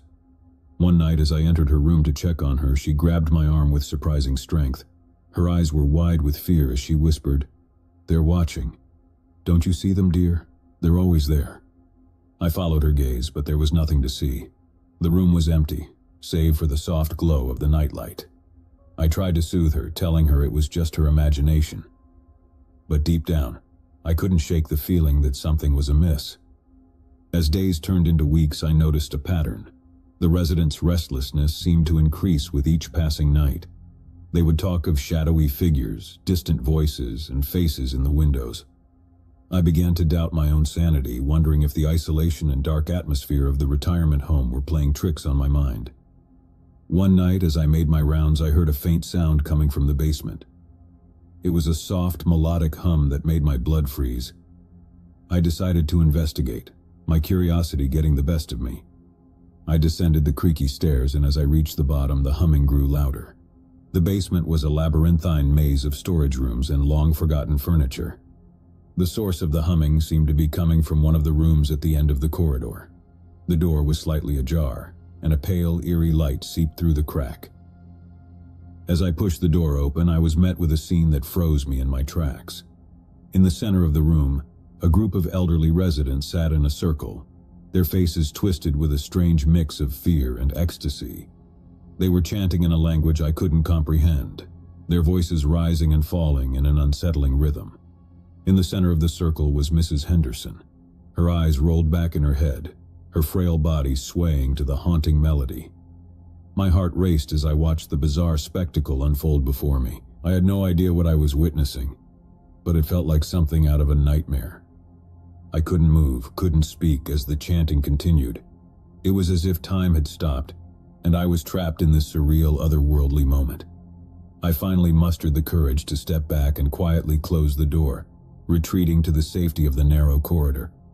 My mind raced with questions and fear. What were they doing? What was the purpose of that strange ritual? I decided to consult my supervisor in the morning, hoping for an explanation. The morning couldn't come soon enough. I rushed to my supervisor's office, my heart pounding with anxiety.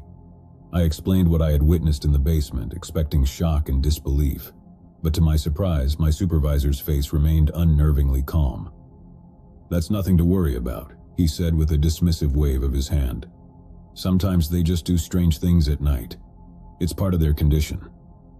I tried to protest, to convey the urgency of the situation, but he brushed it off as the ramblings of confused elderly residents.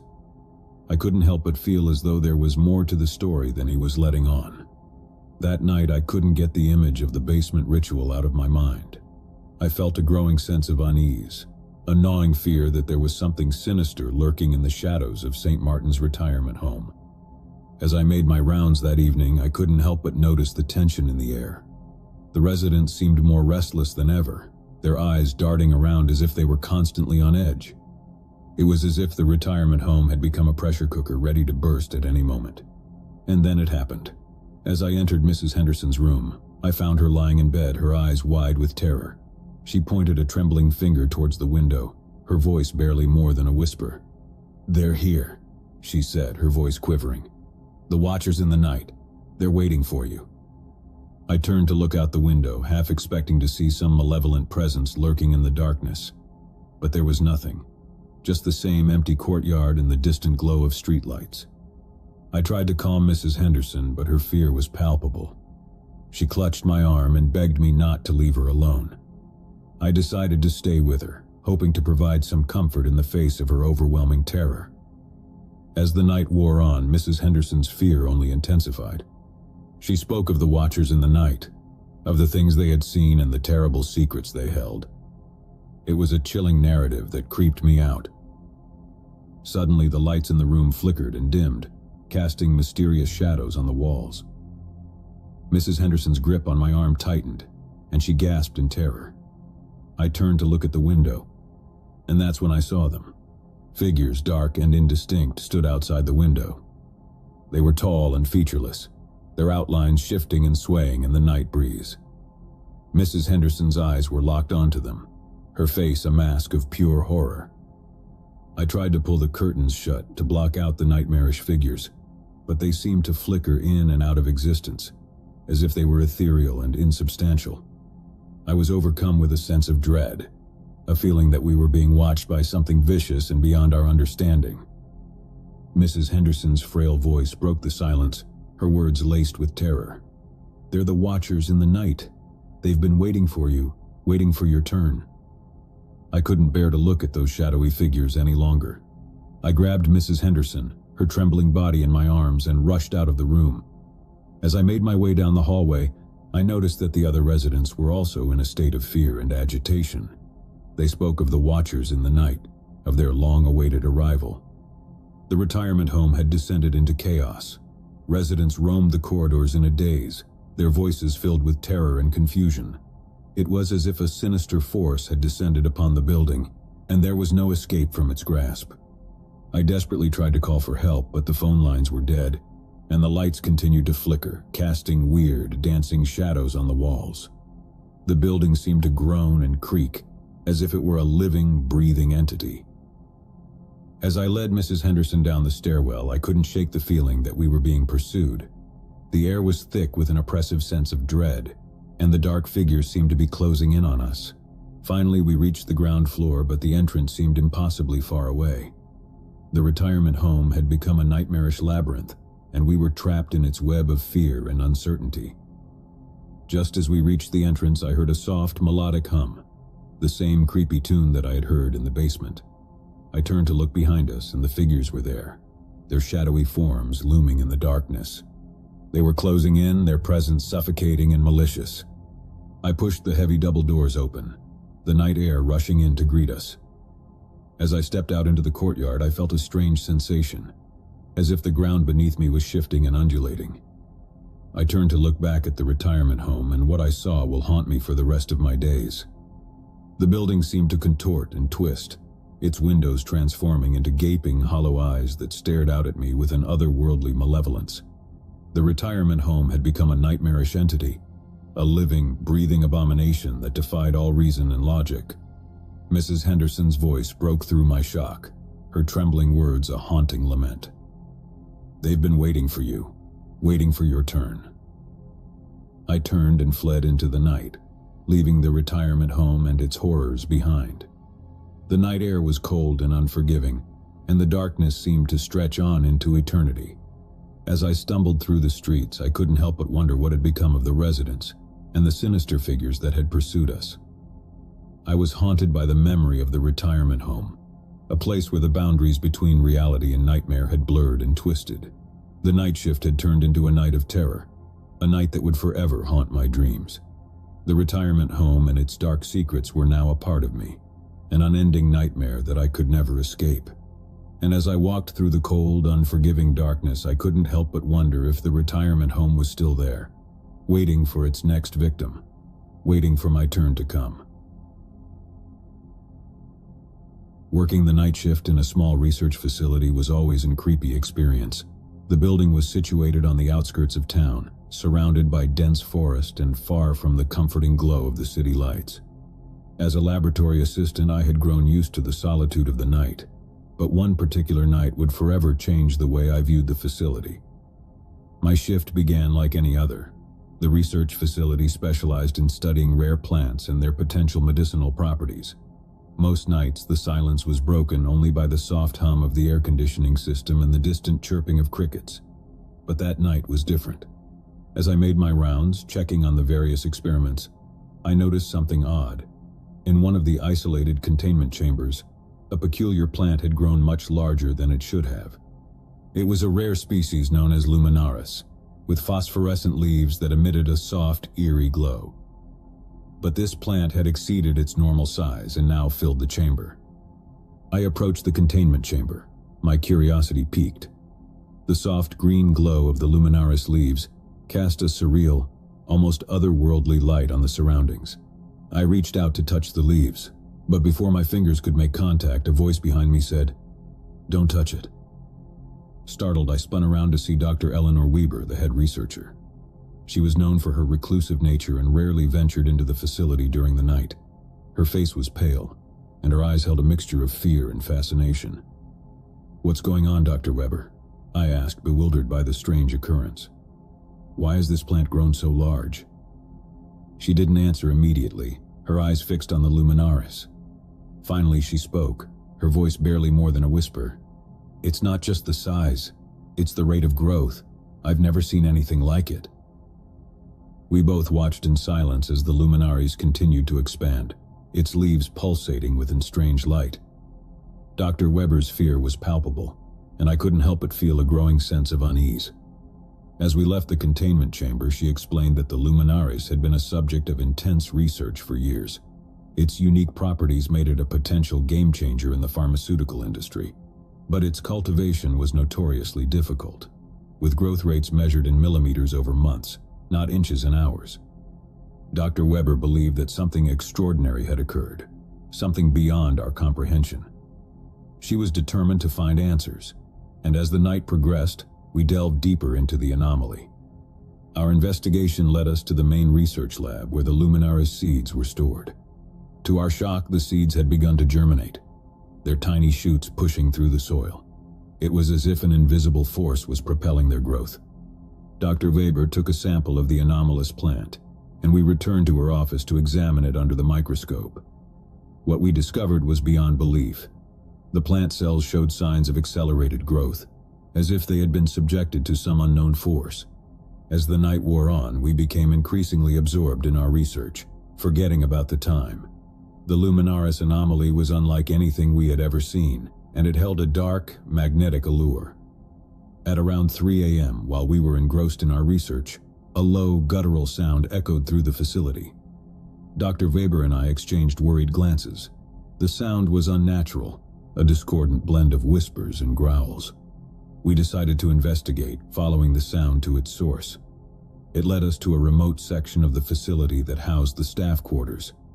As we approached, the strange noises grew louder and more unsettling. It was as if the building itself was alive with a sinister presence. Inside one of the quarters, we discovered a horrifying scene. The room had been torn apart, furniture scattered, and the walls were covered in strange symbols. At the center of the room was the facility's janitor, Mr. Ramirez. He was huddled in a corner, his eyes vacant, and he muttered incoherently. Dr. Weber tried to speak to him, to understand what had happened, but Mr. Ramirez's words were a nonsensical jumble. He kept repeating the word growth over and over. We called for security and Mr. Ramirez was escorted from the facility. But the sense of dread remained. The mysterious anomaly of the luminaris and the strange events of the night had left us all deeply unnerved. We returned to the main lab, determined to find answers. As we examined the luminaris sample, Dr. Weber made a chilling discovery. The plant cells were mutating, merging with other organisms in ways that defied the laws of nature. The more we delved into the research, the more we realized that we were dealing with something far beyond our understanding. Dr. Weber's fascination had given way to fear, and I couldn't help but feel that we had stumbled upon something malevolent. We worked through the night, our research becoming increasingly frantic as the luminaries continued to grow and mutate. Those sounds that had plagued us earlier had returned, filling the facility with a sense of foreboding. At around 4 a.m., as we reached a breakthrough in our research, a blinding flash of light filled the lab. We shielded our eyes, stumbling back in shock. When the light subsided, we were met with an astonishing sight. The luminaris had grown to an enormous size, its leaves stretching out like dark, outstretched hands. It pulsed within green light, filling the lab with an otherworldly glow. Dr. Weber and I exchanged horrified glances. The luminaris had become a monstrous, mutated entity, its presence dominating the room. It was as if it had absorbed the very essence of the facility. We tried to retreat to escape the nightmarish scene, but the door to the lab had become sealed shut. Panic set in as we realized we were trapped with the abomination. The luminaris leaves seemed to reach out, as if they had a mind of their own. We fought to break free, our desperate struggles doing little against the overwhelming power of the luminaris.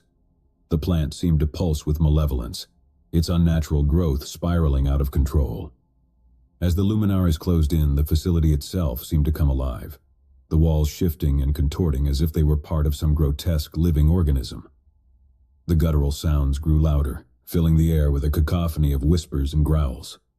Dr. Weber and I clung to each other, our fear mounting as the monstrous plant closed in. It was as if we had become part of a grotesque experiment, one that defied all logic and reason. The luminaris leaves enveloped us, their scary light casting us into a surreal, nightmarish world. It was a place where the boundaries between reality and nightmare had blurred, a place where the laws of nature were bent and twisted. And as the luminaries consumed us, I couldn't help but wonder if the plant had become a doorway to a world beyond our comprehension, a world of darkness and malevolence. It was a world that had claimed us, a world that we would never escape. The night shift had become a night of horror, a night that would forever haunt my dreams. Working the night shift at an old small-town museum had always been a strange and solitary experience. The hallways were lined with dusty exhibits, their silhouettes casting long, unsettling shadows. On most nights, the silence of the museum was broken only by the occasional creak of the wooden floors and the distant hum of a malfunctioning air conditioning system. But one night, as I soon discovered, held something far more sinister beneath its seemingly mundane surface. I had been the night security guard at the Hamilton Historical Museum for years, tasked with keeping watch over the priceless artifacts and ensuring the security of the building. It wasn't a glamorous job, but it paid the bills, and the quiet nights allowed me time to work on my novel. One particular evening, as I settled into the monotonous routine of my shift, I couldn't shake the feeling that something was amiss. The usual stillness of the museum felt different. I checked the locks on the main entrance, but they were secure. I dismissed the feeling as mere paranoia, a side effect of the solitude of the night. As I made my rounds through the museum, my flashlight beam danced over the glass display cases, revealing a treasure trove of antiques and relics. Ancient weapons, old photographs, and delicate porcelain figurines seemed to watch me as I passed. I couldn't help but feel that the artifacts held stories of their own, secrets that the passage of time had failed to erase. One exhibit in particular drew my attention. It was a display of Victorian-era dolls, their porcelain faces frozen in a lifelike expression. The dolls had always unnerved me, and I never lingered near them for long. However, on this night I noticed something unusual. One of the dolls had shifted position, its porcelain head now turned to face me. I approached the display, my heart pounding. I had been the only person in the museum all night, and I was certain I had locked up securely. But there it was, the doll, its tiny, lifeless eyes seemingly following my every move. I reached out to examine the doll, my fingers trembling. As my hand brushed against the cold porcelain, I noticed a faint scratching sound coming from within the exhibit. I swung my flashlight around, but there was nothing to explain the noise. My unease grew as I continued my rounds, the sensation of being watched lingering at the edge of my consciousness. The more I investigated, the more unsettling discoveries I made. In the natural history section, the stuffed animals seemed to have shifted position, their glassy eyes appearing more animated than usual. I dismissed it as a trick of the light and a result of my imagination. However, the creeping feeling of being watched never left me. I couldn't help but glance over my shoulder, half expecting to see something lurking in the shadows. The museum, once a place of quiet solace, had become a source of unrelenting paranoia. The night wore on and I returned to my desk in the security office to catch up on some writing. I had always been an aspiring novelist, and the quiet nights at the museum provided the perfect backdrop for inspiration. But that night the words eluded me. I couldn't focus, my attention continually drawn to the ambience of the museum. At around 2 a.m., as I sat staring at a blank page, the museum's old grandfather clock chimed loudly from the adjacent hallway. The sudden, unexpected sound startled me. I got up and approached the clock, wondering how it could have possibly chimed on its own. It was a mechanical clock, not connected to any electrical system. As I examined the clock's intricate gears, the scratching sound from earlier returned. It was now louder, more insistent. I followed the noise down the hallway, my heart pounding in my chest. The source of the scratching was coming from a small, nondescript door that led to the basement. The door, typically locked at night, was now slightly ajar. I couldn't explain how the door had come open, but my sense of unease deepened. With cautious trepidation, I pushed the door open and descended the creaky stairs into the dark basement. The overhead light was dim, casting long, mystic shadows on the walls. The scratching sound grew louder as I descended further into the basement. It was coming from behind an old dusty curtain that separated a storage area from the rest of the basement. I approached the curtain and cautiously pulled it aside. What I saw made me grasp for air. Huddled in a corner was a homeless man, his eyes wide with fear, his clothes tattered and filthy. He clutched a small, worn-out notebook and scribbled furiously in it with a shaky hand. The room smelled of decay and desperation. I took a step back, my mind racing with questions. How had he entered the basement, and why was he here in the museum at this hour? The homeless man appeared to be incoherent, muttering to himself as he continued to write in his notebook. "Are you okay?" I asked, my voice trembling. The man's head snapped up and his eyes locked onto mine with an intensity that made my blood turn cold. "They're coming," he whispered, his voice hoarse. "They're always coming, and I have to document it. You mustn't let them in." I couldn't make sense of his words, and the feeling of unease deepened. I took a step closer, trying to offer help, but the man recoiled, his eyes filled with terror. "They're watching," he said, his voice growing louder. "You can't trust anyone, not even yourself." Before I could respond, he bolted from the corner and disappeared into the darkness of the basement. I called out to him, but he was gone, leaving behind his notebook, open on the ground. Curiosity got the better of me, and I picked up the notebook, my hands trembling. The pages were filled with rambling, cryptic notes, sketches of strange symbols, and frantic scribbles about being watched and the need to document everything. It was a chaotic, nightmarish diary of someone who had lost touch with reality. I had a million questions, but no answers. Who was this man? And what had brought him to the museum? What had he meant by, "they're coming"? As the night dragged on, I couldn't shake the feeling of being watched. The homeless man's ominous warning echoed in my mind, and I couldn't help but wonder if there was more to the museum than met the eye. The sense of unease had escalated into a full-blown paranoia. Around 3 a.m., I made my way back to the security office, intending to call the authorities about the intruder. But the moment I picked up the phone, a chilling sound filled the room. A soft, melodic hum that seemed to emanate from the museum itself. I turned to look out into the hallway, and there, standing in the dim light, was a group of people. They were dressed in black, their faces obscured by masks. They moved silently, in perfect unison, as if they were part of some ritual. My heart raced as I watched the bizarre spectacle unfold. The group of masked figures moved in a circular formation, their movements fluid and graceful. It was a surreal, otherworldly performance. I couldn't explain what I was witnessing, and I couldn't tear my eyes away from the haunting scene. The humming sound grew louder, filling the air with a hypnotic melody. And then, with a sudden jerky movement, the group of figures raised their arms in unison and pointed toward me. The sight sent a jolt of terror through my body, and I stumbled back, my pulse racing. I dropped the phone and fumbled for the door to the security office, desperate to escape the nightmarish scene. But the door was stuck and I couldn't get it open. The humming sound grew louder and the masked figures continued to point in my direction. I was trapped, surrounded by the enigmatic performance. The sense of dread deepened as I realized that the homeless man's warning had come true. I was being watched, and I had no way to escape. As the figures closed in, their masks devoid of expression, I couldn't help but wonder what their intentions were and what secrets the museum held.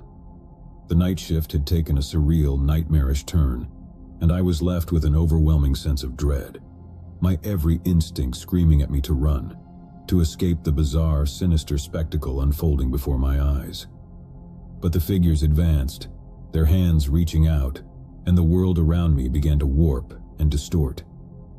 It was as if reality itself had become unhinged, and I was trapped in a waking nightmare, a place where the boundaries between the mundane and the inexplicable had blurred and twisted. And as the figures closed in, their masks a chilling mask of indifference, I couldn't help but wonder if I would ever escape the enigmatic grip of the night shift, if I would ever uncover the truth behind the museum's eerie and unsettling mysteries.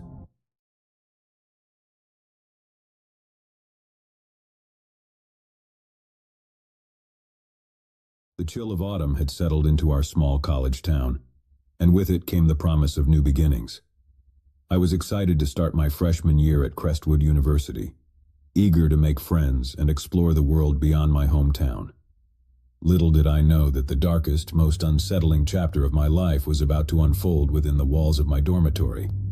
My roommate Mark seemed like an ordinary guy at first. He was friendly, always willing to help with my heavy bags during move-in day, and he even offered to share his stash of snacks. We hit it off quickly, bonding over our shared love of horror movies and late-night gaming sessions. Everything was perfect, or so I thought. As the weeks passed, I began to notice odd things about Mark. He was a night owl, staying up until the early hours of the morning. I'd often wake to find him hunched over his desk, staring at his computer screen with an intensity that creeped me out. I tried not to think too much of it, chalking it up to his eccentric study habits. One evening, curiosity got the better of me. Mark had left his laptop open and I couldn't resist taking a peek. What I saw made my blood run cold. His screen was filled with newspaper articles and photographs of missing persons, each one carefully cataloged with notes. My heart raced as I realized the extent of his obsession. "Mark, what is all of this?"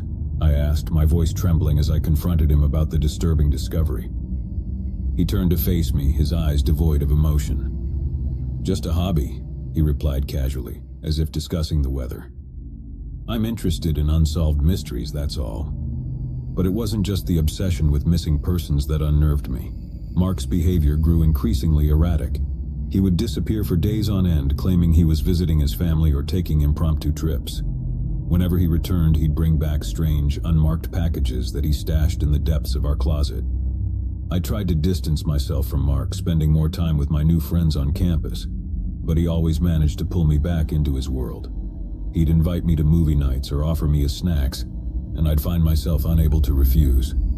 It was as though he had some strange power over me, a magnetic pull I couldn't resist. One evening, after a particularly long gaming session, I couldn't hold back my questions any longer. "Mark, what are those packages you keep bringing back? And why do you always leave in the middle of the night?" He grinned a chilling, predatory smile. "I have a secret," he whispered, his voice laced with menace. "But I can't tell you just yet. You'll find out soon enough." I should have run then, fled from the darkness that seemed to envelop my roommate. But fear held me captive, and I couldn't tear myself away from the web he'd woven around me. Weeks turned into months, and the campus buzzed with rumors of missing students. It was as if our peaceful college town had become a breeding ground for tragedy. I couldn't help but connect the dots, wondering if Mark's obsession with missing persons had taken a sinister turn. One night, as I lay in bed unable to sleep, I heard the creaking of our closet door. My heart pounded in my chest as I watched in horror as Mark emerged, carrying one of the mysterious packages. He didn't notice me, too consumed by whatever dark purpose drove him. I watched in terror as he unwrapped the package, revealing a collection of photographs, all of them featuring me. Each image had been taken without my knowledge, capturing intimate moments from my life. Fear gripped me as I realized that I was at the center of his obsession. "Mark, what the hell is this?" I screamed, my voice trembling with rage and fear. He turned to face me, his eyes filled with a manic intensity. "You see, I have a secret and you're a part of it," he hissed. I knew I had to escape, to run as far away from Mark as possible. I leaped out of bed and bolted for the door, but he was faster, tackling me to the ground. We grappled on the floor, my fear-fueled strength matching his desperation. As we struggled, Mark's words spilled out in a frenzied confession. He had been responsible for the disappearances on campus, luring unsuspecting students into his twisted web. He had been studying me, preparing for the day when I would become his next victim. With every ounce of strength, I managed to break free from his grip and make a run for it. I dashed out of the room, the chilling echo of his maniacal laughter following me down the dormitory hallway. My mind raced as I fled, knowing that I had narrowly escaped a fate worse than death. I reached the campus security office, breathless and covered in bruises. They took my statement and launched an immediate search for Mark. As they combed through his room, they discovered a chilling array of evidence, including photographs and personal items belonging to his victims. Mark was apprehended, and the truth of his dark secret was laid bare for all to see. He had been living a double life, posing as an ordinary college student while hiding a sinister obsession with abducting and tormenting his fellow classmates. In the aftermath, I couldn't shake the feeling of dread that had taken hold of me.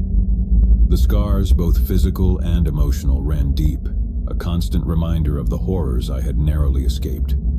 Crestwood University would never be the same, and neither would I.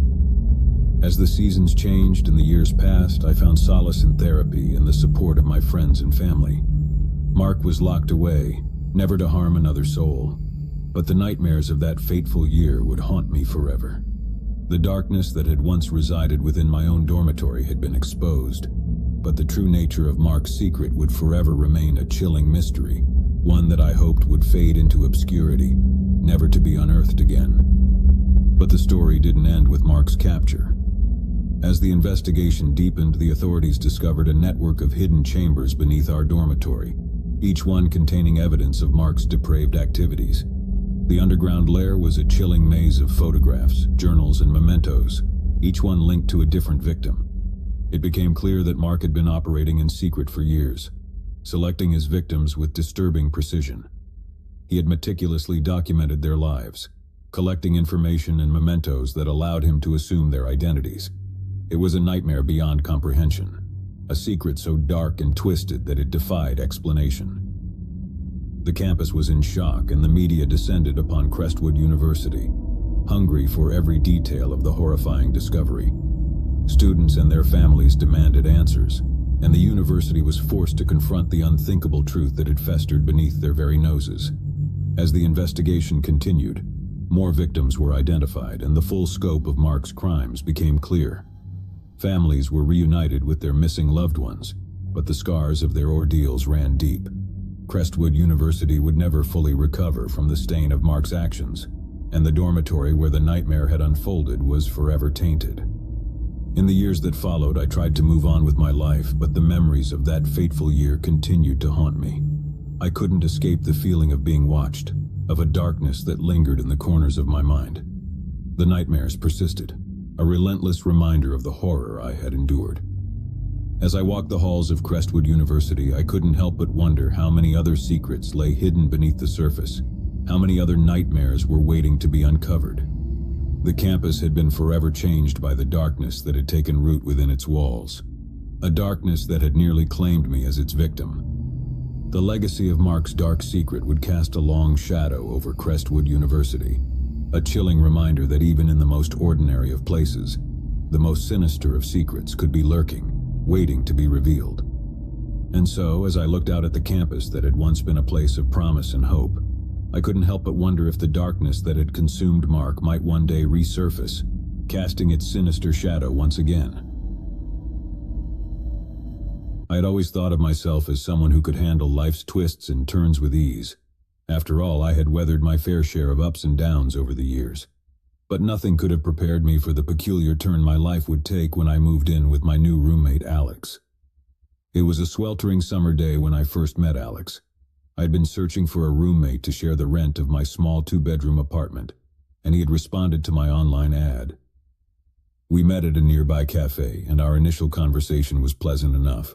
Alex was a tall, wiry man in his early 30s, with a mop of unruly brown hair and an awkward but endearing smile. We quickly agreed to become roommates. His rent payment would be a lifesaver for me, and Alex assured me that he was quiet and kept to himself, which sounded like a dream come true for a roommate. Little did I know that his reserved demeanor would soon unravel into a series of bizarre and unsettling behaviors. The first sign that something was amiss came in the form of late-night noises. At first, I chalked it up to the usual settling sounds of an old apartment building. But as the weeks went by, the noises became more distinct and scary. I would hear faint whispers and soft thumps in the middle of the night, as if Alex were engaged in some mysterious nocturnal activity. One night, unable to ignore it any longer, I ventured out of my room to investigate. I found Alex sitting cross-legged in the living room, surrounded by an array of candles. He was hunched over a worn, leather-bound book, muttering incantations in a language I couldn't recognize.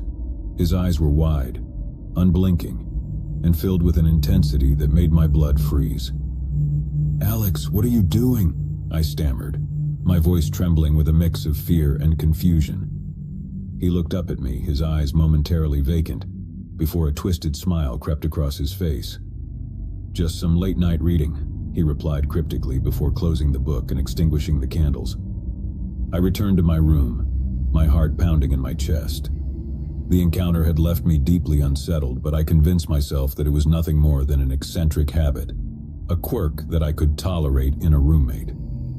As the weeks turned into months, Alex's behavior grew increasingly erratic.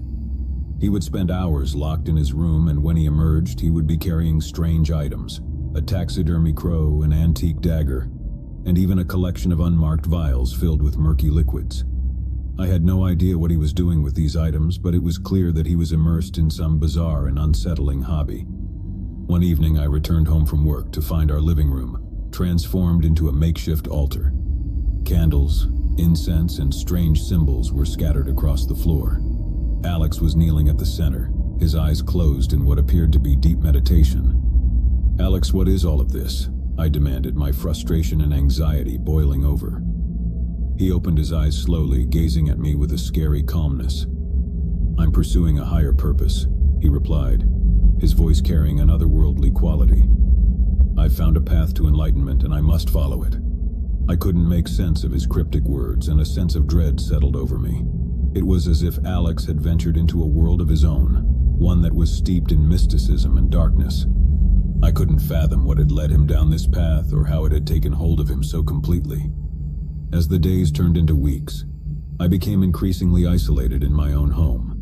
Alex's presence loomed over me like a dark cloud, and I couldn't escape the feeling that he was hiding something far more sinister than his eccentric hobbies. It was as though a wall had been erected between us, and I was left on the outside, trying to peer in and make sense of the madness that had consumed my roommate. One night, unable to sleep, I decided to investigate further. I carefully picked the lock to Alex's room and ventured inside. What I discovered would haunt me for the rest of my days. The walls of his room were covered in intricate symbols, drawn in what appeared to be blood. Shelves were lined with ancient-looking books, each one filled with cryptic texts and illustrations of grotesque creatures. The air was heavy with the scent of incense, and in the center of the room I found a circle etched into the floor, surrounded by candles and adorned with disturbing symbols. As I inspected the room, I stumbled upon a hidden compartment beneath the floorboards. Inside, I found a collection of journals, each one filled with Alex's ramblings and accounts of his bizarre experiences. He wrote of visions of encounters with entities from other realms, and of a growing obsession with the occult. My heart raced as I realized the depth of Alex's descent into madness. It was clear that he had become entangled in a world of dark magic and forbidden knowledge, and there was no telling where it would lead him, or what it might mean for me. Terrified and unsure of what to do, I confronted Alex about what I had discovered. His reaction was unlike anything I could have anticipated. He laughed, a chilling, mirthless laugh. "You've stumbled upon the truth, my friend," he said, his eyes gleaming with a manic intensity. "I've unlocked the secrets of the universe, and there's no turning back." I knew then that I had to escape, to flee from the madness that had consumed my roommate. I packed my belongings hastily and made plans to move out. But as I prepared to leave, I couldn't shake the feeling that Alex's dark obsession would follow me, that I had become entangled in a web of darkness that would never let me go. As I settled into my new apartment far away from the nightmare of my old life, I couldn't help but wonder what had become of Alex. Had his obsession with the occult consumed him completely, or had he found some semblance of peace? I would never know the answers, but the memory of those eerie nights in our shared apartment would haunt me forever. I had learned a valuable lesson about the darkness that can lurk within the hearts and minds of those we think we know. It was a lesson that would stay with me, a reminder that sometimes the most unsettling and inexplicable mysteries can be found closer to home than we ever imagined. In the years that followed, I tried to put the nightmare of my former roommate behind me, to move on with my life and leave the darkness that had consumed him far behind. But I couldn't escape the feeling that some part of that darkness had latched onto me, that I had become a part of a story that was far from over. And so, as I looked out at the world, I couldn't help but wonder how many other individuals were hiding their own dark secrets, how many others were on the brink of a descent into madness and obsession. The line between reality and the unknown was thinner than I had ever imagined, and I couldn't help but fear what lurked on the other side. Living with roommates was nothing new to me. In fact, it had been a significant part of my adult life since graduating from college. The shared rent, responsibilities, and the occasional company of fellow housemates had always seemed like a reasonable arrangement. But when my new roommate, John, introduced me to his girlfriend, Sarah, our home dynamic took a turn into uncharted territory, revealing a dark secret that would forever change my perspective on shared living. John had moved in about a month ago, taking over the room across the hall from mine in our cozy two-bedroom apartment. He was a friendly, easygoing guy, always ready with a joke or a helping hand when needed. He had mentioned his girlfriend, Sarah, a few times in passing, but I hadn't had the chance to meet her until one fateful Friday evening. I was relaxing in the living room, engrossed in a book, when I heard the front door swing open, followed by the muffled sound of conversation. I looked up as John and a woman entered the apartment. She was petite, with a cascade of jet black hair and an air of mystery that seemed to envelop her. "Hey, this is Sarah," John said with a warm smile. "Sarah, meet my roommate, Alex." Sarah extended her hand and I shook it, offering a polite greeting. There was something about her that piqued my curiosity, a sense that there was more to her than met the eye. But I dismissed it as mere intrigue, thinking that perhaps it was just my overactive imagination. As the weeks went by, Sarah became a regular presence in our apartment. She and John spent most evenings together, cooking dinner, watching movies, and sharing stories of their day. On the surface, they appeared to be the picture-perfect couple, deeply in love and genuinely happy. However, I couldn't help but notice that Sarah had a certain aloofness about her. She would often retreat into herself, lost in thought as if carrying a weighty secret. I tried to respect their privacy and dismissed it as a personal quirk, but a growing unease began to gnaw at me. One evening, I found myself alone in the kitchen with Sarah. John had gone out to run some errands, leaving us in an awkward silence. I decided to break the ice. "So Sarah, how did you and John meet?" I asked, trying to keep the conversation light. Her eyes flickered with a shadow of something I couldn't quite place, a mixture of sadness and fear. "We met at a support group," she replied, her voice barely above a whisper. "A support group?" I asked, intrigued and concerned by her answer. Sarah hesitated for a moment before continuing. "Yes, it's a group for people who have experienced trauma," she said, choosing her words carefully. I could sense that Sarah was holding something back, something dark and painful. I didn't want to pry, but my curiosity got the better of me. "Trauma?" I asked gently, hoping she would open up a little more. She took a deep breath, her eyes welling with tears. "I can't go into details, but let's just say that we've both been through some really difficult times," she replied, her voice trembling. I didn't press her for more information, but her words left a lingering sense of unease. I couldn't help but wonder what kind of trauma had brought Sarah and John together, and what dark secret she was hiding beneath her quiet demeanor. Over the following weeks, I began to notice subtle changes in Sarah's behavior. She would often startle easily, her eyes darting around the room as if expecting danger to strike at any moment. Her cheerful moments with John grew fewer, replaced by long periods of brooding silence.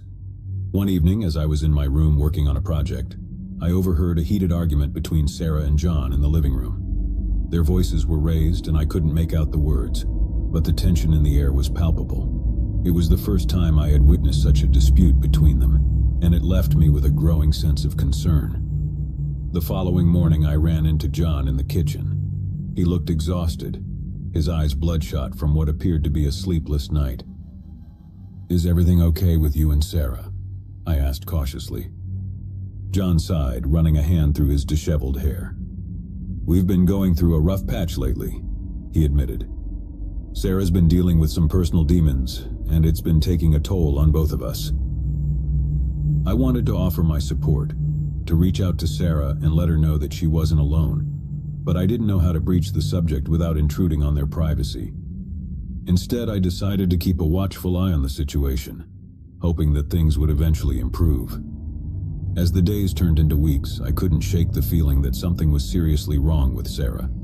She had become increasingly withdrawn, rarely leaving the apartment except for her support group meetings. I had tried to strike up casual conversations with her, but she would respond with one-word answers, her eyes haunted by a deep sadness.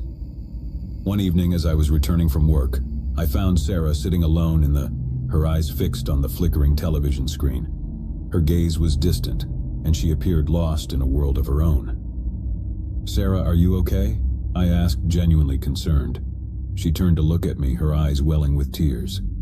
"I can't do this anymore, Alex," she whispered, her voice filled with anguish. I sat down next to her, offering a comforting presence. "Do what, Sarah? You can talk to me." She hesitated for a moment, as if wrestling with her thoughts. Then, in a trembling voice, she began to reveal her dark secret. "I've been living in fear for years," she confessed, her words heavy with pain. "There's someone from my past, a dangerous person who's been haunting me. I thought I could escape, start a new life with John, but he's found me. And now he's threatening to destroy everything I hold dear." I listened in shock as Sarah recounted a harrowing tale of abuse, manipulation, and a relentless pursuit by a figure from her past. She had been forced to change her identity, move to a different city, and join the support group to escape the tormentor who had haunted her for so long. Tears streamed down her face as she spoke, and I could see the terror in her eyes. It was a story of unimaginable suffering, and I couldn't help but feel a deep sympathy for her. "Why haven't you gone to the police?" I asked, my concern growing. Sarah's expression turned to one of sheer terror. "I can't," she whispered, her voice barely audible. "He's always been one step ahead of me. If he finds out that I've gone to the police, he'll stop at nothing to find me. I can't put John or anyone else in danger." I realized that Sarah was trapped in a living nightmare, unable to escape the dark shadow of her past. It was a chilling revelation, and I knew that I had to do everything in my power to help her. Over the next few days, I worked with Sarah to develop a plan to ensure her safety. We installed security measures in our apartment, changed her routines, and she began attending therapy sessions to address the trauma she had endured. It was a small glimmer of hope in an otherwise bleak situation. But as we delved deeper into the intricacies of Sarah's past, it became clear that her tormentor was growing increasingly relentless. Strange and threatening messages would appear on our doorstep, and we would occasionally spot a shadowy figure lurking in the shadows near our building. The situation reached a breaking point one fateful night. John had gone out to run an errand, leaving Sarah and me alone in the apartment. As we sat in the living room, the light suddenly went out, plunging us into darkness. Fear clenched at my chest as I fumbled for my phone to use as a flashlight. I could hear Sarah's rapid breathing, and I knew that we were not alone in the apartment. The sound of shuffling footsteps echoed through the darkness, drawing nearer with each passing moment. Suddenly, a figure emerged from the shadows, bathed in the dim glow of my phone's flashlight. It was a man, tall and menacing, with a look of malevolence in his eyes. He advanced toward us, a chilling smile on his lips. "Sarah, you can't hide from me," he hissed, his voice dripping with malice. I sprang into action, doing my best to shield Sarah from the intruder. With a surge of adrenaline, I managed to push him back and slam the door shut, locking it securely. "Call the police," I told Sarah urgently, as I braced the door with all my strength. Sarah dialed 911, and I could hear her shaky voice as she relayed our terrifying situation to the dispatcher. Meanwhile, the intruder pounded on the door, his threats growing more unhinged by the second. Minutes felt like hours as we waited for the police to arrive. The intruder continued his relentless assault on the door, and I could feel my strength waning. Just when it seemed like he might break through, the sound of sirens filled the air and the intruder fled into the night. The police arrived, taking our statements and promising to investigate the incident. It was a small victory, but it came at a great cost. Sarah was traumatized by the encounter, and the fear that had consumed her for so long had now become a horrifying reality. In the days that followed, Sarah and John decided to relocate to a different city, hoping to escape the relentless tormentor who had haunted their lives. I helped them pack their belongings and wished them well, hoping that the distance would finally provide them with the safety and peace they deserved. As I watched them drive away, I couldn't help but reflect on the darkness that can lurk beneath the surface of seemingly ordinary lives. Sarah's ordeal had been a stark reminder that the past can cast a long shadow, one that can engulf even the most promising futures. I returned to my apartment, grateful that Sarah and John were safe, but haunted by the knowledge that their tormentor was still out there, lurking in the shadows. It was a chilling reminder that sometimes, the darkest secrets are the ones that threaten to consume us whole, and that even in the face of unimaginable fear, there is always a glimmer of hope. And so as I settled back into my quiet, unassuming life, I couldn't help but wonder how many other individuals were living with their own dark secrets, how many others were grappling with the shadows of their pasts. It was a sobering thought, a reminder that we never truly know the demons that may be lurking just beneath the surface. The day we moved into Sterling House was like any other. The sun cast long shadows on the lawn as we carried our boxes through the creaking front door. My husband David and I had always dreamed of owning an old Victorian house, and Sterling House was the embodiment of that dream. It was a stately 3-story structure with a wraparound porch, intricate woodwork, and a history that whispered through its weathered walls. Our 2 children, Emily and Daniel, were thrilled at the idea of living in such a grand house, though there was one peculiar aspect that gave them pause. The townsfolk had whispered about the house, calling it haunted and cursed. They claimed it was a place of restless spirits and unexplained events. But we dismissed these stories as mere superstition, eager to start our new life. The first night in Sterling House was quiet and uneventful. We gathered in the cozy, old-fashioned living room to celebrate our new beginning. The fireplace crackled with life, and Emily and Daniel played with their toys.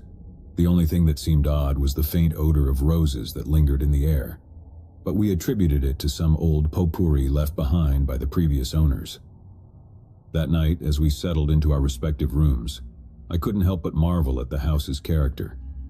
The rooms were spacious, and the moonlight filtered through the lace curtains, casting intricate patterns on the hardwood floors. I fell asleep to the soothing sound of the wind rustling through the leaves outside. But then, in the dead of night, I was jolted awake by a soft, distant whisper. It was so faint that I couldn't make out the words. I lay in bed, straining my ears, but the voice disappeared as quickly as it had come. I shook off the cold feeling, blaming it on my imagination running wild. Over the next few weeks, strange things began to happen. Emily started having vivid nightmares, waking up in tears, speaking of a dark figure at the foot of her bed. Daniel claimed he saw his toys move on their own and heard whispers in the hallways. I too experienced the whispered voices at odd hours, and the scent of roses became more pronounced. David, ever the skeptic, brushed off our concerns, attributing it to stress and our overactive imaginations. He urged us to embrace the house's charm and history, rather than fear its supposed hauntings. One day, while I was cleaning out the attic, I came across a stack of old, dusty journals. They were filled with the handwritten thoughts and experiences of previous residents. The entries were a mix of mundane daily life and accounts of strange occurrences that mirrored our own. One sentence from the year 1923 stood out. "The whispers persist, and I can't bear to sleep in the master bedroom anymore. The scent of roses lingers, and I often feel a cold presence by my side. I know not what haunts this house, but I am certain it is not of this world." The journal was filled with similar stories, and it sent a cold breeze down my back. I shared my discovery with David, who, despite his skepticism, couldn't deny the scary connection between our experiences and those of the previous residents. As our unease grew, we decided to investigate the house's history. We discovered that a family named the Sterlings had lived in the house for generations until it was sold to the family we had purchased it from. The Sterlings had been prominent in the town, known for their wealth and power. Rumor had it that the family had a dark side, dabbling in the occult and dark practices. Determined to put an end to the unsettling occurrences, we decided to contact a local historian to learn more about the Sterling family's past. The historian, Mrs. Anderson, was a frail elderly woman with a wealth of knowledge about the town's history. She invited us to her home to share her findings. Mrs. Anderson's living room was filled with ancient books and dusty tomes. She began to recount the history of the Sterlings, explaining that they had been obsessed with the occult and the afterlife. They were rumored to have performed dark rituals within the house, and it was said that they had communed with the dead. The Sterlings were searching for something beyond the realm of the living, Mrs. Anderson said. They believed that the house held a gateway to another world, and their experiments were their attempt to bridge the gap between life and death. As she spoke, I couldn't help but wonder if the strange occurrences we'd experienced were somehow linked to the Sterling family's obsession with the supernatural. Mrs. Anderson offered to help us cleanse the house and rid it of any lingering negative energy. She explained that we needed to perform a ritual that would break the connection between our world and the other side. That night we gathered in the living room, the hearth crackling with a warm fire. Mrs. Anderson led the ritual, guiding us through each step. We lit candles, burned sage, and recited incantations to banish any lingering spirits. As we chanted, the air grew heavy and the scent of roses became overpowering. A soft wind rustled through the curtains. Suddenly, the temperature in the room dropped and a shadowy figure materialized before us. It was a woman, her eyes hollow and sorrowful. She seemed to be from another time, dressed in a gown reminiscent of the early 1900s. Her presence made my blood freeze. The figure spoke in a soft, mournful voice. "You have awakened me from my slumber. I am Isabella Sterling, and I have been trapped in this house for eternity. The experiments of my family tethered me to this realm, and I have longed for release." Tears welled up in her eyes as she told us her story. Isabella explained that she had been an innocent victim of her family's dark pursuits. They had used her as a vessel to communicate with the dead, and her spirit had been bound to the house ever since. We felt a deep sympathy for Isabella, trapped in a liminal state between life and death. Mrs. Anderson continued the ritual, beseeching Isabella to find peace and move on to the afterlife. Isabella's form began to waver, and her voice faded as she gradually disappeared into the ether. The room grew still and the scent of roses lifted. It was as though the weight of centuries had been lifted from Sterling House. We completed the ritual, ensuring that Isabella's spirit had found the release it had longed for. In the days that followed, the house felt different. The air was lighter, and the unsettling occurrences ceased. Emily and Daniel's nightmares subsided, and the whispers that had haunted us for weeks disappeared. It was as if the house had been cleansed of its dark past. Sterling House, once a place of fear and uncertainty, had become a warm and welcoming home.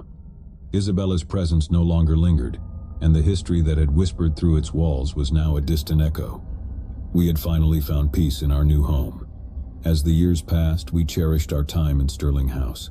It had become a place of happiness, where our family had grown.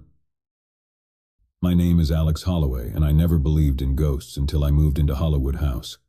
I had inherited the old Victorian mansion from a distant relative I'd never met.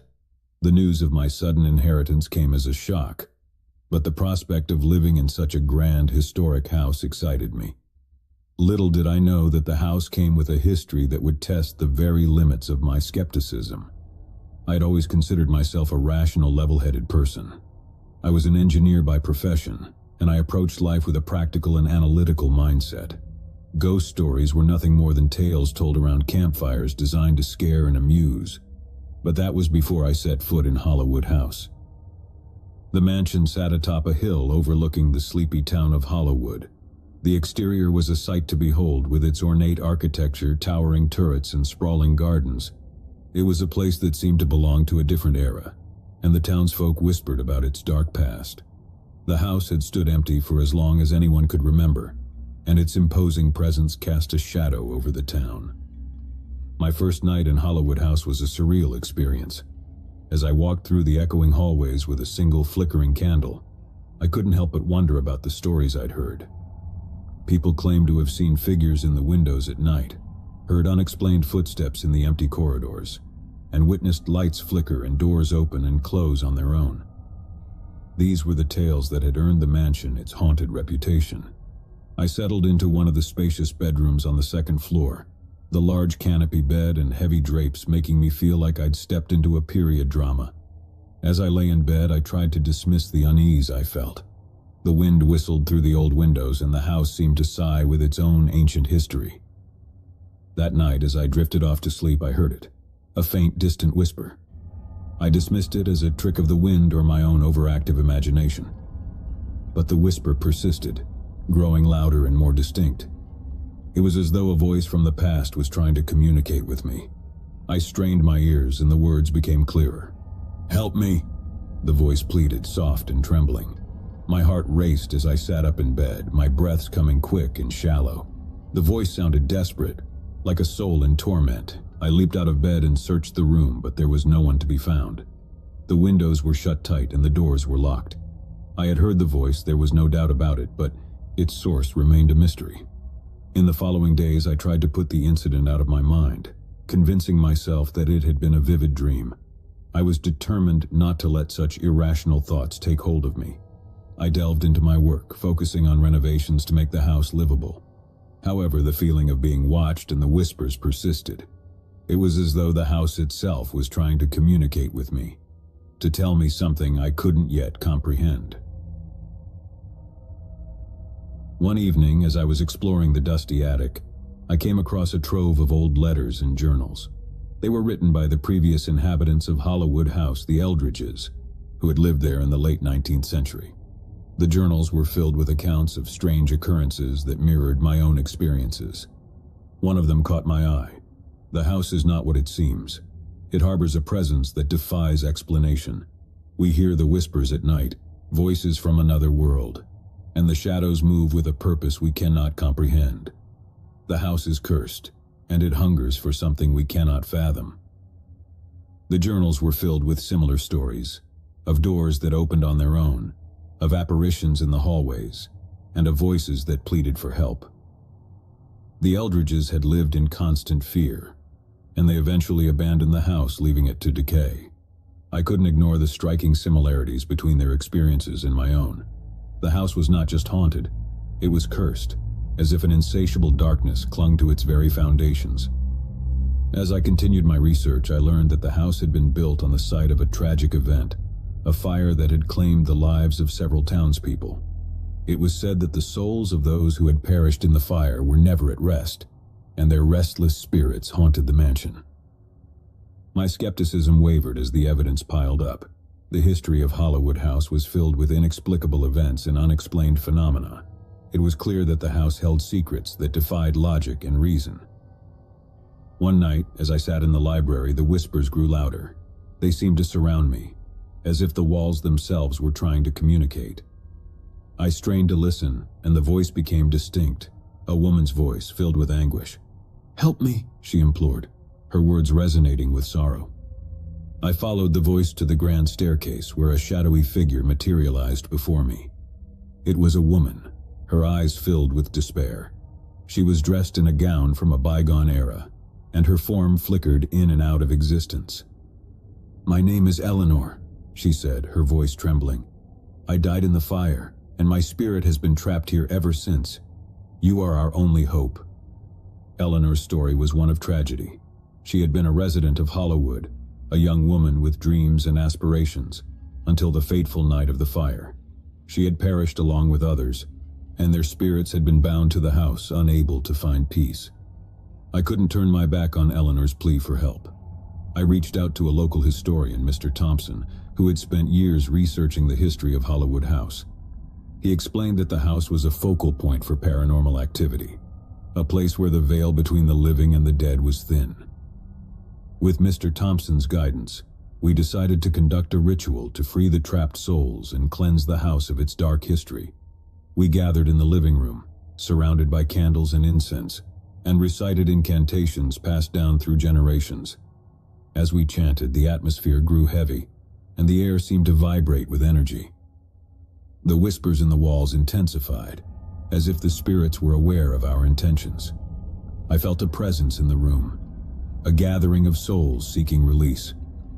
Suddenly the room grew icy cold, and the shadowy figures of the trapped souls materialized before us. Eleanor, along with others, stood in a solemn assembly, their eyes filled with gratitude and longing. The atmosphere was charged with emotion as we completed the ritual. The spirits began to fade, their forms dissolving into the ether. Eleanor's voice, filled with relief, echoed through the room. "Thank you," she whispered, and then she was gone. The house fell silent, and the weight of its cursed history seemed to lift. The whispers were gone, and the oppressive atmosphere had dissipated. I had not only inherited a haunted house, but had played a part in setting its restless souls free. In the weeks that followed, Hollywood House no longer felt haunted. It was a place of serenity, with no whispers or unexplained phenomena. The history of the mansion had changed from one of darkness to one of redemption. As I continued my life in Hollywood, I couldn't help but reflect on the mysteries of the house. I had learned that sometimes the unexplainable defied the rational mind. The spirits that had haunted the house were not malevolent, but trapped souls seeking release from their torment. I had been a part of their liberation, and the experience had forever altered my perception of the supernatural. Hollywood House, once a place of fear and uncertainty, had become a sanctuary of peace and redemption. Its history no longer whispered of despair, but of the resilience of the human spirit and the power of compassion and understanding. And as I looked out at the town of Hollywood from the mansion's grand windows, I knew that the house had found its own peace, and so had I. And as I looked out at the town of Hollywood from the mansion's grand windows, I knew that the house had found its own peace, and so had I. I had always imagined that the first year of marriage would be full of love, laughter, and adventure. My husband John and I were excited to begin this journey together. Little did we know that our adventure would take us to a place shrouded in mystery and darkness, a house with a history that had the townsfolk filled with fear. The house stood at the end of Willow Street, an imposing Victorian structure that loomed over the neighborhood. The moment we laid eyes on it, we fell in love. The high, arched windows, the ornate wooden details, and the sprawling garden in the back. Everything about the house was perfect. We were told that it had been empty for years, but no one seemed eager to share the reason. As we moved in, I couldn't help but feel a sense of trepidation. The house had an air of antiquity, with creaking floorboards and long, dark hallways. The previous owner had left behind old, dusty furniture that seemed to belong to another era. The entire place was a throwback to the 19th century. We spent our first few days unpacking and exploring our new home. The living room was adorned with a grand fireplace, and a beautiful chandelier hung from the ceiling. It was the perfect place for cozy evenings together. The kitchen, though outdated, had a charming feel, and I couldn't wait to cook our first meal there. The bedroom, with its heavy drapes and old-fashioned wardrobe, was both enchanting and slightly eerie. It wasn't long before strange occurrences began. At first, it was the soft whispers that seemed to emanate from the walls. John and I exchanged nervous glances as we tried to make out the words.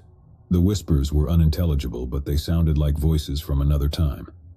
One evening, as we sat in the living room, we heard the whispers again.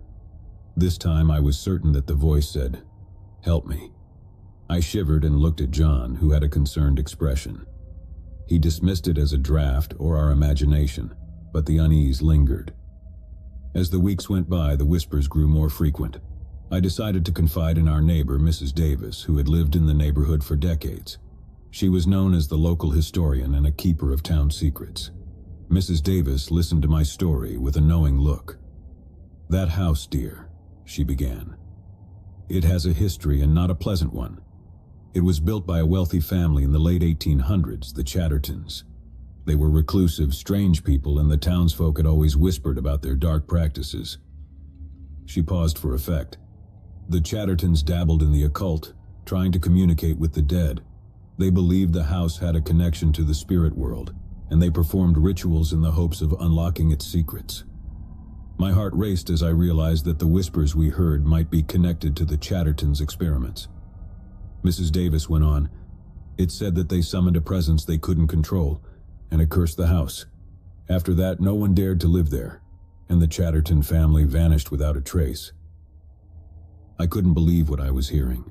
The house we had so eagerly moved into had a dark and chilling history. But what could we do? We had just started our life together, and leaving wasn't an option. We decided to research the house's history and learn more about the Chatterton family. Our research led us to old newspaper clippings and journal entries from the late 1800s. The more we discovered, the more we realized the depth of the Chatterton family's obsession with the supernatural. They believed that the house was a portal to the afterlife and that they could communicate with the dead through seances and dark rituals.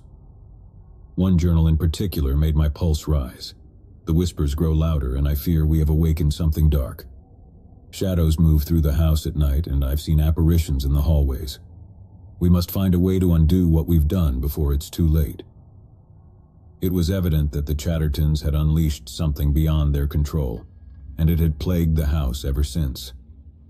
As we delved deeper into the history, we couldn't ignore the increasing occurrences in the house. Doors would open and close on their own, and we heard footsteps in empty rooms.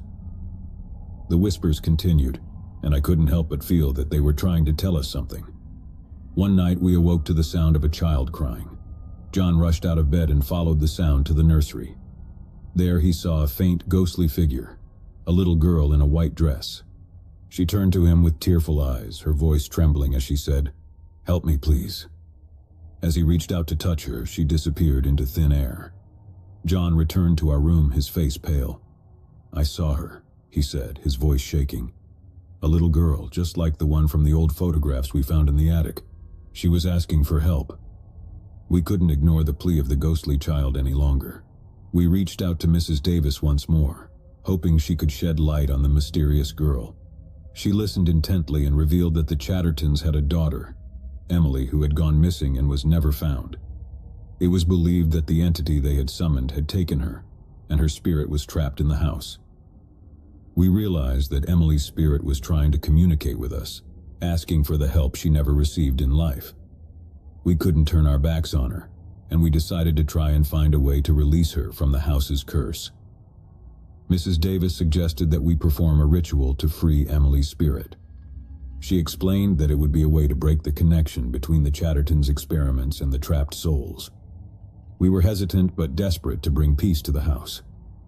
With Mrs. Davis's guidance, we gathered the necessary materials and prepared for the ritual. The air grew heavy as we lit candles, burned sage, and chanted incantations. The whispers in the walls grew louder and more frantic, as if the spirits were aware of our intentions. In the midst of the ritual, a chill filled the room and a shadowy figure appeared before us. It was Emily, her eyes filled with both fear and longing. She whispered, "Thank you," before slowly fading away, leaving behind an overwhelming sense of relief.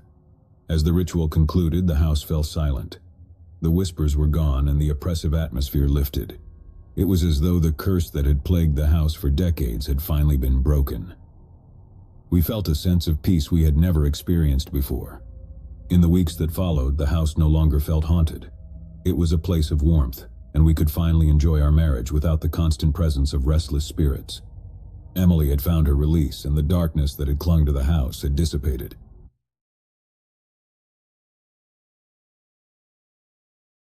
As I watched my family's car disappear into the distance, I couldn't help but feel a growing sense of unease.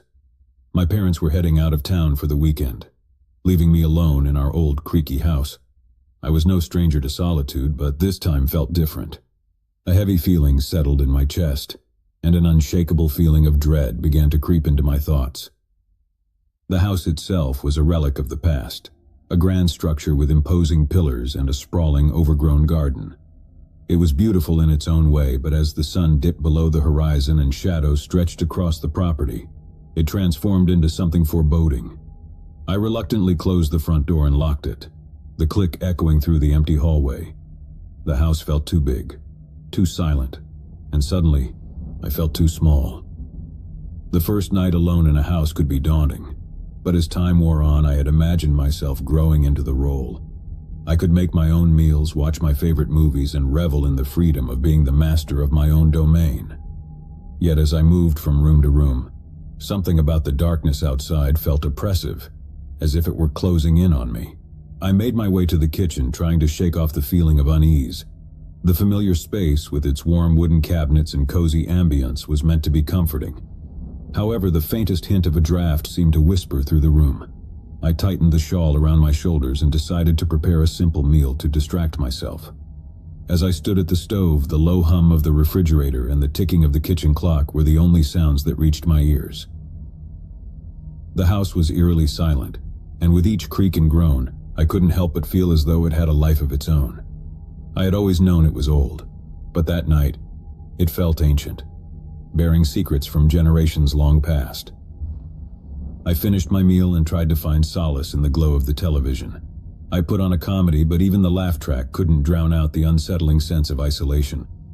The show's canned laughter sounded more like mocking than mirth, and I switched it off, casting the room into silence once more. Reluctantly, I made my way upstairs to my bedroom. The old wooden steps creaked beneath my weight, creating a symphony of unsettling sounds. I couldn't help but look over my shoulder, half expecting to see something lurking in the shadows behind me. Of course, there was nothing there, but that didn't stop the creeping feeling that I was not alone. My bedroom, with its soft muted colors and familiar scent, should have been a sanctuary, but that night, it was just another chamber in the house of unease. The window offered a view of the moonlit garden, its unkempt hedges and statues shrouded in a cold glow. I closed the curtains and turned off the lights, plunging the room into darkness. Lying in bed, I couldn't help but listen to the strange sounds of the old house. It was as if it were alive, breathing in the night, exhaling soft sighs and whispers. I closed my eyes and tried to remind myself that it was just an old house, that my unease was nothing more than my imagination running wild. Yet, despite my rationalizations, I couldn't shake the feeling that I was being watched. Hours passed, and the darkness seemed to press down on me, heavy and suffocating. I tossed and turned in bed, unable to find comfort. The gentle, rhythmic ticking of the clock in the hallway only served to remind me of the relentless passage of time. Just as I felt myself drifting into sleep, a noise from downstairs jolted me awake. It was a soft but distinct thud, followed by the sound of something scraping against the floor. My heart began to race, and I strained to listen. Silence settled in the room once more. I debated whether to investigate the source of the noise, but fear kept me frozen in place. The darkness outside my window seemed impenetrable, and the shadows in the room appeared to twist and contort. My imagination was running wild, but I couldn't shake the feeling that something sinister lurked in the house. Another noise, this one louder and more distinct, broke the silence. It was the unmistakable sound of footsteps, slow and deliberate, coming up the stairs. My heart pounded in my chest as the footsteps drew nearer, the creaking of the old wooden steps growing louder. I clutched the blanket tightly, unsure of what to do. My first instinct was to call the police, but the feeling of vulnerability kept me rooted in place. The footsteps reached the top of the staircase and drew closer to my bedroom. Panic surged through me, and I scrambled out of bed, searching for a place to hide. The closet seemed like the safest option, and I squeezed into it, pulling the door closed as quietly as I could. I left a slight crack to peer through, my eyes fixed on the dimly lit room beyond. The footsteps grew louder, and the door to my bedroom slowly creaked open. A figure emerged from the darkness, barely visible in the moonlight. It was a man, tall and slender, dressed in tattered clothing. His face was obscured, hidden by the shadows. He moved with a deliberate, almost predatory grace, as if he knew the house intimately. The intruder's presence sent a cold feeling down my spine. He moved through the room, his eyes scanning every corner. The moonlight revealed a gaunt face with hollow cheeks and a scruffy beard. In his hand, he held a knife, its blade gleaming in the dim light. I held my breath as the intruder approached the closet. His steps were slow and deliberate, and I prayed that he wouldn't discover me. The closet door seemed like paper, too flimsy to protect me from the danger lurking just outside. My heart pounded in my chest, drowning out all other sounds. The man's hand reached for the closet door, and I braced myself for the inevitable. But then, just as his fingers brushed the wood, he hesitated. A low growl echoed through the room, causing the intruder to freeze. The sound was not human. It was primal and filled with menace. I strained to see what had caused it, and my eyes widened in terror. From the darkness of the room, a pair of glowing eyes emerged. They were feral, belonging to a creature that shouldn't exist within the confines of the house. The growl grew louder, more menacing, and the intruder backed away from the closet. In that moment, fear gave way to curiosity. I couldn't see the creature clearly, but I had the distinct feeling that it was not a typical household pet. It was something wild and untamed, a guardian of the darkness.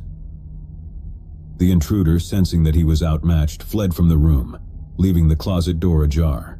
I waited, my heart still racing as the growling receded into the distance. I had narrowly escaped a terrifying encounter, and the feeling of dread had shifted to one of profound gratitude. Hours passed, and the first light of dawn began to filter through the curtains.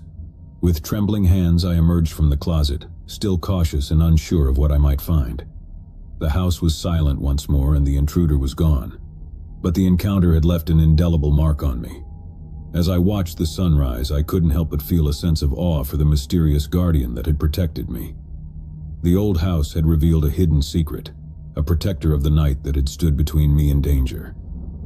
The rest of the weekend passed without incident, and when my parents returned, I shared my harrowing experience with them. They were understandably shocked and concerned, but we found no sign of the intruder, and the police were unable to determine his identity.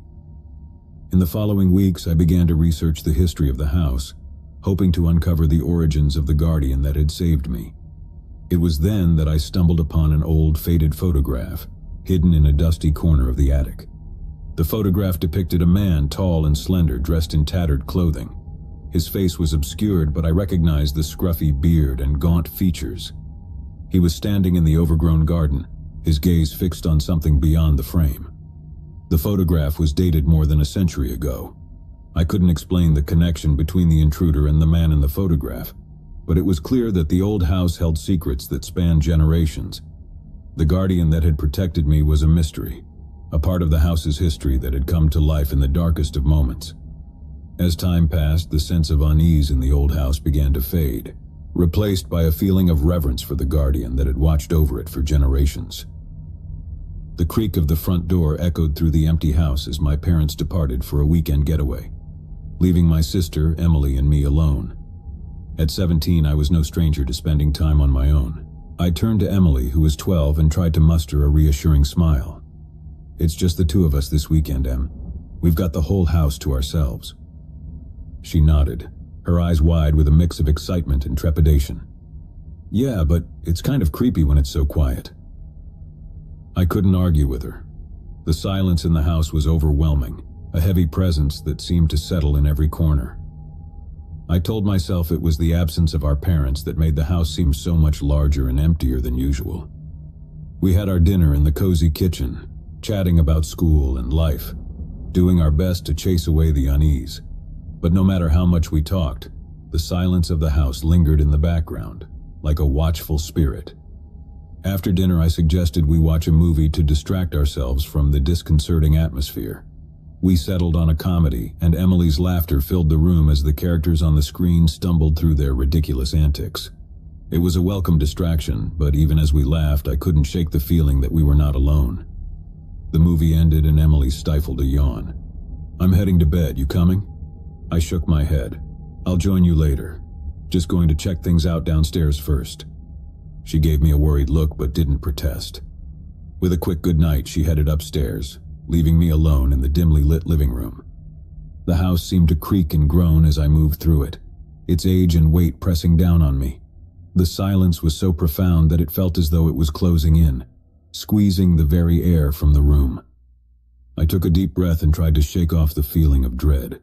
As I passed the hallway leading to the basement, I heard a faint sound, like a whisper carried on the wind. I paused, my heart racing, straining to hear more. But the house remained still, as though it had swallowed the sound. Chalking it up to my imagination, I continued my exploration of the house. I made my way to the large, darkened living room, where heavy drapes blocked out the moonlight. I switched on the overhead light, dispelling some of the darkness that clung to the room. The furniture was old, relics from a different time, and the room held a sense of history that was both fascinating and unsettling. I'd heard stories of past occupants, tales of love and loss, of joy and sorrow, and sometimes it felt as though those stories were imprinted on the very walls. I moved to the bookshelves that lined one wall, running my fingers over the spines of old books and photo albums. As I leafed through one album, I came across a series of faded photographs. They depicted a family, a couple with 2 children, in a house that looked strikingly similar to the one I now lived in. There was something haunting about those photographs, a sense of familiarity and yet a gnawing discomfort.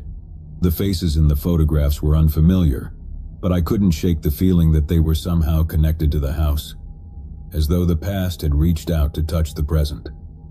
With a shiver, I closed the album and returned it to the shelf. The room had grown colder, and I could feel the presence of the past, lingering like a shadow in the corners.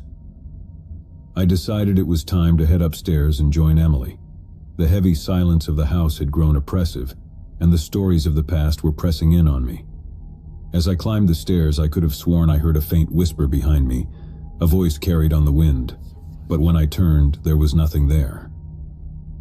I joined Emily in our shared bedroom, the dim glow of her nightlight casting dark shadows on the walls. She was already asleep, her breathing soft and steady. I climbed into my own bed, trying to put the unsettling feeling of the house behind me. But the night brought no solace. As I lay in the darkness, I couldn't escape the feeling of being watched. The room seemed to pulse with an unsettling energy, and I could hear the soft rustling of fabric and the gentle creak of floorboards, as if someone were moving through the house. Hours passed, and I couldn't shake the feeling that I was not alone in the room. I turned to look at Emily, half expecting to see a figure lurking in the shadows, but there was nothing there, and my unease only deepened. I decided to check on the source of the sounds, telling myself that it was probably just the old house settling. I climbed out of bed and made my way to the hallway. The darkness was thick, like a shroud, and I moved cautiously, guided only by the faint moonlight filtering through the windows. As I descended the stairs, the sounds grew louder, more distinct. It was as though the house had come to life, its walls murmuring secrets that had been long buried. I followed the sounds to the living room, where the overhead light flickered to life, casting a creepy glow on the room. And there, in the center of the room, I saw her, a young girl, no older than Emily, with long dark hair and eyes that held a haunting sadness. She was dressed in an old-fashioned nightgown, her feet bare and dirty. She looked at me with a mixture of fear and longing, as though she had been waiting for someone to finally see her. My heart raced as I took in the sight of the ghostly figure before me. I had heard the stories, tales of a young girl who had lived in the house long ago and had vanished without a trace. It was said that she had never left the house, that her spirit still lingered in the dark corners, searching for something lost. I couldn't move, couldn't breathe, as the young girl reached out a hand toward me, her fingers trembling. And then, with a soft, plaintive whisper, she spoke. "Help me." The sound was barely audible, a faint echo in the night, but it gave me a scary feeling.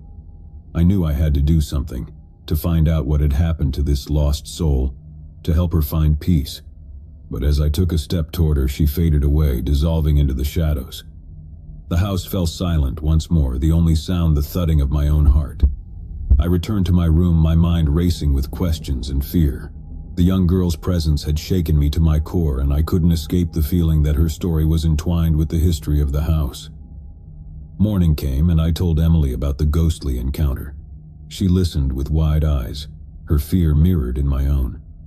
We decided to investigate the history of the house, hoping to uncover the mystery of the young girl and the stories that had been passed down through generations. Our research revealed a tragic tale. The young girl, named Isabella, had lived in the house with her family in the late 1800s. She had vanished one fateful night, leaving her family in despair. Despite extensive searches, she was never found, and her disappearance had remained a haunting mystery. As we delved deeper into the history, we learned that the house had passed through various owners over the years, and each had their own stories of unexplained phenomena and ghostly encounters. It seemed that Isabella's spirit had remained in the house, searching for answers and perhaps someone who could finally help her find peace. Determined to uncover the truth, we embarked on a quest to find out what had happened to Isabella. We scoured old records, visited local archives, and even interviewed descendants of past owners. Slowly, we pieced together a narrative of a family torn apart by tragedy, a series of secrets, and the mystery of a lost girl who had never found her way home. As we delved deeper into the past, we began to experience more encounters with Isabella's ghost. She appeared to us at night, her presence both scary and heart-wrenching. She would speak in soft, mournful whispers, imploring us to help her, to uncover the truth of what had happened on that fateful night so long ago. We couldn't deny her plea, and our determination to unravel the mystery only grew stronger. Together, we combed through the old attic, searching for clues that had remained hidden for generations. And then, as we sifted through dusty boxes and tattered letters, we made a discovery that creeped me out. Hidden beneath a pile of old photographs, we found a letter, its pages yellowed with age. It was a letter from Isabella to her parents, written on the night of her disappearance. In it, she revealed a secret, a forbidden love that had torn her family apart. As we read the letter, it became clear that Isabella had run away from home, unable to bear the pain of her family's disapproval. She had hoped to find her true love and start a new life, but fate had other plans. The letter ended abruptly, with no indication of what had happened to her. Armed with this new information, we continued our investigation, determined to uncover the full story of Isabella's disappearance. We tracked down old family records and discovered that she had indeed run away, eloping with her love, a poor artist from a neighboring town. Their love had been forbidden and their families had disowned them. Isabella and her love had struggled to make a life together, but tragedy had struck. They had been separated, and Isabella had vanished without a trace. Our research led us to a small, forgotten cemetery on the outskirts of town, where we found the final piece of the puzzle. Isabella's grave, a simple weathered headstone, marked her resting place. The date of her death was the same as the night she had disappeared. With heavy hearts, we realized that Isabella's ghost had been searching for closure, for someone to uncover the truth of her story. We had brought her one step closer to finding peace, but her presence in the house had not yet faded. We decided to hold a small private ceremony at Isabella's grave, a gesture of remembrance and closure. As we stood by her headstone, the air grew heavy, and we felt the weight of the past. Emily and I said our goodbyes to Isabella, thanking her for the lessons she had taught us about love, loss, and the enduring power of the human spirit. That night, as we returned to the house, we felt a profound sense of peace. Isabella's ghost, it seemed, had found the closure she had longed for, and the house was no longer filled with the haunting presence of the past. In the years that followed, the old house became a place of warmth and comfort, a sanctuary for our family. I sat alone in our old family home, the soft ticking of the antique clock on the wall the only sound to break the heavy silence. My parents had left for a week-long business trip, and I had volunteered to take care of our aging dog Max while they were away. I was 16, and spending a week on my own wasn't new to me. But as the evening sun dipped below the horizon and shadows stretched across the rooms, a feeling of unease crept in. The house, built in the early 1900s, bore the weight of its history, and every creak and groan seemed to carry with it a whisper of the past. Max, an old and arthritic Labrador, lay at my feet. His presence was comforting, a reminder of the familiar in this sea of uncertainty. I stroked his graying fur, my fingers finding solace in the soft rhythm of his breath. The first night alone in the house felt oddly disquieting. I made a simple dinner, and as I ate, the empty chairs around the dining table seemed to watch me, their emptiness unsettling. I turned on some music, hoping to drown out the silence, but it only seemed to echo through the empty rooms. After dinner, I took Max for a short walk in the garden, the chilly evening air offering a welcome break from the stifling quiet of the house. As we made our way back inside, the soft rustling of leaves in the garden seemed to carry secrets of their own. I shook off the feeling of unease and closed the door, locking it securely behind us. The evening passed uneventfully, and I settled in the living room to watch a movie. The flickering light from the screen cast shifting shadows across the walls, and for a moment I felt as if the house were holding its breath. I brushed the feeling aside and tried to immerse myself in the film. As the movie ended and the room plunged into darkness, I realized that it was time to head to bed.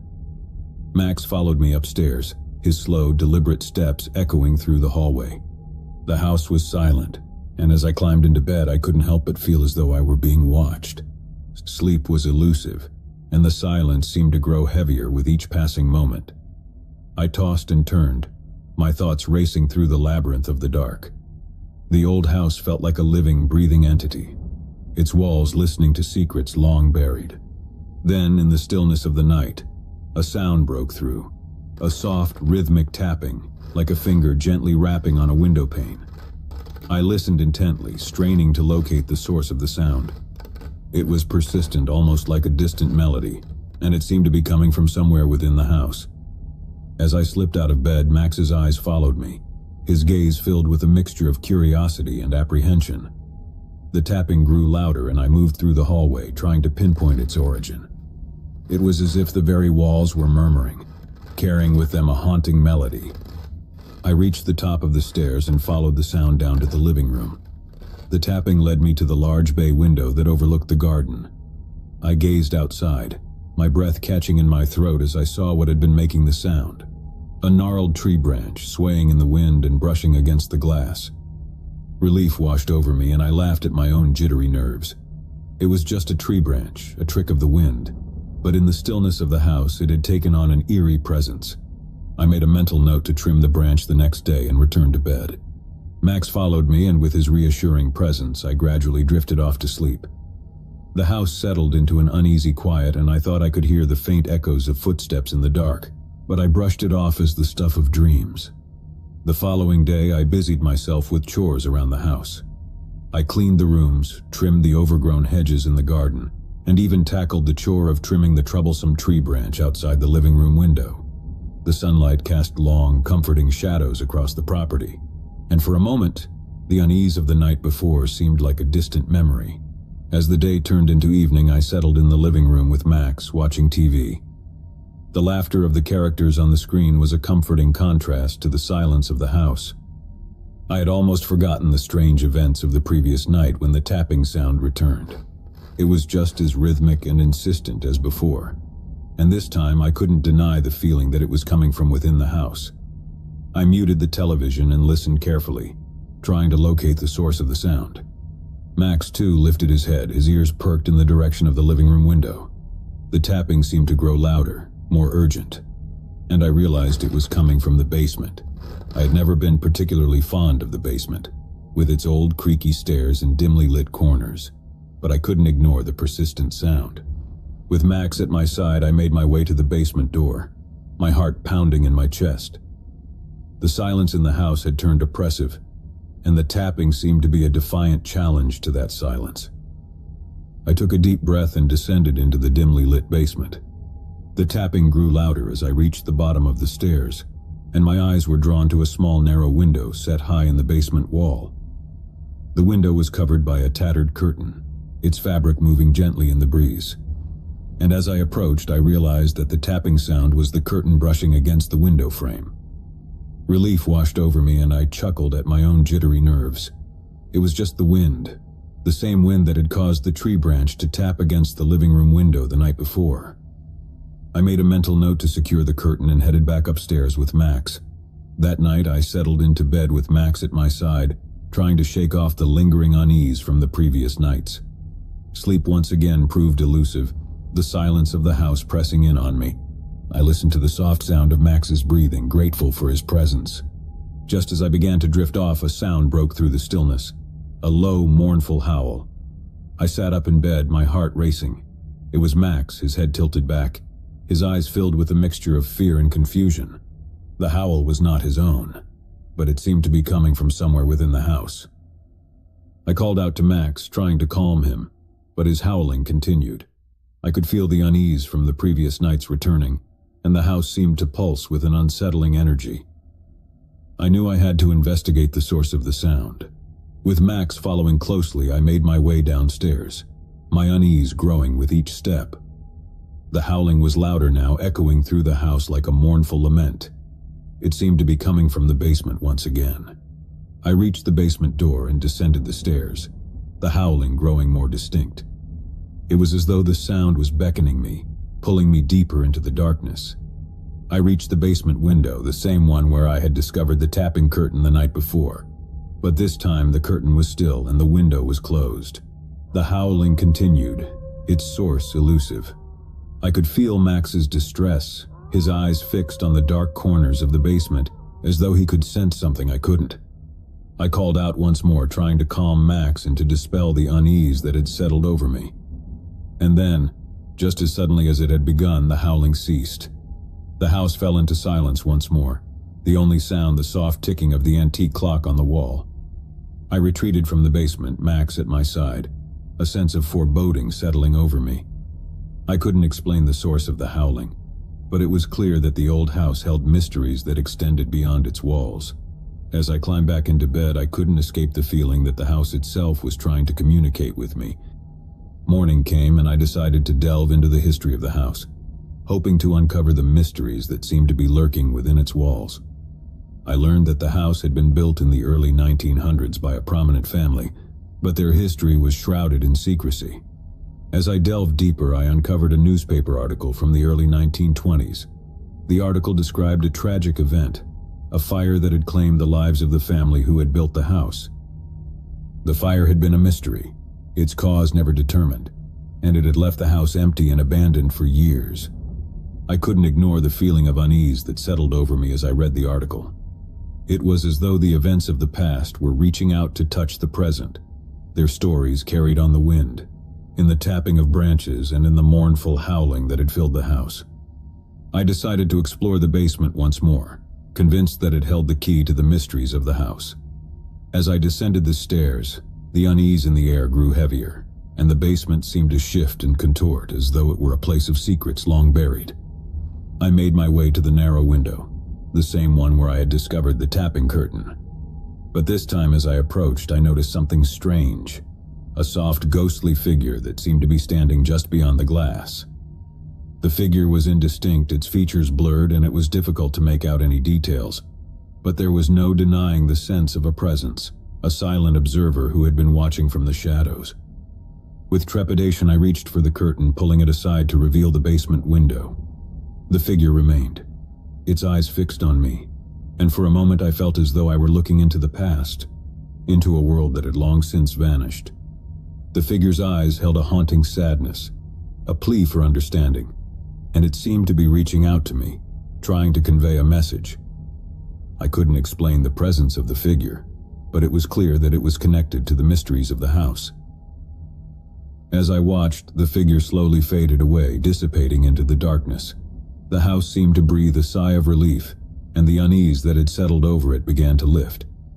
I returned to my room, my mind racing with questions and fear.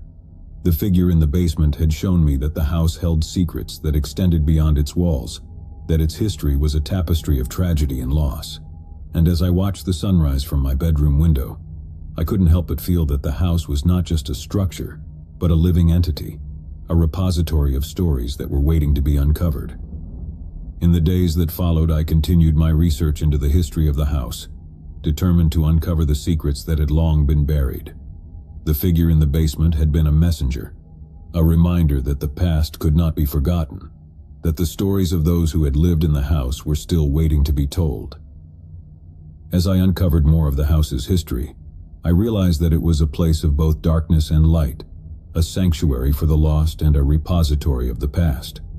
The mysteries of the house had become a part of my own story, a testament to the enduring power of history and the importance of uncovering the truth. The Royal Crescent Hotel was a beacon of luxury and charm in the heart of the city, a place where history and opulence intertwined to create an experience like no other. As I entered the lobby of the Grand Hotel, I felt a sense of privilege wash over me. I was about to embark on a weekend getaway, a respite from the daily grind, and I had chosen the Royal Crescent for its reputation of being a sanctuary in the bustling metropolis. The concierge, a gentleman by the name of Robert, greeted me with a warm smile. He had the air of someone who had served the hotel for decades, and I had no doubt that his knowledge of the Royal Crescent's history rivaled any historian's. My room, room 417, was a masterpiece of classic elegance. The decor was a seamless blend of traditional and contemporary, and a large window framed a breathtaking view of the city. The city lights spread out like a sparkling tapestry, and I was eager to immerse myself in the luxurious comfort that the Royal Crescent promised. That first evening I decided to explore the city. The streets were alive with energy, the cacophony of traffic and the hum of conversations filling the air. I roamed the city's bustling markets, indulging in street food and reveling in the vibrant life that surrounded me. The night was filled with laughter, the harmonious blend of languages, and the sweet melodies of street musicians. It was well past midnight when I returned to the Royal Crescent, and the hotel's lobby had transformed into a haven of tranquility. The creepy space exuded an air of timeless elegance, and the concierge, a gentleman named Mr. Lawrence, greeted me with a polite nod. The fourth floor, where room 417 was located, was quiet as I made my way down the corridor. The plush carpeting muffled my footsteps, and the sconces that lined the walls cast elongated shadows. It was as if the corridor had slipped into another era, one where time moved at a slower pace. As I approached the door to room 417, I noticed something unusual. The brass plaque, which typically displayed the room number, was blank. It was as if the room didn't exist, or it was intentionally concealed. The sight sent a cold feeling down my back, but I attributed it to a quirky detail of an old hotel. Turning the handle, I entered the room, ready to unwind and savor the comforts of the Royal Crescent. However, the atmosphere within the room was unnaturally cold. I checked the thermostat, which was set at a moderate temperature. Yet the chill persisted. I couldn't help but wonder if the old building had heating issues. I decided to draw the heavy curtains to take in the city's magnificent view, but they refused to budge. It was as if they were frozen in place, resisting my efforts to reveal the world outside. I tugged at them with increasing frustration, but they remained immovable. The room's atmosphere was growing increasingly oppressive, and I made my way to the bathroom, hoping to freshen up and shake off the discomfort. However, when I turned on the faucet, icy water rushed out, sending an electric shock through my fingers. I quickly turned it off, bewildered by the unexpected frigidity. I began to wonder if there was an issue with the hotel's plumbing. My discomfort was deepening, and I contemplated calling the front desk for assistance. However, when I picked up the phone on the bedside table, there was no dial tone. It was as if the room existed in a state of isolation, disconnected from the rest of the hotel. I decided to leave room 417 and speak with the concierge about the peculiarities I had encountered. As I approached the door, however, I hesitated. The brass plaque, previously blank, now bore an inscription, Room 417. The sight was bewildering, as if the room's identity had been in a state of flux, its existence uncertain. With a trembling hand, I opened the door, only to be met with a sight that would haunt my dreams for years to come. The room had transformed into a creepy chamber that bore no resemblance to the luxurious quarters I had entered. The wallpaper, once adorned with classic patterns, was now faded and peeling. The ornate furniture was replaced by drab, threadbare pieces, and the grand window that had framed the city's beauty was now veiled by heavy, moth-eaten curtains. I couldn't comprehend the change that had overcome room 417. It was as if I had been transported to a different era, a shadowy reflection of the Royal Crescent's past. My confusion gave way to a growing sense of dread, and I had the overwhelming urge to flee the room. Yet as I turned to leave, the door swung shut with a resounding thud. I was trapped, my heart racing as I struggled to open the door once more. It refused to yield, as if it were sealed against any attempt at escape. The room's temperature plummeted further, and a frigid breath seemed to emanate from the walls. I was engulfed by a sensation of suffocation, as if the very air had thickened with an otherworldly chill. The mirror in the bathroom, once a reflection of my own self, now bore a sinister visage. My reflection was marred by a grotesque distortion, the face in the glass twisted into a rictus of agony. As I stared at the contorted image, a voice, faint and distant, began to emanate from the walls. It was a chorus of whispers, indistinct yet unmistakably sinister. The words were garbled, their meaning lost in the cacophony, but the malevolence of the voices was undeniable. My fear reached a crescendo and I pounded on the door, desperate to escape the nightmarish confines of room 417. The air itself seemed to constrict around me, squeezing the breath from my lungs. And then, as suddenly as it had all begun, it ceased. The door swung open, the room returned to its previous state of elegance, and the frigid atmosphere dissolved. I stumbled out of the room, my pulse still racing, and made my way to the lobby. The night concierge, Mr. Lawrence, looked at me with concern as I recounted my ordeal. He listened patiently, his expression tinged with a mixture of sympathy and disbelief. When I asked about room 417, he hesitated before providing a response. He explained that the room had a notorious history within the hotel, one that had confounded guests and staff for generations. No one had ever been able to explain the enigma of room 417, a place where reality and illusion seemed to intermingle. As I left the Royal Crescent Hotel, I couldn't help but wonder about the countless others who had fallen victim to the room's sinister grasp. Its mysteries remained unsolved and its enigma endured, a chilling reminder that some secrets are meant to remain buried, hidden behind the walls of room 417. Over the years, I heard whispers of others who had encountered the room's scary transformation. Each account varied in detail, but the core experience remained the same: the room's sinister metamorphosis, the chilling voices, and the sense of entrapment. The enigma of room 417 continued to haunt the Royal Crescent, defying explanation and perpetuating its legacy of terror. The city's elite and curious alike would continue to check into the Royal Crescent, each guest tempting fate as they crossed the threshold of room 417. The room, with its history of enigmatic horrors, remained a dark secret within the Grand Hotel, a place where reality blurred with the supernatural, and where the line between the living and the dead grew thin. The end. Story 2. The small town of Willowbrook had always been a place shrouded in mystery. Tucked away in a remote corner of the countryside, it had a history rich with tales of unexplained phenomena and lingering secrets. It was in this enigmatic town that Sarah and Daniel had decided to spend a quiet weekend at the Willowbrook Hotel, a charming and rustic inn nestled among ancient oaks. The couple had come to Willowbrook in search of respite, a break from their busy lives in the bustling city. Sarah, with her fiery red hair and an insatiable curiosity, had a passion for history and a fascination with the unexplained. Daniel, on the other hand, was a pragmatic man, a software engineer who relied on logic and reason. The Willowbrook Hotel was a charming relic from another era, with creaking floorboards, antique furniture, and an air of nostalgia that enchanted its guests. It was rumored to have been a former convent and had a history dating back over a century. The hotel had been beautifully restored, and the couple found themselves enchanted by its timeless charm. Their first evening in Willowbrook was filled with the aroma of the nearby forest and the gentle hush of the river that wound its way through the town. They dined at the hotel's restaurant, savoring local delicacies, and then retreated to their room, which exuded an old-world charm. As the night settled in, Sarah's curiosity got the best of her, and she couldn't resist delving into the history of the hotel. She had read that there were whispers of a ghostly nun who was said to wander the halls at night, a figure from the hotel's mysterious past. Although Daniel dismissed the idea as mere folklore, Sarah couldn't help but be intrigued. Their room was adorned with an antique mirror, a relic from the convent's days. Sarah examined it closely, her reflection mingling with the hotel's rich history. She was convinced that she could see faint, ghostly images in the mirror, figures from a bygone era.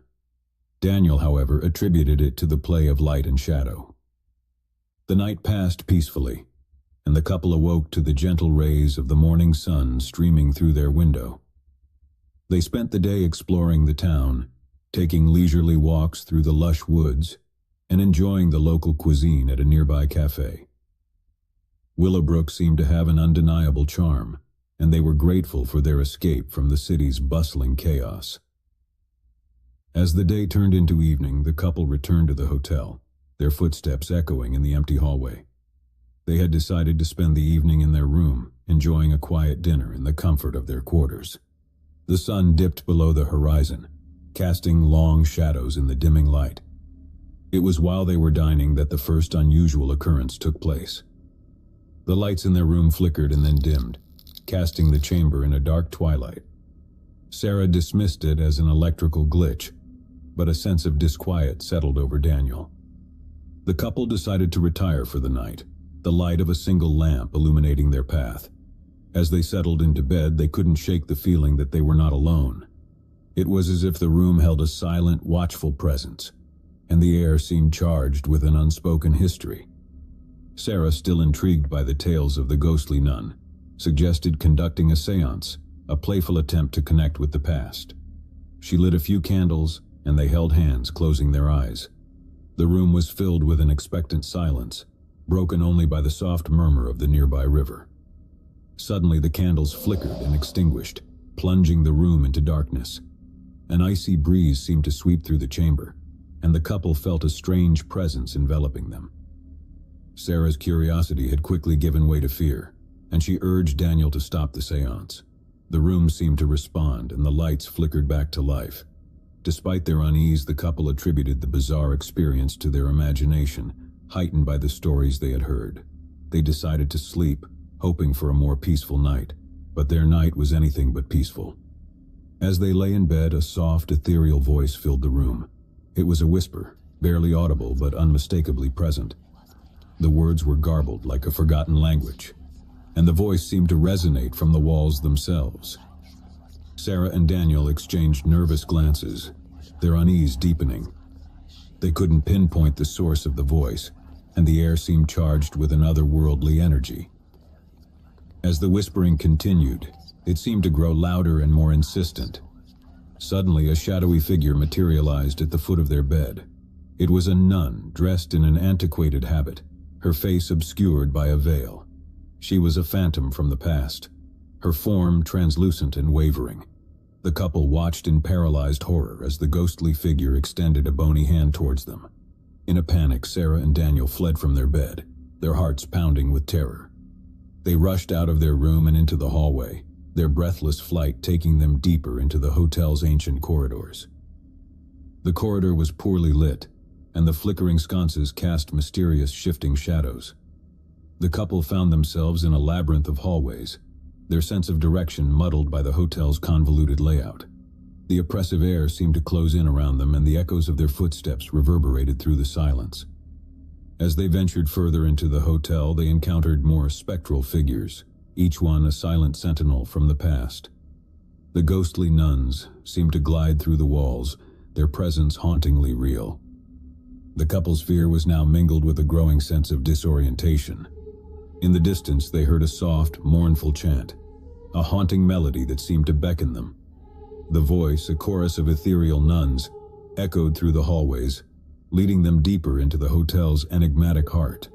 Sarah and Daniel couldn't resist the call, their curiosity overpowering their fear. They followed the haunting melody, their footsteps guided by an unseen force. The walls themselves seemed to pulse with a forgotten history, a narrative of secrets and regrets. The chant led them to a grand chamber, a place that seemed untouched by time. The room was bathed in a soft, ethereal light, and the walls were adorned with faded frescoes. At the center of the chamber stood a large, ornate mirror, its surface reflecting the ghostly figures that filled the room.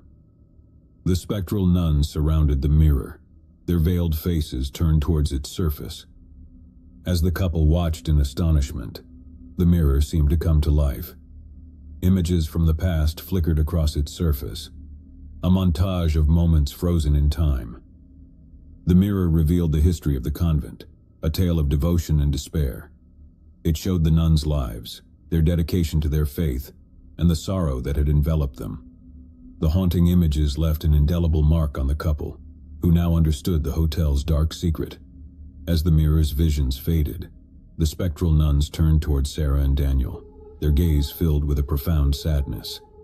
The couple could feel the weight of the nuns' unspoken stories, their presence a testament to a past that refused to be forgotten. The chant reached its crescendo, and the room seemed to vibrate with an otherworldly energy. Sarah and Daniel were caught in a maelstrom of history, their own lives entwined with the enigmatic past of the Willowbrook Hotel. In an instant, the room returned to its silent, timeless state. The spectral nuns faded into the walls, and the chamber fell into a profound stillness. The couple, their fear replaced by a sense of wonder, felt a deep connection to the hotel and its unexplained mysteries. They returned to their room, and as they lay in bed, they couldn't help but reflect on the events of the night. The enigmatic past of the Willowbrook Hotel had revealed itself, and the couple had become a part of its enduring history. The next morning, as they checked out of the hotel, they couldn't help but feel a sense of gratitude for their encounter with the spectral nuns. The experience had left an indelible mark on them, a reminder that some places held secrets that were meant to be shared with those who dared to seek the unknown. As they left Willowbrook behind, they carried with them a newfound appreciation for the mysteries of the world, and the knowledge that sometimes the most profound experiences could be found in the unlikeliest of places. The small town had revealed its enigmatic heart to the couple, and they would forever be bound by the echoes of the past.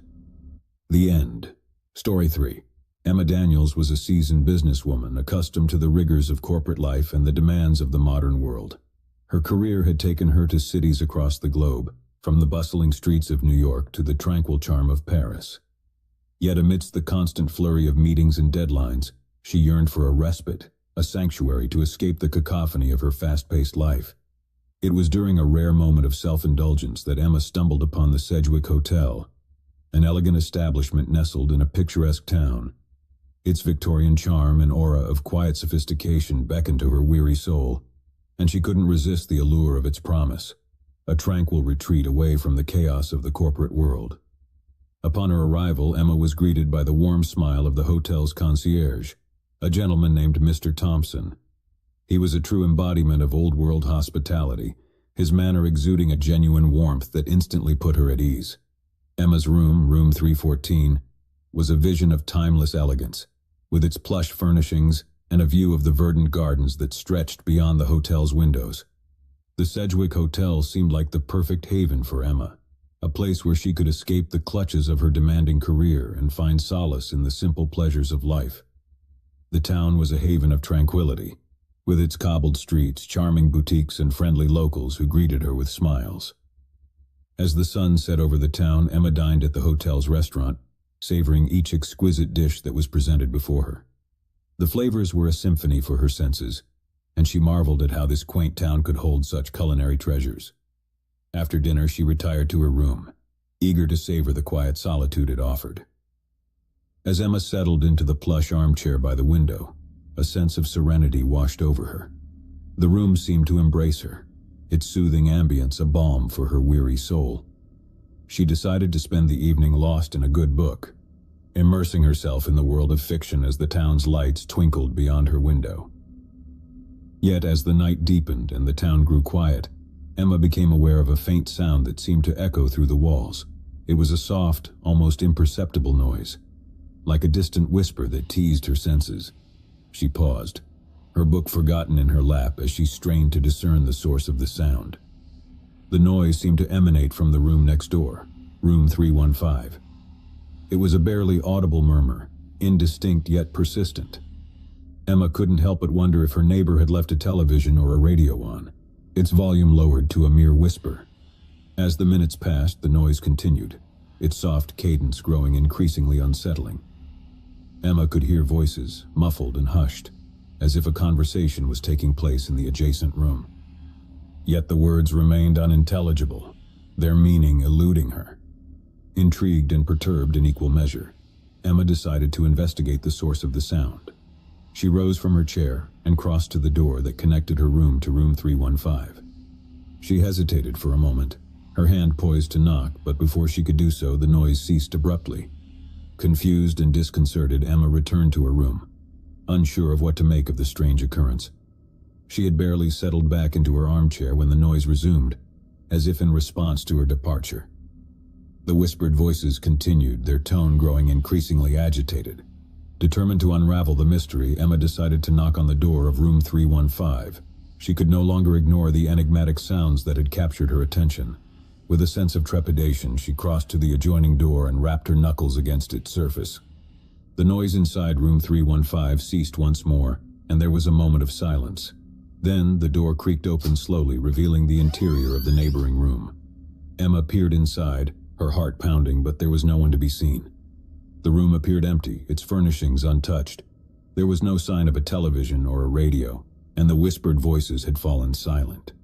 Emma's sense of disquiet deepened, and she couldn't help but wonder if she had imagined the entire episode. Feeling both bewildered and embarrassed, she withdrew from room 315, allowing the door to swing shut behind her. She returned to her room, determined to put the strange occurrence behind her and resume her evening of relaxation. But the whispered voices refused to be forgotten. They seemed to echo in her mind, haunting her thoughts and refusing to release their hold. As Emma lay in her bed, the sound of the hushed conversation filled her ears once more, as if it emanated from the very walls themselves. Unable to ignore the enigmatic voices any longer, Emma called the front desk and spoke with Mr. Thompson, the concierge. She explained the strange sounds coming from room 315 and requested that someone investigate the matter. Mr. Thompson assured her that he would look into the situation, and a short while later he arrived at Emma's door. He wore a concerned expression as he listened to the noises coming from room 315, confirming that there was indeed something amiss. Together they approached the door of room 315 and once again Emma knocked. This time there was no response, and Mr. Thompson used a master key to unlock the door and enter the room. The chamber was bathed in an half-light, its curtains drawn to create a dim, almost oppressive ambience. As they stepped into the room, they found it to be as empty as it had appeared before. There were no signs of guests, and the whispered voices had once again fallen silent. As Mr. Thompson searched the room, Emma couldn't shake the sense of disquiet that filled her. She felt a compulsion to investigate further. With Mr. Thompson's permission, she decided to search the room herself, drawn by an inexplicable need to uncover the source of the enigmatic voices.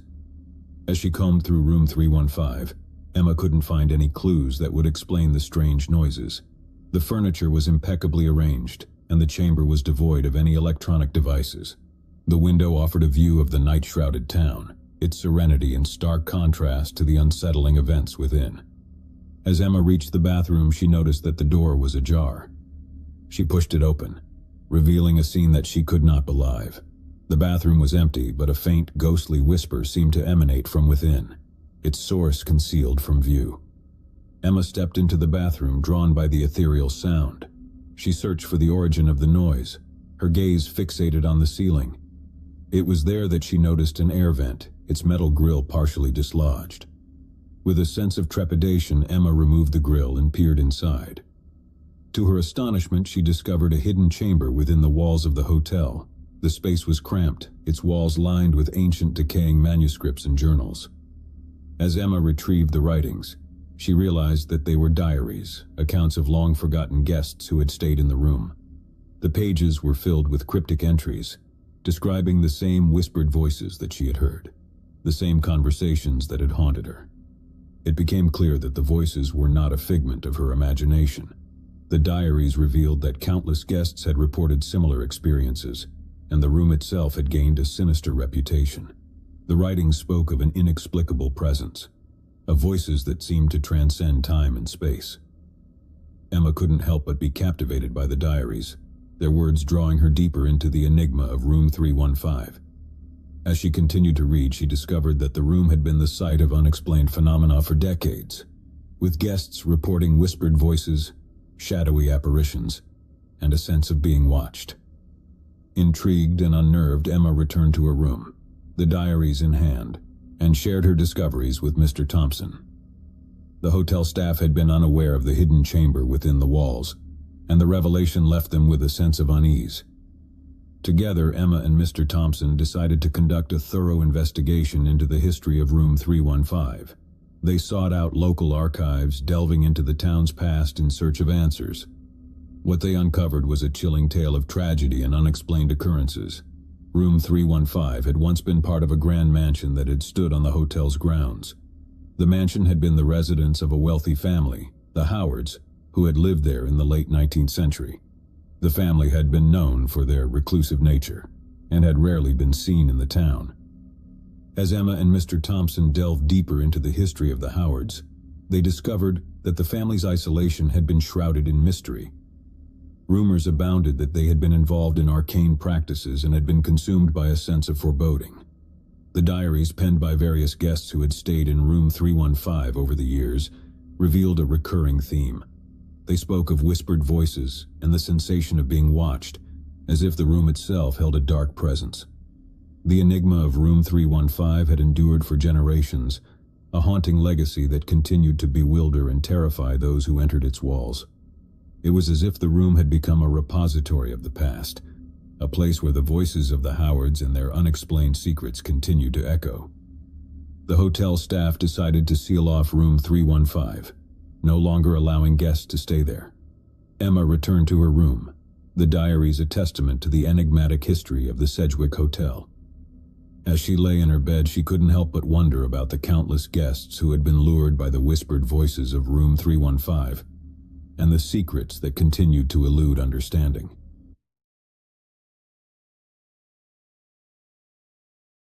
The soft murmur of chatter and the clinking of cutlery filled the elegant restaurant as diners indulged in fine cuisine. It was a place where laughter, romance, and exquisite dishes danced together, and the soft glow of candlelight cast an enchanting spell over the room. Sarah and Mark had chosen this restaurant for their anniversary, eager to celebrate their 2 years of love and devotion in a place known for its exquisite culinary delights. As the couple sat at their table, exchanging smiles and holding hands across the polished mahogany, a subtle unease began to creep over them. Sarah had noticed a man sitting alone at the bar, his gaze fixated on their table. His dark, piercing eyes seemed to bore into her, making her skin prickle with discomfort. She nudged Mark and nodded subtly in the direction of the bar. "Mark, do you see that man at the bar?" she whispered, trying not to alarm the other diners. Mark turned to glance discreetly at the bar and saw the stranger. A shiver ran down his spine as he observed the man, dressed in a perfectly tailored suit that exuded an aura of affluence, yet his eyes were devoid of warmth. "Yeah, I see him," Mark replied in a hushed tone. "He's been staring at us for a while now. It's unsettling." Unsure of what to do, Sarah and Mark returned their attention to their meal, hoping the strange man would lose interest and move on. But his gaze remained unwavering, an unsettling presence that cast a dark cloud over their special evening. The hours passed, and the stranger's relentless stare continued to haunt them. Each time Sarah and Mark tried to catch his eye, he looked away, as if playing a sinister game. Their celebration had turned into an anxious ordeal, and they debated leaving the restaurant early. However, they were determined not to let this stranger ruin their special night. Eventually, the couple decided to confront the man, hoping that a polite inquiry would dissuade him. Mark excused himself from the table and approached the bar, where the stranger sat sipping a glass of red wine. With a forced smile, Mark initiated the conversation. "Excuse me, sir," Mark began, trying to sound nonchalant. "My wife and I couldn't help but notice that you've been watching us. Is there something you need?" The stranger turned to face Mark, his expression remaining cold and aloof. "Watching? I'm merely enjoying the ambiance of this fine establishment as you are." Mark sensed an air of arrogance in the stranger's tone, but decided not to escalate the situation further. He returned to their table and whispered to Sarah, "I talked to him, and he claims he's just here for the ambiance. Let's finish our meal and go." But as they resumed their dinner, the creepy sensation of being watched persisted. It seemed as if the stranger had intensified his gaze, his unrelenting eyes now locked onto Sarah, who could feel his presence like a weight on her soul. In a last-ditch effort to defuse the situation, Mark summoned the restaurant manager and discreetly informed him of their discomfort. The manager approached the stranger and engaged him in a quiet conversation. However, the stranger's demeanor remained unchanged, and he merely waved the manager away. As their unease deepened, Sarah and Mark grew more anxious, feeling trapped in the clutches of an inexplicable nightmare. The stranger's relentless gaze had transformed into a malevolent force, causing their anniversary dinner to unravel into a nightmarish ordeal. With dessert untouched, they decided to cut their losses and leave the restaurant. As they stood up to depart, the stranger also rose from his seat, his unsettling smile curving into a sinister grin. It was clear that he had no intention of letting them escape his grip. They rushed toward the exit. The restaurant's ambiance that had once enchanted them now felt suffocating and sinister. Panic clawed at their throats as they reached the door, but to their horror, the stranger was right behind them. His cold fingers brushed against Sarah's shoulder as he whispered, "Leaving so soon? I've been waiting for this." In a heart-pounding moment, Mark shoved the stranger away and they sprinted out of the restaurant, leaving their unfinished anniversary dinner behind. They hailed a cab, but before they could drive away, they saw the stranger standing in the restaurant's entrance, watching them with those unnerving eyes. Over the next few weeks, Sarah and Mark's lives were plagued by an insidious terror. The stalker, whose name they still didn't know, made his presence felt at every turn. They received anonymous phone calls, where the caller breathed heavily into the receiver before hanging up. Their home was broken into, their personal belongings disturbed, but not stolen. The nightmare had become all-consuming. They sought the help of the police, who could do little without concrete evidence of a crime. The stalker was cunning, leaving no trace of his identity. Even their friends and family grew skeptical of their claims, suggesting it might all be a figment of their imagination. The stalker continued to torment them, sending cryptic letters and packages containing scary mementos of their anniversary night. The police investigation yielded no results, and the couple's desperation grew. One evening, as Sarah and Mark sat in their dimly lit living room, a chilling letter arrived. It read, "You can't escape me. I will always be there, lurking in the shadows. Your love will turn to fear, and your fear will consume you. Say goodbye to your peace, for I am your shadow." The couple was paralyzed with fear, realizing that their tormentor had invaded the sanctity of their home, their most private space. The police were called once again, but the stalker's cunning remained unmatched, and they couldn't trace the source of the letter. As the nightmare dragged on, the couple's love began to fray. The strain of constant fear wore them down, sapping their joy and replacing it with dread. They started to drift apart, their once strong bond weakening under the weight of their unending terror. One fateful night, as Sarah lay alone in her bed, she heard a creaking sound from the hallway. Her heart pounded as she clutched the covers, paralyzed by fear. The footsteps grew closer, slow and deliberate, and then a shadowy figure appeared in the doorway. It was the stalker, his face concealed in the darkness. "Sarah," he whispered, his voice a chilling echo. "You can't escape me." With a scream, Sarah tried to flee, but the stalker was upon her in an instant. The room became a battleground of terror and survival. She fought with every ounce of strength she had, desperately clawing, biting, and screaming for help. Mark, awakened by the commotion, rushed into the room and was met with a horrific sight. The stalker was on top of Sarah, his gloved hands gripping her throat, squeezing the life out of her. In a blind fury, Mark lunged at the attacker, and a brutal struggle ensued. The stalker fought fiercely, but Mark's love for Sarah and a surge of adrenaline gave him the upper hand. With one final desperate push, he managed to overpower the stalker, pinning him to the floor. The stalker's mask slipped off in the struggle, revealing a face twisted by madness and obsession. The police arrived just in time to apprehend the stalker, who had been unmasked as a man named Victor Rourke, a former acquaintance of Mark's from years ago. The motive behind his relentless stalking remained a mystery, as Rourke refused to speak about it.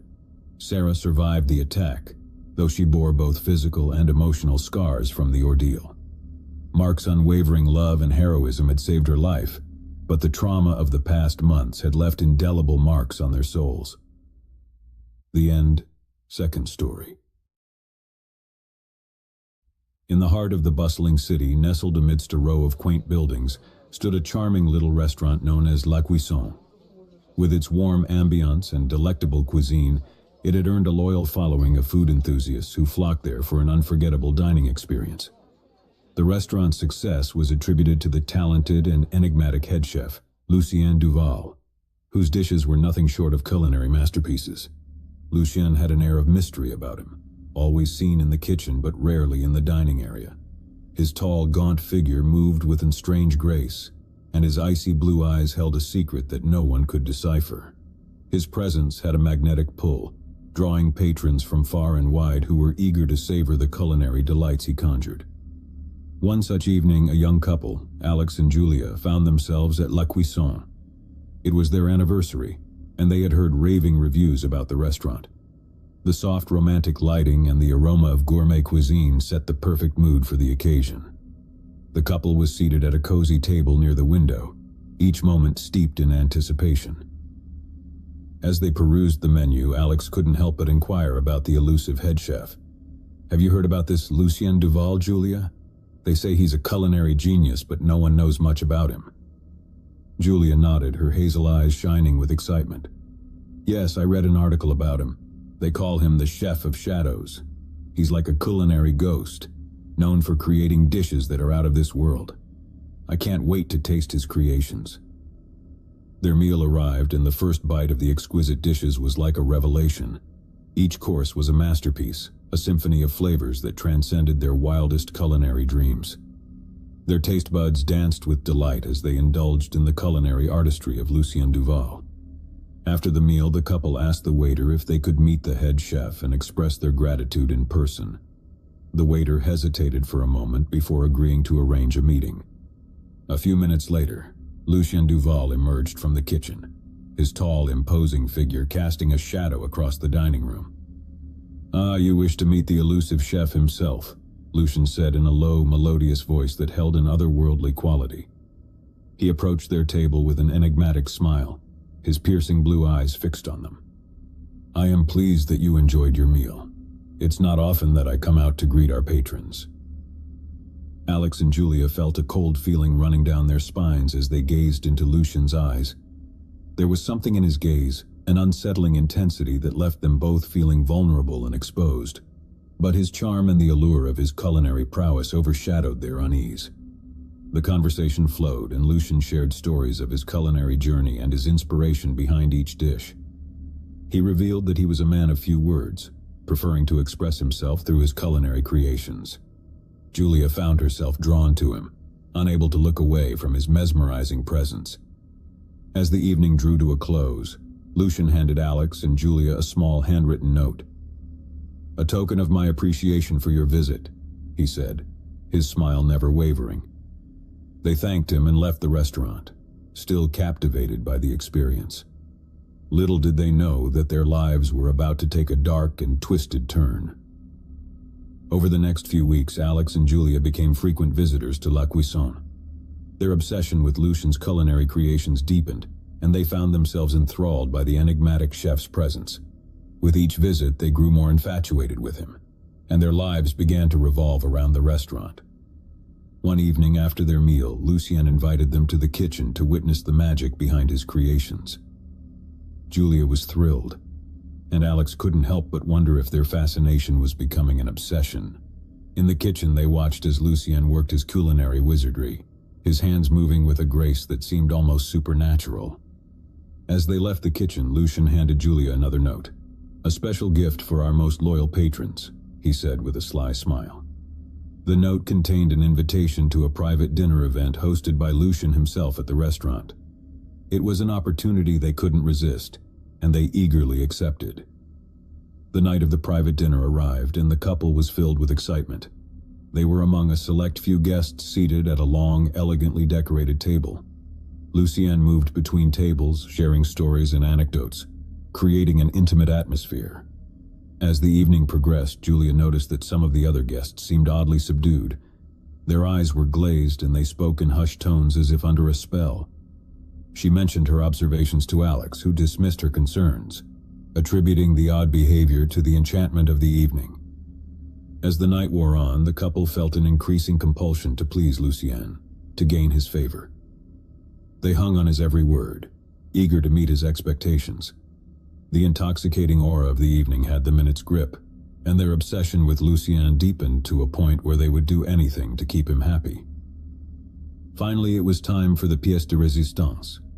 Lucien unveiled a grand feast, an opulent display of culinary brilliance. Each course was a work of art, a fusion of flavors that transcended the boundaries of reality. It was a meal like no other, and the guests indulged with fervor, unaware of the sinister undercurrent that ran through the evening. As the final course was served, Lucien made a chilling announcement. "Tonight we shall partake in a tradition that has been passed down through generations," he said, his voice carrying an eerie resonance. "A tradition that binds us together forever." He raised a glass filled with a deep red liquid, and the other guests followed suit, their eyes glazed and vacant. Alex and Julia were caught in the hypnotic spell of the evening, unable to resist. They raised their glasses and drank, the liquid burning like fire as it coursed down their throats. Within moments they felt an excruciating pain searing through their bodies, as if their very souls were being torn apart. Their vision blurred, and they gasped for breath, unable to comprehend the horror unfolding around them. As their consciousness slipped away, they saw the other guests convulsing and writhing in agony, their faces contorted in a silent scream. Lucien's smile remained intact, a sinister glint in his eyes. The next morning, the police received an anonymous tip about a series of gruesome murders at La Cuisson. When they arrived, they found a scene of unimaginable horror. The restaurant was drenched in blood, and the lifeless bodies of the guests were scattered throughout, their faces frozen in a grotesque rictus of agony. Lucien Duval, the enigmatic head chef, was nowhere to be found. He had vanished into the shadows, leaving behind a trail of terror and death. The investigation that followed would reveal the true extent of his malevolent obsession with culinary perfection, and the twisted rituals he had used to bind his victims to him. The horror of that night would haunt the city for years to come, a chilling reminder that even in the world of fine dining and gourmet cuisine, the line between obsession and madness could be razor thin. I rented an Airbnb for a short vacation, eager for a break from the hustle and bustle of my city life. The listing boasted a cozy cottage in the woods, promising tranquility and a chance to reconnect with nature. It seemed like the perfect escape, and I was excited to leave the city behind for a while. The drive to the cottage was long and winding, the road becoming progressively narrower as I ventured deeper into the woods. The lush greenery and towering trees enveloped me, and a sense of isolation began to set in. I couldn't help but feel a little apprehensive as the world I knew faded away, and the forest closed in around me. After what felt like hours, I arrived at the address provided. The cottage was a charming sight, nestled amidst the trees with a small, meandering stream nearby. It looked like something out of a fairy tale, and I couldn't help but smile at the idyllic setting. My host, a middle-aged man named Richard, greeted me warmly. He was polite and seemed genuinely concerned about ensuring my stay was comfortable. The cottage was cozy, with all the amenities I needed for a peaceful getaway. Richard had prepared a basket of fresh fruits and a handwritten note, welcoming me to his slice of paradise. As I settled in, I couldn't help but feel a sense of relief wash over me. The solitude and beauty of the place were exactly what I had been looking for. The days were spent hiking in the woods, reading by the stream, and watching the fireflies dance in the evening light. It was blissful, a world away from my city life. But as the days turned into nights, a subtle undercurrent of unease began to surface. The silence of the woods was oppressive, and the shadows that lurked in the trees seemed to carry secrets of their own. I told myself it was just my imagination running wild, that I was simply not used to the quiet of the forest. One evening, as I was sitting on the porch, I noticed a path leading deeper into the woods. I hadn't explored that direction yet, and curiosity got the better of me. I decided to follow the trail, hoping to discover a hidden gem in the woods. The path led me to a small clearing where I found an old, overgrown garden. It was a beautiful spot, but it had been neglected for some time. Wildflowers had taken over, and the remnants of what must have once been a vibrant garden were now barely visible. It was both enchanting and eerie, and I couldn't help but feel a sense of melancholy in the air. As I wandered through the garden, I discovered a weathered gravestone hidden among the wildflowers. The inscription was barely legible, but I could make out the name Eleanor. The gravestone seemed out of place in the garden, and I couldn't help but wonder who Eleanor had been. I returned to the cottage, my mind filled with questions. I asked Richard about the garden and the gravestone, and his demeanor changed subtly. He seemed uncomfortable and avoided giving me a direct answer. Instead, he mumbled something about the garden being a remnant of the previous owner's passion, and urged me not to worry about it. Despite his reassurance, the unease that had been growing within me intensified. There was something about the garden, about Richard's reaction, that felt off. I couldn't shake the feeling that there was more to this place than met the eye. As the days passed, I became more attuned to the subtle details of the cottage. The rooms were filled with old furniture and knickknacks, each piece seeming to carry a story of its own. I had a growing suspicion that Richard was not the only one who had lived in this cottage. One afternoon, while searching for a spare blanket in the attic, I stumbled upon a box of old photographs. They depicted a family, a couple with 2 children, and a small cottage in the woods. The photographs were dated from decades ago, and I couldn't help but feel a connection between the images and the cottage I now inhabited. I decided to dig deeper into the history of the cottage, hoping to uncover the secrets that seemed to be lurking within its walls. I reached out to the local library and conducted research into the area. It was then that I stumbled upon a news article from the 1960s, a headline that made my blood turn cold. The article described a tragedy that had taken place in the very cottage I was staying in. A family of 4 had lived there, but their lives had been cut short in a horrific accident. The cause of the accident was never determined, and the cottage had been left abandoned ever since. As I read the details of the story, my mind raced with questions. It seemed that Richard had not been entirely truthful about the cottage's history. I couldn't help but feel a sense of foreboding, as though the spirits of the past were reaching out to me, urging me to uncover the truth. One evening I decided to explore the garden again, drawn to the mystery of Eleanor's gravestone. The sun had dipped below the horizon, casting long shadows in the fading light. I reached the garden and stood before the gravestone, the air heavy with a sense of the past. As I gazed at the gravestone, I heard a soft whisper in the wind, a voice that seemed to come from the depths of the forest. It was a name, Eleanor, carried on the breeze. The sound was so faint, so distant, that I couldn't be sure if I had truly heard it, or if it was a figment of my imagination. But I couldn't ignore the sensation that the cottage and the garden held a connection to the family from the past, that their story was entwined with the place I now called home. The unease that had been growing within me intensified, and I knew I had to uncover the truth. The next day, I decided to reach out to the local community for information about the family who had once lived in the cottage. I visited the nearby town and began asking questions, hoping to find someone who remembered the family from decades ago. It was a long and tedious process, but eventually I struck a breakthrough. An elderly woman in the town had known the family and remembered their tragic story.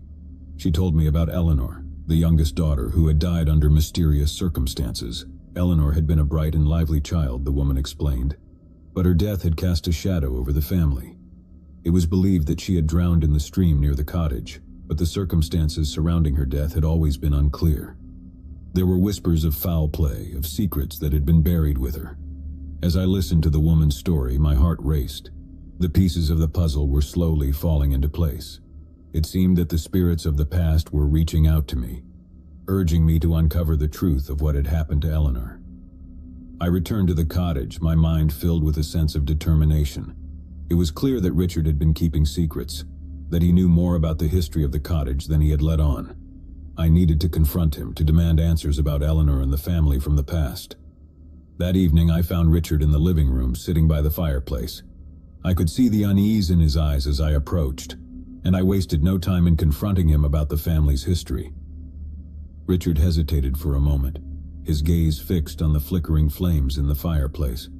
Then he began to speak, his voice heavy with sorrow. He revealed that he was the sole surviving member of the family, that he had been a child at the time of Eleanor's death. He told me the truth about the family's history, about the darkness that had cast a shadow over their lives. It was a tale of secrets and tragedy, of a young girl's life cut short under mysterious circumstances.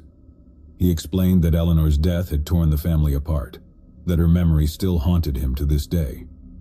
As he spoke, I could see the pain in his eyes, the weight of guilt that he had carried for decades.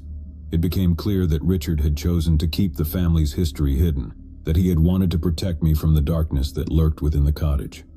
But the truth had a way of coming to light, and as Richard finished his story, I couldn't help but feel a sense of closure.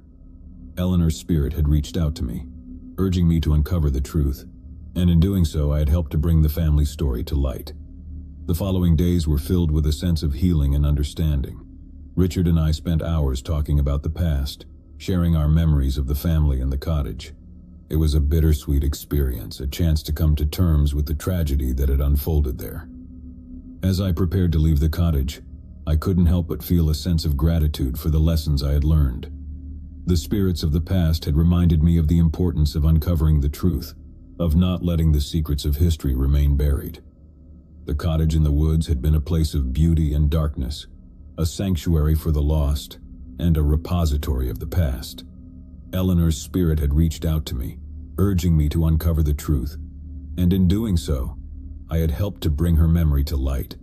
As I drove away from the cottage, I couldn't help but feel that Eleanor's presence still lingered, watching over the place she had once called home. The shadows of the past had been dispelled, and in their place there was a sense of peace and closure. The cottage in the woods had been a place of secrets and mysteries, but it had also been a place of healing and understanding. And as I looked back at the cottage one last time, I knew that its history would forever be a part of my own story, a reminder of the enduring power of the past and the importance of uncovering the truth.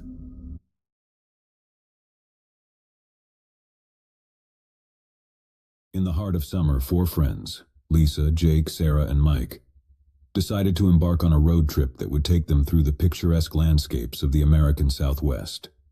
With a packed car, they set out on a journey filled with laughter, adventure, and the promise of unforgettable memories. Their chosen route would lead them through desolate stretches of highway that wound through vast, arid deserts, isolated and remote.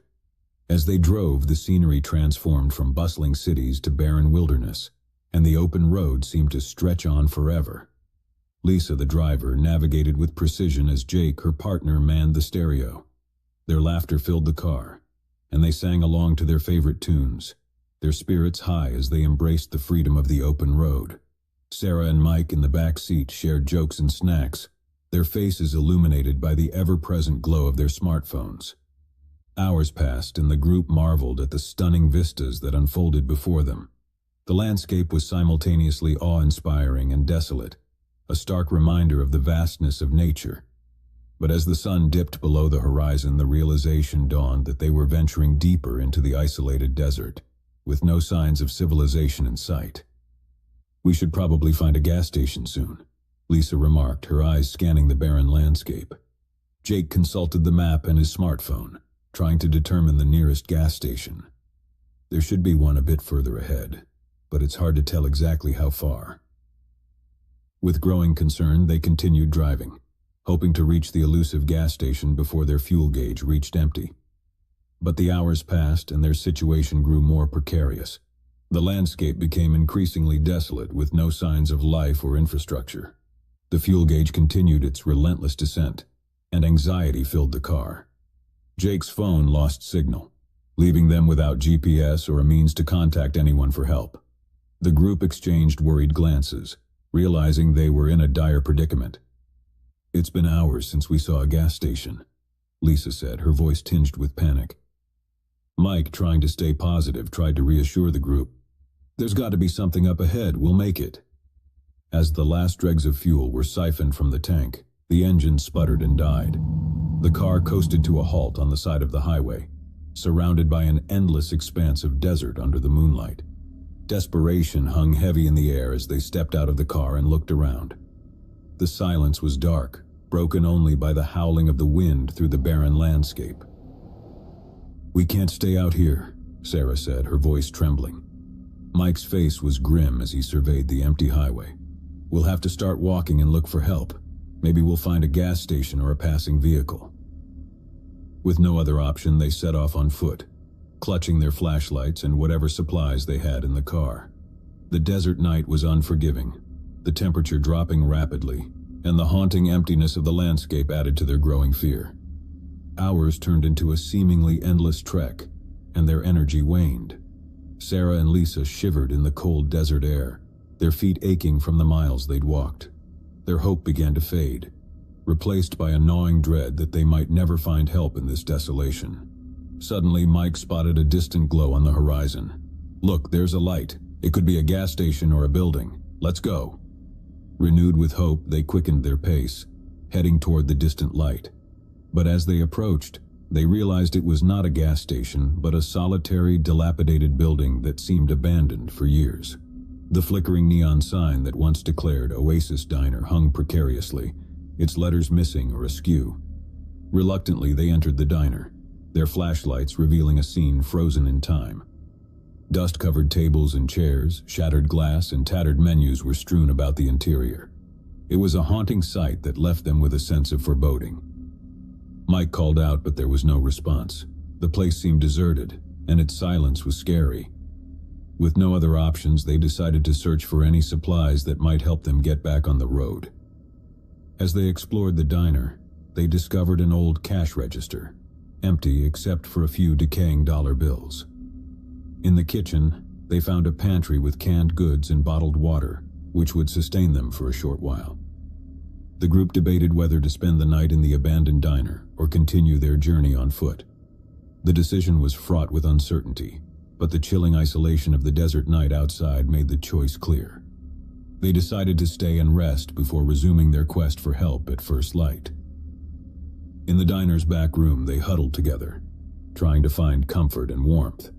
They shared stories and jokes to lighten the mood, but the strange surroundings and their dire situation hung heavily over them. Sleep proved elusive, as the hours crept by in torturous silence. The sense of isolation weighed on them, and their growing anxiety made each creak of the abandoned building seem like an impending threat. Just as they were beginning to doze off, a haunting sound echoed through the diner, a sound that sent a cold feeling down their backs. It was a faint, creepy melody, like an old music box playing a twisted lullaby. The group's eyes met, their faces pale with fear. "Did you hear that?" Jake whispered, his voice trembling. Sarah nodded, her eyes wide with terror. "It's coming from the kitchen." Mike, with a flashlight in hand, ventured into the dark kitchen. The others followed, their hearts pounding as the haunting melody grew louder. As they entered the kitchen, they discovered the source of the sound. An old music box on the counter, its cracked lid slightly ajar. The music box played its haunting tune with a life of its own, its winding key untouched. The melody had an ethereal quality, as if it were beckoning them to some dark, mysterious place. Terrified and unable to comprehend the phenomenon, they watched as the lid of the music box slowly closed, its music fading into silence. Goosebumps covered their skin, and a sense of dread weighed heavily on their hearts. Before they could react, a figure emerged from the shadows of the kitchen, its presence sending shockwaves of fear through their bodies. It was a haggard, emaciated man, dressed in rags, his eyes hollow and empty. The man's voice croaked as he whispered, "You should have left when you had the chance." The group retreated in terror, their hearts racing as they realized they were not alone in the abandoned diner. The man's ghastly appearance and his cryptic words left them paralyzed with fear. Their instincts kicked in and they ran for the exit, fleeing the diner in a panic. The night had grown colder and the desert was an even more inhospitable place than they had thought. They were filled with a deep sense of dread, unsure of what horrors awaited them in the desolate darkness. As they ventured further into the desert, the echoes of the haunting melody and the spectral presence of the man lingered in their minds, haunting their every step. The night was unrelenting, and their fear grew with each passing moment. Their desperate journey seemed endless, and they were tormented by the belief that they were being pursued by an unseen force. The desert landscape stretched out before them, an unforgiving expanse that offered no solace. Just as exhaustion threatened to overcome them, they spotted the distant glow of headlights. A vehicle was approaching, and they waved their arms frantically, their voices hoarse as they cried for help. The vehicle slowed to a stop and a lone figure stepped out. It was a truck driver, a grizzled man with a weathered face who listened to their story with a mixture of concern and skepticism. "We ran out of gas and ended up in an abandoned diner," Lisa explained, her voice shaking. "We heard a music box playing by itself, and there was a man there who said we should have left." The truck driver's expression darkened and he glanced toward the horizon. "You're lucky I found you. That abandoned diner has a dark history. They say it's haunted by the souls of those who got lost in the desert and never found their way out." With a sense of urgency, the truck driver offered to take them to the nearest town, where they could get the help they needed. As they piled into the truck, their relief was palpable, and they couldn't escape the feeling that they had narrowly escaped a horrific fate. Story 2. In the heart of summer, Mark set out on a cross-country journey to visit his family. The open road stretched before him, inviting him to embark on an adventure filled with excitement and the promise of reunions with loved ones. Armed with a map, a trusty old car, and a sense of adventure, he headed out, leaving behind the bustling city for the wide expanse of the countryside.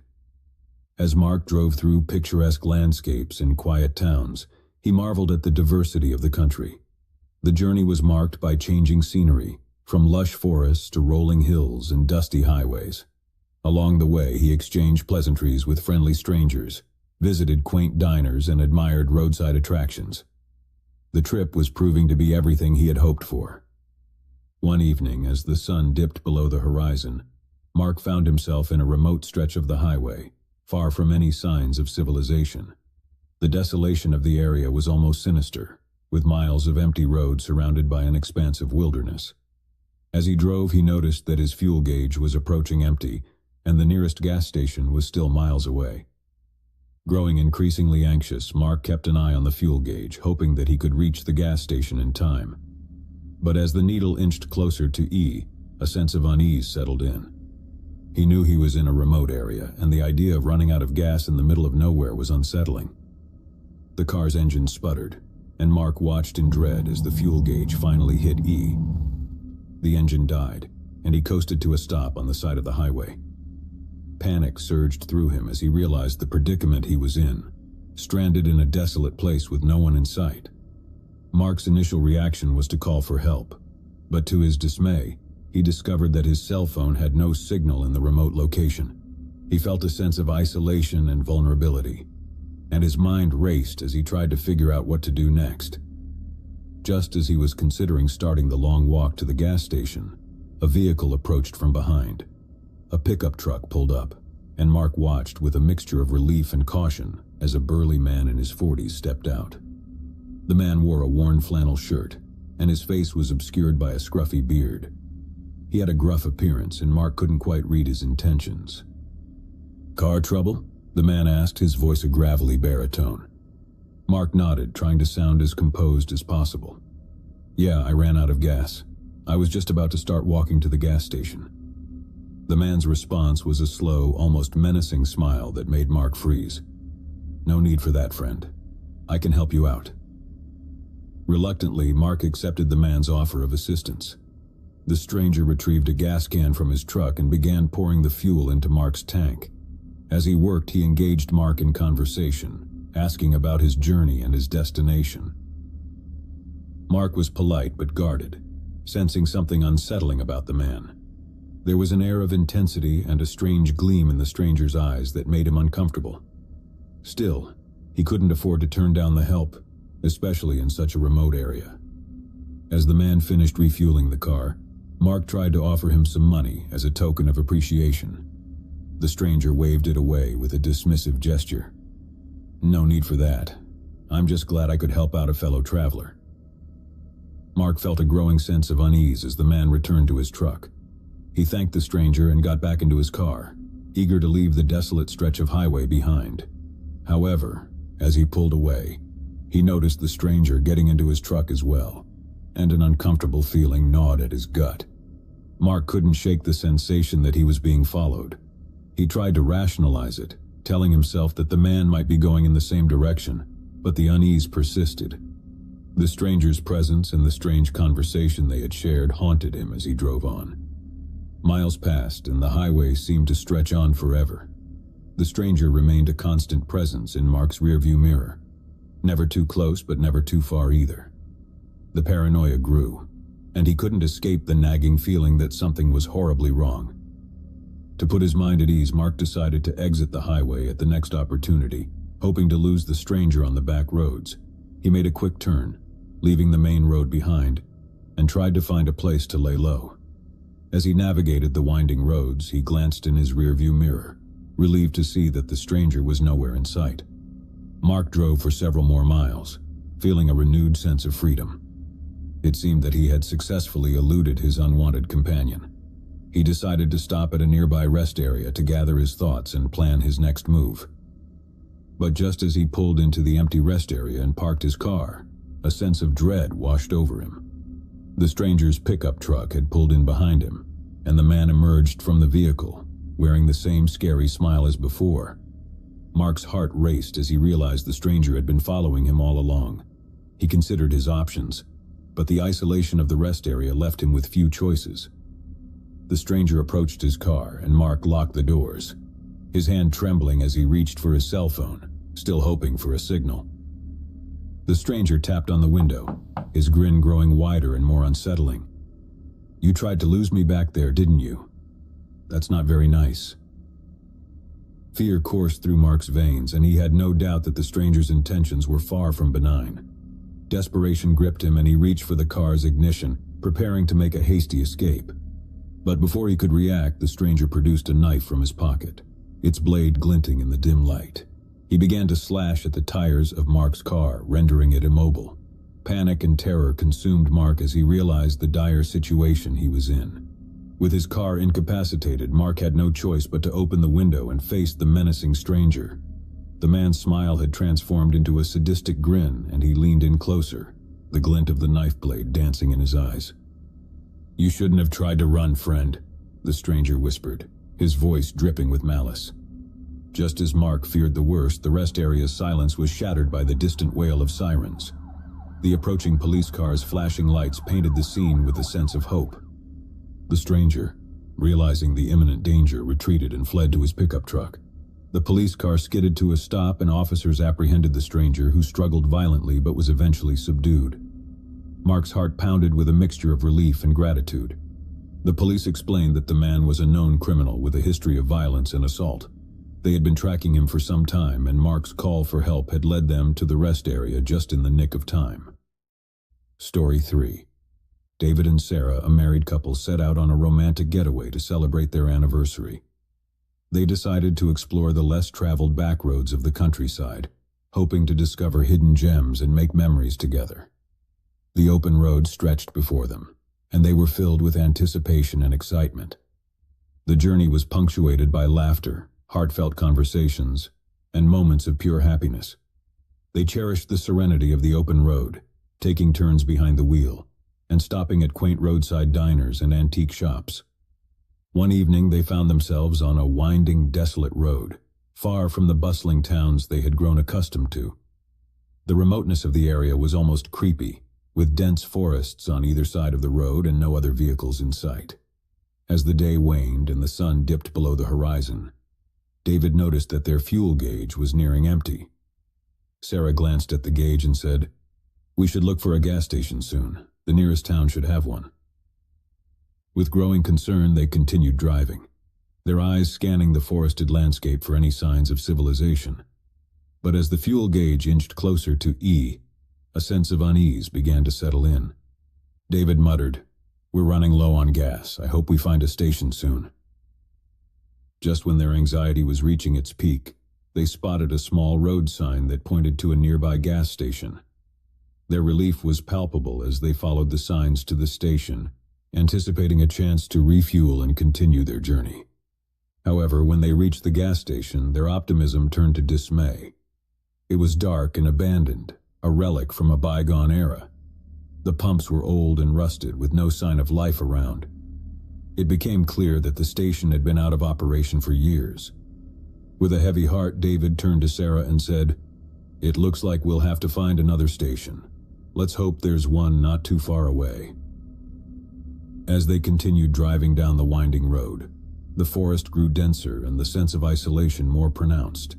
Sarah, peering at the map, suggested that there was another gas station a few miles ahead. But as they drove on, there was still no sign of civilization, and their fuel gauge inched perilously close to empty. The anxiety that had been simmering for some time began to boil over. David felt a growing sense of dread, but he didn't want to burden Sarah with his fear. Instead, he kept his eyes on the road, searching for any sign of hope. Just when they were beginning to lose hope, they spotted a small, secluded house nestled in the woods. A dim light glowed in one of the windows, offering a faint glimmer of hope. David decided to stop and ask for directions or help, thinking that maybe the residents would have a gas can or some information about the nearest station. As they approached the house, the atmosphere grew increasingly strange. The dense woods seemed to encroach upon the road, and the night was eerily silent. The sense of isolation was overwhelming, and it felt as if they were the only people for miles around. David parked the car in front of the house, and they hesitantly approached the front door. As they reached the porch, they could hear faint, muffled voices from inside, and the sound of clinking utensils and dishes. Sarah whispered, "It seems like a family dinner. Let's knock and ask for help." David agreed, and he raised his hand to knock on the door. But before he could do so, the door swung open with a creak, revealing a tall, imposing man in his 50s. He had a scruffy beard and intense, unblinking eyes that seemed to pierce through David and Sarah. "Can I help you?" the man asked, his voice steady but devoid of warmth. David stammered, "We're out of gas and we were wondering if you could point us to the nearest gas station. We saw your lights on and thought maybe you could help." The man's smile was strained and his gaze never left them. "I'm sorry, but we're quite far from the nearest gas station. You're welcome to come inside and wait for morning, but we can't offer any gas." As they entered the house, the weird atmosphere only intensified. The interior was strange, and the dining room was filled with people, their faces blank and devoid of emotion. It was as if the entire family had been frozen in time, trapped in a strange tableau.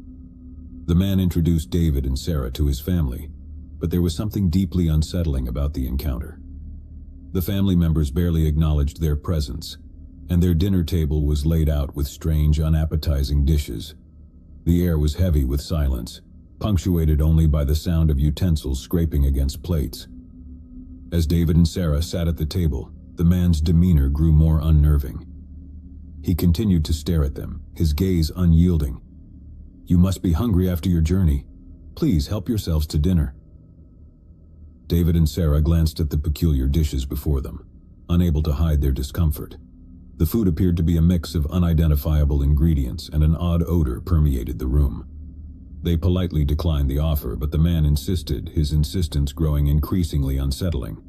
Hours passed, and the couple found themselves trapped in a strange, unsettling limbo. The family remained unresponsive, their strange tableau unchanged. David and Sarah felt like unwelcome guests, and the fear that had been simmering beneath the surface grew more pronounced. Finally, as the clock approached midnight, the man rose from the table and approached David and Sarah, his eyes fixed on them with an unsettling intensity. "You can't leave. You must stay the night." Sarah's heart raced as she asked, "Why can't we leave?" "We just need to find a gas station." The man's response was chilling. "You can't leave because you've seen too much. You know our secret, and we can't allow you to leave." In an instant, the situation escalated from strange to horrifying. The man's demeanor turned menacing, and his family members rose from the table, their blank faces now contorted with malevolence. David and Sarah realized that they were in grave danger. With adrenaline surging through their veins, they made a desperate attempt to escape.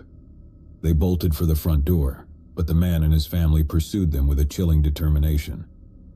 As they raced back to their car, the night seemed to close in on them, the forest swallowing them whole. The pursuit was relentless, and the man's sinister laughter echoed through the woods.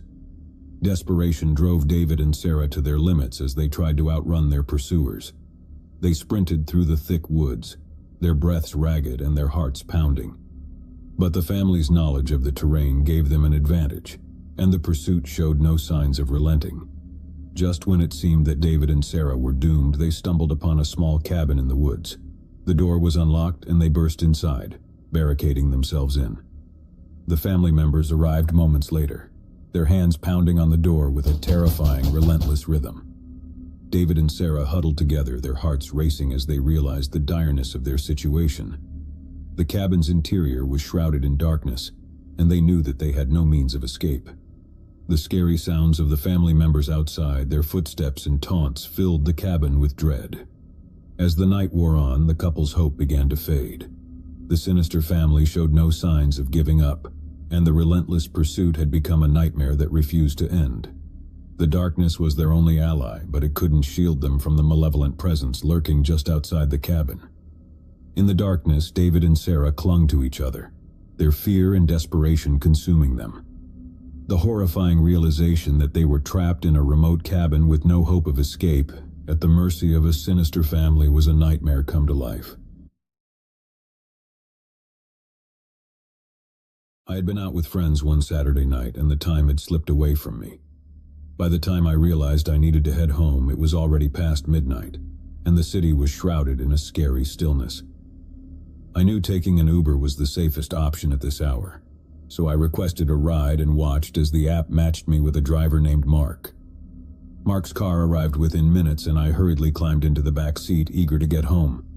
He greeted me with a friendly smile and asked for my destination.